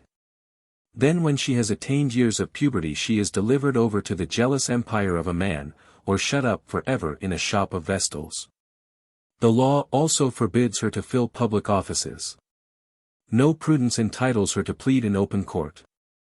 A list follows of the chief disabilities of women, who are treated by the men as conquered by the conquerors, not by any divine necessity, for any reason, but according to custom, education, fortune, and the tyrant's opportunity.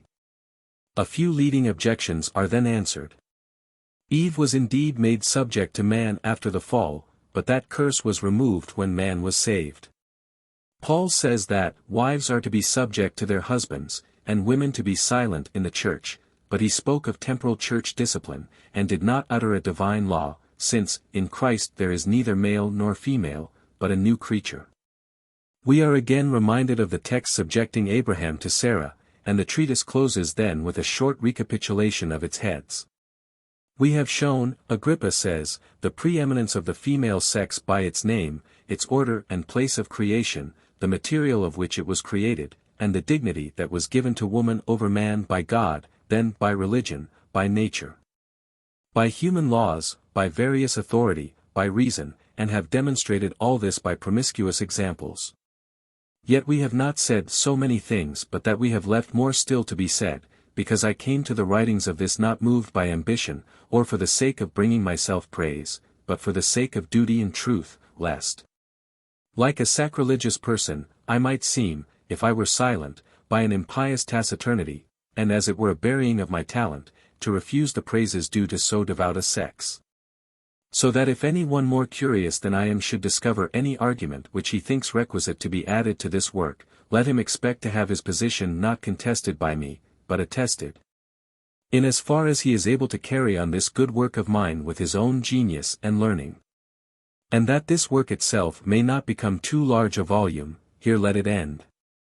Such was the treatise written by Cornelius at Dole for the more perfect propitiation of the Princess Margaret. Many years elapsed before it was printed and presented to the princess. Doubtless, however, the youth read the manuscript to his betrothed very soon after it was written. Towards the close of the year a friend in Cologne wrote to Agrippa of the impatience of his parents for their son's return, but at the close of November another friend in Cologne, Theodoric, Bishop of Cyrene, asking as an especial favor for his views upon judicial astrology so hotly opposed by Pico di Mirandola, says that his expression on the subject had appeared to him ambiguous when they conversed together. Probably he had then been offering to the embrace of his parents not a son only, but a son and daughter, for it is said to have been in the year 1509, when all was honor for him in the present, all hope in the future. That Cornelius von Nettesheim married Jane Louisa Tissy, of Geneva, a maiden equal to him in rank, remarkable for beauty, and yet more remarkable for her aspirations and her worth. She entered with her whole soul into the spirit of her husband's life, rejoiced in his ambition, and knew how to hold high converse with his friends. The marriage was in every respect a happy one. There was a world of gentleness and loving kindness in Agrippa's heart. We shall have revelation of it as the narrative proceeds. The tenderness of his nature mingles strangely, sadly, with his restlessness, his self-reliance, and his pride. So, full of hope and happiness, at the age of 23, he took to wife a maiden who could love him for his kindliness, and reverence him for his power. He was no needy adventurer, but the son of a noble house, who was beginning, as it seemed, the achievement of the highest honors. He was surrounded by admirers, already a doctor of divinity, hereafter to attain he knew not what. Fostered by Maximilian's daughter, what might not his intellect achieve? Poor youth, even in that year of hope the blight was already settling on his life. While he was writing praise of womanhood at Dole to win the smiles of Margaret, Catalinet, a Franciscan friar, who had been at the adjacent town of Gray when Reuchlin was expounded, meditated cruel vengeance on the down-chinned scholar. At Ghent, as preacher before the regent of the Netherlands and all her court, Catalinet was to deliver in the Easter following the Quadragesimal Discourses. Against the impious Kabbalist he was preparing to arouse the wrath of Margaret during those same days which were spent by the young student in pleasant effort to deserve her kindness. Now it was that Agrippa wrote his book on magic. System of the Interior or Empyrean Heaven showing the fall of Lucifer. Order of the Empyrean Heaven. There is a God, all-powerful, all-intelligent and supremely perfect, eternal and infinite, omnipotent and omniscient, who endures from eternity to eternity, and is present from infinity to infinity. But though, from the nature and perfections of the deity, he is invisibly present in all places and nothing happens without his knowledge and permission. Yet it is expressly revealed in Scripture, and admitted by all wise and intelligent authors, that he is visibly present with the angels and spirits, and blessed souls of the departed, in those mansions of bliss called heaven. There he is pleased to afford a nearer and more immediate view of himself, and a more sensible manifestation of his glory, and a more adequate perception of his attributes, than can be seen or felt in any other parts of the universe. Which place, for the sake of preeminent distinction, and as being the seat and center, from whence all things flow and have their beginning, life, light, power, and motion, is called the interior or empyrean heaven. The position and order of this interior heaven, or center of the divinity, has been variously described, and its locality somewhat disputed among the learned, but all agree as to the certainty of its existence. Hermes Trismegistus defines heaven to be an intellectual sphere, whose center is everywhere, and circumference nowhere, but by this he meant no more than to affirm, what we have done above, that God is everywhere, and at all times. From infinity to infinity, that is to say, without limitation, bounds, or circumference. Plato speaks of this internal heaven in terms which bear so strict a resemblance with the books of Revelation, and in so elevated and magnificent a style, that it is apparent the heathen philosophers, notwithstanding their worshipping demi or false gods, possessed an unshaken confidence in one omnipotent, supreme, overruling power, whose throne was the center of all things, and the abode of angels and blessed spirits. To describe this interior heaven, in terms adequate to its magnificence and glory, is utterly impossible. The utmost we can do is to collect, from inspired writers, and from the words of revelation, assisted by occult philosophy, and a due knowledge of the celestial spheres, that order and position of it, which reason and the divine lights we have bring nearest to the truth. That God must be strictly and literally the center from whence all ideas of the divine mind flow, as rays in every direction, through all spheres and through all bodies, cannot admit of a doubt. That the inner circumference of this center is surrounded, filled or formed, by arrangements of the three hierarchies of angels, is also consonant to reason and scripture, and forms what may be termed the entrance or inner gate of the empyrean heaven, through which no spirit can pass without their knowledge and permission, and within which we must suppose the vast expanse or mansions of the Godhead and glory of the Trinity, to be. This is strictly conformable to the idea of all the prophets and evangelical writers.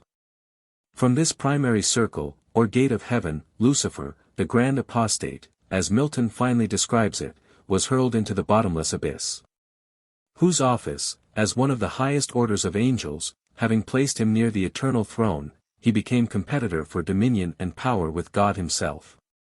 The circles next surrounding the hierarchies, are composed of the ministering angels and spirits and messengers of the deity.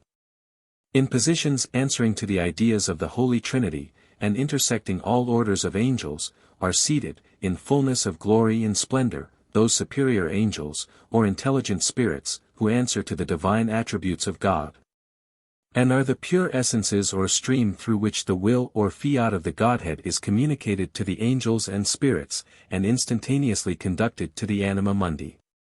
Round the whole, as an atmosphere round a planet, the anima mundi, or universal spirit of nature, is placed, which, receiving the impressions or ideas of the divine mind, conducts them onward, to the remotest parts of the universe, to infinity itself, to, and upon, and through, all bodies, and to all God's works.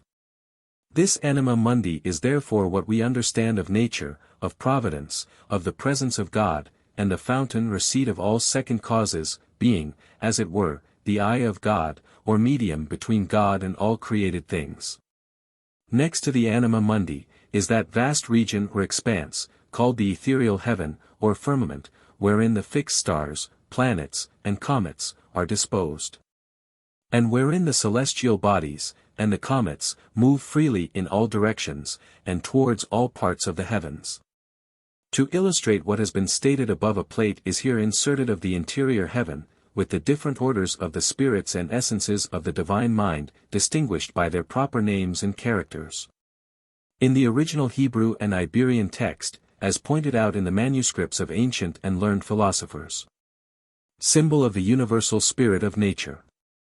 This plate shows in what manner the rays or beams of divine providence pass from the center or seat of the Godhead, through all the different orders of angels and spirits, to the anima mundi, and from thence to all the celestial bodies, planets, and stars, to our earth, and to the remotest parts of infinite space, constituting what is termed celestial influx, or that faculty in nature by which the quality and temperature of one body is communicated to another. Theologists have divided angels into different ranks or classes, which they term hierarchies, a word signifying to rule in holy things. Ancient authors give 9 orders of these celestial spirits: cherubim, seraphim, thrones, dominions, principalities, powers, virtues, angels, and archangels, and these they class into 3 hierarchies. appointing them their respective offices in the performance of the word and will of God. The rabbis and Kabbalistical writers have defined one rank of angels, or the intelligences, as superior to all the foregoing 9 orders of spirits, and which answer to and are contained in the 10 distinguishing names of God, and are the pure essences of the Supreme Spirit, or the divine diffusion through which the mirific word and will are communicated to the angels and blessed spirits, and through which providence extends to the care and protection of nature. The first of these divine essences is Jehovah, and is peculiarly attributed to God the Father, being the pure and simple essence of the supreme divinity, flowing through Haggath Hakados, to the angel Metraton, and to the ministering spirit Reskith Hagalalim, who guides the Prima Mobile, and bestows the gift of being upon all things. To this spirit is allotted the office of bringing the souls of the faithful departed into heaven, and by him God spake to Moses.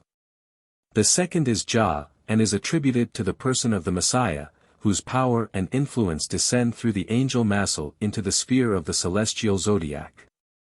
This is the spirit of nature, the soul of the world, or the omnific word which actuated the chaos and divided the unwrought matters into 3 portions. Of the first and most essential part was the spiritual world composed. Of the second was made the visible heavens or the celestial world. And of the third part was formed the terrestrial world, out of which was drawn the elemental quintessence, or first matter of all things, which produced the 4 elements of fire, water, air, and earth, and all the creatures which inhabit them, by the agency of a particular spirit called Raziel, who was the ruler of Adam. The third is Aj, and is attributed to the Holy Spirit, whose divine light is received by the angel Sabathi, and communicated from him through the sphere of Saturn. This is the Principium Generationis, the beginning of the ways of God, or the manifestations of the Father and the Son's light in the supernatural generation. And from hence flow down all living souls, entering the inanimate body, and giving form to unsettled matter.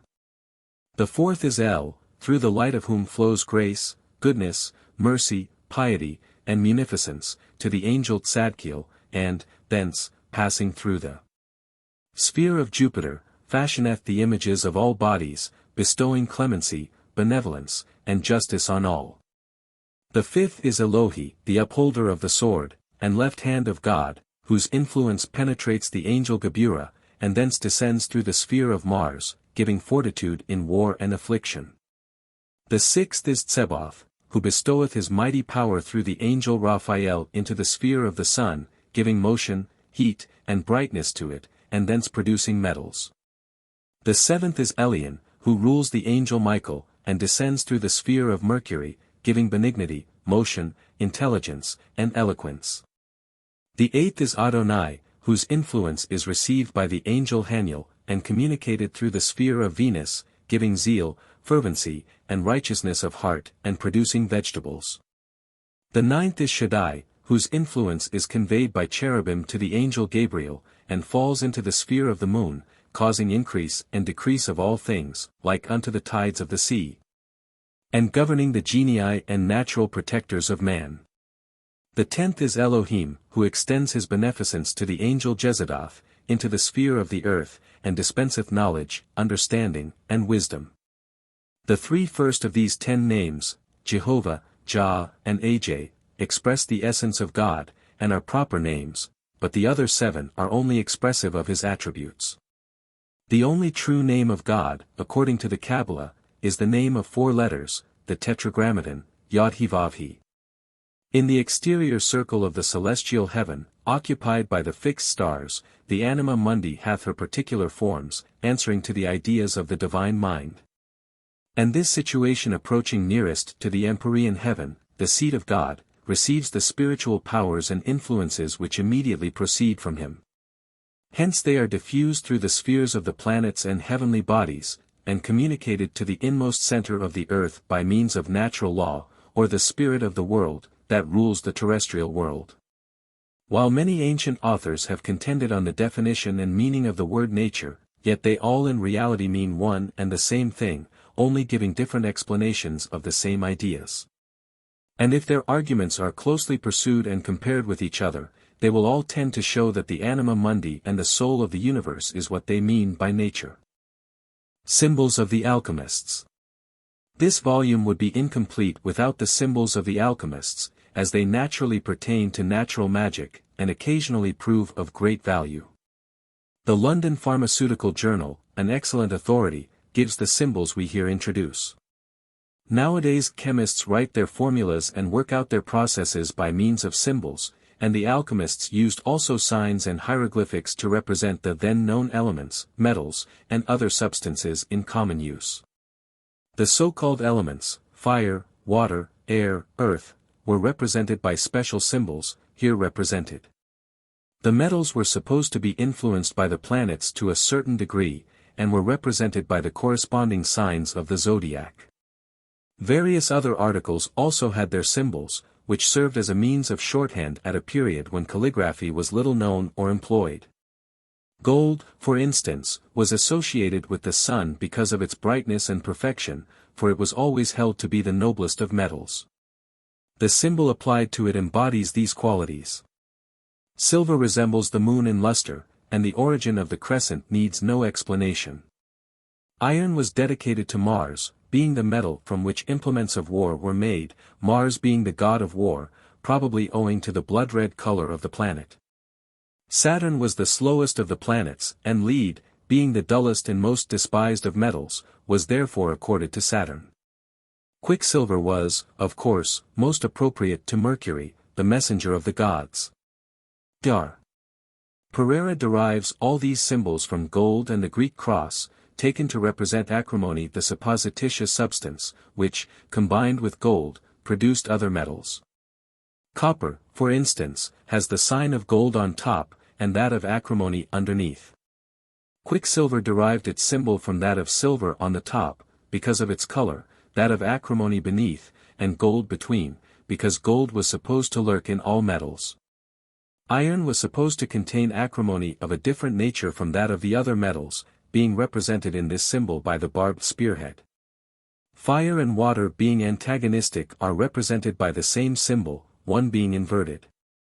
Air, which was supposed to be a modification of fire, has a modified fire symbol, whilst the fourth hypothetical element has for its symbol that of air inverted.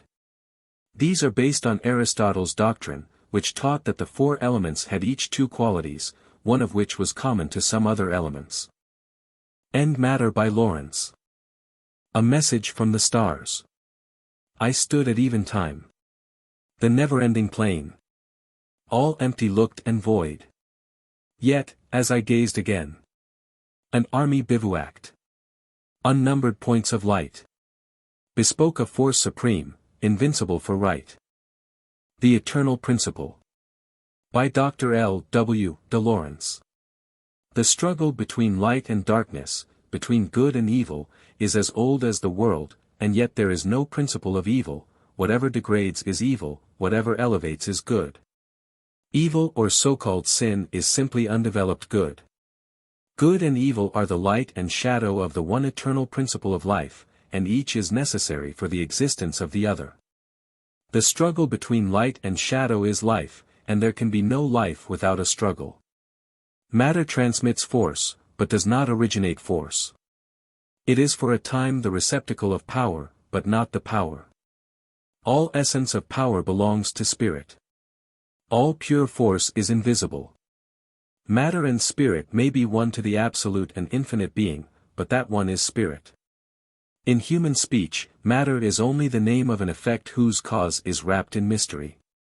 It remains for the human to penetrate the veil and solve the mystery. And the solution of this problem of mind and matter discovers man unto himself, and binds him in loving union forever with the infinite, I am, the spirit of all. Absence of feeling and of suffering only shows that the process of death has begun, or that the animal has taken full possession. Pain is not an element to be most dreaded. For, as gold is refined by fire, the soul is refined by pain, and only through the death of suffering does the human soul rise into eternal life. If selfishness and the animal instinct have full sway, the soul shrivels toward decay, while all its noble powers are congealed, its sensibilities benumbed, its vision blinded, its intellect dimmed. And from the once clear mirror the reflection of a noble soul shines no more where the innermost temple might have been radiant with truth and virtue. Death, is death more to be feared because it is an enigma the mysteries of which Western dull minds, because obscured by theology, cannot fathom, or their weak fancy cannot comprehend? The human soul is the anchorage or place of ideas. The astral body or star magno is the mirror that reflects and records them, human thoughts being simply the clothing of these ideas. The spirit is the self-acting energy that produces the idea. A message to all mystics. The Hindu Magic Mirror. By Dr. L. W. de Lawrence. Copyright, 1910, by de Lawrence, Scott and Company, Publishing Department. A sincere and true message to all faithful brother mystics and those who may wish to join this occult organization which exists here and in the astral or unseen world. Given under and by the direction of the great occult organization and brotherhood of magic for the never-ending advancement of human souls through Dr. L. W.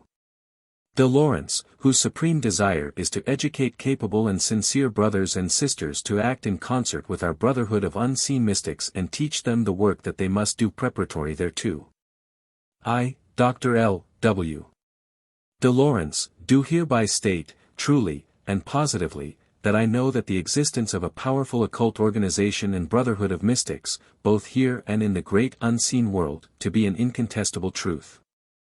And, furthermore, that I know that the science and art of magic as operated by these mystics is worthy of faithful investigation. Furthermore, be it known to all the world, and especially so unto him or her into whose hands this message may come, not by reason of their own solicitation, or by advertisement, but by their own astral influence and occult magnetism. That the hereinafter simple message to brother mystics and those who desire to rid themselves of the bonds and shackles of gross ignorance, theology, superstition and materialism, regarding the famous magic mirror. That wonderful astral instrument so long used by leading mystics, adepts, and occult workers for communication and preparatory development for communication between the two worlds, will help all who heed. This message hereinafter written I have given verbatim as it has come to me, under the direction of the great brotherhood of mystics from the unseen astral world. Every soul will rest at some milepost in life. Those never-ending, unnumbered, unknown points. All void, vacant, and dark. Yet, be still, for as it looks once more. A multitude assembled. Unnumberable astral souls reveal a force supreme. Invincible for human advancement. The annulment of man-made law. The concert uplifting and educating of humanity. Listen, O ye capable brothers, for out of darkness comes this mystic message. The message. Part 1. To those mystics still in earth life, the Astral Brotherhood of Magic, an occult organization, sends goodwill, light and greetings. Until you, brother and sister, know thyself and the possibilities of thyself, by and through the understanding of self, and are able to kindle the astral fire within. There is labor for us to perform in assisting you in your preparatory work thereto.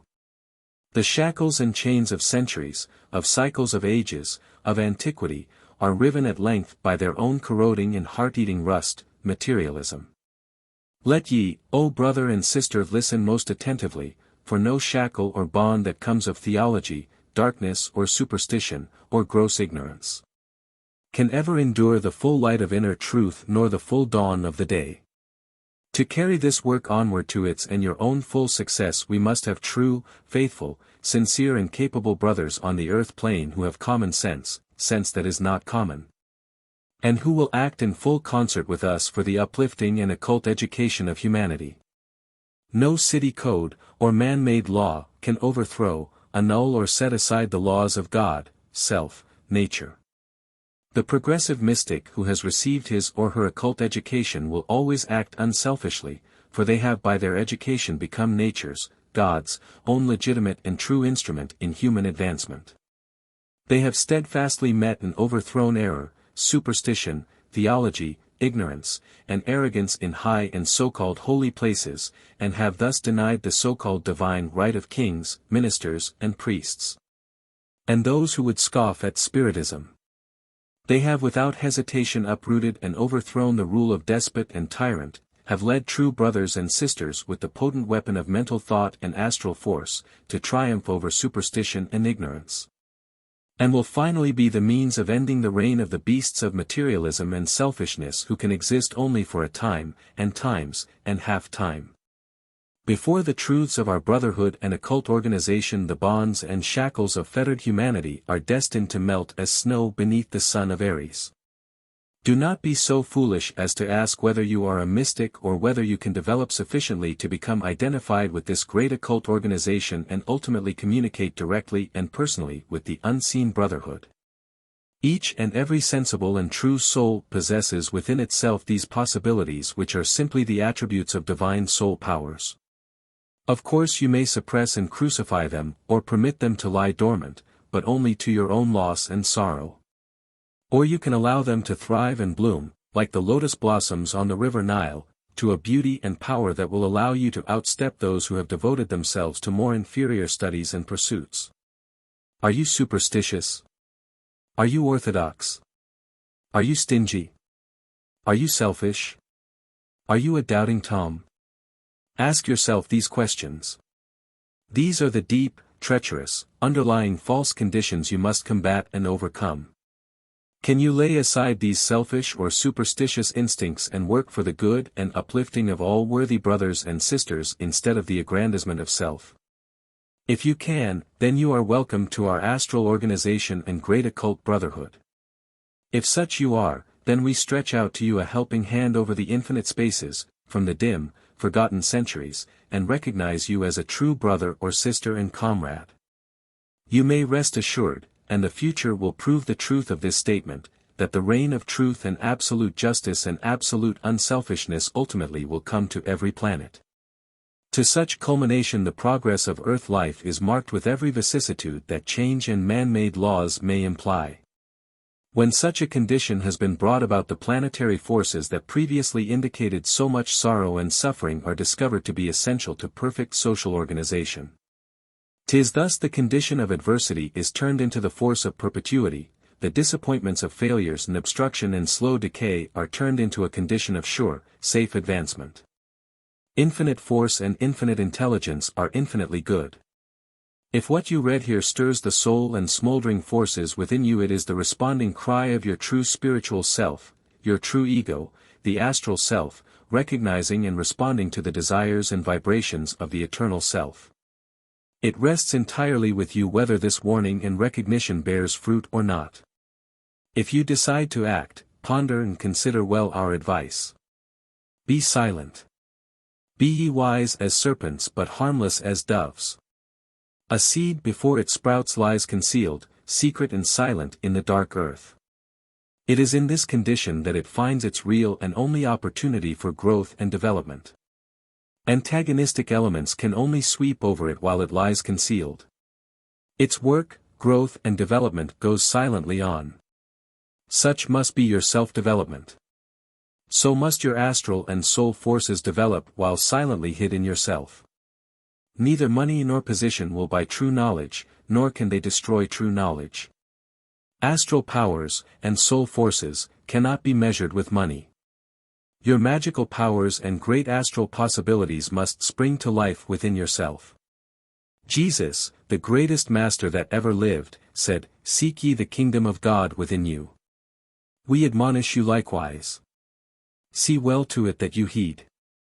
You may be so orthodox as to think that you should not heed and investigate, believing that the esoteric should not be investigated, or that your development should not be accelerated. There is no subject, be it esoteric or exoteric, that is too sacred for true investigation, and it is the peculiar province of the true mystic to desire to reason on all bidden and astral forces with the utmost care. The health of body, the energy and confidence that an ardor for truth and power inspires, mark his progress.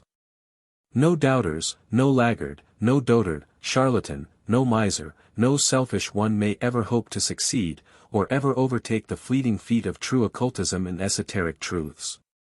The true master, adept or mystic must possess a will and intelligence that develops and brightens with attrition.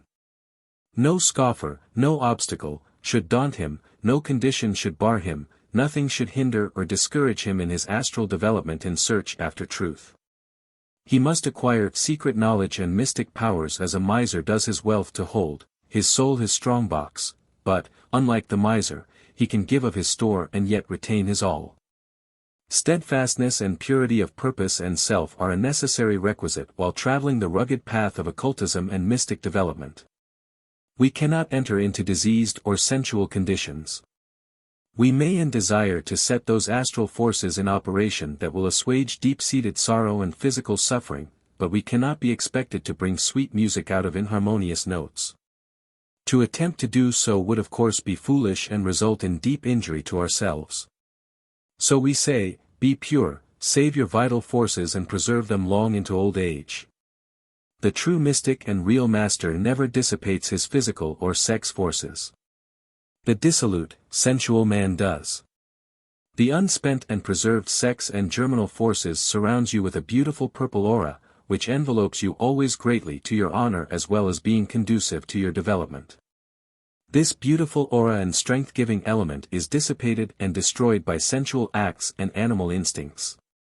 When this purple astral aura is preserved and its supply constantly increased from day to day by pure acts and thoughts, you will possess the means necessary for your development and the practice of true occultism and magic. Heed thee, then, that your aura remains purple, unimpaired and preserved. For this reason children are many times clairvoyant and possess spirit and astral sight when their parents do not. Condition essential for spirit coordination and communication. It now becomes our province to direct and indicate the way and manner best suited for communication with the unseen world. Try and fulfill all the requirements that we have indicated in the forepart of this communication and those which hereinafter follow, especially those relating to the preparation and use of the magic mirror. However, should you fail, do not be discouraged or cast down. Be faithful. Faithfulness and application are all that will ever accelerate your development. Persevere. To him or her who is faithful much help and assistance will be given. At some future time, should you decide to become a brother or sister of this occult organization, you will know our meaning of the above.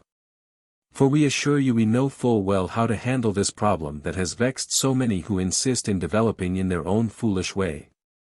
However, after you start, should no apparent results be obtained, keep on, be faithful, persevere, if necessary, for many years, a lifetime. Results and your capacity for work and perseverance will indicate the degree of your development and advancement as a true brother and faithful mystic. While the cardinal principles of true coordination will promote and signify the progress of your development and communication. Of course, if you really wish to identify yourself with our occult organization and enter into such a relationship with us that you can communicate, you must place yourself, of your own free will and accord, in harmony and accord with those vibratory astral forces which coordinate with our own. To obtain this class of vibratory forces you should read, then carefully reread, this message many times until you thoroughly understand its real esoteric meaning. Next, most carefully decide and fix in your mind just the kind of an ideal life you think a true mystic should live. Examine yourself as you would a peck of wheat, seeking both the inferior and superior grains or qualities. Take heed of each inferior quality and virtue you possess. Then, like a true man or woman, decide to live what you believe to be the true ideal mystical life. After you do this, see to it that you live the ideal life, and you will bless the day and hour that this message came unsolicited by you. Until you so live the ideal life, do not expect to coordinate with us. Should you decide upon an ideal mystical life, many questions will come to you. Anticipating this, there follows here the answer to all important ones. First, good, pure, unselfish thoughts are absolutely essential and demanded. Remember, you seek to identify yourself with the greatest and really only true occult organization in the world. A pure mind keeps away all vain fancies and mental delusions. Seek and you will find. Aspire and you will be inspired. Perform any good deed you can, do not defer a good deed nor a laudable ambition. The proper time to do anything is when ambition inspires you to do it. Then your energy is sustained by a free and natural ardor and desire, and you are assisted by a clear conception, unclouded by procrastination, which acts most effectively for success. By living a pure mental and physical condition, and rounding out your existence by constantly keeping before you the ideal life of the advanced mystic.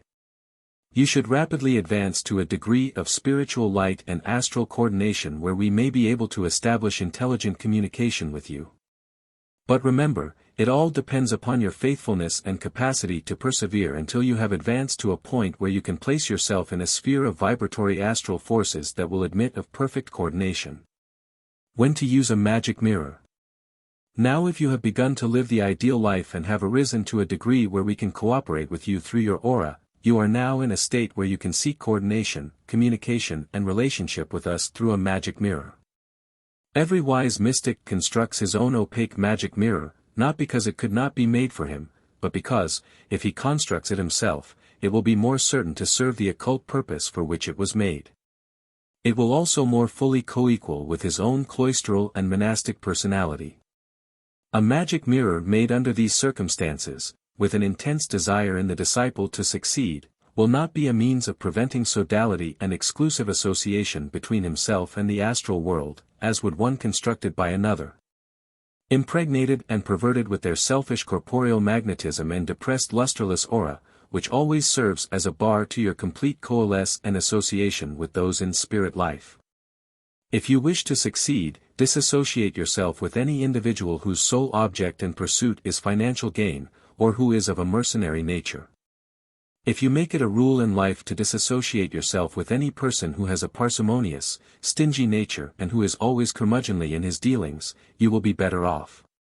Stay entirely away from those of a churlish, penurious disposition, as they will surround you with a muddy, mottled aura or magnetism which will hold you back like a heavy fog or dismal vapor.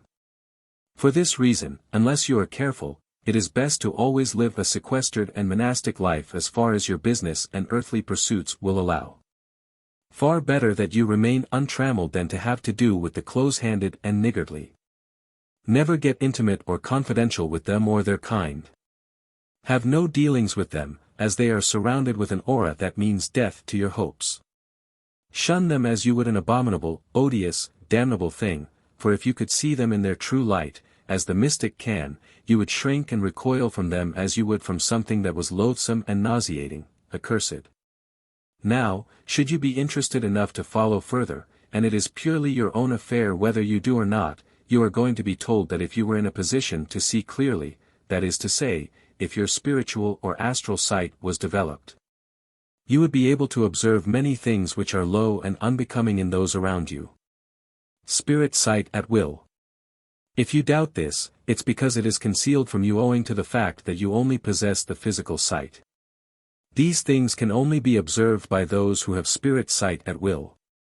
Does not your so-called Christian Bible, the toy and the mystery which the material minister and priest exhort over like a clodpate of a jack-a-dandy, tell you to develop the inner or spiritual sight? Common sense should indicate that it is your plain duty to possess astral or spirit sight, which the ancients called the inner or spiritual sight.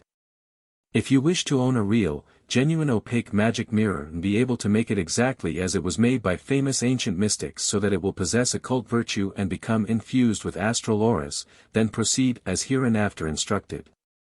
In this message, by this prerogative court and brotherhood of mystics.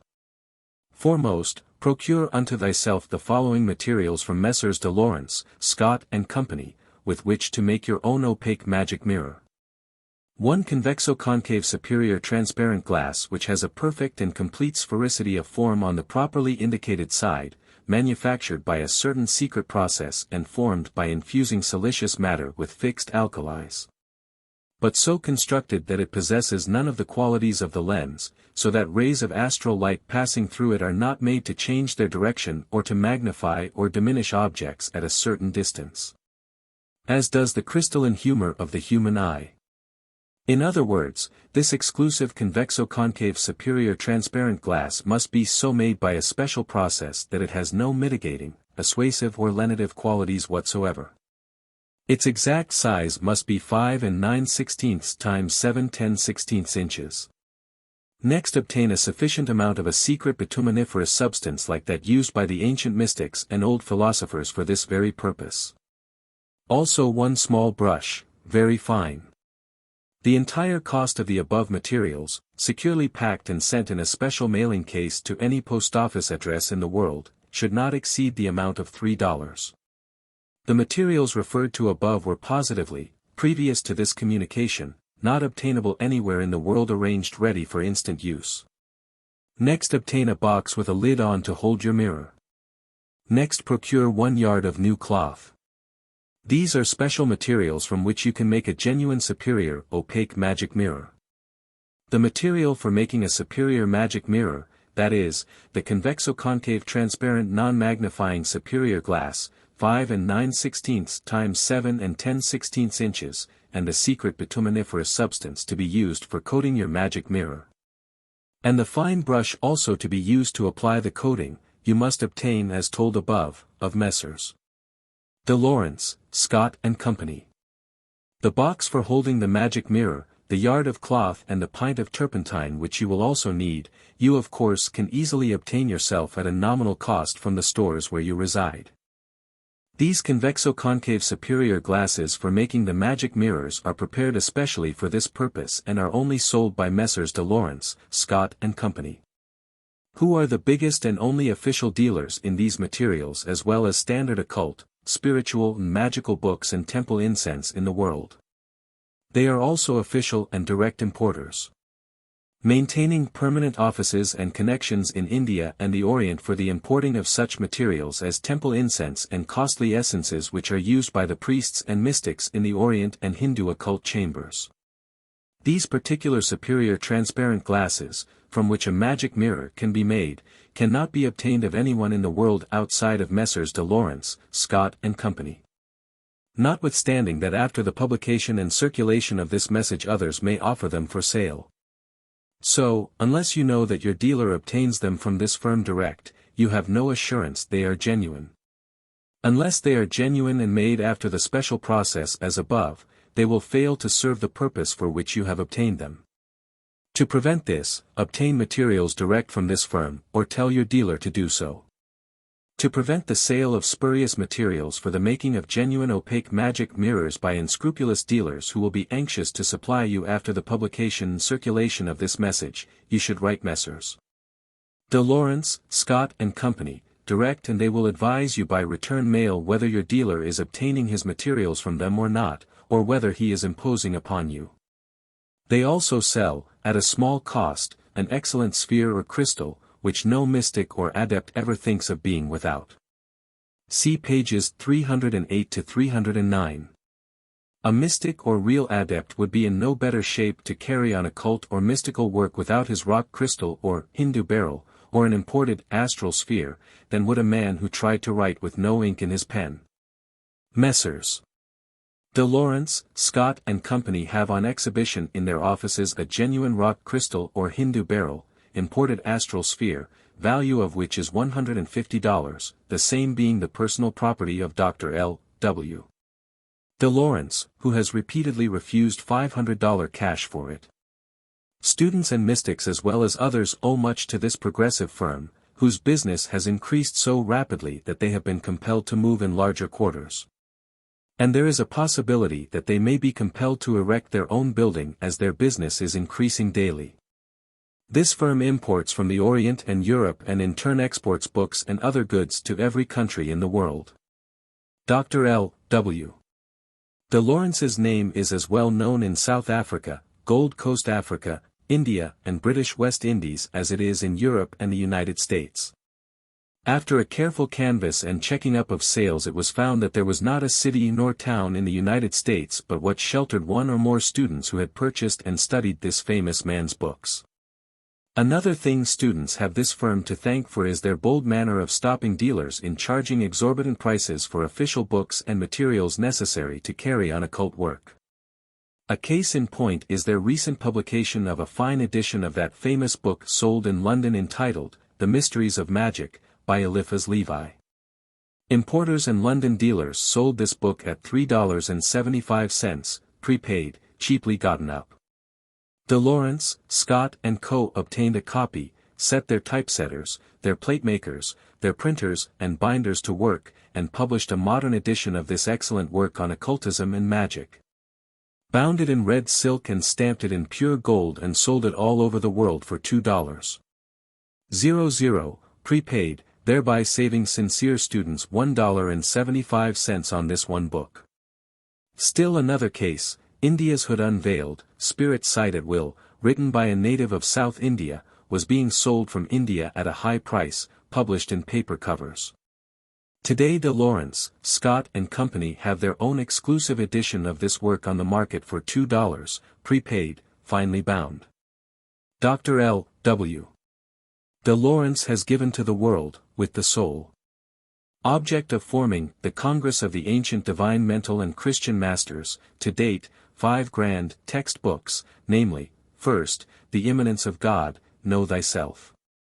Second, God the Bible Truth and Christian Theology. Third, Zoroaster, the Great Persian. Fourth, A Question of Miracles. Fifth, Superstition in All Ages. These works are having an unprecedented sale and edition after edition is rolling from the presses. When these works get well into circulation they will be the foundation and credentials for the greatest Congress and Brotherhood ever known. However, not wishing to digress too far from the subject matter in our message to you, we will return, but then it's well for you to know these things, which are true, for no man in the world today can produce the results that Dr. De Laurence has. He has written and published and put into circulation a larger number of standard occult works than any man who has ever lived before in the world, and it is unlikely that any one man ever will equal this great master in this respect. The Great Book of Magical Art, Hindu Magic and East India Occultism, a large volume weighing 6 pounds, was issued 10 years ago by him. All admit that this work is the only reliable and standard work on this subject in print. The first edition, owing to the great cost of publishing, were sold for $12 per copy. Dealers in rare books bought this work through their puppets and resold it for $25, $50 and $150 a copy. Dr. De Laurence immediately stopped its publication for 3 years, being greatly displeased at this. Messrs. De Laurence, Scott and Company now sell this celebrated volume, bound in full cloth, for $6.75, prepaid. This of course killed the rare book dealer's little game. It is needless to say that any work which has sold day in and day out for 10 years and is still enjoying a large sale is a standard work. How to construct and use a magic mirror. Part 2. Message Part 2, the turpentine, which you are to obtain where you live, you are to use to thoroughly clean your brush and convexo-concave glass with. The bituminiferous substance, with which you are to coat the magic mirror so as to make it opaque, you will receive from Messrs. De Laurence, Scott and Company, ready mixed, and will not need diluting unless it should be too thick. In this event, mix a little turpentine into it. The brush must be new, as must be all the materials used in the construction of your opaque magic mirror. The box, which you are to obtain where you reside, may be of wood, but new. The cloth, which you are to obtain where you reside, should be of purple or blue, and of goods very agreeable to your touch and sight. If you cannot obtain blue or purple, get green or white, but under no circumstances use red. Wrap your magic mirror in the cloth when not in use and keep it in the box. With all materials ready you are to pass into a room by yourself when all conditions are agreeable, and proceed as hereinafter instructed. With a piece of new cloth, a small piece will do, clean the concave glass of dust after dipping the cloth in turpentine. This will cause the bituminiferous substance to adhere to the glass when you apply it. Dip your brush also into the turpentine, wipe it off, then proceed to paint or coat the convex side of the glass with the bituminiferous substance. The outside of the glass is the convex side and is the side to coat. Don't coat the concave or inside. Start coating at one end of glass and proceed slowly until you reach the other end. Apply the bituminiferous substance smoothly and as evenly as possibly, not resting for any other purpose until you have entirely finished your work. You must not go back over the glass, as any imperfection or streak in the coating can be remedied by the next coat you are to apply on another day. You are to apply 3 coats, as above, which will be necessary to make this specially prepared convexo-concave superior transparent glass opaque, on 3 different days. How to magnetize a magic mirror. After you have prepared the convexo-concave glass as above, allow it to dry while you are washing your hands, etc. Next proceed to infuse into it the particular individual virtues of your own aura and magnetism. This is accomplished as follows: pass the right hand, palm down, in a circular motion over the mirror after each coating, your hand being about 2 inches above it. Repeat with the left hand. Then operate as above, with both hands at once. You should, however, make any kind of a motion over the glass that you feel impressed to make. Do all this with confidence, as it certainly pertains to your own individuality. You should make no fancy motions for effect, but should keep your mind solemnly on your task. Let your movements be deliberate and regular. See to it that the palms pass close to both sides of the glass. At times allow the hands to stop near both ends of the glass. It is not the movements of your hands, of course, that infuses and magnetizes the bituminiferous substance. It is your aura, which you have projected and transmitted into it. This bituminiferous substance is of such a nature that it readily absorbs your vital aura and magnetism. It is the only substance known that will do this so well, and the secret of its preparation is known only to Dr. L. W. de Lawrence, who has received it direct from the unseen mystics. Some may scoff at this, however, be that as it may, it is true, nevertheless, and you should not be influenced by any sort of sophistry. Be sure that you give this bituminiferous substance ample time to take on and absorb your astral aura so that it becomes thoroughly infused and well impregnated with it while you are in a perfectly quiet mental state of deep meditation. All the while keeping before you the ideal mystic life you have decided upon living. After you feel that you have about exhausted your aura and that it has been absorbed by the substance on the mirror, you should stop. Before and during the process of making your magic mirror, let yourself be prompted only by high aspirations and pure desires. Drive out all worry and thought of self and earthly desires by meditating on your work and the purpose for which you have made your mirror. Read and reread this message before you begin this work. After you have prepared the magic mirror, then lay it upon a piece of heavy paper or cardboard, the coated side up, place it in the box to dry, some place where it will not be disturbed and the atmosphere is of an even temperature, or nearly so. Allow the cardboard to remain under the glass until you have on 3 different days recoat and reinfused or magnetized it. You now have a magic mirror whose opaqueness will be perfect, and it will be ready for use 3 days after you apply the last coat. These are the only complete instructions ever given out to the world in print for this work. And it is given without thought or desire for pay, it being our desire and request that it be given free to all who are far enough advanced to appreciate their great value. The entire cost of printing and mailing this information to you will be paid personally by Dr. L. W. de Lawrence. The amount is not a small one, as you know when you consider that we have directed it to be mailed to 25,000 people, and as you are one of these. We trust that you will realize that our only object is to show you that we have recognized you as a brother, sister and comrade. After you have finished the first, second and last coating, clean your brush with turpentine and put it aside for future use. Also cork up your bituminiferous substance tightly, as it is a rare and very expensive preparation. Once started, keep steadily on living your ideal mystical life, as near as your conditions and family, if you be married, affairs will allow. Examine yourself at the end of each day and resolve to do better the next. Try and avoid lapses. Live a life that each hour, each week, each month and each year makes you better morally and stronger physically. Help those who are worthy and need assistance. This kind of a life will surely bring you health, peace of soul, and the inspiration to do good will become stronger, as will your desire for truth and goodness. If you do this, you will really feel yourself getting stronger and better. You will feel your astral and spiritual self unfolding. As you perfect yourself and succeed in astral attainments, so will you attract to yourself by your aura higher and purer forces and aspirations. With these there will come to you, and be added unto you, astral and mystical powers that will well repay you for your efforts, the power that will make you a power and a mystic.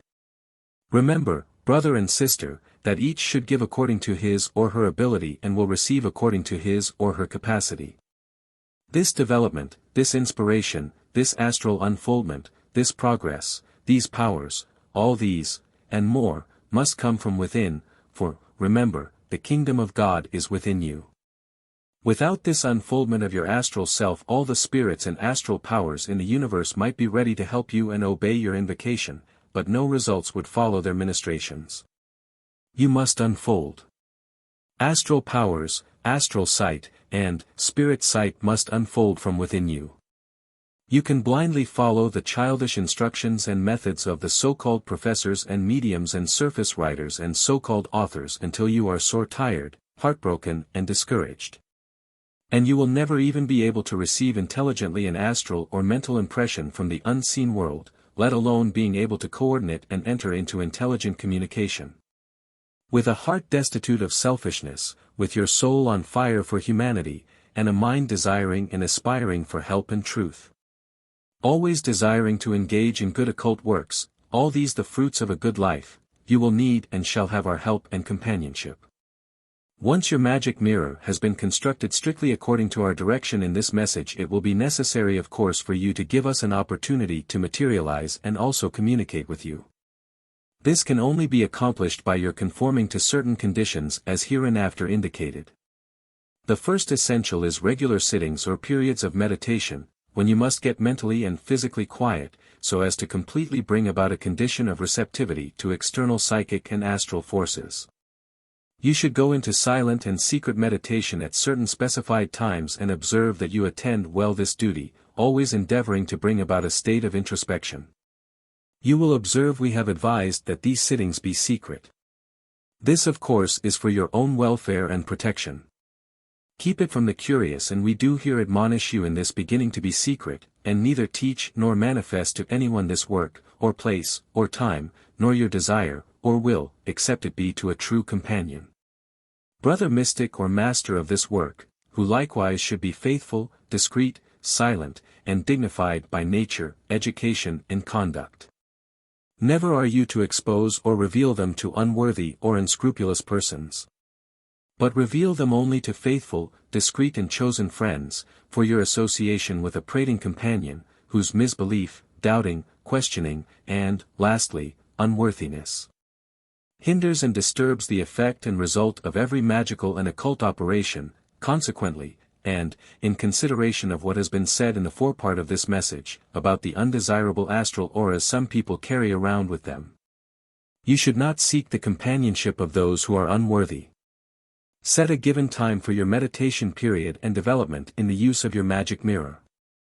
Arrange these sittings at a convenient hour, then allow nothing to interfere except sickness or something beyond your power to prevent. You should also procure unto yourself an incense burner of good ventilation and some imported temple incense, and burn the same as directed on pages 310, 311, 312, 313.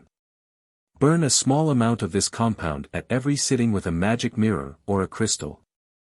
One imported package will do for 50 or more sittings. This soul vision and astrolite, inducing subtle, fragrant compound, should always be burned in a special incense burner procurable of Messrs. de Lawrence, Scott and Company. Once you begin these sittings, be regular. Do not disappoint us unless you wish to disappoint yourself. 4 times a week is often enough. Once a week will do if you cannot sit oftener. Sit from 45 minutes to an hour, or an hour and a half, always commencing at the same time of day or night. Have a quiet, neat room, where you can be alone. Be composed, be patient, and, above all, be faithful. Believe there is more in life than the demoralized material world around you on the earth plane. Have the room dark so you will not be able to see the magic mirror, though you are all the time gazing into it. Sit quiet and hold the magic mirror in both hands by placing them against the ends. Just as soon as you start this you will be visited by members of our occult organization and brotherhood from spirit life, and all necessary data regarding your desires and personality secured. Your condition, capacity, ability, surroundings, vibratory forces, astral auras, time of sitting, and all necessary information carefully noted. A report is then made and all data about you will be recorded. To successfully establish intelligent communication with you we must then proceed to find some brother or sister in the spirit world whose vibration, forces and astral aura will coordinate with you, and who will volunteer to be a companion to you so as to establish communication with you at given intervals. Of course it may at times seem long before we succeed in securing the right companion for you. However, if you are faithful, patient and regular you may rest assured the brotherhood is interested in you and will not see you sit in vain. Many times you will be visited by those of us who would like to talk with you but cannot owing to some peculiar astral or physical condition. Of course, we note these adverse conditions and set about overcoming them and to help bring you into direct communication with us. Once a brother is found whose vibratory forces coordinate with your own and he volunteers to become your companion, results come quickly, and will be instantly noted on your opaque convexo-concave magic mirror. First, you will see all around the room bright lights like little stars snapping into life. While across the black opaque face of your magic mirror will pass an emulsive luminous film, which will be phosphorescent, without heat, of a white, cloudy appearance.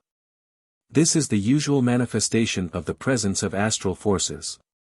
After the luminous film has passed away a little star may be seen to pass across the firmament of the magic mirror. This is the first indication of real advancement and success upon your part. However, you should keep quiet at this your initial phenomena, eliminating all quixotic thoughts from your mind. Do not be too anxious for results or the advancement of your development. If you heed this advice you will act as have all ci-devant mystics, and all others who are wise, quo ad hoc. Once astral phenomena and psychic results come you may be assured that we are around you. That we have a true gauge on you. And if you persevere, your ideas will undergo a complete transfiguration as far as mysticism and true pneumatology is concerned. In short, the veil of Osiris, if your efforts are not mediocre, will be raised before your admiring gaze. Once you have learned from us, by this message, how to make a real, genuine opaque convexo-concave magic mirror and other details which we have given here regarding astral vision and magnetic aura. It is our request that you interest any worthy brother or sister in this work and make them a magic mirror should they desire you to do so. As the subject is of vital and universal interest to humanity, it may be hoped you will avoid all selfishness, as hereinbefore mentioned, and obtain as many brothers and sisters as you can. They can either have you make them a magic mirror or send for materials to make one and thereby become a member of our brotherhood of mystics. It becomes your plain duty to do this, especially should they be influenced or inclined to apply to you by their astral influence and not as the direct result of printed matter or advertisement.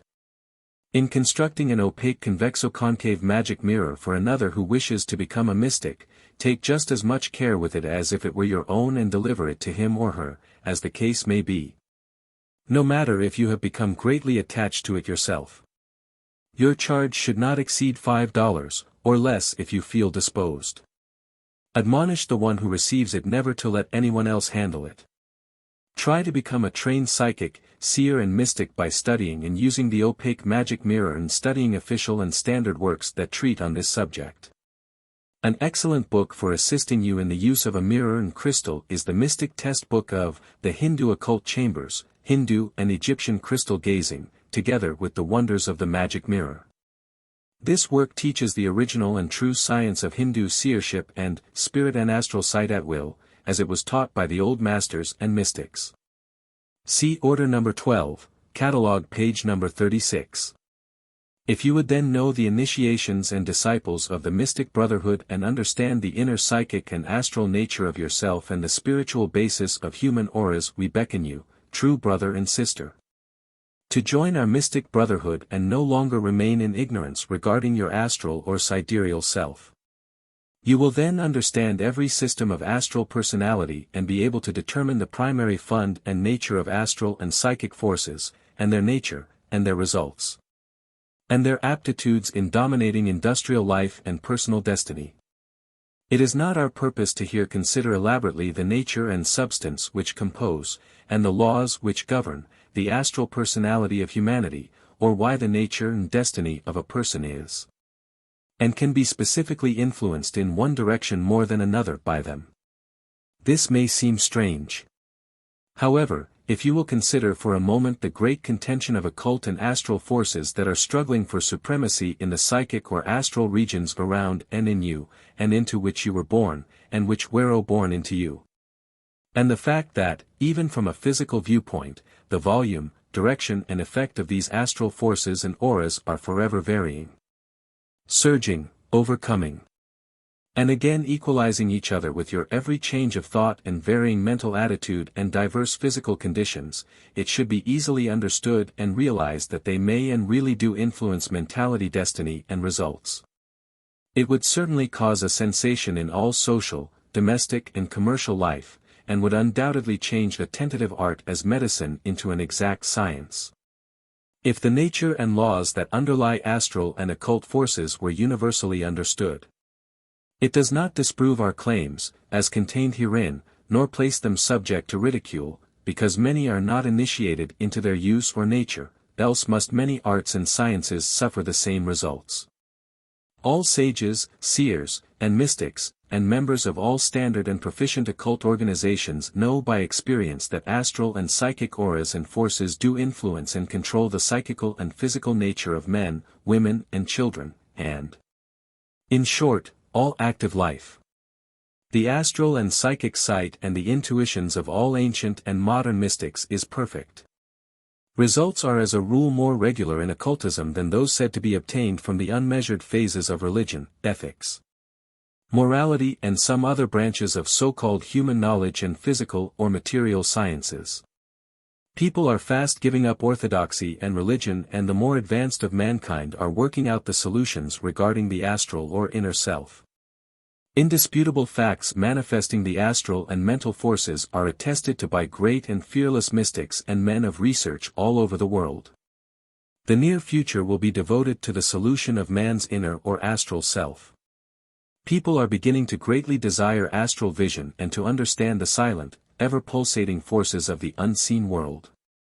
Interesting, valuable and wonderful revelations are being secured by many today. Dr. L. W. de Lawrence, who we have honored as being the medium and instrument through which this message is given to humanity, is well trained for astral sight and psychic vision. And to this great and fearless mystic and seer and his wonderful publications we desire to call your special attention in this message. He has written, published, and even given to his fellow brothers and sisters and his disciples the very information they needed to become a mystic and seer. A supplemental and full record of the life of this great man and mystic is now being written daily in the unseen world by an eyewitness, and will be given to the world after his death through the mediumship of a certain brother mystic who has no personal knowledge of Dr. de Lawrence, his early manhood, his travels in Oriental countries, his steadfastness, his trials, his initiations while a Chela disciple, into the greatest occult organization existing today. Dr. de Lawrence has a mission to perform in Europe, America, West Indies, Africa, etc. His mission is teaching the immanence of God, in contest with orthodoxy in the so-called Christian Church, as well as true occultism and magic. Dr. de Lawrence is a man well advanced in life, although strong and capable as a man of 25. His intention is to live 150 years, so as to give to the world such information and help as it may need regarding man's astral, mental and psychic forces. Many mystics and advanced students have developed astral and spiritual consciousness by studying his works. The alchemy of life, telepathy and intuition, dream and trance states, wider states of mental plane and consciousness of astral vision, inherent vibrant astral force, higher auras, stages of clairvoyance, psychic vibrations, which control the emotional and mental nature of men and women and children, and interpenetrate the physical body for health or disease, are fully and most intelligently treated by him. The very fact that his books have been simultaneously accepted as standard and official by all the leading spiritualists and occult students has convinced us, as well as his record as a successful mystic and seer, that he was the proper one for us to select as our medium to give this message to you. Again, he has more correspondence than any other teacher, besides being in the best position to circulate it properly. Regarding the personal character and ability of Dr. de Lawrence as an author, compiler and publisher, we, as well as his thousands of students and all who know him personally, have the utmost respect. However, there are some who will seek to belittle him, for they belong to a class of mental deformities who are attempting to build up their own interests by speaking ill of others. Dr. de Lawrence is known to be a man who will not utter an ill word about anyone. And those who have made themselves conspicuous in complaining about BIS radical methods of cutting book prices and other business methods simply have shown that they possess a low grade of mentality, desiring to rise by pulling down a good man. The Immanence of God, Know Thyself. The publication of The Immanence of God, Know Thyself, God, the Bible, Truth and Christian Theology, and Zoroaster, the Great Persian, have come like a boom among church officials, ministers and priests. These works have shocked theology and orthodoxy to its very foundation. Books that will follow in time will do even more. So mental underlings, and the pocket edition, kind of an individual can sneer because that is their breed. And they must do it or their soul will corrode. The ministers and priests may shrug their shoulders and show their sneering natures by ignoring, but they cannot gainsay the truth of these books. Our work and teaching will go out to the intelligent world in spite of all the critics and underlings. We care not for creed, color or clime, and this message will be read in Africa, India and America, as well as in Judea and Galilee, Japan and China. We have sincere brothers and sisters in all climes. All are welcome to test their psychic qualities, or investigate the dynamic and psychic world, so that they may thereby obtain a better, fuller and clearer conception of the possibilities, faculties, nature and qualities of their inner or astral self and the world of vibratory forces around them. You need not ask if whether or no you are a mystic. Every soul contains within itself the attributes of divinity. They may be repressed and crucified to the loss of the soul, or they may be made to bloom, like the lotus, to a beauty and power that may set the more inferior limitations of existence at any length. Are you selfish? This is the question you should ask yourself. This is the deep, underlying condition we must combat. Can you lay this selfish instinct aside to work for the good of all in place of the aggrandizement of self? If so, then we welcome you to our brotherhood. We reach out to you a hand over the infinite spaces, from the dim, forgotten centuries, and recognize you as brother and comrade. Before the truth of our brotherhood, the bonds and shackles of mankind are destined to melt as snow beneath the sun of Aries. The Hindu Magic Mirror. Order No. 135, Catalogue page No. 140.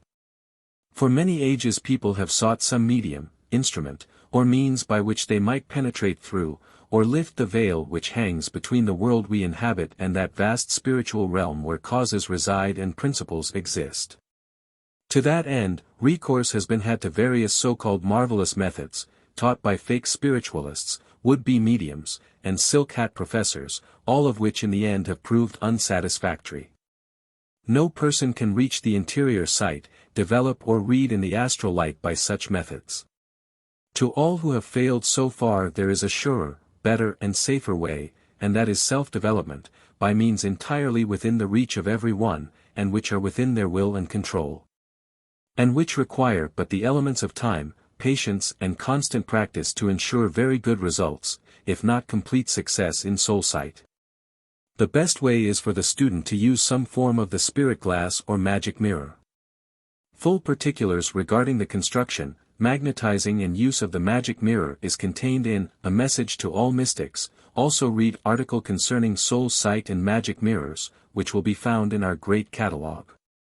All those desiring special instructions on various points regarding the making, use and care of the magic mirror should read the above articles by Dr. de Lawrence very closely, then there will be no need for further inquiry.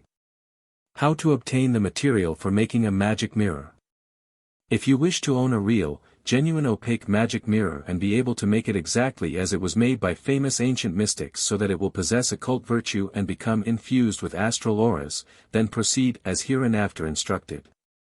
Foremost, procure unto thyself the following materials from De Laurence, Scott and Company, with which to make your own opaque magic mirror. 1 convexo-concave superior transparent glass which has a perfect and complete sphericity of form on the properly indicated side. Manufactured by a certain secret process and formed by infusing silicious matter with fixed alkalis.